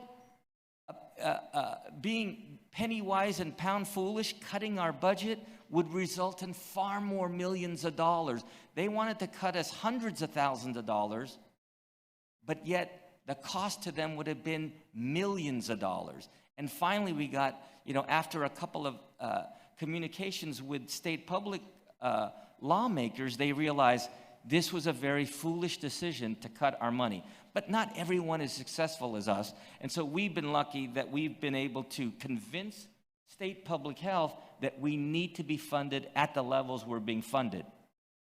So when you look at the collaboration, as I said, I've been part of the program for over 30 years. we've been integrated with public health since before I got here. When we first started with public health, nobody else in the country was doing this, and we were managing animal bites and rabies. We were the depot for getting cases about foodborne illness. We were being asked to provide information in major public events, and I'll be talking about some of those in just a second. And then also, they wanted us to be able to provide a 24-hour hotline for people in our state that had other public health concerns, and you'll see some of those in just a second. So, they recognize that poisoning is a public health concern, whether it was environmental, whether it was occupational, whether it was in drinking water. They recognize that if they provide the public with a resource to call for information, number one, their jobs would be made easier, so their phone lines wouldn't be filled. And then they chose us because we're a 24-hour resource with medical professionals. So we established programs here that I'm demonstrating here, and I'm going to go into these more in depth because, for example, a poison center and its ability to handle cases regarding hurricanes, does that even make sense? You think maybe it's just medical, maybe it's just, an antihistamine overdose or a cardiovascular. Why is our poison center involved in H1N1? Why is our poison center involved in the latest coronavirus? These are all public health issues, not poisoning issues, yet they're coming to my center and saying, we need help, and can you provide it? So let's talk about some of these here. For example, rabies. Back in the 80s, they asked us to work with them to provide care about animal bites. And one of the things that I tell people when I'm lecturing, here's the beauty of rabies. If you get bitten by a rabid animal and you start having symptoms, I tell my audience, there's only about 100% chance you're going to die. Only about 100. But the need for medicine, the need for rabies prophylaxis, the need for the antidote is importantly held, and the decision-making should be held by people who are more knowledgeable. Instead of just giving everybody the antidote, even though it's 100% fatal, you need to be able to have a program that identifies those patients at high risk. You need to be able to do it in a manner very quick, and you need to be able to do it on a 24-hour basis. We were that organization. And in the early 80s, unlike the other colleagues in poison centers, nobody had a program. If they did, there was probably less than 3 or 4 of us that had an active program that managed animal bites. Looking at the cost savings, just in making the recommendations or not for rabies antidote, resulted in a cost savings of over $5-7 million. And just for funding us for a few million, you save 7. Hey, who wouldn't want to invest 1 million and every year you get 7 million? Get in line with me, because if you have that money, we could make this kind of cost savings, right? What's another program that the state said, can you help us with? Well, there's a program that's a federal program that individual states are able to take part in, and that is the strategy of locating certain depots of antidote in strategic areas in the state in the event there's an exposure, a mass exposure to organophosphate poisoning. So the federal government gives the state quantities of organophosphate combating agents, and the poison center is the gateway to be able to utilize these resources. We know the secret of where all these antidotes are stashed throughout our state, and when a mass occurrence happens, whether it's a truck that overturns or whether there was a spill at a factory and it involves nerve agents, we have the ability to identify where the closest resources are. We have the ability to then release this antidote for use. One of the other things that we do is for our state, we provide our state the number of 1866 Pub Health, and you see the number spelled out there, but we have separate call center staff who answer certain public health questions, ranging from notifiable diseases, bioterrorism events, and other public health emergencies. And these are people that are utilizing the call center capabilities, and we're able to do this on a 24-hour basis. Now, who are the folks that call us on this special hotline that's contained inside the Poison Center? You see everyone from healthcare providers, pharmacies. We get calls from the quarantine office at our airport, veterinarians, a number of agencies. But the primary call base is going to be people who come from just the general public. Now, the thing about our hotline, our separate hotline, is this is a way for people to talk to us about everything from diseases, dead birds, mold, if there are feces in swimming pools. Where do people turn to when they need information? Who are they going to call? The state said, can you handle everything, like these, like restaurant complaints, mosquito complaints, hotel, food complaints? All those calls come into the Poison Center. So again, it's resources the state says, hey, we can provide it to our residents of Georgia. We could do it on a 24-hour basis. Now, the unique thing about these calls is we document these calls, and these calls immediately get uploaded into the state public health database. So there's no duplication of effort. A public health call comes in, we enter it into our system, our electronic medical records, and every 10 minutes, these cases automatically get uploaded to public health so that they see cases in real time. Now, those hotlines that I talked about, we know the clinical side of this. Acetaminophen overdoses, aspirin overdoses, calcium channel blocker overdoses. Those of us who are toxicologists know these are the routine things. But remember, we're talking about public health today. We're talking about the bridges of public health and poison centers. These are not traditional things that poison centers do. As I mentioned, we are dealing with cases that involve pandemics, endemics, hurricanes, disease monitoring, mass messaging. What are some of the examples? Well, I mentioned in 2005, the state said, can you help us with hurricane victims? Not from a toxicology standpoint, but from a resource management standpoint. People from Louisiana were forced to go to our state, but they had no idea about housing information, medical information, food,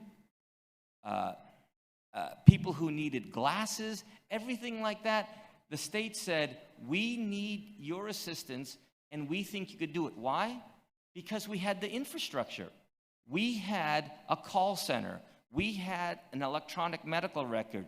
We had a way to answer calls on a 24-hour basis. And so we partnered with Georgia Department of Public Health to provide these resources to the people who were coming to our state. This is not a poison center function, but the state says, we need your help. You are a public health arm. You are an arm for public health and public information. Can you do this? So we hired extra people. Within 2 days, I was able to train staff, and we were able to use our infrastructure and be able to deliver this program. What other things have we done on a mass scale? Well, we've been fortunate that we've had major events in our state. Those events include the Super Bowls, those of you who are football fans, 1994, 2000, 2019, and of course, the big event that we had to prepare for because of public health was the Olympics.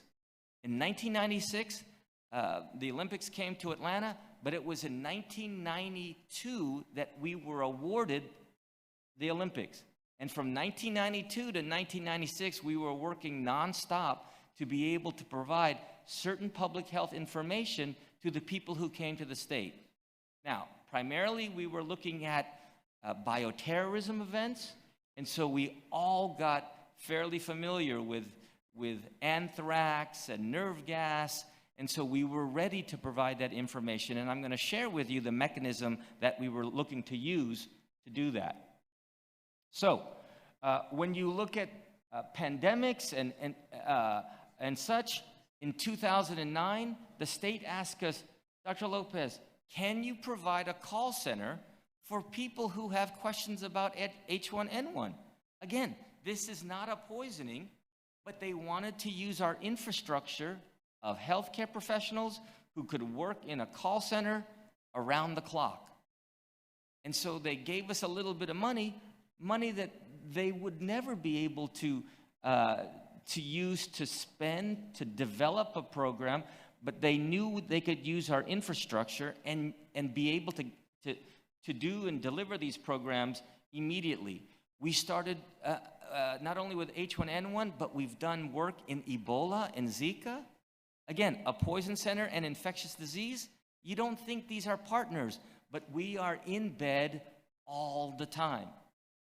And lately, our latest project is working with the state on the novel coronavirus.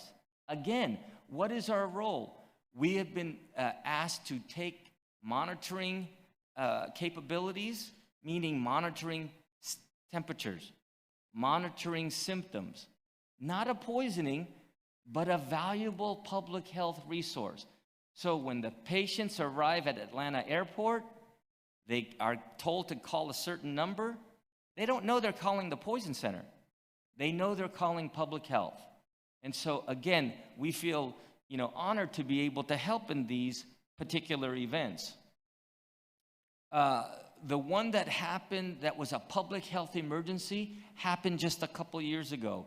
We were in the news across the United States. You might have heard it, in your country, but with the opioid crisis that we're experiencing, there was an incident that occurred while I was on call where at 10 o'clock at night, a doctor calls me and calls our center about how can we alert the public about an event that's happening in my area. And over the course of the last 24 hours, we are recognizing that there's something unusual going on. Can you help spread the word that we possibly have an epidemic in our state? Because in the last 24 hours, 5 patients have presented very similarly where they have needed high-dose naloxone because of severe respiratory issues, all after getting drugs on the street, all having taken only 1 pill. We later find out that this exposure involved purchasing off of in a drug house.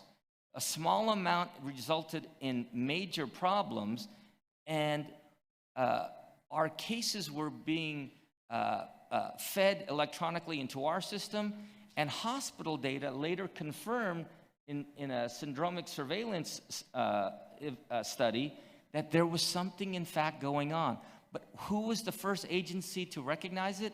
It was the Poison Center. Now this is a case where we're talking about poisoning now with a public health event. And so we were able to document a number of these cases. Our state public health director, our head person in public health said, hospitals in Georgia, starting now, anybody who meets patient criteria must be referred to the Poison Center. They must be able to report these incidents to the state Poison Center so that we could track these patients. So over 2 weeks, we identified almost 30 cases, and a number of these folks, you could see here the statistics on these individuals, and you could see that they all presented fairly similarly.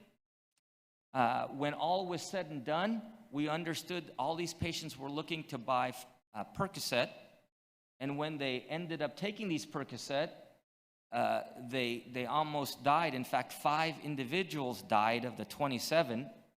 We later identified this as cyclopropylfentanyl, not Percocet, and it also had another novel opioid, and we were able to immediately work with public health and our partners, our Department of Public Health, GBI, and other law enforcement. It's all because of how that call ended up coming to the Poison Center. Now, another program that we use that allows us to talk to people and multiples of people is using this problem called SUFER, and it stands for Surge Public Health Emergency Response System. What is that? In short, what it is a phone system that overlays on top of our existing phone system to allow us to simultaneously receive calls of from nearly 600 people at the same time. Now, we don't have 600 agents in our office, but you're able to develop messages that the public could hear regarding an event. So we used our existing infrastructure, we put messaging into the system, and it was a text-to-voice program where you put in the most common frequently asked questions and answers, and the public goes in and they make a call to the number, they enter their code of their county, they select a message, and if they're satisfied with the message, we've done part of our job. If they're not satisfied with the message, then they're able to find someone who is a live agent who can speak. So, in summary, it is an incredible relationship that we have with public health. As I mentioned at the very beginning, many of our other partners throughout the United States don't have this relationship. They don't have the luxury of being able to work with other public health agencies. And when you think about our collaborations, they've recognized that at least our Poison Center is an efficient way and a cost-effective way to deliver public information. We are always surprised to hear why other poison centers don't have the same relationship. But slowly but surely, I think public health is recognizing the importance of having a poison center, helping them with these kind of situations. And for us, I've been lucky to be part of a program that for over 30 years has been partnered with public health to not only provide poison information and treatment information, but also to provide valuable information for the public health in a variety of areas. It doesn't matter if it's bioterrorism, it doesn't matter if they're worried about mold or a dead bird, or of course now some of the pandemics we're seeing. We've been involved in H1N1, Ebola, Zika. We got called about, now we're doing so many things with the novel coronavirus. These are non-traditional things that we are doing, and we've been very fortunate that public health continues to support us. And yes, I will continue to fight for money that they take away from me. I will continue to tell them that if you cut me a little, we're gonna cut some of the programs to you a lot.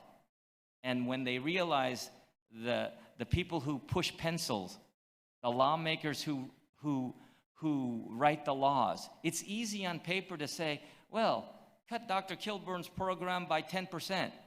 We have to achieve a bottom line.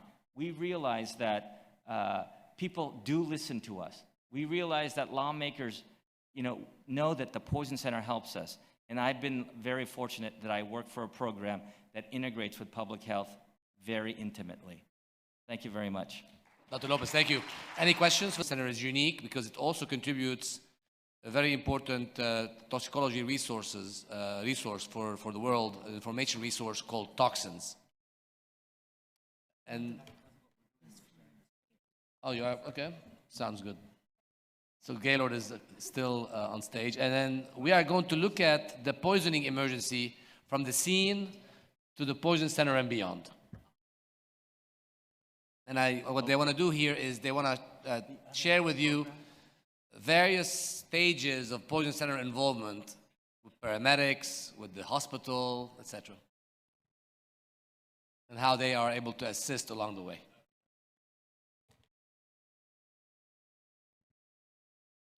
Okay, so I'm going to open quickly on, again, poisoning is a public health issue.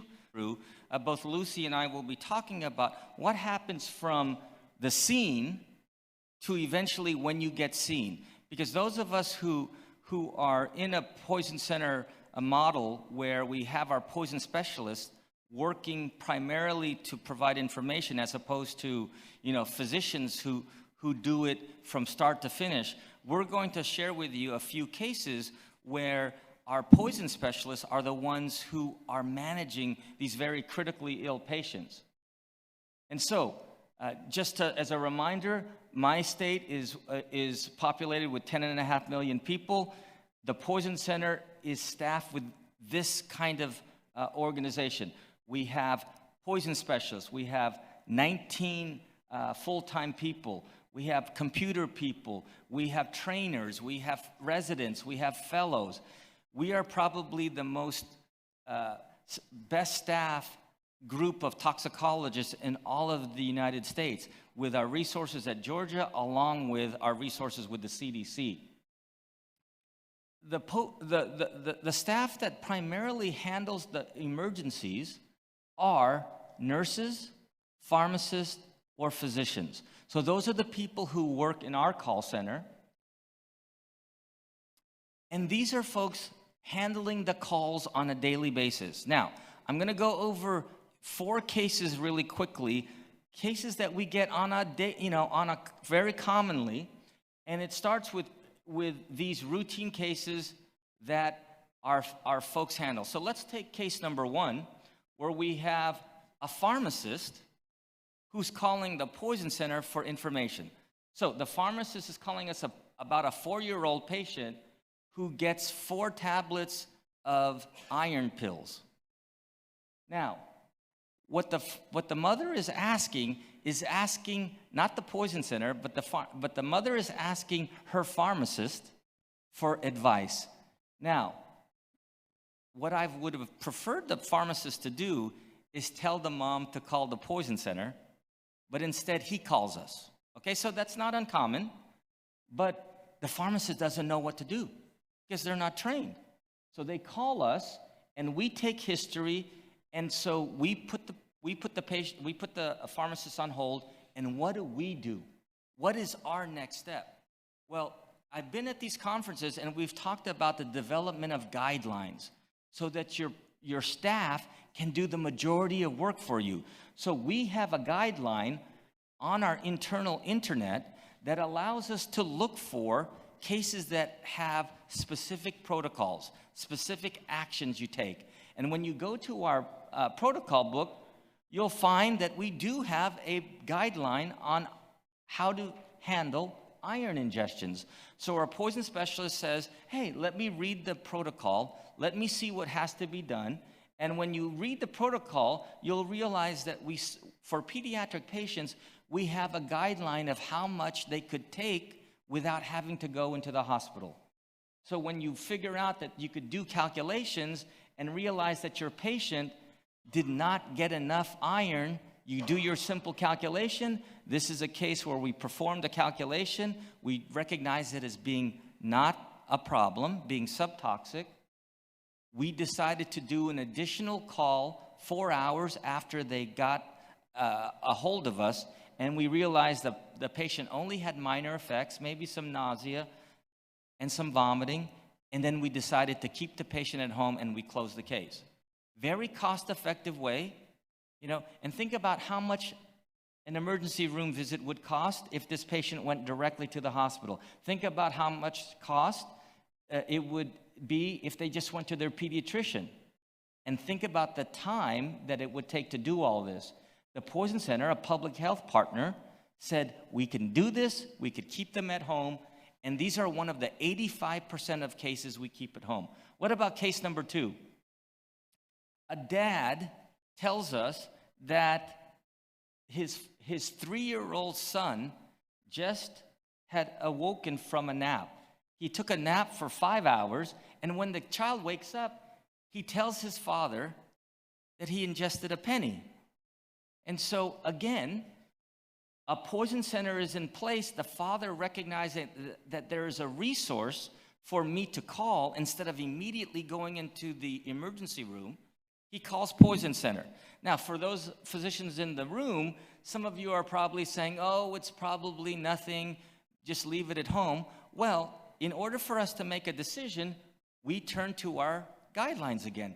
Do I have a guideline on foreign bodies? And we take history, we look at our computer system, and wouldn't you know it, we have a guideline on foreign bodies and choking hazards. So our poison specialist goes into the guidelines and they read what is our medical backup wanting us to do in the event of foreign bodies. So again, this is not a case being handled by the medical toxicologist. This is a case being handled by the poison specialist who has direction from the medical toxicologist because we have a guideline written and approved by our medical toxicologist. Now, because our protocol advises that that patient needs to be seen, we want to make sure that the penny is beyond the esophagus. So how do we do that? You can't do that at home. You must take x-ray. So we were able to send to the hospital, they performed a abdominal x-ray, and they did isolate and find that the penny was in fact beyond the esophagus into the intestines, and the patient was now safely able to be discharged. Again, by following our guidelines, we were able to manage this case appropriately, tell the hospital in this case what has to be done. In fact, one of the key elements that we do is if we recognize a patient has to go in, we will call the hospital ahead of time and tell them a 3-year-old patient's coming in, this is what you have to do, this is what you have to monitor, so there'll be no waste of time. So again, it's by use of guidelines. The third case I want to talk about, mom, I told you about this earlier, decides to consult Dr. Google. So she's Googling what happens when you ingest Visine. Everyone's familiar with Visine, the eye drops, if you have red eyes, right? So now the internet tells her, this is a major problem. This is an issue. The mom's not sure what has to be done, but she tells us that the ingestion is not witnessed, and the kid is a little drowsy, but it may be nap time. So now the mom says, I read Dr. Google.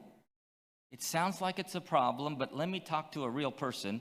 So she calls us, and after we take a history, we want to look up if we have a guideline.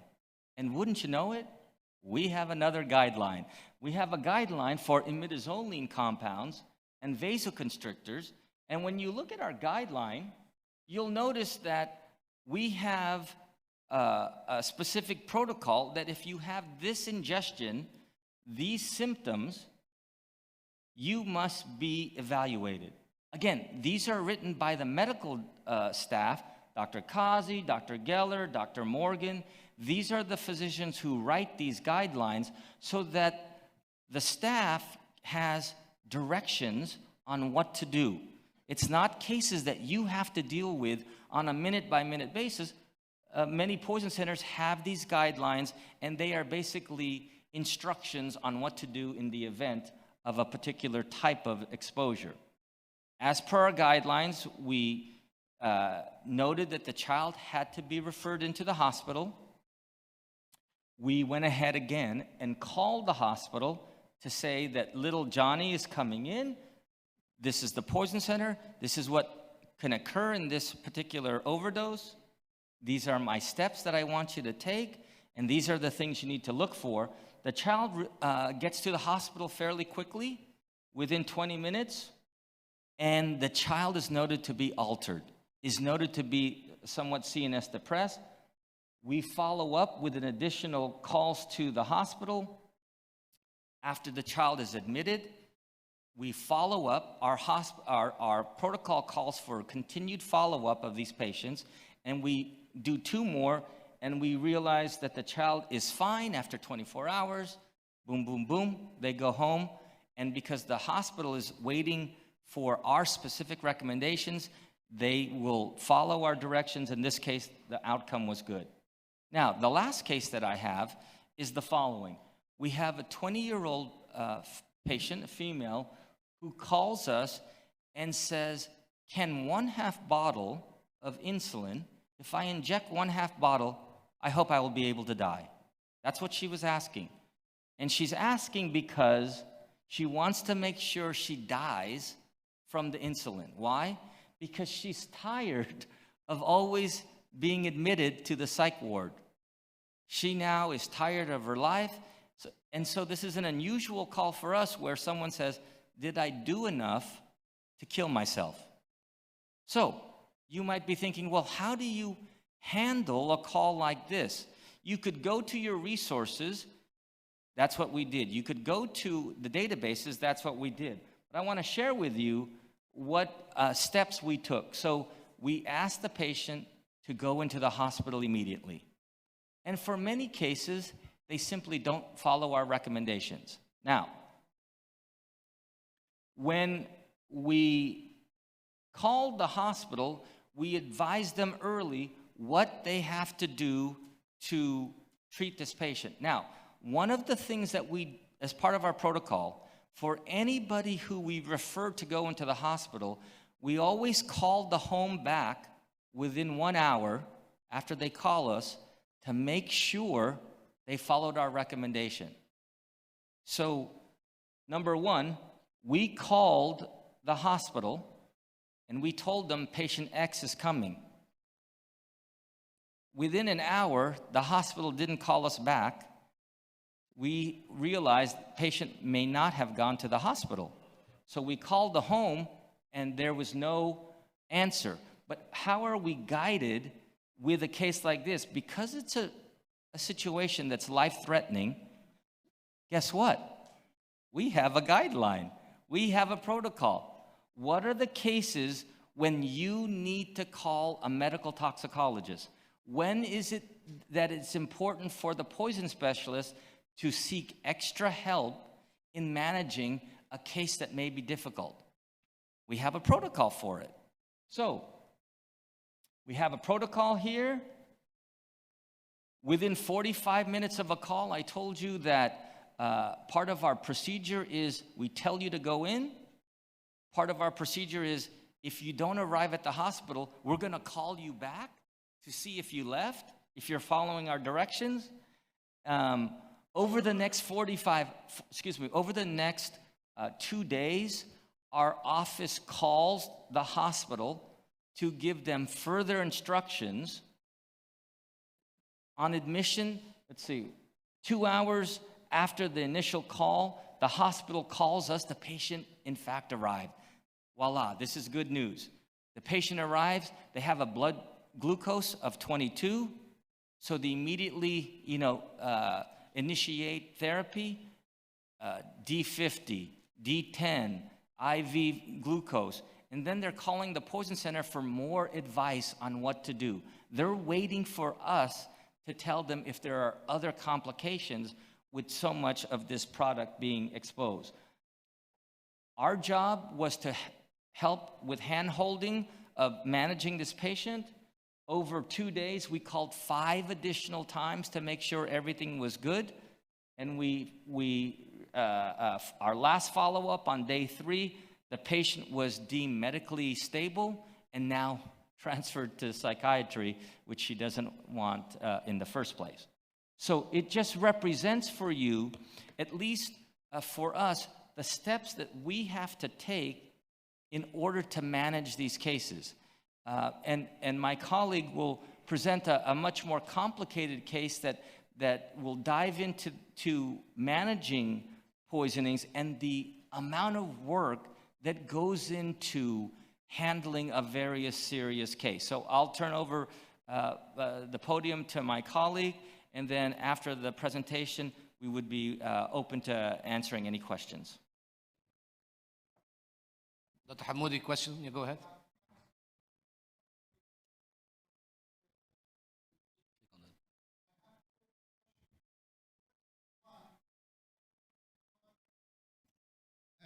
First one, can we take a copy of this guideline management to other my center in order to update our knowledge about? So the question is, we have guidelines, we have protocols. Can you send us a copy? So I will answer it in the best way I can. The guidelines are written by our doctors who evaluate literature. Now, a lot of physicians in the room today, when they read an article, they may not see the same things I see.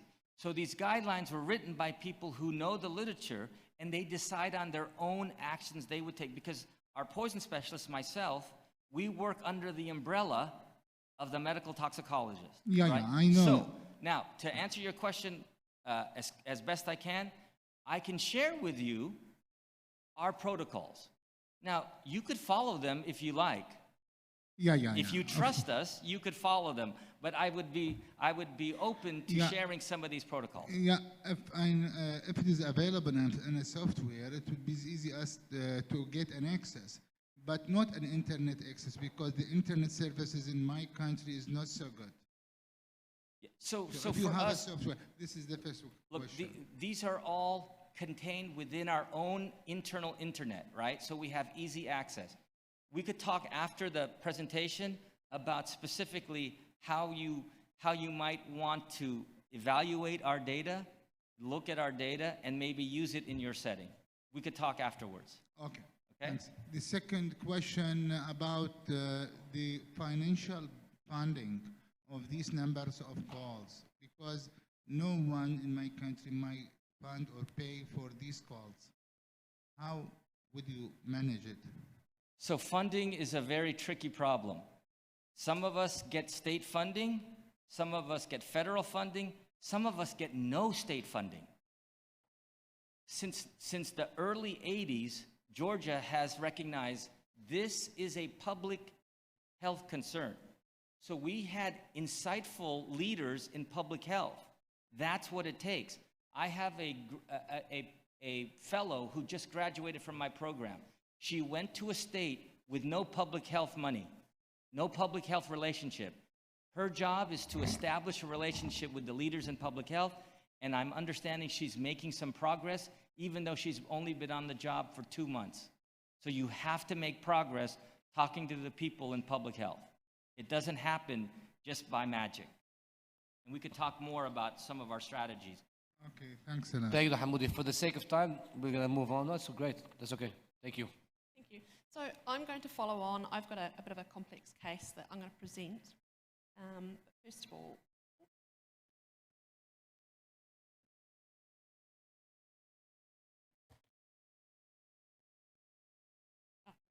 okay. So first of all, I just want to say I've got no direct conflicts, but I would like to disclose that I am also the manager of Toxins, Poisons Information, who are sponsoring this conference. So I just want to be clear about that. So, as you know, I'm from the New Zealand Poison Centre, and there's a wee photograph of the green building where our poison centre is housed. And for those of you that haven't been to New Zealand, you should come visit us.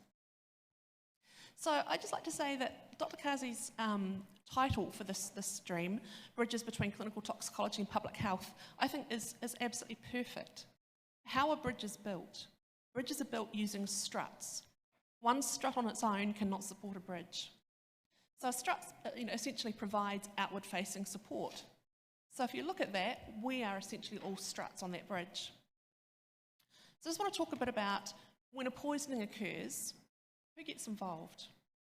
And why is it important to all be on the same page? And how do you ensure the best care and outcome for the patient? So you look here, poisoning is a bit of a puzzle sometimes, and there are multiple people involved.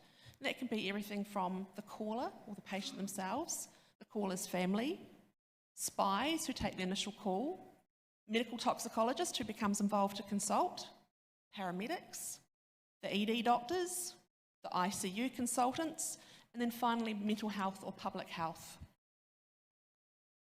So looking at a typical scenario, we have a person who calls the poison centre. So that's one call. They talk to the spy. That spy then advises them to call an ambulance. The caller then makes a second call, talks to ambulance. Ambulance calls back the poison centre to get advice. So how many calls are we up to so far? 3?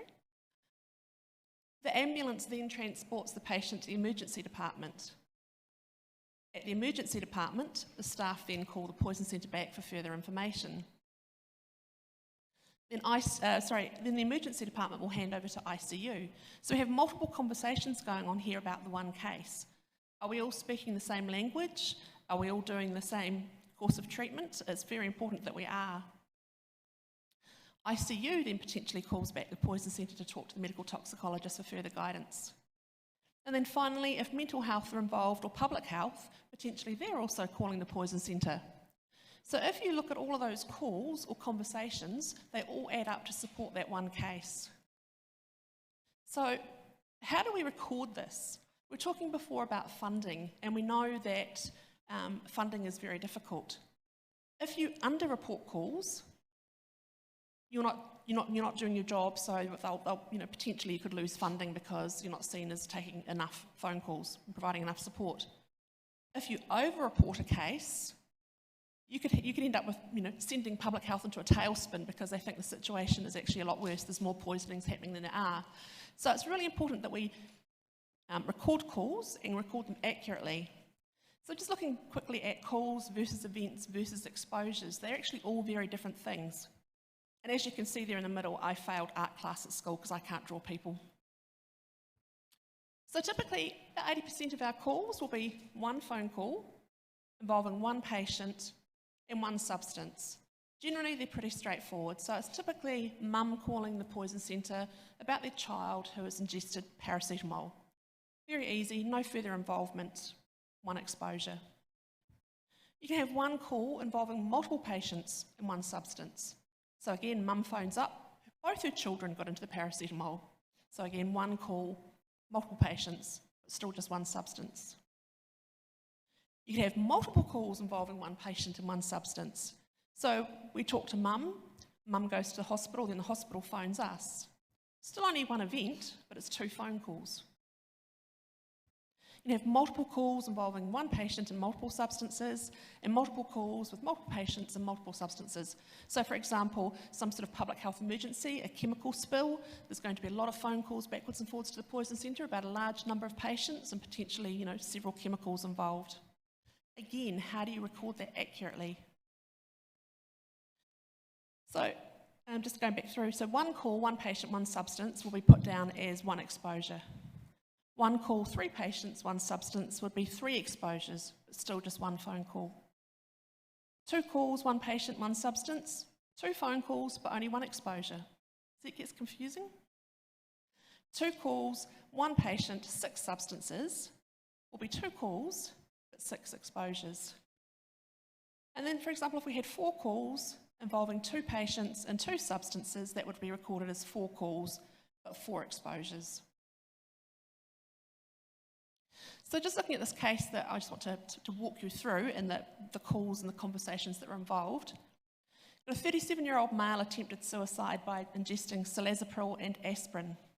Quantities of both drugs were unknown, and the male is a type 2 diabetic.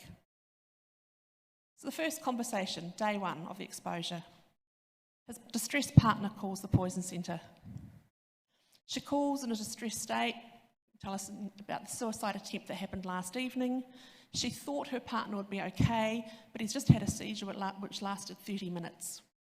What's the advice? So we look up our protocols for silazepam and for aspirin.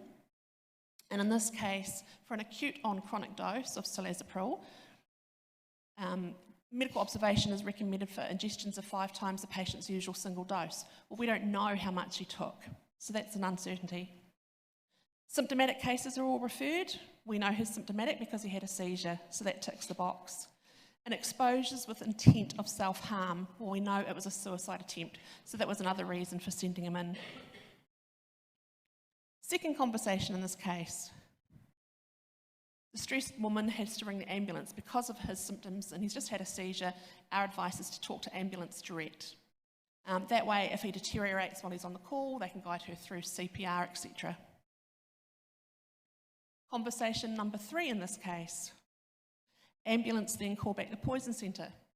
So they've talked to the woman, they're now transporting the patient, they want to know what to look out for en route. So again, we look at some advice and give some basic monitoring advice, looking at things like blood pressure, heart rate, level of consciousness, and perhaps putting a line in to get some fluids in. Conversation number 4. Ambulance has now arrived at the hospital, handing over to the emergency department staff. So they're going to talk through what they've found, their observations, and the advice that the poison centre gave them. Conversation number 5. Emergency department then ring back the poison centre for treatment advice. So the information provided to the poison centre by the ED physician is the patient has just arrived, so all they've done is vitals and blood gas at this point, and they've not started any therapies. They can't really do it, well, they can do a salicylate test, but it's sent out, so the results aren't going to be back on time. Vitals are all over the show, and the patient has a history of poorly controlled type 2 diabetes. Glucose is currently at 53, and we know he's had a seizure. pH 7.23, lactate 12.2, sodium 129, and he's had a chest x-ray which shows possible pulmonary edema. So that's the information fed back to the poison centre. So based on that information, we do an assessment and we'll give some advice back. So our advice was ICU admission. Given that they weren't going to be able to do meaningful salicylate levels, in cases like that, if we can't get a result back on time, we always look at worst case scenario and treat for worst case scenario.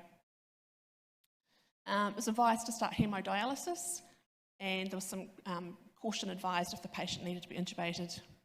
And again, the last thing we always say is call back the poison centre for that advice. The poison centre is kind of a central cog in the wheel and the keeper of the information. So we've had conversations with that many people, we know what's been said to each person. If these conversations were happening outside the poison centre, we can't coordinate the care plan. Conversation number 6. We now have the ED staff handing over to ICU. So again, they're going through all their observations and their treatment recommendations. So I'm not going to go through all those, but that's the numbers that the patient presented with by the time they got to ICU. So they're pretty poorly. So now ICU staff have had a further conversation with the man's partner, and it was revealed that diltiazem, not cilazapril, was involved in the ingestion. So suddenly we had to rethink what was going on here. It's now a different drug to what we thought was happening. So we're now up to day 2 of this man's care, and we're up to conversation number 7. So the ICU staff call back the poison centre and disclose that they're now dealing with a diltiazem overdose. So again, looking at diltiazem and our treatment guidelines, the first thing you'll see is consultation with medical toxicologist through a poison centre is advised, because this toxicity can be life-threatening.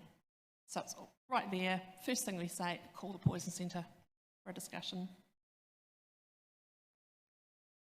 So an update from the ICU at this point, GCS 15, pH now 7.26, lactate 9.7. No other updates compared to the previous call.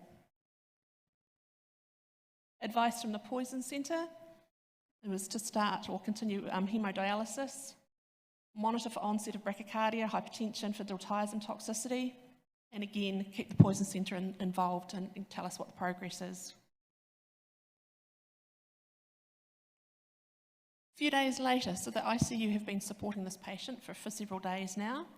We're now up to day 6 of his care, and we're now up to conversation number 8 involving the poison centre. So high-dose insulin has been stopped, but patient's still receiving adrenaline. Patient is deteriorating pretty badly, and they've developed slow atrial fibrillation.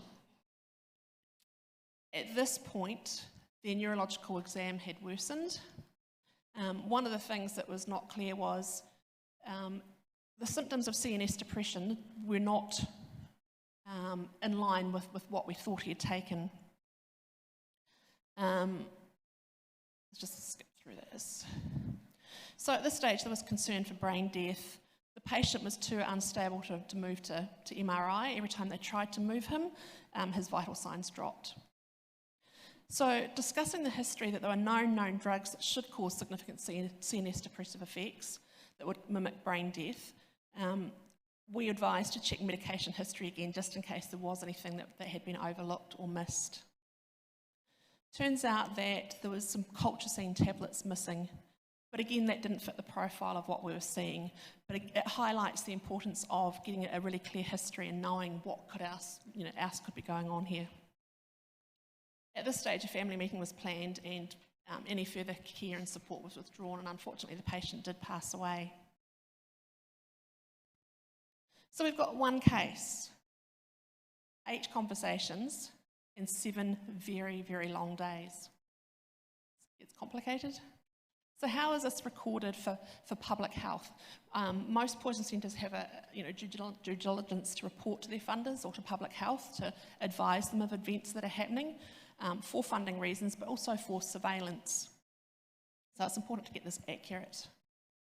So this was one event involving one patient with 2 substances, and even though there was 8 conversations, there were 5 phone calls. So you see the difference between phone calls and events. If you under-report or over-report, it can skew the numbers a bit. So basically, in order to achieve the best possible outcome for a patient, information needs to be consistent and flow freely. We all need to be on the same page to make sure that bridge does not collapse.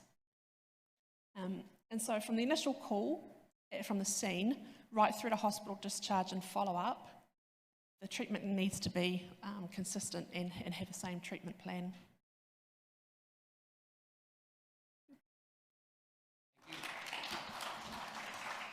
Thank you for this nice description of your everyday work, which is a model to consider and follow, but in different parts of the MENA region. I would open this up for a couple of questions before we can go to the break. From the audience, if you need to speak, we have a microphone. Any questions? Everyone's ready for the break, I guess. Okay, so let's take it again, and let's go to the break and come back at 10:30.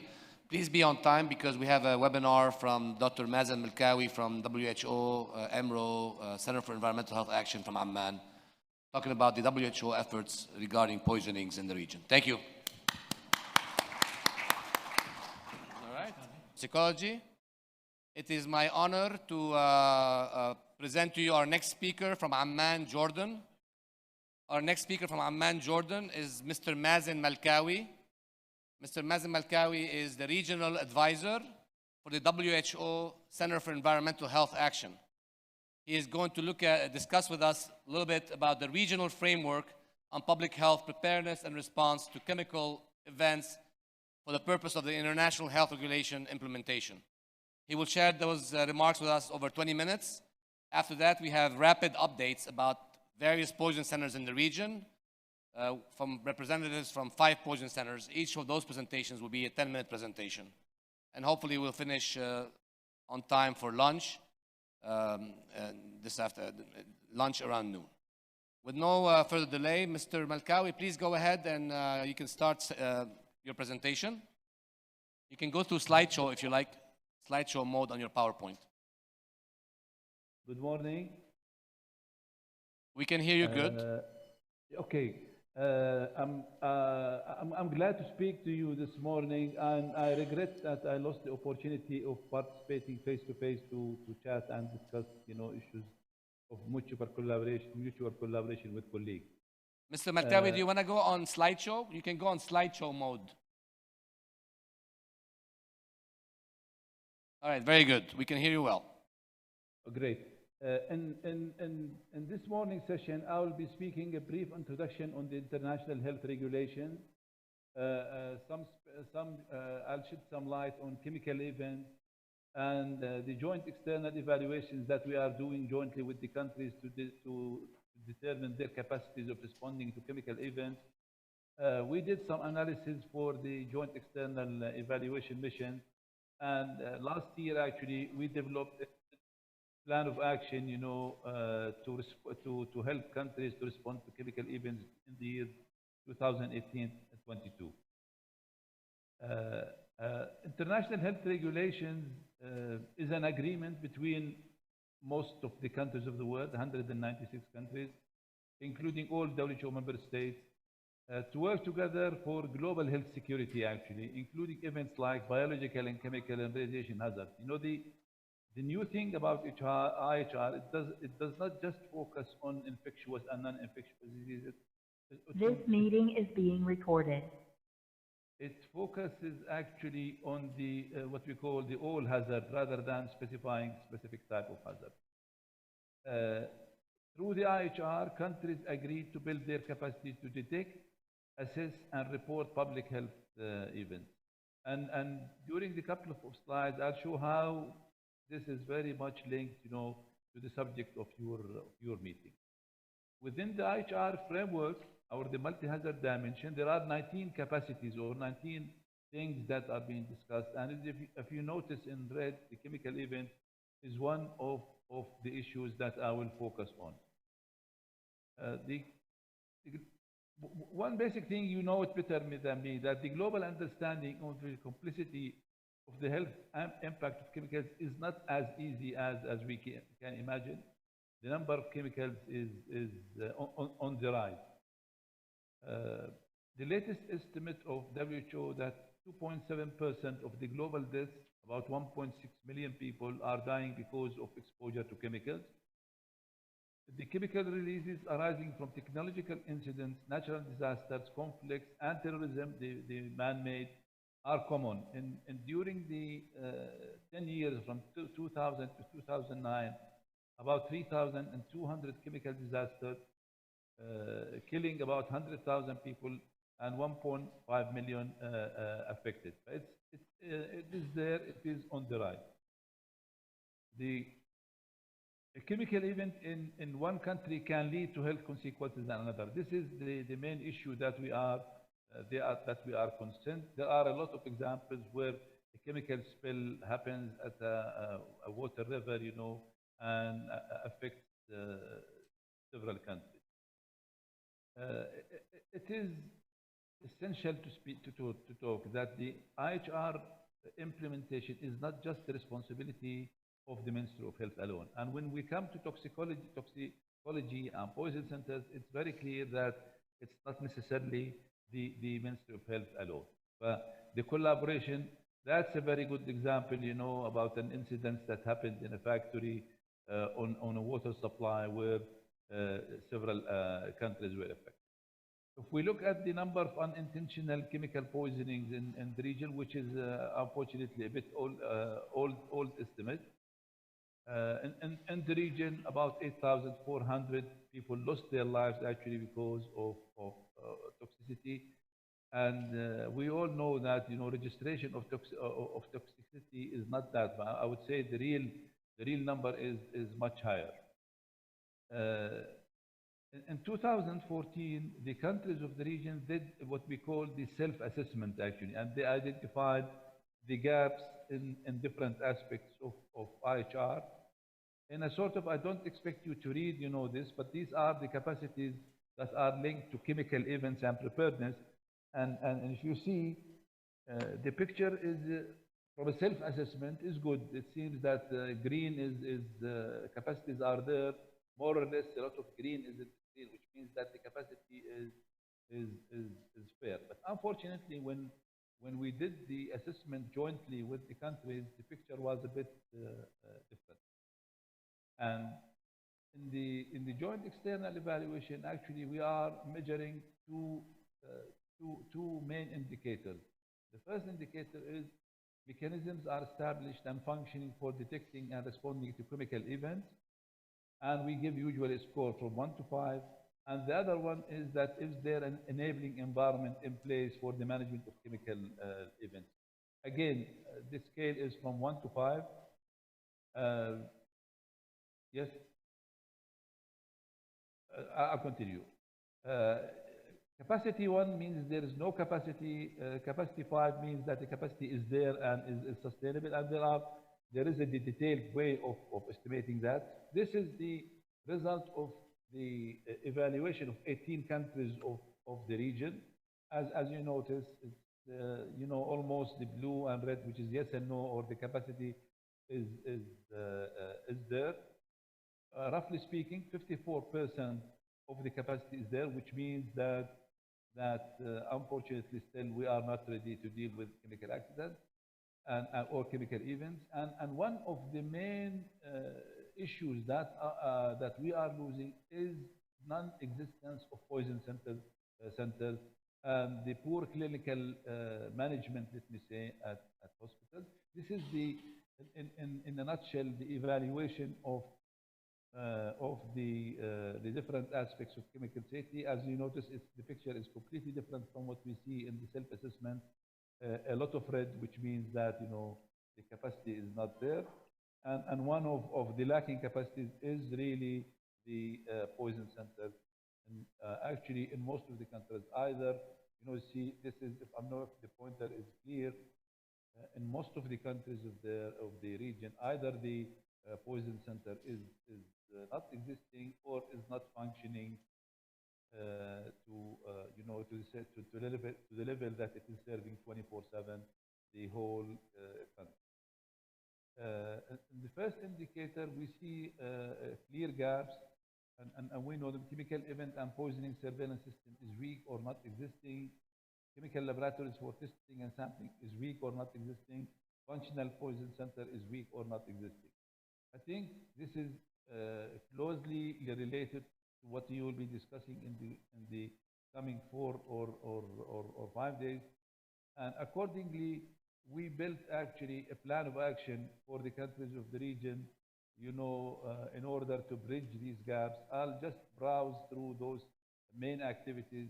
First is to design and introduce a model event-based surveillance system for detecting and reporting on chemical events, strengthening existing evidence-based surveillance systems for detecting and reporting chemical events, provide technical support to help all countries in having at least one functioning poison center, strengthening the laboratory capacity of countries of the region for sampling and analyzing chemical public health concern, technical support to help countries in maintaining reliable access to information, and strengthening the capacity of the health sector for assessing, communicating health risk on chemicals.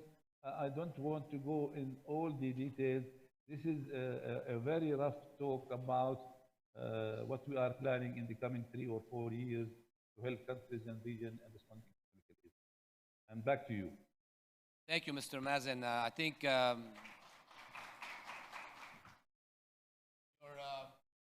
points are very important and actually really validate why we are here today. And it's actually an opportunity for us in the MENA region as toxicologists and public health professionals and emergency physicians. It's an opportunity for us to build on the attention that is given to us by WHO and call to action to enhance our chemical toxicology, or medical toxicology, clinical toxicology, poison center, even laboratory capacity in the region. So I thank you for joining us. I wish you were here with us. Mr. Melkawi is going to be here with us with the network of their network that they formed in the EMRO region. However, the novel coronavirus led to them being occupied with this epidemic, and we had to do this online today. Hopefully, you will join us next year, Mr. Melkawi, with your group. Inshallah.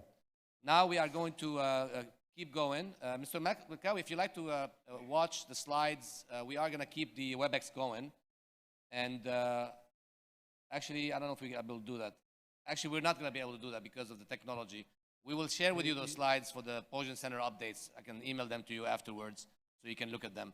But we are going to go through now several countries' updates about their poison centers. And we are going to start with Qatar, with Dr. Lina Amin. Dr. Lina Amin is a clinical toxicologist who is the director of the SIDRA. Did I make a mistake? Well, pharmacist and clinical toxicologist Yes, clinical pharmacist and clinical toxicologist, director of the Sidra Poison Center in Qatar, and she's going to give us an update about the Qatar Poison Center. Good morning, everyone.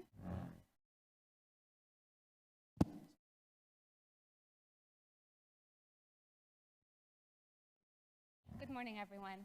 My name is Lina Amin. I'm the manager of the Qatar Poison Center in Doha, Qatar. And I'm a clinical pharmacist by training. And actually, I'll tell you a little bit about myself. I got my doctorate of pharmacy at Mercer University in Atlanta, Georgia. And after that, I moved to Chicago, Illinois to do my pharmacy practice residency at the University of Illinois at Chicago, and then did some emergency medicine training and actually worked as the emergency department clinical pharmacist at the University of Wisconsin in Madison, Wisconsin, before I ended up moving to Qatar and helping start the Poison Center there. So I'll tell you a little bit of history about Poison Center and toxicology in Qatar. So I know some of our colleagues from Qatar are here and can attest to this, but Qatar is a booming nation. It is rapidly developing. Some of you may be aware that Qatar 2022, the World Cup, will be hosted in the state of Qatar. And with that, the infrastructure and development in the country is going at an astonishing rate. And that's not just for the infrastructure and the amenities that are available in the country, but also for the healthcare sector. And a few years ago, the WHO actually visited Qatar to assess the availability or the state of toxicology services, and found that there was really a lack of, obviously, a poison center and no standardized tox services available. A series of events then led to the development of the Qatar Poison Center, which has been running now for a year and a half. We opened October 1st, 2018, and it's the first and only poison center in the country. Some of you may, I don't know if you can see very clearly on the map, some of you may recognize it. It's actually the WHO directory of poison centers around the world. I wish I had thought of taking a screenshot of the before they recognized us as a poison center. So I could show you that, like, Qatar didn't have a red dot. All the red dots on the maps are actually poison centers that exist around the world.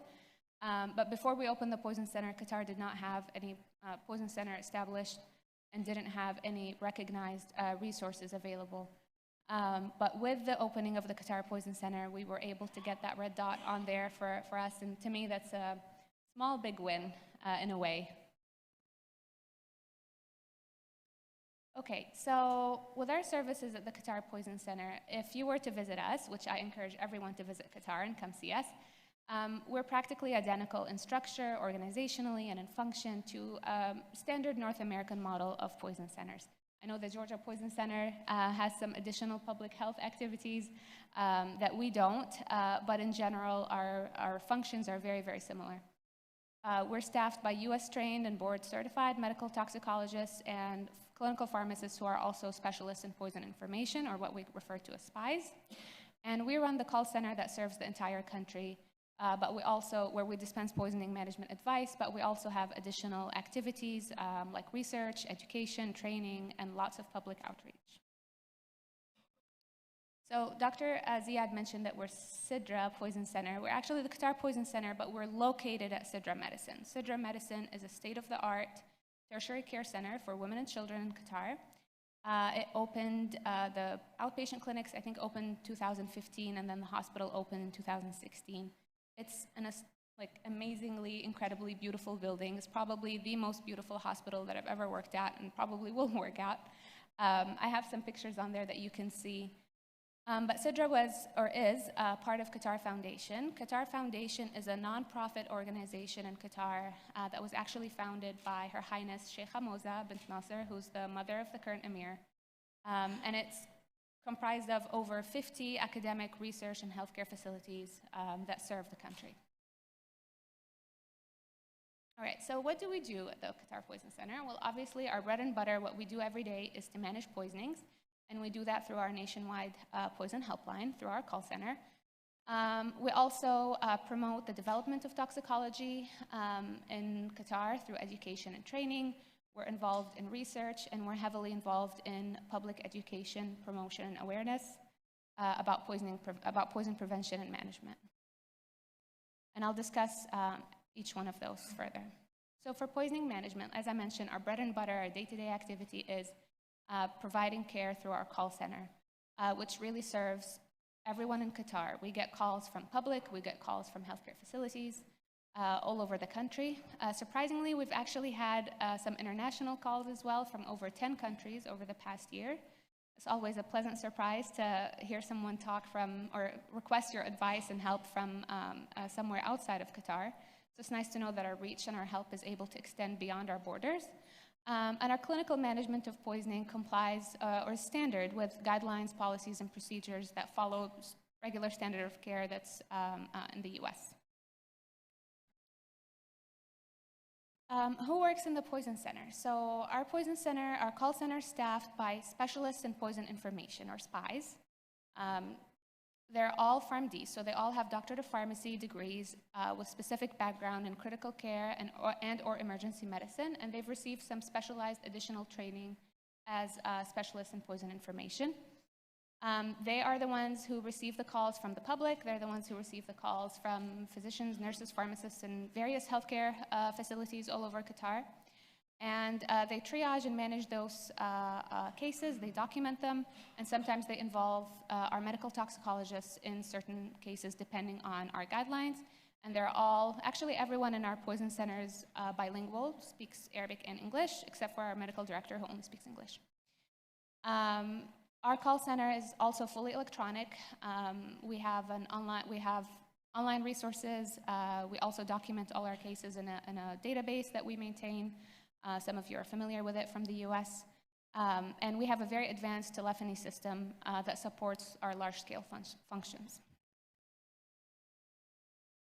As far as education and training, as I mentioned, this is something that is part of the vision of the Qatar Poison Center, is to develop toxicology in the state of Qatar.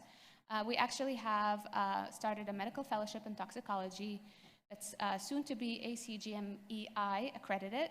We actually have our first fellow from Kuwait who started in July 2019, Dr. Abdul Latif. Yes.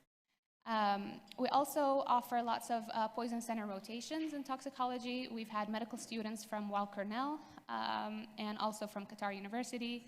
I also precept pharmacy students in both the Bachelor's of Pharmacy and the Doctorate of Pharmacy programs from Qatar University, and I do some teaching at the university as well.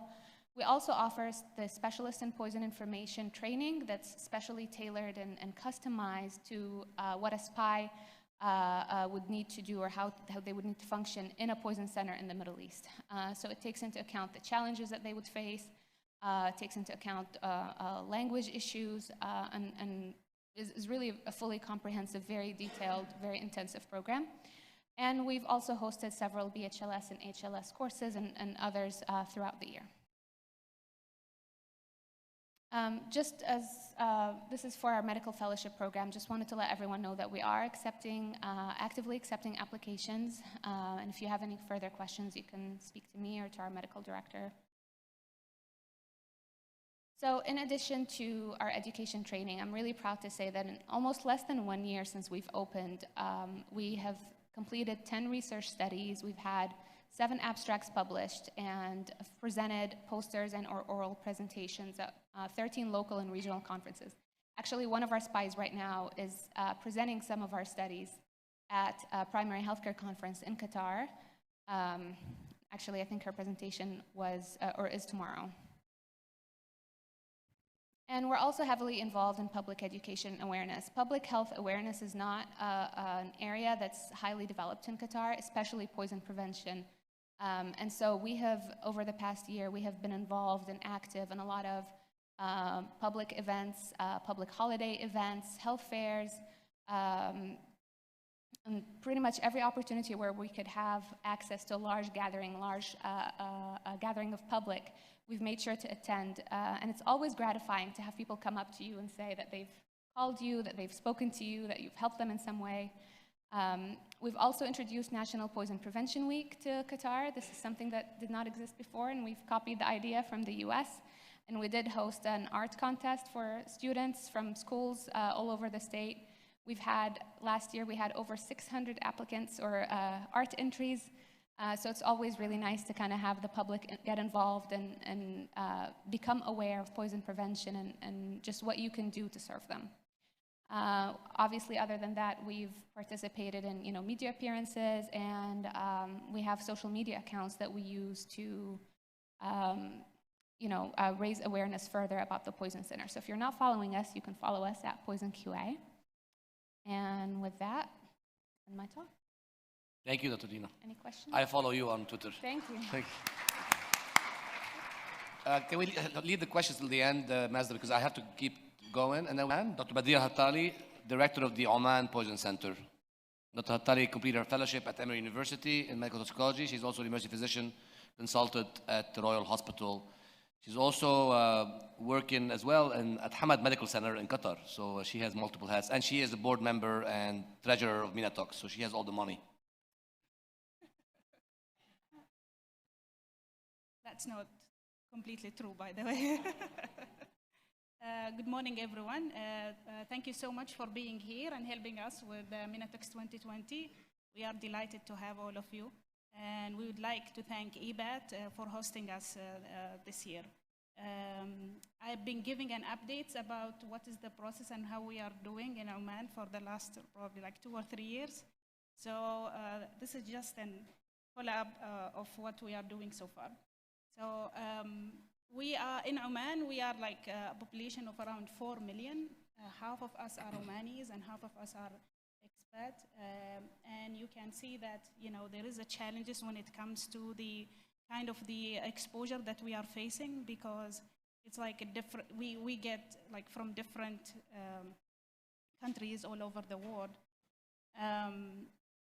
If you look at the outpatient morbidity in the Ministry of Health, and this is for the last update 2017, you can see when it comes to the injuries and poisoning, we are just like way down compared to communicable and non-communicable diseases.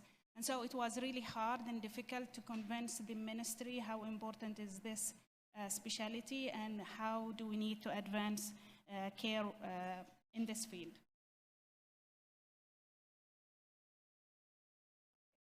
Now, the majority of the cases that we are seeing are in pediatric population, and most of them are unintentional exposure.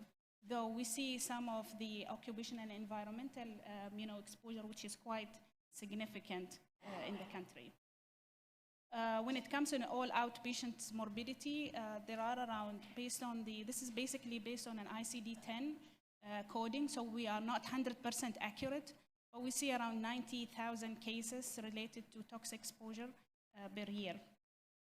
And when it comes to the inpatient morbidity, there are around 900 cases. Now, the vision to start the Poison Center in Oman was started in 2015, and that's basically after I finished my residency and my fellowship and joined the Ministry of Health. We struggled to have a section, like let's say poison control section in the Ministry of Health. But eventually we were able to establish that, and we published it by 2018. So now we have what is called a poison control section, which is part of the occupational and environmental health in the Ministry of Health. We are currently 4 medical toxicologists that have been trained in US, including me, Dr. Nadia Al-Hajri, Dr. Suad Al-Abri, and Dr. Walid Al-Sukaiti. That being said, all of us do a hospital-based service, medical toxicology service. So most of our job is basically related to seeing patients in the hospital and giving advice rather than a proper poison control center. The whole process is meant in collaboration with the, as I said, Ministry of Health, the contact center in the Ministry of Health, and the Oman Medical Specialty of Board. And the reason why the medical specialty was involved in this, because we were trying to push further this subspecialty and get the attention of the Ministry of Health. So the current situation where we reach, as I said, we will be able to establish a section in the ministry, which was not there before, We are running multiple workshops and educational activities for the hospitals related to the Ministry of Health, and we did not reach to the public yet. We were able to do some sort of guidelines and policies, and we were able to distribute them in different institutes in the Ministry of Health in collaboration with the Minatox. Dr. Ziad Kazi was a lead in that. We also sent leaflets and educational materials about different aspects of tox-induced exposure in the country. Let's say, for example, snake envenomation, scorpions, different plants, different household products as well. Within the guidelines, we list some of the antidotes that is available in the country and where they are located, so that was easy for them to know exactly whom to approach. But we did not have a dedicated line, so most of the antidotes are not actually allocated in one place, but we have a pool of data that each hospital has this kind of antidotes, and so we were able to approach them if we needed. That being said, we are lacking few expensive antidotes that is not available in the country. We also created somehow a minimum, or let's say a minute triage dosing list for the primary health care facilities, which is the main. Most of our cases, they go to the health centers, and then from there will be referred to the hospital. So we said if we provided this kind of list for the most common medications in the country, maybe we are decreasing the load on the hospitals by doing that. And we also created some charts to help them with the management of the most common exposure in the country. Now, when it comes to the laboratory capacity, we have a small lab within the section that runs basically heavy metals. We don't do more than that. And the reason why we are having heavy metals on board, because we see lots of cases related to mercury and lead exposure, specifically because of the preparations like the local or the traditional medicine that's been used, quite common in the country. The last step that we approach is we asking the contact center in the Ministry of Health to take our calls. And we are starting to train the nurses in the center basically to receive and triage the cases for us. So let's say, for example, a patient who's coming in the primary health care, we have a facility which runs from 7 a.m. till 10 p.m. at night. So we are covering that section basically with a direct line that can give an advice whether they need to go home or they can be referred to the health center. And we have the medical toxicologist will be 24/7 on call for that facility to give us. In terms of the surveillance and database software, we had a manual notification forms that's basically entered through and fed through the EB data, and then that goes directly to the surveillance department in the Ministry of Health. And recently, we will be able to change it to the electronic notification. And so we get, direct number of cases from all the institutes that belongs to the Ministry of Health. Now, we were able to create electronic data entry system in the contact center, which is basically similar to the notification form that we distributed. And this is basically will give demographic feature, the kind of exposure, and the follow-up for the patient as well in an electronic form, which is locally prepared and distributed. So hopefully that will work. We are still in the first year of using that one. Now, the challenges that we are facing, I guess it's the main thing is that we still did not convince the ministry how important is to advance this care, and one of the challenges is the financial support. Unfortunately, because of the crisis that the country is going through, we could not advance this in a rapid way. The human resources have been asking for more and more toxicologists, more of poison information specialists that can provide the care for us, the equipment, facilities, and technical support, of course, to increase the laboratory capacity. And there is a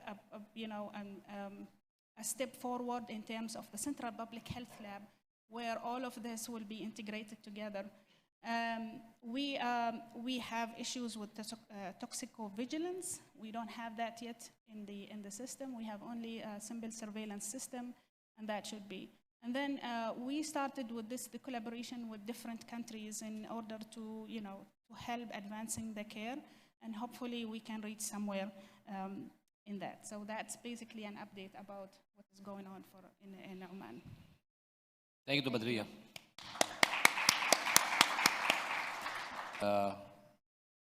Some of updates about the Kingdom of Saudi Arabia's poison centers.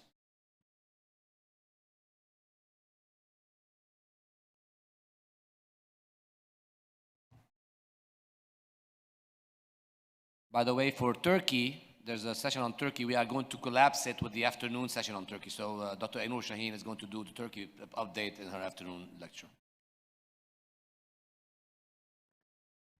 We did that because we had to add the WHO speaker last minute. Good morning, everyone. Dr. Al-Maliki, sorry, Dr. Al-Maliki is currently a medical toxicologist in Riyadh at King Saud Medical City. He's actually probably the first medical toxicologist in the MENA region whose salary and job description includes medical toxicology, bedside care, and consultation at the hospital. And he actually completed internal medicine training, and we will not hold that against you, Dr. Maliki, and then a fellowship in toxicology at Emory University. Good morning, everyone. I would like to give you a brief background about the poison center in Saudi Arabia and the toxicology services. I'm an internist and working at King Saud Medical City in Riyadh as consultant internal medicine and medical toxicologist. So I has nothing to, no conflict of interest to declare. So basically, what I'm gonna cover in my presentation is I will give you like a history about the poison center development in Saudi Arabia and what they do. Plus, I will share with you some numbers from the previous years, and at the end, I will give you an overview about toxicology consultation services in the kingdom. So as you can see here, this is the mortality rate secondary to unintentional poisoning in the MENA region. As you can see here, rates are very high in both African and countries in the Middle East, like 3.8 and 3.5, as compared to other countries in the world. Despite having this high rate of mortality secondary to unintentional poisoning, there is a huge gap in poison centers in the MENA region. If you can see here, this is from WHO. This is the map of the poison centers all over the world. Like if you can see, there's a gap in poison centers in MENA regions as compared to other countries in the world. So again, here just to show you like few poison centers in MENA regions. What about poison centers in Saudi Arabia? Poison center in Saudi Arabia, like under umbrella of the Ministry of Health, and there's like a General Directorate for Poison Control Centers. Basically, the first poison center in the country has been established like 40 years back. It was in Riyadh. Year after year, some other centers has been opened in other areas in the country. So as you can see, this is the map of Saudi Arabia. Saudi Arabia is like one of the largest countries in the Middle East. The population is around 30 million. So there is 13 poison centers distributed all over the country. We have the first poison center that has been opened in Riyadh. Also, we have poison centers in other regions, like we have in Dammam, we have in Jeddah, in Mecca region, in the south, in the north. So basically, the total number is 13. So poison centers in the kingdom is like the function is not similar to the US model. They have different rules and functions. Basically, they have different functions. They have consultation services for drug and poison information. Also, they are handling some lab stuff. So they are doing forensic toxicology lab, also TDM, plus also they are doing like a screening for drug of abuse for both like workers or even from healthcare facilities. They are doing some occupational and environmental toxicology, like screening for substance of abuse, biological monitoring of pesticide, plus trace metal analysis. Is poisoning issue in the Kingdom of Saudi Arabia? I will share with you like some data from 2017. This was like cases that has been reported to the Poison Control Center in the Kingdom. The total number of cases was 12,566. Still, this does not represent the whole number of cases. These are the reported cases. We have large number of cases not reported. Majority of cases were in kids under 6 years of age, and 12% of them has been admitted to the hospitals. 2/3 of the cases came from the public, while 1/3 of the cases came from healthcare facilities. So just if you will see here, 85% of the cases occurred in children less than 6 years of age. In terms of substances that has been encountered, different substances like vitamins, corrosives, chemicals, hair dye, antacids, corrosives and chemical constitute the majority of cases. In terms of most commonly encountered medication, so vitamins constitute 13% of the cases, while exposure to paracetamol constitute around 8% of cases. So recently, over the last few years, what we did, we established a new hotline to receive consultation for poisoning and issues related to poisoning from healthcare facilities. So just for hospitals, if they have like someone in the emergency department and he need consultation regarding a patient with drug overdose, they will call the hotline 1937. So then if the caller is from healthcare facilities, calls will be handled by a medical toxicologist. But if the call is coming from the public, it will be handled by a general practitioner and sometimes clinical pharmacist. So basically, the medical toxicologist at the time being, we are only covering calls from healthcare facilities. So what we do in the medical toxicology consultation services, we are doing different tasks. We are handling consultation for poisoning and poisoning related issues. We are doing training staff, delivering courses in the field of medical toxicology and some public health awareness.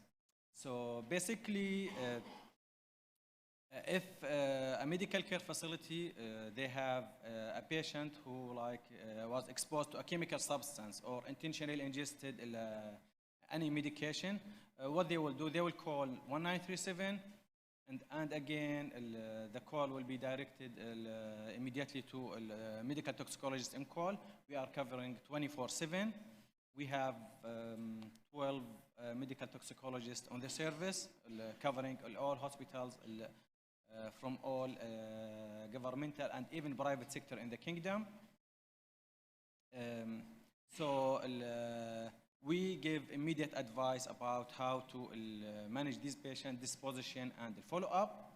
For some cases, if they need bedside consultations, we provide bedside consultations for some critically ill patients, or in case we need to do that, plus follow-up. This is basically what we do for the consultation service. We are doing training during this service. We have trained fellows Majority of our fellows are pediatric emergency fellows. So they rotate with us like for 4 weeks. And they are the first one or the first on call for the services. Then they will discuss the case with the on-call medical toxicologist. Also, we trained residents from different backgrounds, the majority from emergency medicine, but we have residents from rotating in ICU, pediatrics, and internal medicine. Also, we trained some clinical pharmacists. This is in terms of training. In terms of courses, we are trying to increase awareness about the importance of toxicology services in the kingdom. So we are conducting training courses in medical toxicology all over the kingdom. We covered 6 areas per year. The courses are directed toward emergency physicians, GP, and even nurses and pharmacists. Basically, the course is like 2 days to cover main aspects of how you can approach poison patients and management of these patients. Also, what is the impact of this service? Is it important, like, to have toxicology service? Yes, there was a huge impact in the kingdom. So, impact came in patient care. So it has been found that a lot of unnecessary investigations has been stopped, unnecessary admissions to the hospitals, unnecessary antidotes, even unnecessary visits to emergency department. So it has impact on patient care, the mortality rate, the cost, again, a lot of unnecessary like investigations, drugs, etc. Has been saved, resource utilization. Previously, before we have this service, like each hospital is working alone, like each hospital will stock its own antidotes, and some of these antidotes are very expensive. Now, after we have this service, we can share the resource between different hospitals. Like if we have someone who will need fomepizole and it's not available, immediately we can allocate resource from other facilities in the same area. So it will help them to save money. So unnecessary like antidote stocking has been decreased. Public health. After the service, like we have been involved in a lot of outbreaks. Like for example, last year, because we received like 4 or 5 cases about methanol in different hospitals in the same area. Without having this service, you will not discover these scattered cases. But because we receive over like 24 hours, we received like 5 cases of methanol in different hospitals, and this has been raised to authorities, the Ministry of Health, and it has been found that the common source was like contaminated juice in one of the restaurants. Needs assessment, toxicology, medical toxicology services helped the Ministry of Health to know what is needs for medical toxicology. Now they know how many cases we have per year. They know, like, for example, how many cases of ethanol or methanol do we have per year, so that they can plan, for example, where to have antidotes, which area is in high need for this antidote or that. Before having this medical toxicology service, these figures were not there. What we are planning to do in the future, we started to have training courses for specialists in poison information. Last month, we trained 15 new spies. The majority of them, like if you can see here in this, the females are clinical pharmacists, the males are nurses. So we are planning to recruit these spies and to be like a first responder for to receive calls regarding toxicology from both healthcare facilities and the public. They will do like triaging for the cases for us. We are preparing specific guidelines for them to know which case to be managed at home, which case, when to refer the case to medical toxicologist, which cases to be referred to healthcare facilities. Still, we do not have a lot of awareness in public health about poisoning, chemical safety, etc. So we are planning to have more awareness programs in the future. Also, we are hope that we will have a fellowship in medical toxicology in the future. Thank you, Dr. Malki. Our next speaker is... Good evening, everybody. In this opportunity, I would like to thank you, Dr. Ziad, for his logistic and scientific support.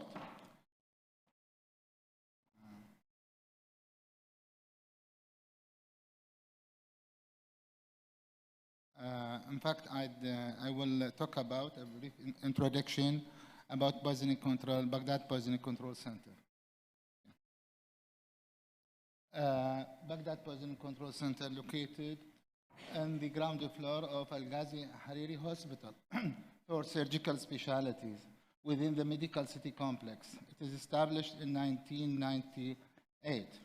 It is nearby the General Emergency Departments of Baghdad Medical City, about 2 meters. About the infrastructure of our poisoning control center, in addition to the administrative departments, we have an information department for which usually the patient presented for either consultation or information of agent. Of course, a special case report form were done, and after that, after interpretation of the whole presentation and clinical picture, we usually send for the command toxicological unit or screening in the other department, which is called laboratory departments. And then these data were kept in a special statistic unit for research for retrospective studies. Why Poison Control Center is important? As I said before, it provides a database about the drug intoxication and chemical exposure that involve our local society, and has the ability to diagnose and to suggest the guideline management for each type. Second, training services for emergency departments. We are a part of the training courses of those in emergency medicine, pharmacists as a clinical toxicologist or non-medical toxicologist, and biochemists. In fact, many research have been achieved with the aid of these animal statistics, retrospective studies like lead poisoning, organophosphorus, and so on. And the information about any agent, it is always available, and about the antidotes, indication, uses, side effects. Also, its role in participation in mass gathering people exposure and CBRN teams. In fact, how does it work? Either directly, the patient presented by his relative, for example, chronic lead poisoning, thallium, or indirectly by phone call or written request. In this case, we ask for the complete data about the clinical picture and complaint and their investigations. Also, we ask our blood and urine sample, gas clavage, or a container of the suspected drug to be poisoned. This is a summary of the mean number of patients presented with positive clinical finding and confirmed by laboratory diagnosis. For example, of insecticide people exposed to, whether it is organophosphorus or organochlorinated compound or pyrethrin, about 60. This is the mean level, and usually presented from the emergency departments. Paracetamol poisoning, I mean paracetamol poisoning, not overdose. I mean it is more than 150 milligram per kilogram body weight. And of course, the guideline management for all of these patients usually supported by the Poison Control Center. In addition to our work, there is a special request from other, for example, GIT centers. It is about 100 and 250 in order to exclude Wilson's disease because the availability of these devices for levels of estimation. There is certain historical events during the last 20 years. The Poison Control Center plays a major role in diagnosis of something that have a major effect on the community, on the health, on the environment. For example, this is one of them. In 2,000 years, there are more than 2,000 cases of lead poisoning reported to our poison center. This was recognized at that time because of first, they were using a tetraethyl lead in order to increase the octane number of petrol and oil refinery system. The second reason, that lead oxide leads for batteries locally made in a closed ventilated room. During the period of embargo and low socio-economic states, most of people recycle the old batteries. And usually you should change the lead oxide plate for these batteries, which was illegal and does not meet the requirements of Ministry of Environment. I mean, it is not licensed. Of course, many of them presented even of fit encephalopathy. We have treated so many of them with combined therapy, BAL and calcium disodium acetate. Another important historical event, this is during the wartime, kidnapping and theft by using benzodiazepine, lorazepam, clonazepam, midazolam, or directly spray directly over the face, or these substances usually injected to the Pepsi or any juice cane. The taxi driver are the most likely victims. Another historical event which happened, criminal, most likely, from 2008 up to 2015, about 82 cases reported. It is included, also Al Jawiya Sport Club, it is included in these statistics. The first one, this is the most likely patient presenting usually crippled and alopecia. This is the most likely with subacute or chronic poisoning.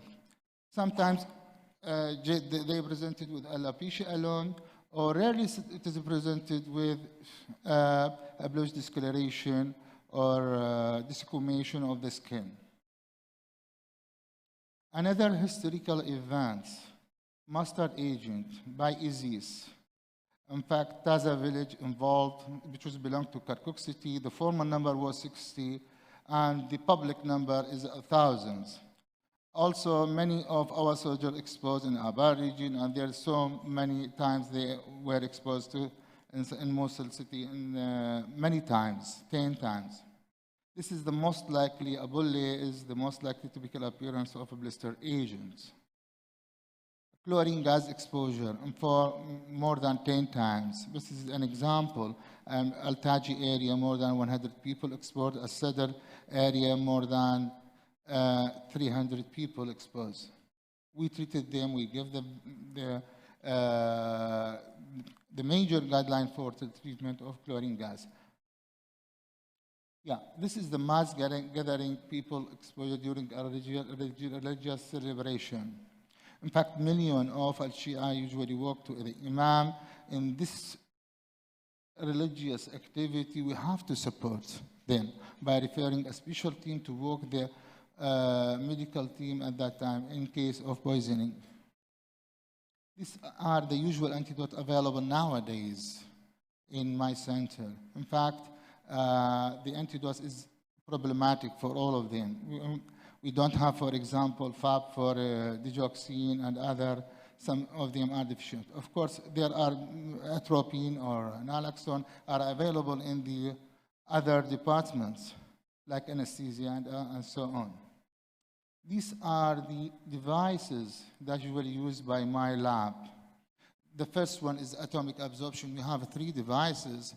In routine work, we measure copper or lead, but for some research, of course, we can measure some other materials like cadmium and so on. Spectrophotometry device and telechromatography, these are both procedures for drug screening test and HPLC. A new device were added nowadays for therapeutic drug monitoring and drug of abuse, still in the process. We hope in the future we can estimate the serum level estimation of some drugs.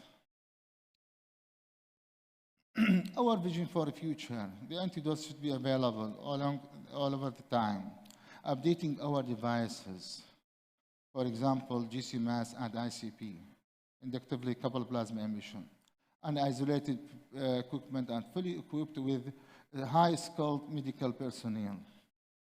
A new academic study in clinical toxicology that offers a master or board-certified region participation in scientific conference in this field. Thank you. Thank you, Dr. Hamoudi. Last but not least, Dr. Tarek is going to give a brief presentation, followed by lunch. So the slides will be there, right? Yeah, we can see the slides. Good morning, everyone. Good morning, everyone. So basically, in Lebanon, we do not have a poison center. We have a toxicology service. And this service was established in 2015, and really all the efforts go to Dr. Ziad Azzeh and Dr. Evelyn Hatte, our chairperson of the Department of Emergency Medicine. And it's and I recently joined in 2018, and we are co-directing this service, myself and Dr. Qazi. It's an MOU between Emory University and AUB. It's basically a telephonic consultation service that's offered to the healthcare providers, the patients also who present mostly to the emergency department. And lately we've done agreements with other hospitals, so now they have our call system, they can all call us, but not really from the public. And it's a 24/7, there's a call system. The first on call are the international toxicology fellows at Emory University. And it is directly supervised with different attendings. Myself, Dr. Qazi, and we have Dr. Brent Morgan from Emory University. And we have collaborations with the Emergency Medicine Department, the hospital pharmacy, the lab, and environmental core lab for additional testing. The Emory faculty team, Dr. Brent Morgan, Dr. Pomerlew, he's now in Australia, and Dr. Melissa Gittinger. Our toxicology officer, Ms. Zainab Naimni, who maintains the data in RedCap and follow up on the patient 24 to 48 hours after discharge from the emergency or from the hospital if they got admitted. And we recently published our data at Clinical Toxicology. We basically reported, it was a descriptive analysis, and we reported on our challenges. And recently we're working on another paper to report on how this tele-service works, maybe other areas in the Middle East or the areas where there's no clinical toxicology service could benefit from this. Mostly the age group that we had most of the ingestions were from 20 to 50 years old. And interestingly, the pediatric exposures, 24% occurred in children less than 5 years. And these typically are unintentional ingestions, we know that. And if we have a poison center, they could easily be triaged without really presenting to the emergency department. And here comes the benefit of having a poison center. And we're looking at this subset specifically now, myself and Ziad, to see how many of those could have been just triaged at home without even presenting to the ED. In the US, 12% of the children who had the toxicological exposure were managed at a hospital, and the majority really could be triaged through a poison center. We had a predominance of female in general, and specifically those who had suicide ingestions were mostly females, and we're looking at this subset separately now and just analyzing them to see what really were the risk factors for this. In the age group that were less than 12, we had female and male nearly equal, but in the adolescent and the adult, females just had the majority of exposures. Mostly we had unintentional, and interestingly that the intentional was around 51.6%. Usually unintentional are more than the intentional exposures, but in our setting, but we have some limitations. This is just one toxicology service at a big tertiary center. Household chemicals were mostly unintentional in children, and this is mostly because of improper storage. We do not have really any child resistant. We do not have a poison center that spread awareness regarding the safety and safe storage methods at home. And the top 5 pharmaceutical exposures that we had were mostly sedative, analgesics, antidepressant, cardiovascular medications. This is similar to the AAPCC US data, except that we had more of sedatives and antipsychotics. Among the non-pharmaceutical, we had cleaning household exposures, pesticides, bites, and stimulants who were among the top 5 categories. Some interesting data is that we know all this opioid crisis in the US and other areas. In our country, we had more of benzodiazepines and sedative exposures. And this is part of it because like people perceive like benzos and sedatives as safe compared to opioids. And we're looking at this separately now in an ongoing research study, myself and Ziad. So this was the most category that we had.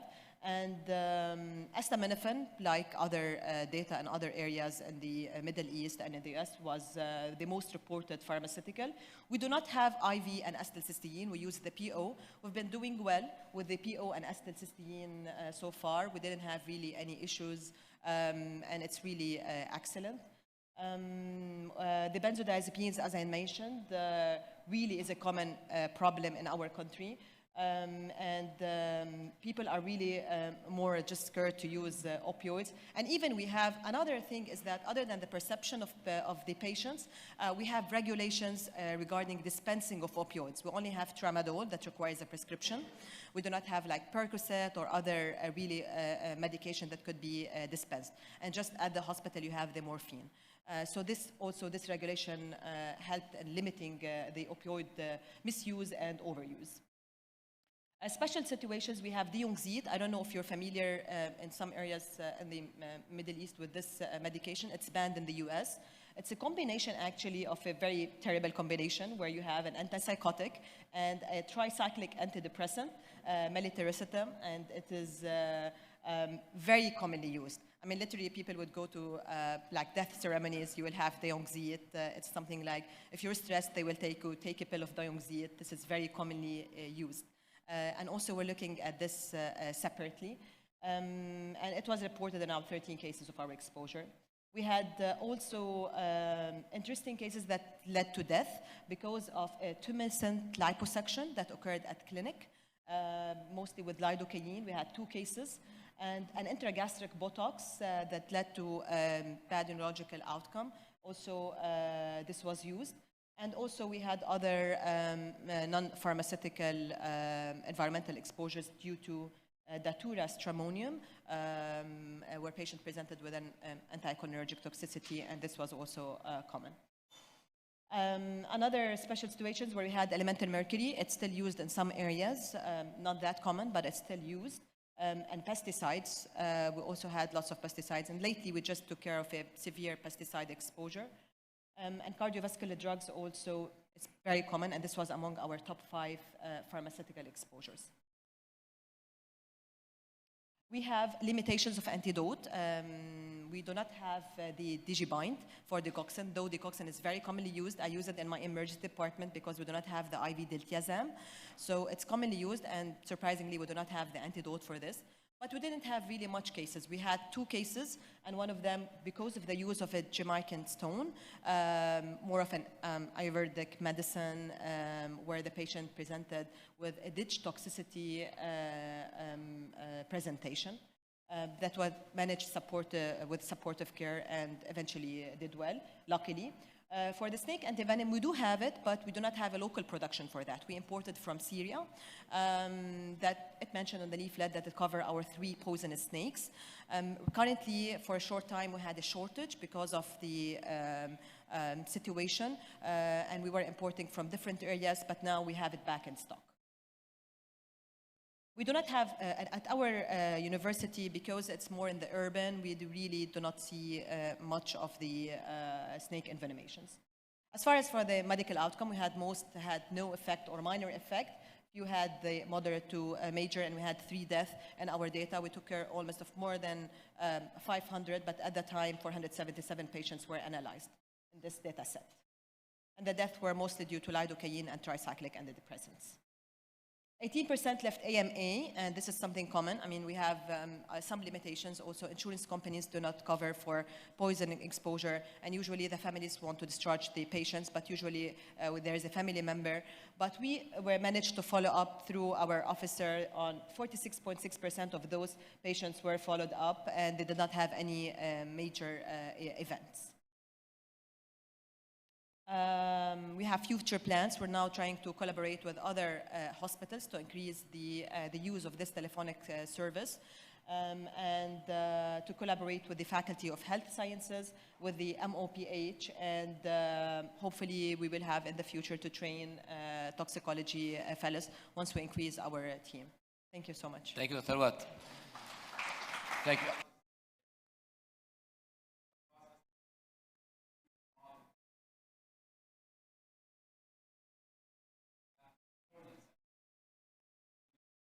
The US model. Dr. Lina Amin, you want to go up here so you can use the microphone. So the question is, why did the Qatar Poison Center decide to use the US model? And the question is from Dr. Mazda Shirazi, who is in the US model as well. So. I run one, so I know. Partly because we recognize that the US standard of Poison Center is the most established and most developed, with lots of supportive data that show the influence and the reach of those poison centers in their communities and in their states. Partly also because I trained at the Georgia Poison Center, our medical director is US trained, we all have, most of us have US training. But yeah, I would say because of just recognizing the US Poison Center model as being, after observing the other poison centers around the world, just being maybe the most organized or the most systematic in their approach, with just better support and better funding and being able to reach their communities better. Any other questions? After lunch, we are going to tackle education and practice of clinical toxicology in the MENA region with a panel and some presentations. We are going to look at a specific example of a medical toxicologist supporting an outbreak of lung injury from vaping products in Illinois, in Chicago. We are going to also talk about chemical security and chemical inventories, and then finish up with a look at forensic toxicologists. What do they do and how do they interact with clinical toxicology? And a brief session on lead poisoning. So that's what we have for the afternoon. Sorry we took into your lunch break. Enjoy. And please come back 10 minutes after the scheduled time. So instead of 1:30, come back at 1:40 so I don't owe you any time. Thank you. The afternoon session, after your long lunch break, it's my pleasure to introduce Dr. Trevon Thompson, who's a colleague, a dear friend from Chicago, Illinois. Dr. Trevon Thompson is an emergency physician and a medical toxicologist. He trained in toxicology at the Toxicon program in Chicago, and is currently the director of the Division of Medical Toxicology at the University of Illinois at Chicago. Dr. Trevon Thompson has had a unique opportunity and experience in dealing with outbreaks and collaborating with his health department. So we want him to share with us his experience in that area. Dr. Thompson, thank you.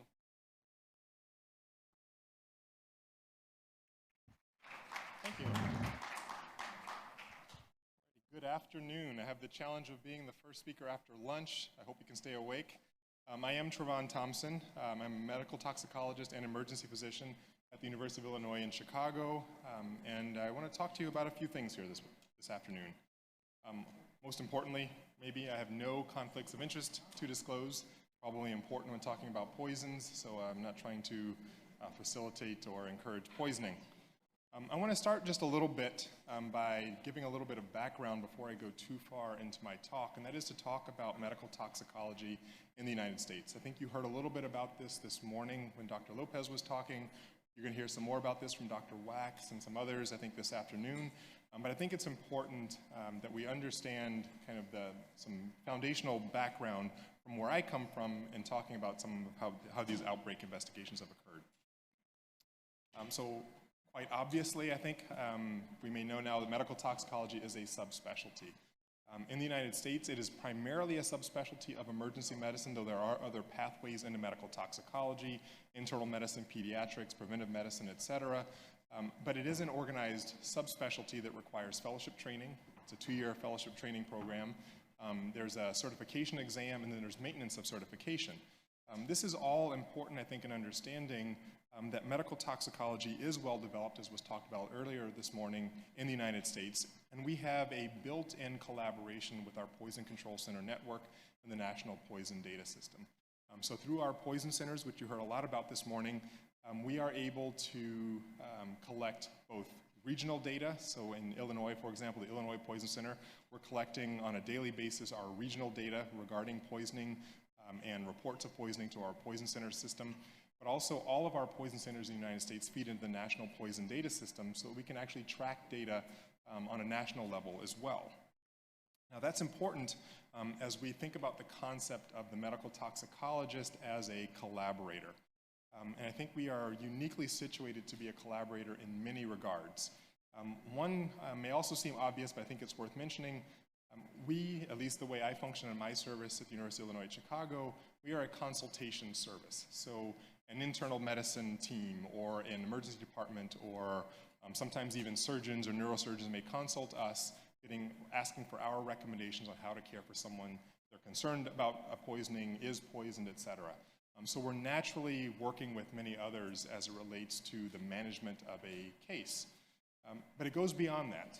If we think for a moment about those of you in the room today and some of the others that you may have heard from, we collaborate with pharmacists, with nurses, with other healthcare professionals on a regular basis. My division, for example, of medical toxicology consists of 2 pharmacists who have extra training in clinical toxicology.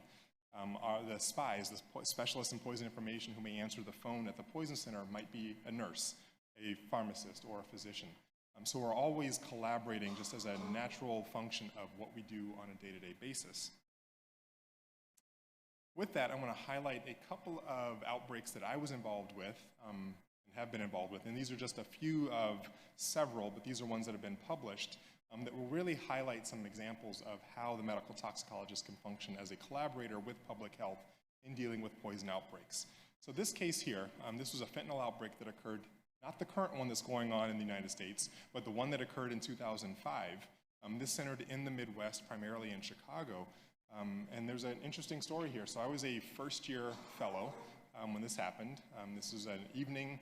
I was actually leaving from my office, my fellow office, to walk to my car when I got a page from our emergency department saying, hey, we've got several cases of heroin overdose that are acting a little bit funny. The first thing is that we've got 6 that have come in a shift, and some of them have required more naloxone than regular. So at least in the United States, many times the medical toxicologist is not being consulted for a heroin overdose. That's sort of a routine type thing that you may take care of in the emergency department. So already alarms may be going off a little bit that an emergency physician is consulting us for a heroin overdose, because that would seem ordinarily to be bread and butter emergency medicine. But these cases were unique. Several of the cases were people who were using what they thought were their usual doses of heroin and then immediately dropped, were becoming apneic or unresponsive. Many did require more naloxone than usual to reverse. And then when I started talking to folks after they were awake, some interesting features were going on. In this case, we had 6 in our emergency department at that time. They all said they got their heroin from a new drug dealer, which is always a little bit suspicious. But this drug dealer was giving away the heroin, which is also even more suspicious. No drug dealer is giving away their drugs. But this was a new dealer who was trying to drum up business and had a deal where you could get your first dose literally for free. It turns out, so we alerted the Illinois Department of Public Health to these cases. A larger investigation ensued, and it turns out that there was an importation of fentanyl into Chicago. This was imported from Mexico. This quote-unquote heroin turned out not to be heroin at all. It was all fentanyl, which is why these patients were dropping so quickly. And it turns out we, in about a 1.5-year period of time, had about a little over 300 deaths in just the Chicagoland area. We had 2 at our own hospital. So this is my first introduction to an outbreak as a fellow, but really I didn't know if this was bread and butter yet or something kind of out of the ordinary. So we'll fast forward just a little bit towards the end of my fellowship time. And so this was the report of a case of pufferfish poisoning that we had in Chicago, initially at least. So this was interesting in that through the Poison Center, we got word of a case where a lady, she was of Korean descent, but living in America, went to a Korean groceries market, bought fish labeled as monkfish in English, but labeled as pufferfish in Korean, brought the fish home, prepared a dish for herself, for her husband, and for her daughter. She drank or ate about 3 cups of the soup. Her husband ate about 1 cup, and her daughter just took 1 teaspoon of it. She knew it was pufferfish that she was buying, and just as a quick reminder, pufferfish contain tetrodotoxin, which is a poison that can lead to paralysis and kind of sensory deficits as well. So she eats the soup. She becomes almost immediately symptomatic, has some GI upset, and then develops severe paresis of her lower legs. She developed numbness and tingling in her arms. She had gross truncal ataxia. Goes to the emergency department. The emergency physician, thinking this might be pufferfish poisoning, calls the Poison Center. We're looking at this case thinking, yes, it does certainly sound like pufferfish poisoning, but another alarm went off in that in the United States, pufferfish is very heavily restricted. It can only come in through one route in the United States. It can only be sold in certain establishments, particularly restaurants. The regular consumer should not be able to go to the store to buy pufferfish. So our alarms went off with just this one case. We alerted the Illinois Department of Public Health. We actually sent some of our own team to the family's home to retrieve the soup. That was ultimately sent off to the FDA and to some other bodies for testing for specifically tetrodotoxin and genetic testing of the fish to prove that it was pufferfish. A larger investigation ensued that led to the determination that there was an illegal underground black market importation of pufferfish in the United States through California, and it was deliberate. So again, this fish product was labeled monkfish in English, but labeled as pufferfish in other languages. It was designed to skirt the regulatory guidelines for importing the fish in the United States. Also, it turns out that there were 2 other cases of pufferfish poisoning, one in California that actually occurred a few months before ours, but it was never reported. And there was a subsequent case in New Jersey, all related to the same illegal importation scheme. So again, highlighting a little bit of where medical toxicology can help with collaborations with public health, and I'm going to come back to this in a moment.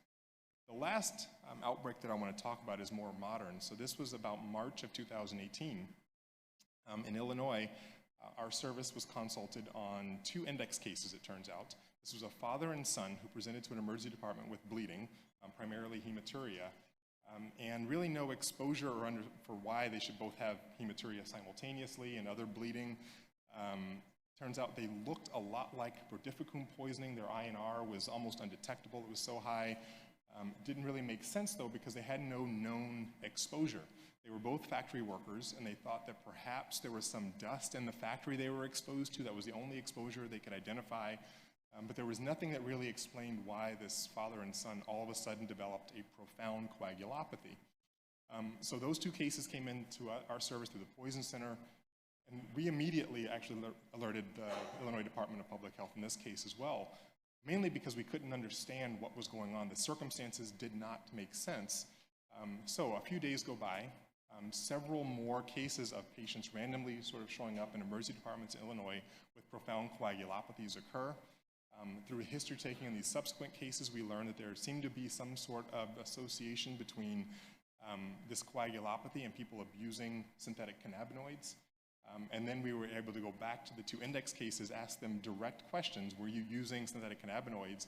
And they answered yes. That actually began the investigation to determine that there was, in fact, a big outbreak of synthetic cannabinoids contaminated with or adulterated with long-acting anticoagulants, primarily brodifacoum. So I highlight these 3 cases, not to highlight because I was involved with them. These just happen to be 3 cases I was involved in. A lot of my colleagues in medical toxicology have been involved in similar outbreaks. I think if you were to go around the room, you'd find that many, you see some heads nodding here, have been involved in outbreak investigations or alerting public health officials about a potential outbreak. This seems to be a common occurrence within medical toxicology.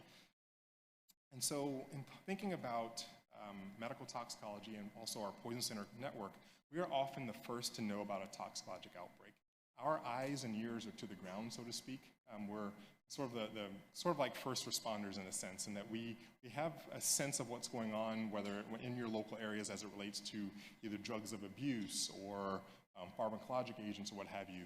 So we tend to have our nose to the ground and can sense when something just isn't quite right, even before perhaps there's a large number of people involved. So what has my experience taught me with dealing with these outbreaks and some others that I've been a part of? And I'll talk a little bit about EVALI, or e-cigarette and vaping associated pulmonary injury, on Friday, so stay tuned for that if you want to come back on Friday morning. We're going to talk a little bit more about that. But I want to highlight a couple of concepts that I think are really important in understanding where the medical toxicologist plays their role in public health outbreaks and collaboration. So I think this is probably obvious. We're all here, sitting here at Minatox. Medical toxicology is an amazing field of specialization. I think that goes without saying.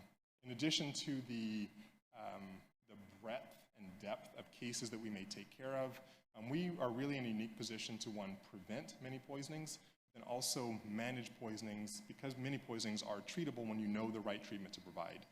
So we can be a big benefit to not only individuals, that individual patient that we may be caring for, but populations at large. And I think that's an amazing thing that I'm glad to be a part of as a medical toxicologist. This is an important part here. We are truly a clinical specialty, sort of the old-fashioned investigators of medicine. What we do is really take the historical features of a poisoning, the complete, not just the history of present illness, but the complete circumstances surrounding a poisoning, relate that to the clinical presentation that we have based on our clinical exam, and then add to that whatever laboratory data that we may use to then come up with what an answer may be for a case. And a good example might be acetaminophen. You can have an acetaminophen concentration, but without the full picture of what's the clinical circumstances, that level by itself is hard to interpret. Pick a level, it doesn't matter which. That level could be different, have a different meaning if it's 4 hours after a single acute ingestion of acetaminophen versus 20 hours after a single acute ingestion versus 4 days after. What if it's a repeated supertherapeutic ingestion instead of a single acute ingestion? Or what if the patient presents with an undetectable acetaminophen level, having told you they took acetaminophen, but your liver enzymes are completely abnormal? Again, we take all that clinical information and kind of put it together like detective work to come up with an answer. There's not a single test, an on-off switch that we can use to make a determination. And it's that little feature, that detective nature of who we are, that's really important in how we can function from a public health perspective, in that oftentimes we may just sense that something is just a little bit off. For example, those alleged heroin cases that I mentioned that we were consulted on, they just didn't seem right. They didn't look like a heroin overdose. That was an alert. This pufferfish case, yes, it was just a single pufferfish case, but that should not have happened. We were able to sound an alarm. And with these synthetic cannabinoids, we didn't know it was synthetic cannabinoids at first. But again, why would these two individuals present with such a presentation that looked like brodifacoum or another long-acting anticoagulant? Something just didn't seem right, and that was the trigger to alert the public health officials. Again, we're a natural collaborator with public health in ways that I've just identified. And if you're paying attention to some of these cases, you realize we didn't have to wait for outbreak numbers or a huge number of cases before realizing that something was amiss. I think that's a key point in understanding what we do as medical toxicologists. We don't need to wait for there to be 100 cases or 1,000 cases to realize something is going on. We can oftentimes be that one single case that just, again, is not quite right, that can lead us down the pathway to collaboration. So, what roles can we play as medical toxicologists in collaborating with medical toxicology, or in public health, excuse me? Well, I think there's just a few things that really encapsulate what we can do to solidify this role. The first we've alluded to already, and that is surveillance. With having our kind of eyes and ears to the ground, we can be the first ones to alert public health officials that something is going on. I think that's highlighted earlier when we were talking about poison centers in general. I think we've seen a couple of examples here. That surveillance piece is key. We are subject matter experts, and this is really important.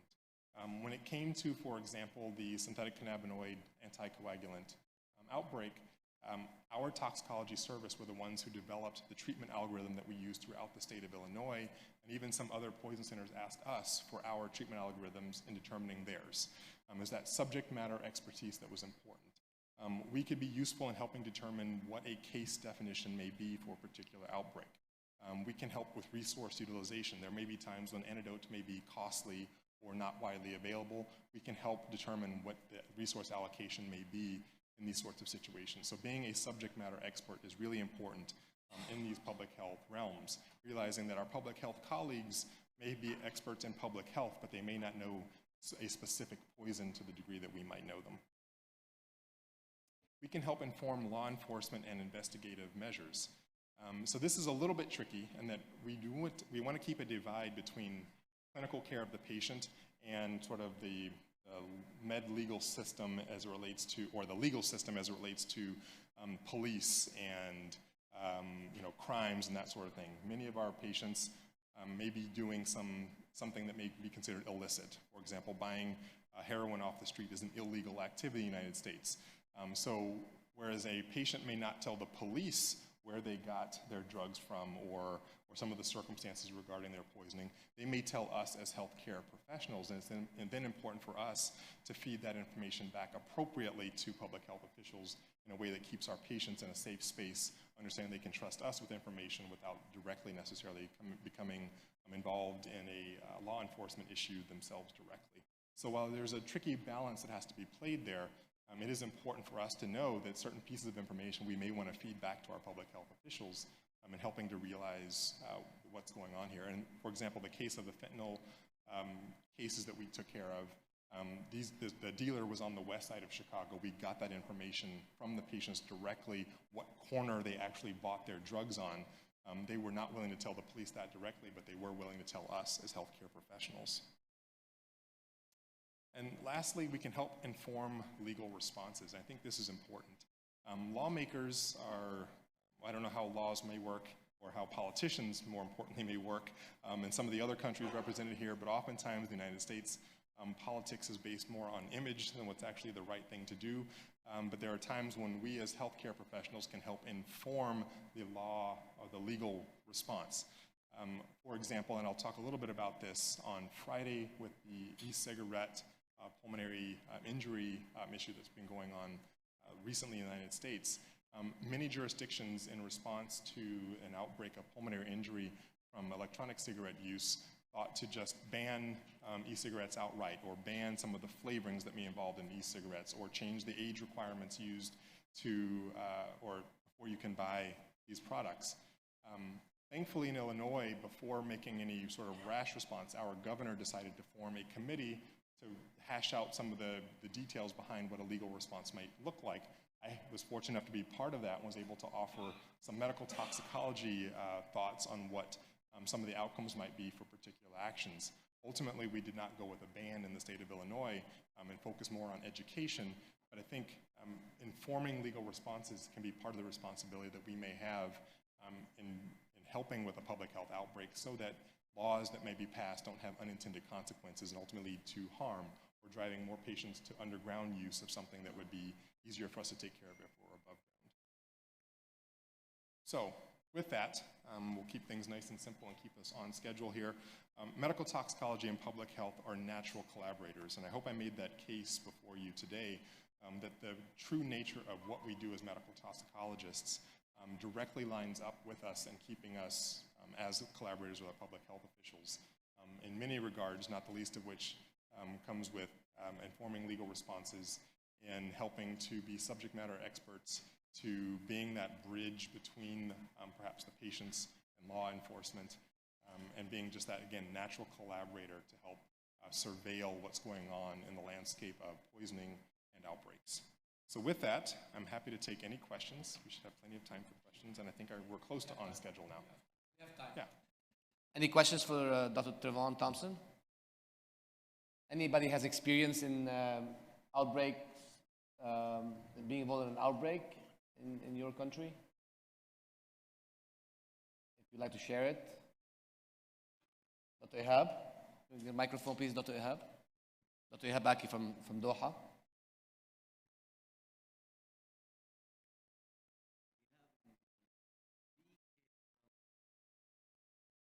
We have not like an outbreak. We actually, what happened that first case was seen by me. patient coming with severe bradycardia, hypertensive, after ingestion of some honey, which was made homemade honey. The other case came after 1 week, after maybe a few days, and this was 4 cases actually. And we discovered that one guy brought honey from Nepal, and he distributed for friends, and all of them came in the hospital. That's a great example of an outbreak of, is this from Turkey? No, the honey from Nepal. Nepal. Because I think there's also we're going to have a lecture about mad honey poisoning in Turkey by Dr. Gunduz. And we are raising the issue now for the public health, and it was a big issue actually. They start to investigate where. And when That's a great example. Thank you for sharing. Dr. Balla. You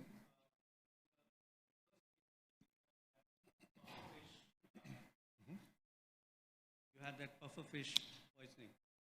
So you detected 3 cases, and what were the agencies, law enforcing agencies you got in touch with?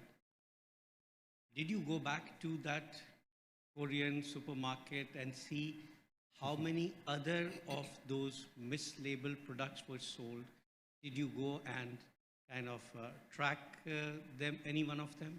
Yeah, so those are great questions. So we started with the Illinois Department of Public Health, was the first agency we notified, and then they made the further notifications to the FDA, the CDC, and some other areas.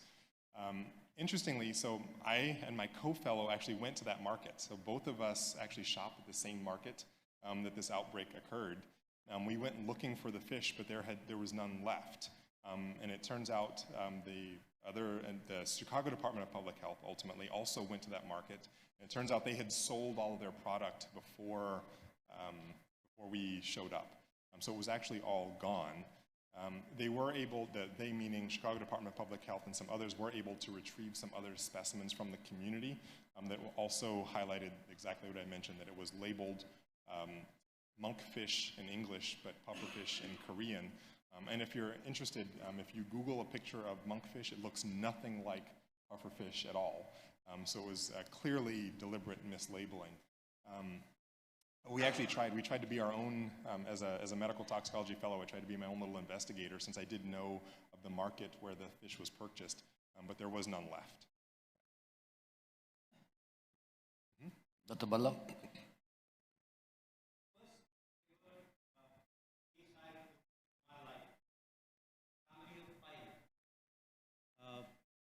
And except for the wife and the youngest child, everyone was involved. We could never come to, it was the food which was mixed with OP, because 4 or 5 members showed up with classic OP poisoning, organophosphate poisoning. And when we went back, then we kind of investigated that the lady who prepared the food, the wife, and the youngest child, they consumed the food which was prepared as lunch, and rest everyone had the fresh food prepared as dinner. Whether it was deliberate or whether it was accidental, we could never figure out. But what we figured out was that they were storing the grain in a container which was earlier used to have to store organophosphate. So that, and it is heat resistant. So that's how it got into the food, and that's how they kind of ended up having it. I think you'll find in outbreak investigations, you have to really understand the local culture. You have to understand a little bit about the physical properties of the chemicals, the chemical properties, what do their persistence in the environment, their heat, stability, all of that. You have to be a real investigator. We're going to highlight some of these things in our outbreak investigation workshop on Friday morning. If you're interested in attending, please let me know, because it's more like a limited space. We have some open space capacity if you're really interested in that. It's a 4-hour program, and you have to go through the entire program to get through it. I think you highlight a point that it's important to know and have an understanding of your local customs and practices. For example, with the pufferfish case, had we not known that pufferfish importation is highly restricted in the United States, we could have just chalked that up to some sort of fish poisoning and never investigated it. And it turns out that's what happened in those first California case. It wasn't thought of as anything in particular. But when you kind of have your, again, that nose to the ground and understanding what is the common custom practice, et cetera, in your region, when you sense something amiss, again, you can be that first alert that, hey, this just isn't quite right. Okay, Dr. Gunja from Australia. Hi, thanks, Trayvon. Very nice talk.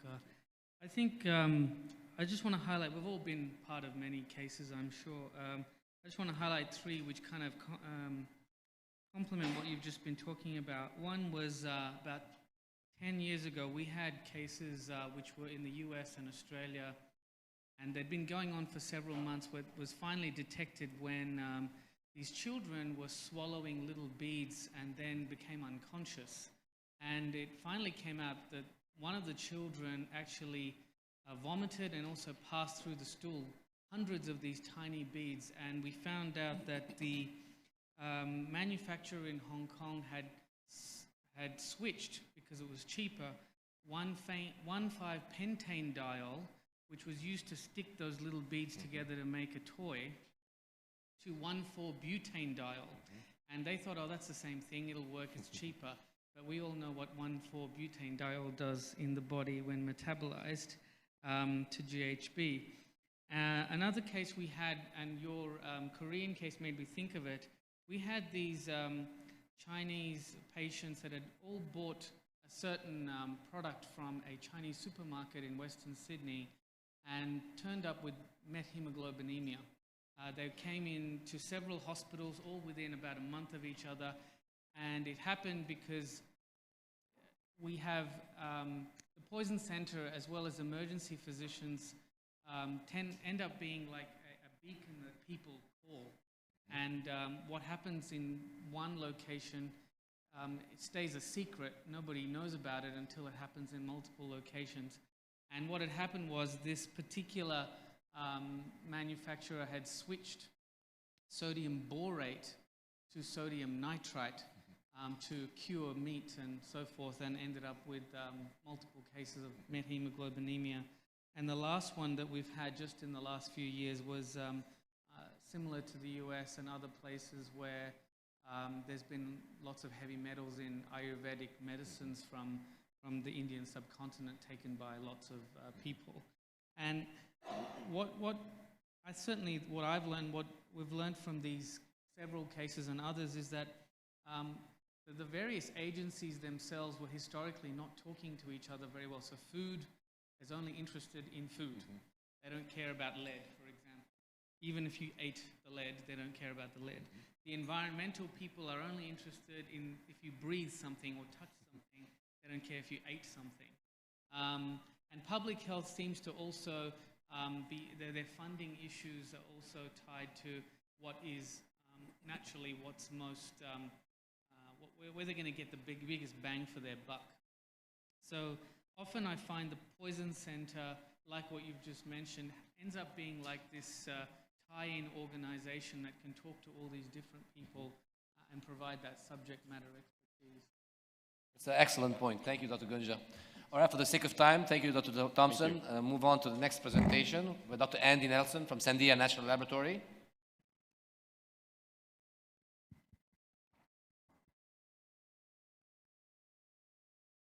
Inventories promote security. So I asked him to talk a little bit about chemical inventories at a national level, why they are important, and how they improve security.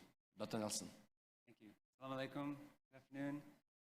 So today I'm going to talk about a very seemingly simple topic, inventory management. It's going to access a slightly different part of your brain than the medical toxicology talk. But this inventory management is actually a very complex problem.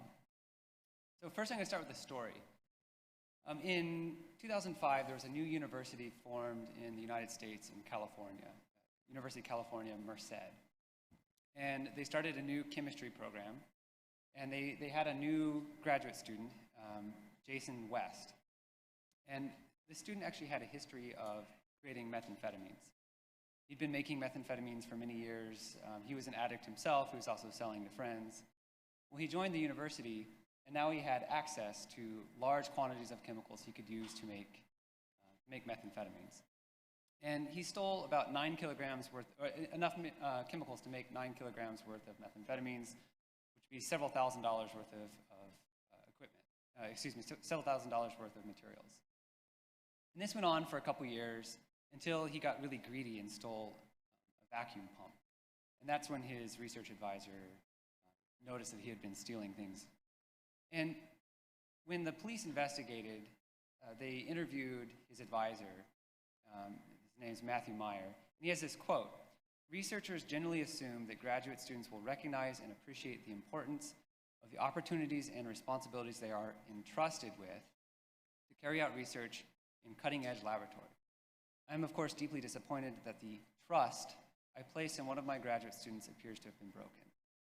So what this highlights is that the only safety and security mechanism in place at this university at the time was trust. There were plenty of opportunities beforehand to catch this student, prevent him from having access to these materials. So why am I here today? So by training, I'm actually an environmental toxicologist and cellular toxicologist. So I PhD trained, 10 years of laboratory experience. So the main difference between my training in toxicology and most of yours is that if you have a problem, if you're sick, don't come to me because I'll just make things worse. And secondly, I never have to wear a tie to work. But in more sincerity,